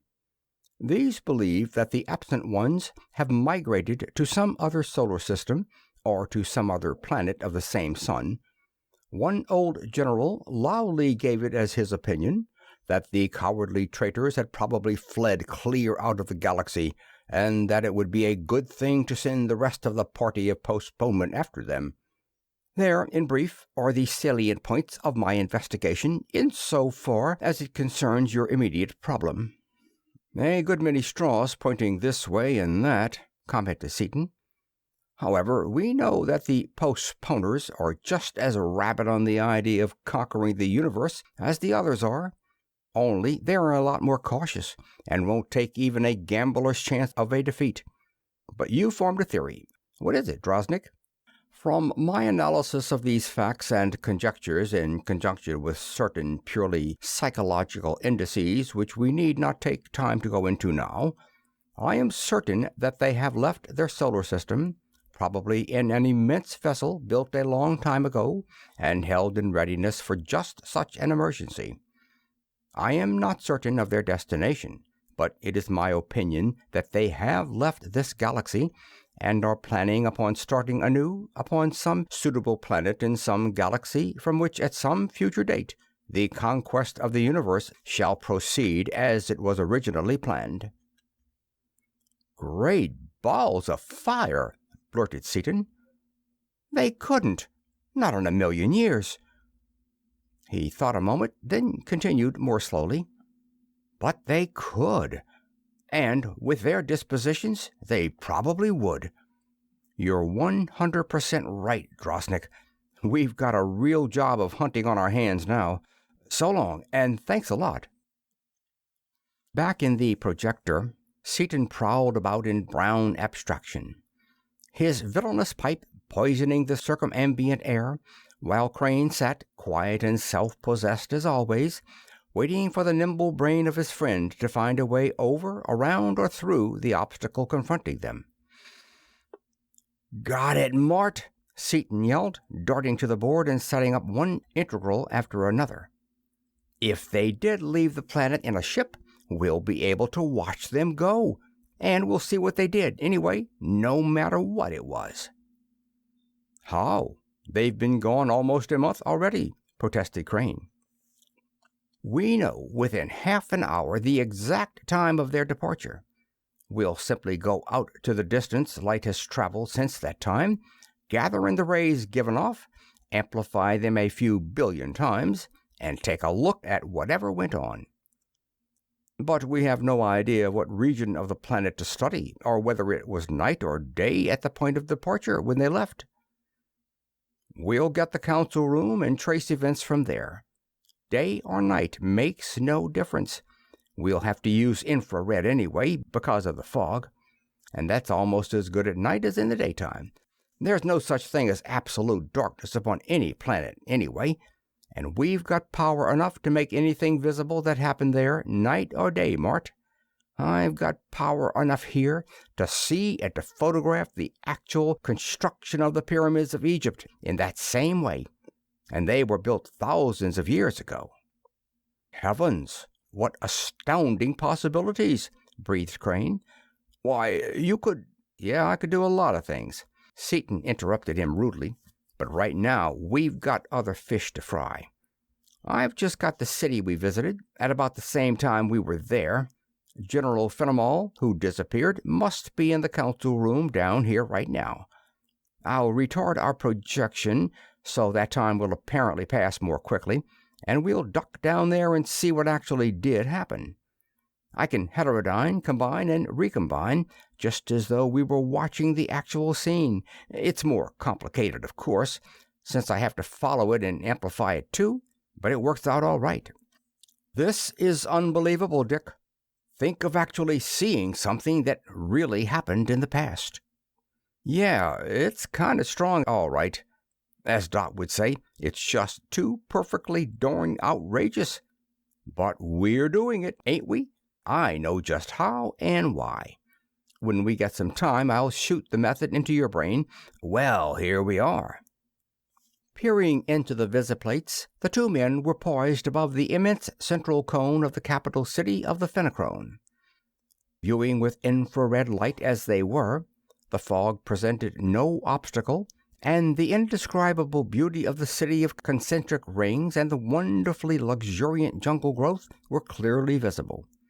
They plunged down into the council chamber and saw Fenor, Ravindal, and Fenimol deep in conversation. "With all the other feats of skill and sorcery you have accomplished, why don't you reconstruct their speech also?" asked Crane with a challenging glance. "Well, old Doubting Thomas, it might not be absolutely impossible at that. It would mean two projectors, however, due to the difference in speed of sound waves and light waves. Theoretically, sound waves also extend to an infinite distance, but I don't believe that any possible detector and amplifier could reconstruct a voice more than an hour or so after it had spoken. It might, though. We'll have to try it sometime and see.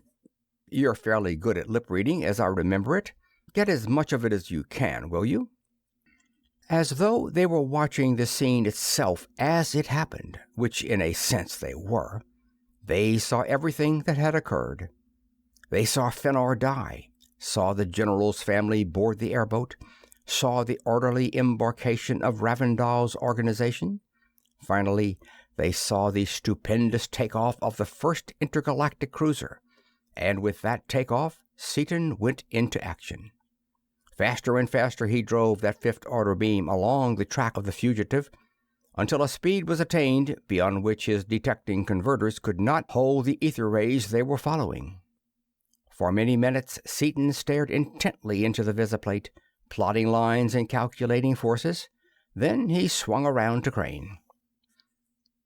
"Well, Mart, noble old bean, solving the disappearances was easier than I thought it would be.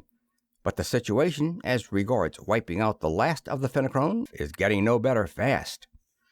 I glean from the instruments that they are heading straight out into space away from the galaxy, and I assume that they are using their utmost acceleration." "I'll say they're traveling. They're out in absolute space, you know, with nothing in the way and no intention of reversing their power or slowing down.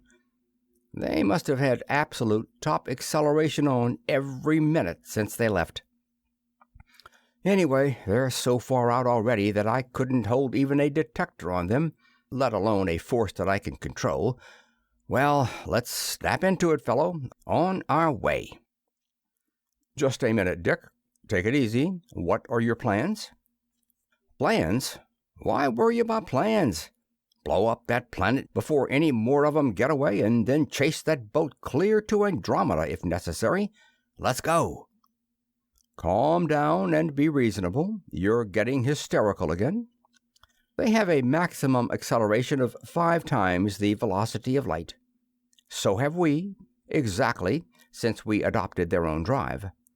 Now, if our acceleration is the same as theirs, and they have a month's start, how long will it take us to catch them?" "Right again, Mart. I sure was going off half-cocked again," Seaton conceded ruefully after a moment's thought. "They'd always be 1,000,000 or so times as fast as we would be, and getting further ahead of us in geometrical ratio. What's your idea?" "I agree with you that the time has come to destroy the planet of Fenachrone. As for pursuing that vessel through intergalactic space, that is your problem. You must figure out some method of increasing our acceleration. Highly efficient as is this method of propulsion, it seems to me that the knowledge of the Norlaminians should be able to improve it in some detail. Even a slight increase in acceleration would enable us to overtake them eventually." Seaton, no longer impetuous, was thinking deeply. "How far are we apt to have to go?" "Until we get close enough to them to use your rays, say 500,000 light-years." "But surely they'll stop sometime." "Of course, but not necessarily for many years. They are powered and provisioned for 100 years, you remember, and are going to a distant galaxy. Such a one as Ravendal would not have specified a distant galaxy idly, and the very closest galaxies are so far away that even the Fenachrone astronomers, with their reflecting mirrors 5 miles in diameter, could form only the very roughest approximations of the true distances." "Our astronomers are all wet in their guesses, then?"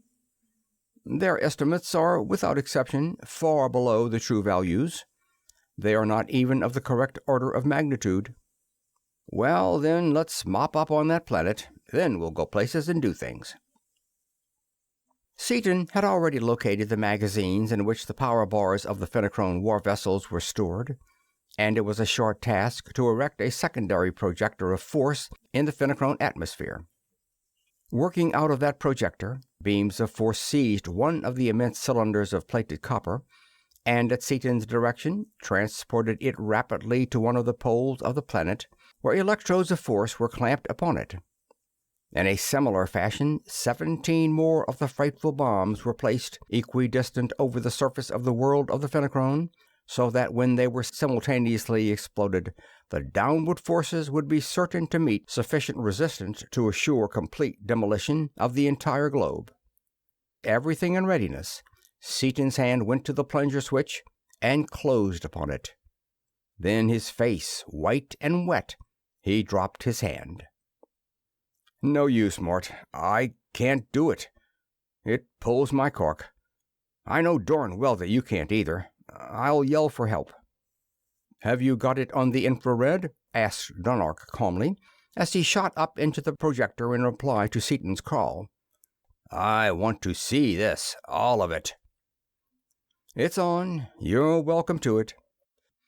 And as the terrestrials turned away, the whole projector base was illuminated by a flare of intense though subdued light.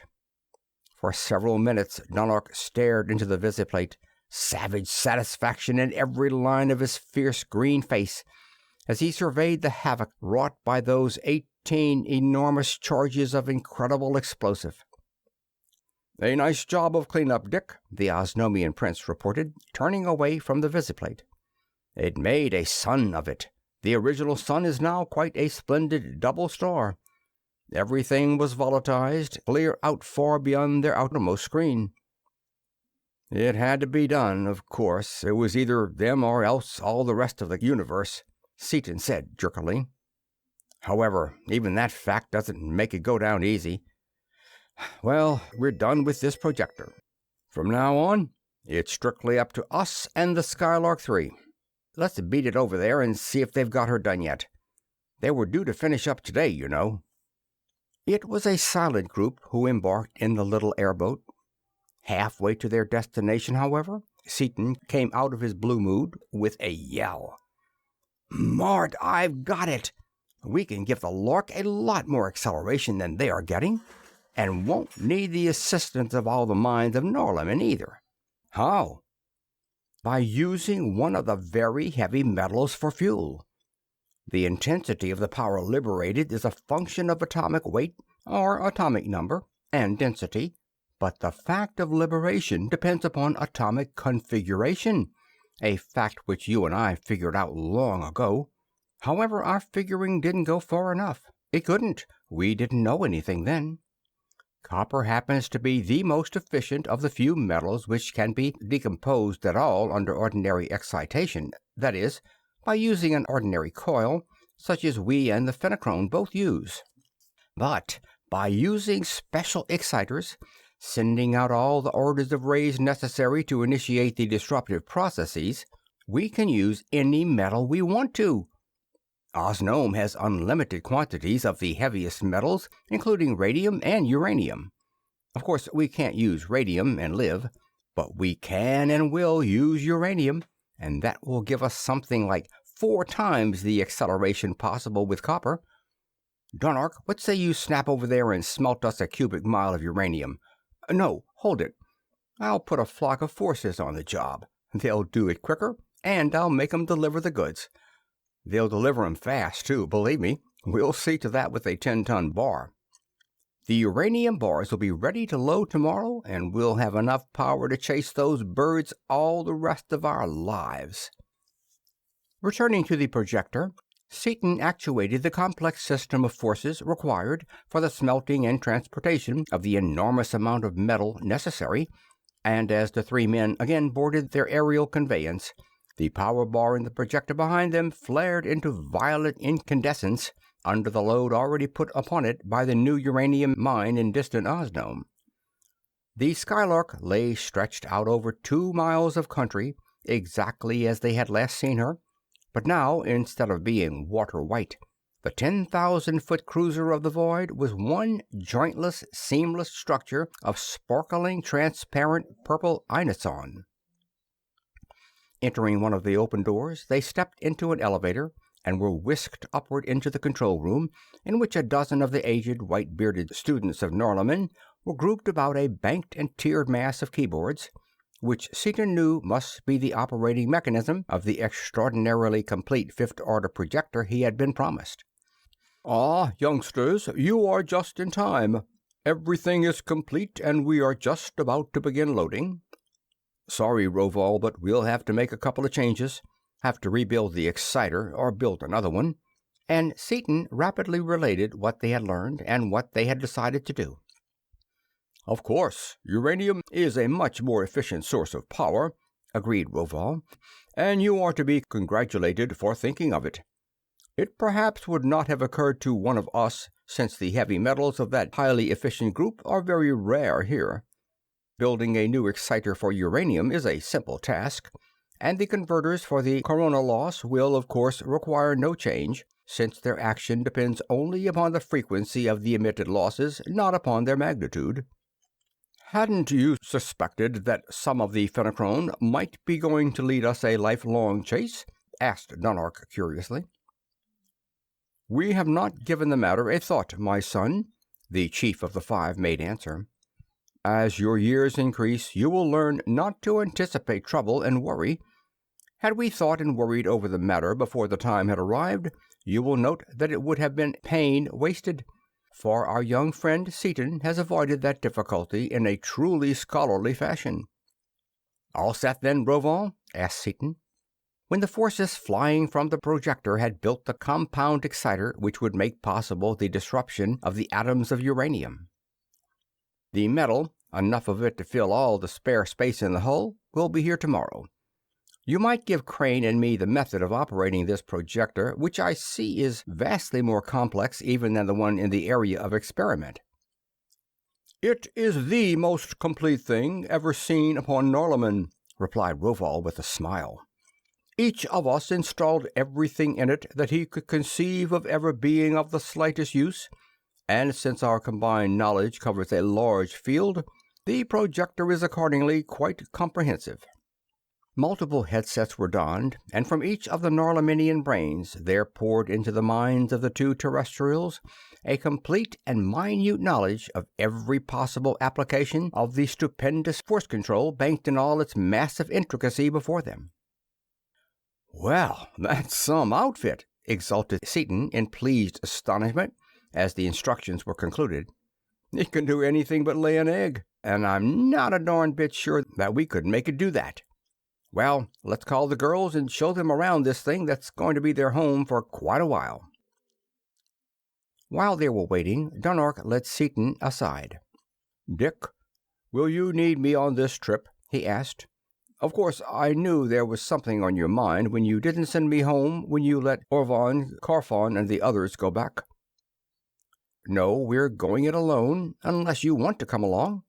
I did want you to stick around until I got a good chance to talk to you alone. Now will be as good a time as any. You and I have traded brains, and besides, we've been through quite a lot of grief together, here and there. I want to apologize to you for not passing along to you all this stuff I've been getting here. In fact, I really wish I didn't have to have it myself. Get me? Got you? I'm way ahead of you. Don't want it, nor any part of it. That's why I've stayed away from any chance of learning any of it, and the one reason why I am going back home instead of going with you. I have just brains enough to realize that neither I nor any other man of my race should have it. By the time we grow up to it naturally, we shall be able to handle it, but not until then. The two brain brothers grasped hands strongly, and Dunark continued in a lighter vein. It takes all kinds of people to make a world, you know, and all kinds of races, except the phenochrone, to make a universe. With Mardanail gone, the evolution of Osnome shall progress rapidly, and while we may not reach the ultimate goal, I have learned enough from you already to speed up our progress considerably. Well, that's that. Had to get it off my chest, although I knew you'd get the idea all right. Here are the girls, Seator too. We'll show 'em around. Seaton's first thought was for the very brain of the ship, the precious lens of neutronium in its thin envelope of the eternal jewel, without which the beam of fifth-order rays could not be directed. He found it a quarter of a mile back from the needle-sharp prow, exactly in the longitudinal axis of the hull, protected from any possible damage by bulkhead after massive bulkhead of impregnable inoson. Satisfied upon that point, he went in search of the others who were exploring their vast new spaceship. Huge as she was, there was no waste space. Her design was as compact as that of a fine radio set. The living quarters were grouped closely about the central compartment, which housed the power plants, the many ray generators and projectors, and the myriads of controls of the marvelous mechanism for the projection and direction of fifth-order rays. Several large compartments were devoted to the machinery which automatically serviced the vessel, refrigerators, heaters, generators, and purifiers for water and air, and the numberless other mechanisms which would make the cruiser a comfortable and secure home, as well as an invincible battleship, in the heartless, lightless, airless, matterless waste of illimitable intergalactic space. Many compartments were for the storage of food supplies, and these were even then being filled by forces under the able direction of the First of Chemistry. All the comforts of home, even to the labels. Seaton grinned as he read Dole No. 1 upon cans of pineapple, which had never been within thousands of light years of the Hawaiian Islands, and saw quarter after quarter of fresh meat going into the freezer room from a planet upon which no animal other than man had existed for many thousands of years. Nearly all the remaining millions of cubic feet of space were for the storage of uranium for power, a few rooms already having been filled with ingot inoson for repairs. Between the many bulkheads that divided the ship into numberless airtight sections, and between the many concentric skins of purple metal that rendered the vessel spaceworthy and sound, even though slabs many feet thick were to be shown off in any direction, in every nook and cranny could be stored the metal to keep those voracious generators full fed, no matter how long or how severe the demand for power. Every room was connected through a series of tubular tunnels, along which force-propelled cars or elevators slid smoothly, tubes whose walls fell together into airtight seals at any point in case of a rupture. As they made their way back to the great control room of the vessel, they saw something that, because of its small size and clear transparency, they had not previously seen. Below that room, not too near the outer skin, in a specially built spherical launching space, there was Skylark Two, completely equipped and ready for an interstellar journey on her own account. "Why, hello, little stranger," Margaret called. "Roval, that was a kind thought on your part. Home wouldn't quite be home without our old Skylark, would it, Martin?" "A practical thought as well as a kind one," Crane responded. "We undoubtedly will have occasion to visit places altogether too small for the really enormous bulk of this vessel." "Yes, and who ever heard of a sea-going ship without a small boat?" put in irrepressible Dorothy. "She's just too perfectly kippy for words, sitting up there, isn't she?" Chapter 15. The Extra-Galactic Duel. Loaded until her outer skin almost bulged with tightly packed bars of uranium, and equipped to meet any emergency of which the combined efforts of the mightiest intellects of Norlamin could foresee even the slightest possibility, Skylark Three lay quiescent. Quiescent, but surcharged with power, she seemed to Seaton's tense mind to share his own eagerness to be off, seemed to be motionlessly straining at her neural controls in a futile endeavor to leave the unnatural and unpleasant environment of atmosphere and of material substance, to soar outward into absolute zero of temperature and pressure, into the pure and undefiled ether which was her natural and familiar medium. The 5 human beings were grouped near an open door of their cruiser. Before them were the ancient scientists who for so many days had been laboring with them in their attempt to crush the monstrous race which was threatening the universe. With the elders were the terrestrials' many friends from the country of youth, and surrounding the immense vessel, in a throng covering an area to be measured only in square miles, were massed myriads of Norlaminians. From their tasks everywhere had come the mental laborers. The country of youth had been left depopulated. Even those who, their life work done, had betaken themselves to the placid nirvana of the country of age, returned briefly to the country of study to speed upon its way that stupendous ship of peace. The majestic Phodon, chief of the 5, was concluding his address. "And may the unknowable force direct your minor forces to a successful conclusion of your task. If, upon the other hand, it should, by some unforeseen chance, be graven upon the sphere that you are to pass in this supreme venture, you may pass in all tranquillity, for the massed intellect of our entire race is here, supporting me in my solemn affirmation that the Fenachrone shall not be allowed to prevail. In the name of all Norlamin, I bid you farewell." Crane spoke briefly in reply, and the little group of earthly wanderers stepped into the elevator. As they sped upward toward the control room, door after door shot into place behind them, establishing a manifold seal. Seaton's hand played over the controls, and the great cruiser of the void tilted slowly upward until its narrow prow pointed almost directly into the zenith. Then, very slowly at first, the unimaginable mass of the vessel floated lightly upward with a slowly increasing velocity. Faster and faster she flew, out beyond measurable atmosphere, out beyond the outermost limits of the green system. Finally, in interstellar space, Seaton threw out super-powered detector and repeller screens, anchored himself at the driving console with a force, set the power control at molecular, so that the propulsive force affected alike every molecule of the vessel and its contents, and, all sense of weight and acceleration lost, he threw in the plunger switch, which released every iota of the theoretically possible power of the driving mass of uranium. Staring intently into the visiplate, he corrected their course from time to time by minute fractions of a second of an arc.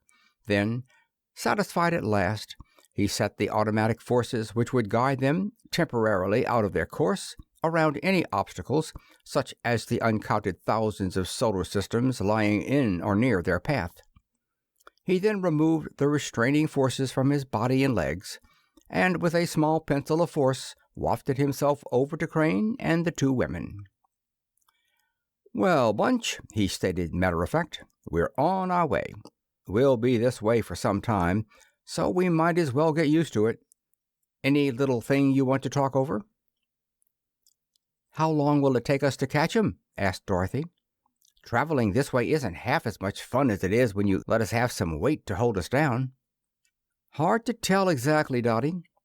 If we had precisely 4 times their acceleration, and had started from the same place, we would of course overtake them in just the number of days they had the start of us, since the distance covered at any constant positive acceleration is proportional to the square of the time elapsed.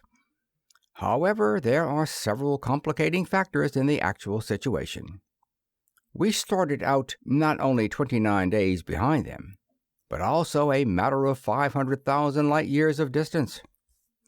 It will take us quite a while to get to their starting point. I can't tell even that very close, as we will probably have to reduce this acceleration before we get out of the galaxy, in order to give detectors and repellers time to act on stars and other loose impediments. Powerful as those screens are, and fast as they work, there is a limit to the velocity we can use here in this crowded galaxy. Outside it, in free space, of course we can open her up again. Then, too, our acceleration is not exactly 4 times theirs, only 3.9186. On the other hand, we don't have to catch them to go to work on them. We can operate very nicely at 5,000 light centuries. So, there you are. It'll probably be somewhere between 39 and 41 days, but it may be a day or so more or less." "How do you know they are using copper?" asked Margaret. "Maybe their scientists stored up some uranium and know how to use it." "Nope, that's out like a light. First, Mort and I saw only copper bars in their ship. Second, copper is the most efficient metal found in quantity upon their planet. Third, even if they had uranium or any metal of its class, they couldn't use it without a complete knowledge of and ability to handle the 4th and 5th orders of rays." "It is your opinion, then, that destroying this last Fenachrone vessel is to prove as simple a matter as did the destruction of the others?" Crane queried pointedly. Never thought about it from that angle at all, Mort." "You're still the ground and lofty thinker of the outfit, ain't you?" Now that you mention it, though, we may find that the last of the Mohicans ain't entirely toothless at that. But say, Mart, how come I'm as wild and cockeyed as I ever was? Roval's a slow and thoughtful old codger, and with his accumulation of knowledge, it looks like I'd be the same way. Far from it, Crane replied. Your nature and mine remain unchanged. Temperament is a basic trait of heredity, and is neither affected nor acquired by increase of knowledge. You acquired knowledge from Roval, Drosnik, and others, as did I, but you are still the flashing genius, and I am still your balance wheel.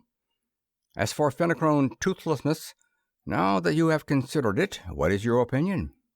Hard to say. They didn't know how to control the fifth-order rays, or they wouldn't have run. They've got real brains, though, and they'll have something like 70 days to work on the problem. While it doesn't stand to reason that they could find out much in 70 days, they still may have had a setup of instruments on their detectors that would have enabled them to analyze our fields and thus compute the structure of the secondary projector we use there. If so, it wouldn't take them long to find out enough to give us plenty of grief. But I don't really believe that they knew enough. I don't know what to think. They may be easy, and they may not. But easy or hard to get, we're loaded for bear, and I'm plenty sure that we'll pull their corks. So am I, really, but we must consider every contingency. We know that they had at least a detector of fifth-order rays, and if they did have an analytical detector, Seaton interrupted, they'll probably slap a ray on us as soon as we stick our nose out of the galaxy. They may, and even though I do not believe that there is any probability of them actually doing it, it will be well to be armed against the possibility. Right, old top, we'll do that little thing. Uneventful days passed, and, true to Seaton's calculations, the awful acceleration with which they had started out could not be maintained. A few days before the edge of the galaxy was reached, it became necessary to cut off the molecular drive and to proceed with an acceleration equal only to that of gravitation at the surface of the Earth. Tired of weightlessness and its attendant discomforts to everyday life, the travelers enjoyed the interlude immensely, but it was all too short. Too soon the stars thinned out ahead of Three's needle prow. As soon as the way ahead of them was clear, Seaton again put on the maximum power of his terrific bars, and, held securely at the console, set up a long and involved integral. Ready to transfer the blended and assembled forces to a plunger, he stayed his hand, thought a moment, and turned to Crane. Want some advice, Mart? I thought of setting up 3 or 4 courses of 5-ply screen on the board, a detector screen on the outside of each course, next to it a repeller, then a full coverage ether ray screen, then a zone of force, and a full coverage fifth-order ray screen as a liner. Then, with them all set up on the board, but not out, throw out a wide detector. That detector would react upon the board at impact with anything hostile and automatically throw out the courses it found necessary. That sounds like ample protection, but I am not enough of a ray specialist to pass an opinion. Upon what point are you doubtful? About leaving them on the board. The only trouble is that the reaction isn't absolutely instantaneous. Even fifth-order rays would require a millionth of a second or so to set the courses. Now, if they were using ether waves, that would be lots of time to block them. But if they should happen to have fifth-order stuff, it'd get here the same time our own detector impulse would, and it's just barely conceivable that they might give us a nasty jolt before the defenses went out. Nope, I'm developing a cautious streak myself now, when I take time to do it. We've got lots of uranium, and I'm going to put 1 course out. You cannot put everything out, can you? Not quite, but pretty nearly. I'll leave a hole in the ether screen to pass visible light. No, I won't either. You folks can see just as well, even on the direct vision wall plates, with light heterodyned on the fifth. So we'll close all ether bands absolutely. All we'll have to leave open will be the one extremely narrow band upon which our projector is operating, and I'll protect that with a detector screen. Also, I'm going to send out all 4 courses instead of only 1. Then I know we're all right. Suppose they find our 1 band, narrow as it is. Of course, if that were shut off automatically by the detector, we'd be safe, but would we not be out of control? Not necessarily. I see you didn't quite get all this stuff over the educator. The other projector worked that way, on 1 fixed band out of the 9,000 odd possible, but this one is an ultra projector, an improvement invented at the last minute.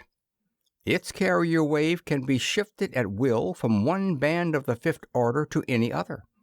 And I'll bet a hat that's one thing the phenochrome don't have. Any other suggestions? All right, let's get busy. A single light, quick-acting detector was sent out ahead of 4 courses of 5-ply screen. Then Seaton's fingers again played over the keys, fabricating a detector screen so tenuous that it would react to nothing weaker than a copper power bar in full operation, and with so nearly absolute zero resistance that it could be driven at the full velocity of his ultra projector. Then, while Crane watched the instruments closely, and while Dorothy and Margaret watched the faces of their husbands with only mild interest, Seaton drove home the plunger that sent the prodigious and ever-widening fan ahead of them with a velocity unthinkable, millions of times that of light. For 5 minutes, until that far-flung screen had gone as far as it could be thrown by the utmost power of the uranium bar, the 2 men stared at the unresponsive instruments. Then Seaton shrugged his shoulders. "I had a hunch," he remarked with a grin. "They didn't wait for us a second. I don't care for some, says they. I've already had any. They're running in a straight line with full power on and don't intend to stop or slow down." "How do you know?" asked Dorothy. "By the distance? How far away they are?" "I know, Red Top, by what I didn't find out with that screen I just put out. It didn't reach them, and it went so far that the distance is absolutely meaningless, even expressed in parsecs. Well, a stern chase is proverbially a long chase, and I guess this one isn't going to be any exception." Every 8 hours, Seaton launched his all-embracing ultra detector.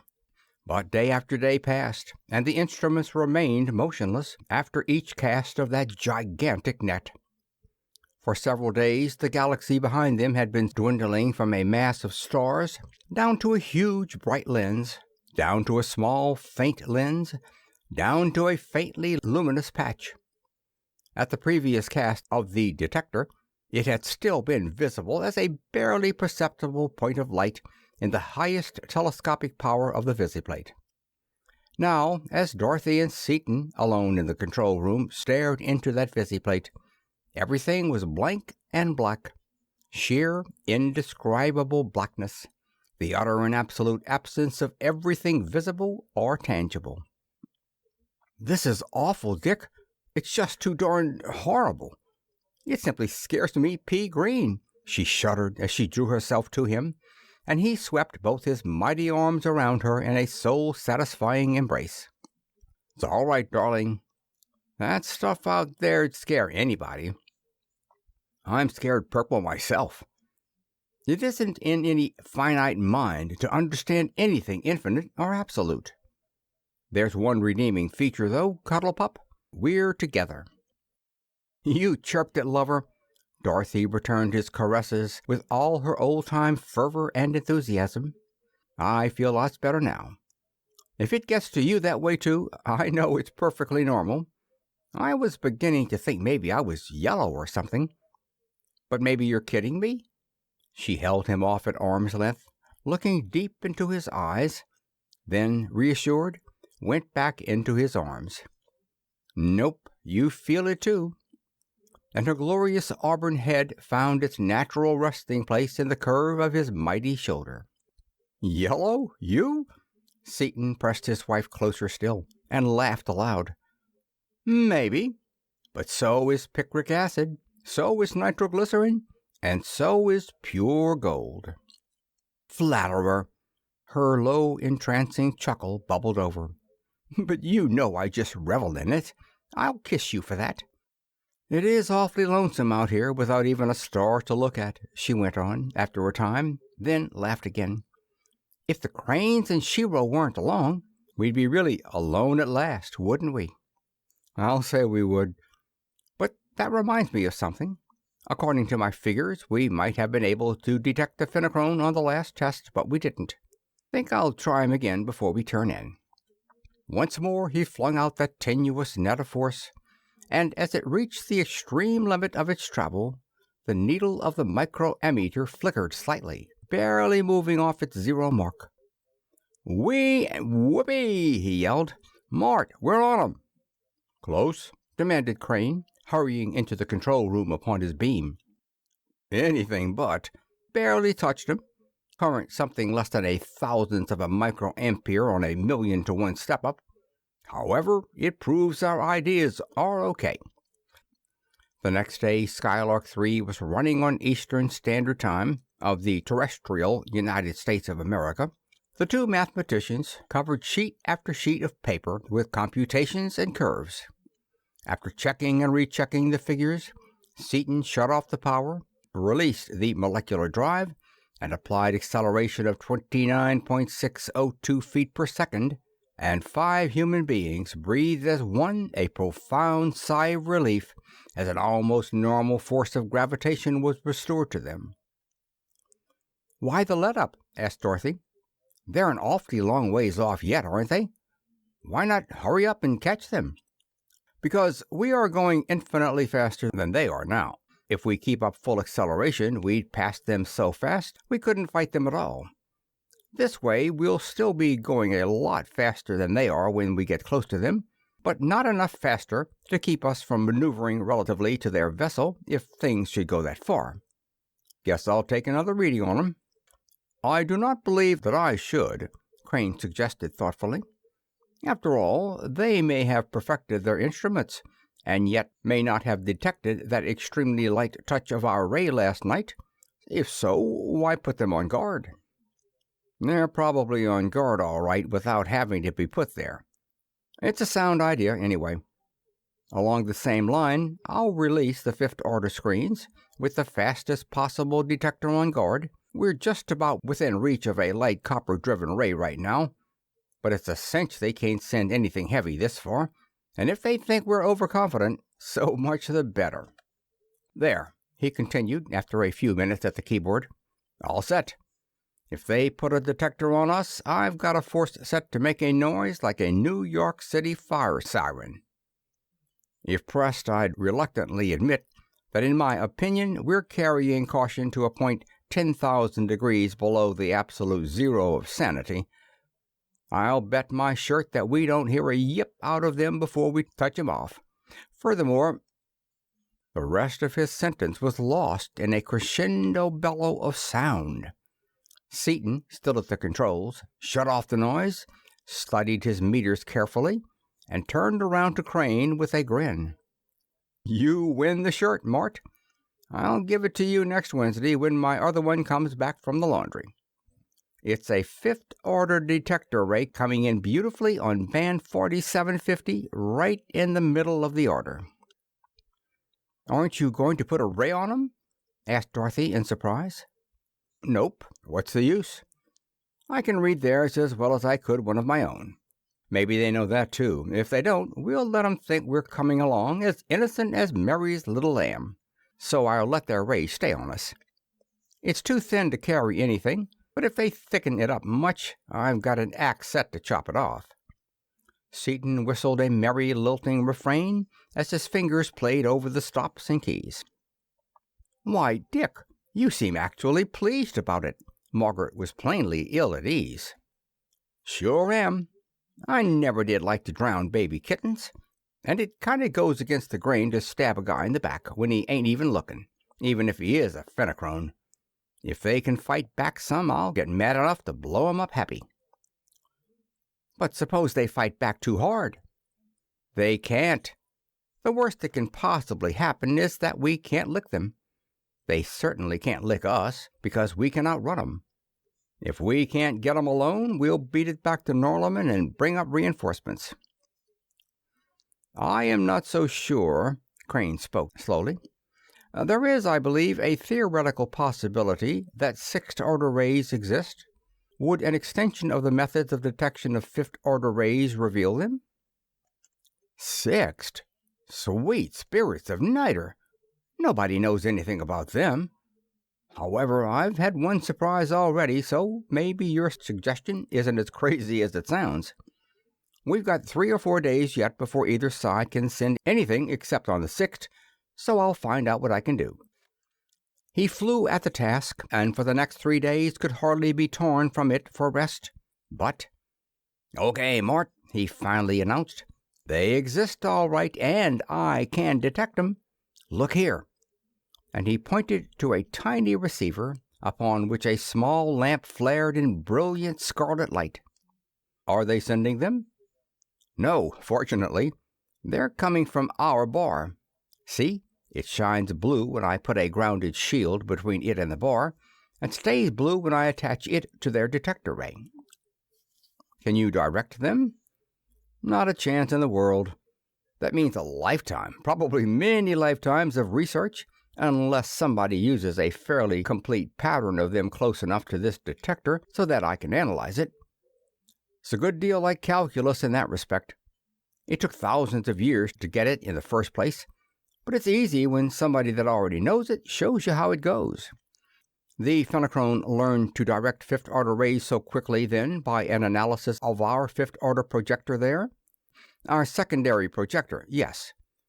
They must have had some neutronium in stock, too, but it would have been funny if they hadn't at that. They've had intra-atomic power for ages." Silent and grim, he seated himself at the console, and for an hour he wove an intricate pattern of forces upon the inexhaustible supply of keys afforded by the ultra-projector before he once touched a plunger. "What are you doing? I followed you for a few hundred steps, but could go no farther." "Merely a little safety-first stuff.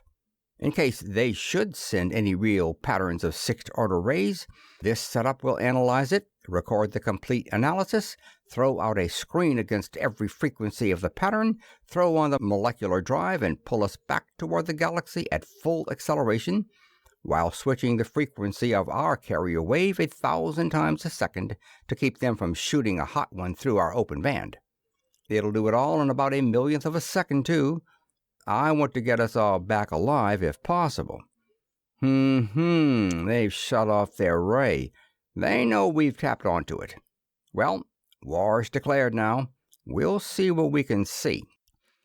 Transferring the assembled beam to a plunger, he sent out a secondary projector toward the Fenachrone vessel, as fast as it could be driven, close behind a widespread detector net. He soon found the enemy cruiser, but so immense was the distance that it was impossible to hold the projection anywhere in its neighborhood. They flashed beyond it and through it and upon all sides of it, but the utmost delicacy of the controls would not permit of holding even upon the immense bulk of the vessel, to say nothing of holding upon such a relatively tiny object as the power bar.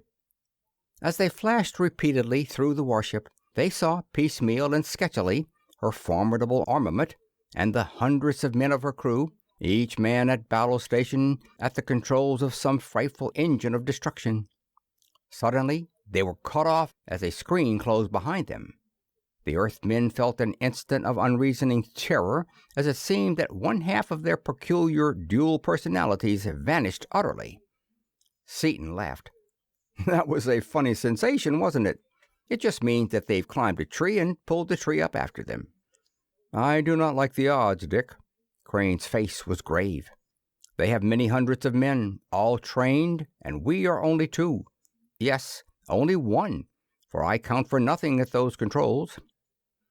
"All the better, Mort. This board more than makes up the difference. They've got a lot of stuff, of course, but they haven't got anything like this control system. Their captain's got to issue orders, whereas I've got everything right under my hands. Not so uneven as they think." Within battle range at last, Seaton hurled his utmost concentration of direct forces, under the impact of which 3 courses of Fenachrone defensive screen flared through the ultraviolet and went black. There the massive direct attack was stopped, at what cost the enemy alone knew, and the Fenachrone countered instantly and in a manner totally unexpected. Through the narrow slit in the 5th order screen through which Seaton was operating, in the bare 1/1000th of a second that it was open, so exactly synchronized and timed that the screens did not even glow as it went through the narrow opening, a gigantic beam of heterodyne force struck full upon the bow of the Skylark, near the sharply pointed prow, and the stubborn metal instantly flared blindingly white and exploded outward in puffs of incandescent gas under the awful power of that titanic thrust. Through 4 successive skins of inoson, the theoretical ultimate of possible strength, toughness, and resistance, that frightful beam drove before the automatically reacting detector closed the slit, and the impregnable defensive screens, driven by their mighty uranium bars, flared into incandescent defense. Driven as they were, they held, and the Fenachrone, finding that particular attack useless, shut off their power. "Wow! They sure have got something," Seaton exclaimed in unfeigned admiration. "They sure gave us a solid kick that time. We will now take time out for repairs. Also, I'm going to cut our slit down to a width of 1 kilocycle, if I can possibly figure out a way of working on that narrow band, and I'm going to step up our shifting speed to 100,000. It's a good thing they built this ship of ours in a lot of layers. If that'd go through the interior, we would have been punctured for fair. You might weld up those holes, Mort, while I see what I can do here." Then Seaton noticed the women, white and trembling, upon a seat. "'Smatter? Cheer up, kids. You ain't seen nothing yet. That was just a couple of little preliminary love taps, like 2 boxers kind of feeling each other out in the first 10 seconds of the first round." "Preliminary love taps," repeated Dorothy, looking into Seaton's eyes and being reassured by the serene confidence she read there. "But they hit us and hurt us badly. Why, there's a hole in our Skylark as big as a house, and it goes through 4 or 5 layers." "Yes, but we're not hurt a bit. They're easily fixed, and we've lost nothing but a few tons of inoson and uranium. We've got lots of spare metal. I don't know what I did to him any more than he knows what he did to us, but I'll bet my other shirt that he knows he's been nudged." Repairs completed and the changes made in the method of projection, Seaton actuated the rapidly shifting slit and peered through it at the enemy vessel. Finding their screens still up, he directed a complete coverage attack upon them with 4 bars, while with the entire massed power of the remaining generators concentrated into 1 frequency, he shifted that frequency up and down the spectrum, probing, ever probing, with that gigantic beam of intolerable energy, feeling for some crack, however slight, into which he could insert that searing sheet of concentrated destruction. Although much of the available power of the Fenachrone was perforce devoted to repelling the continuous attack of the terrestrials, they maintained an equally continuous attack offensive, and in spite of the narrowness of the open slit and the rapidity with which that slit was changing from frequency to frequency, enough of the frightful forces came through to keep the ultra-powered defensive screens radiating far into the violet, and the utmost power of the refrigerating system proving absolutely useless against the concentrated beams being employed. Mass after mass of inoson was literally blown from the outer and secondary skins of the Skylark by the comparatively tiny jets of force that leaked through the momentarily open slit from time to time, as exact synchronization was accidentally obtained. Seaton, grimly watching his instruments, glanced at Crane, who, calm but watchful at his console, was repairing the damage as fast as it was done. "They're sending more stuff, Mort, and it's getting harder to handle. That means they're building more projectors. We can play that game, too. They're using up their fuel reserves fast. But we're bigger than they are, carry more metal, and it's more efficient metal, too. Only one way out of it, I guess. What say we put in enough generators to smother them down by brute force, no matter how much power it takes? Why don't you use some of those awful copper shells, or aren't we close enough yet? Dorothy's low voice came clearly, so utterly silent was that frightful combat. Close? We're still better than 200,000 light years apart. There may have been longer-range battles than this somewhere in the universe, but I doubt it. And as for copper, even if we could get it to them, it'd be just like so many candy kisses compared to the stuff we're both using. Dear girl, there are fields of force extending for thousands of miles from each of these vessels, beside which the exact center of the biggest lightning flash you ever saw would be a dead area.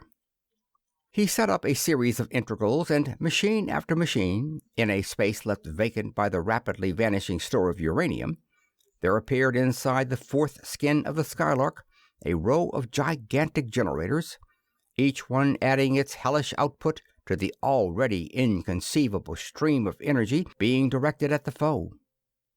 As that frightful flow increased by leaps and bounds, the intensity of the Fenachrone attack diminished, and finally it ceased altogether, as every iota of the enemy's power became necessary for the maintenance of the defenses.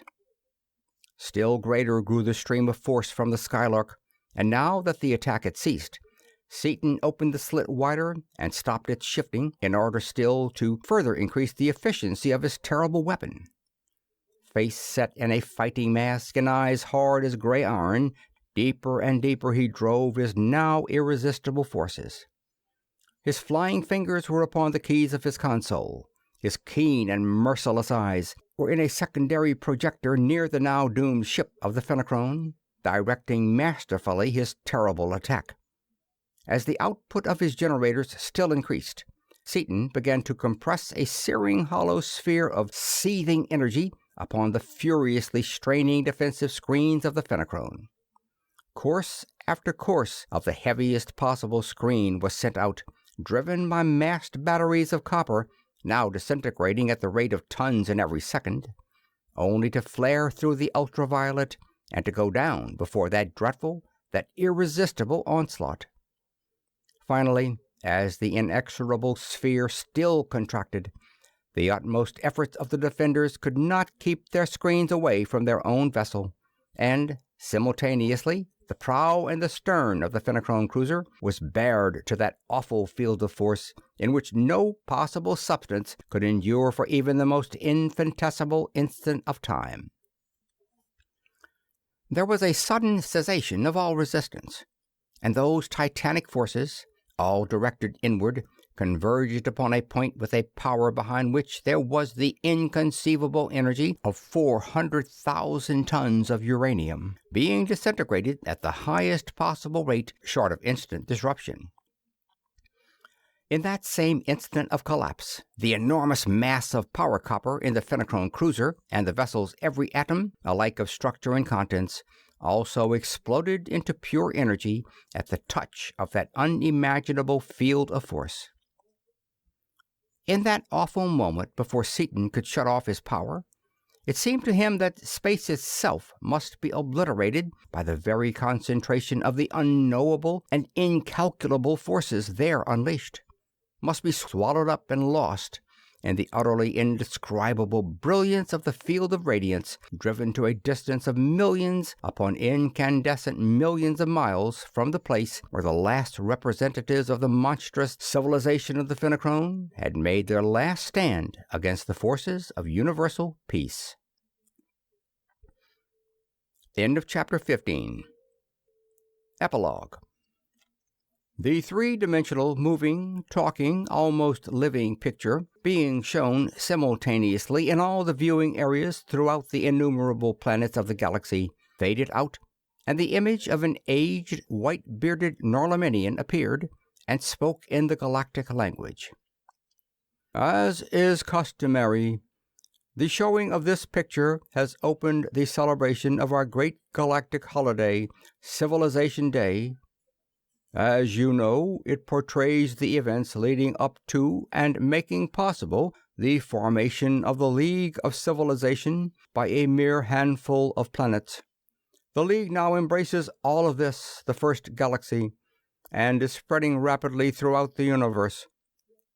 Varied are the physical forms and varied are the mentalities of our almost innumerable races of beings, but in civilization we are becoming one, since those backward people who will not cooperate with us are rendered impotent to impede our progress among the more enlightened.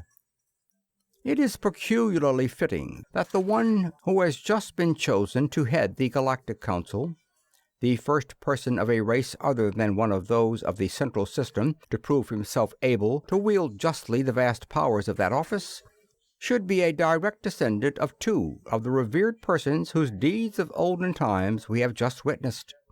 I present to you my successor as Chief of the Galactic Council, Richard Ballinger Seaton, the 1469th of Earth.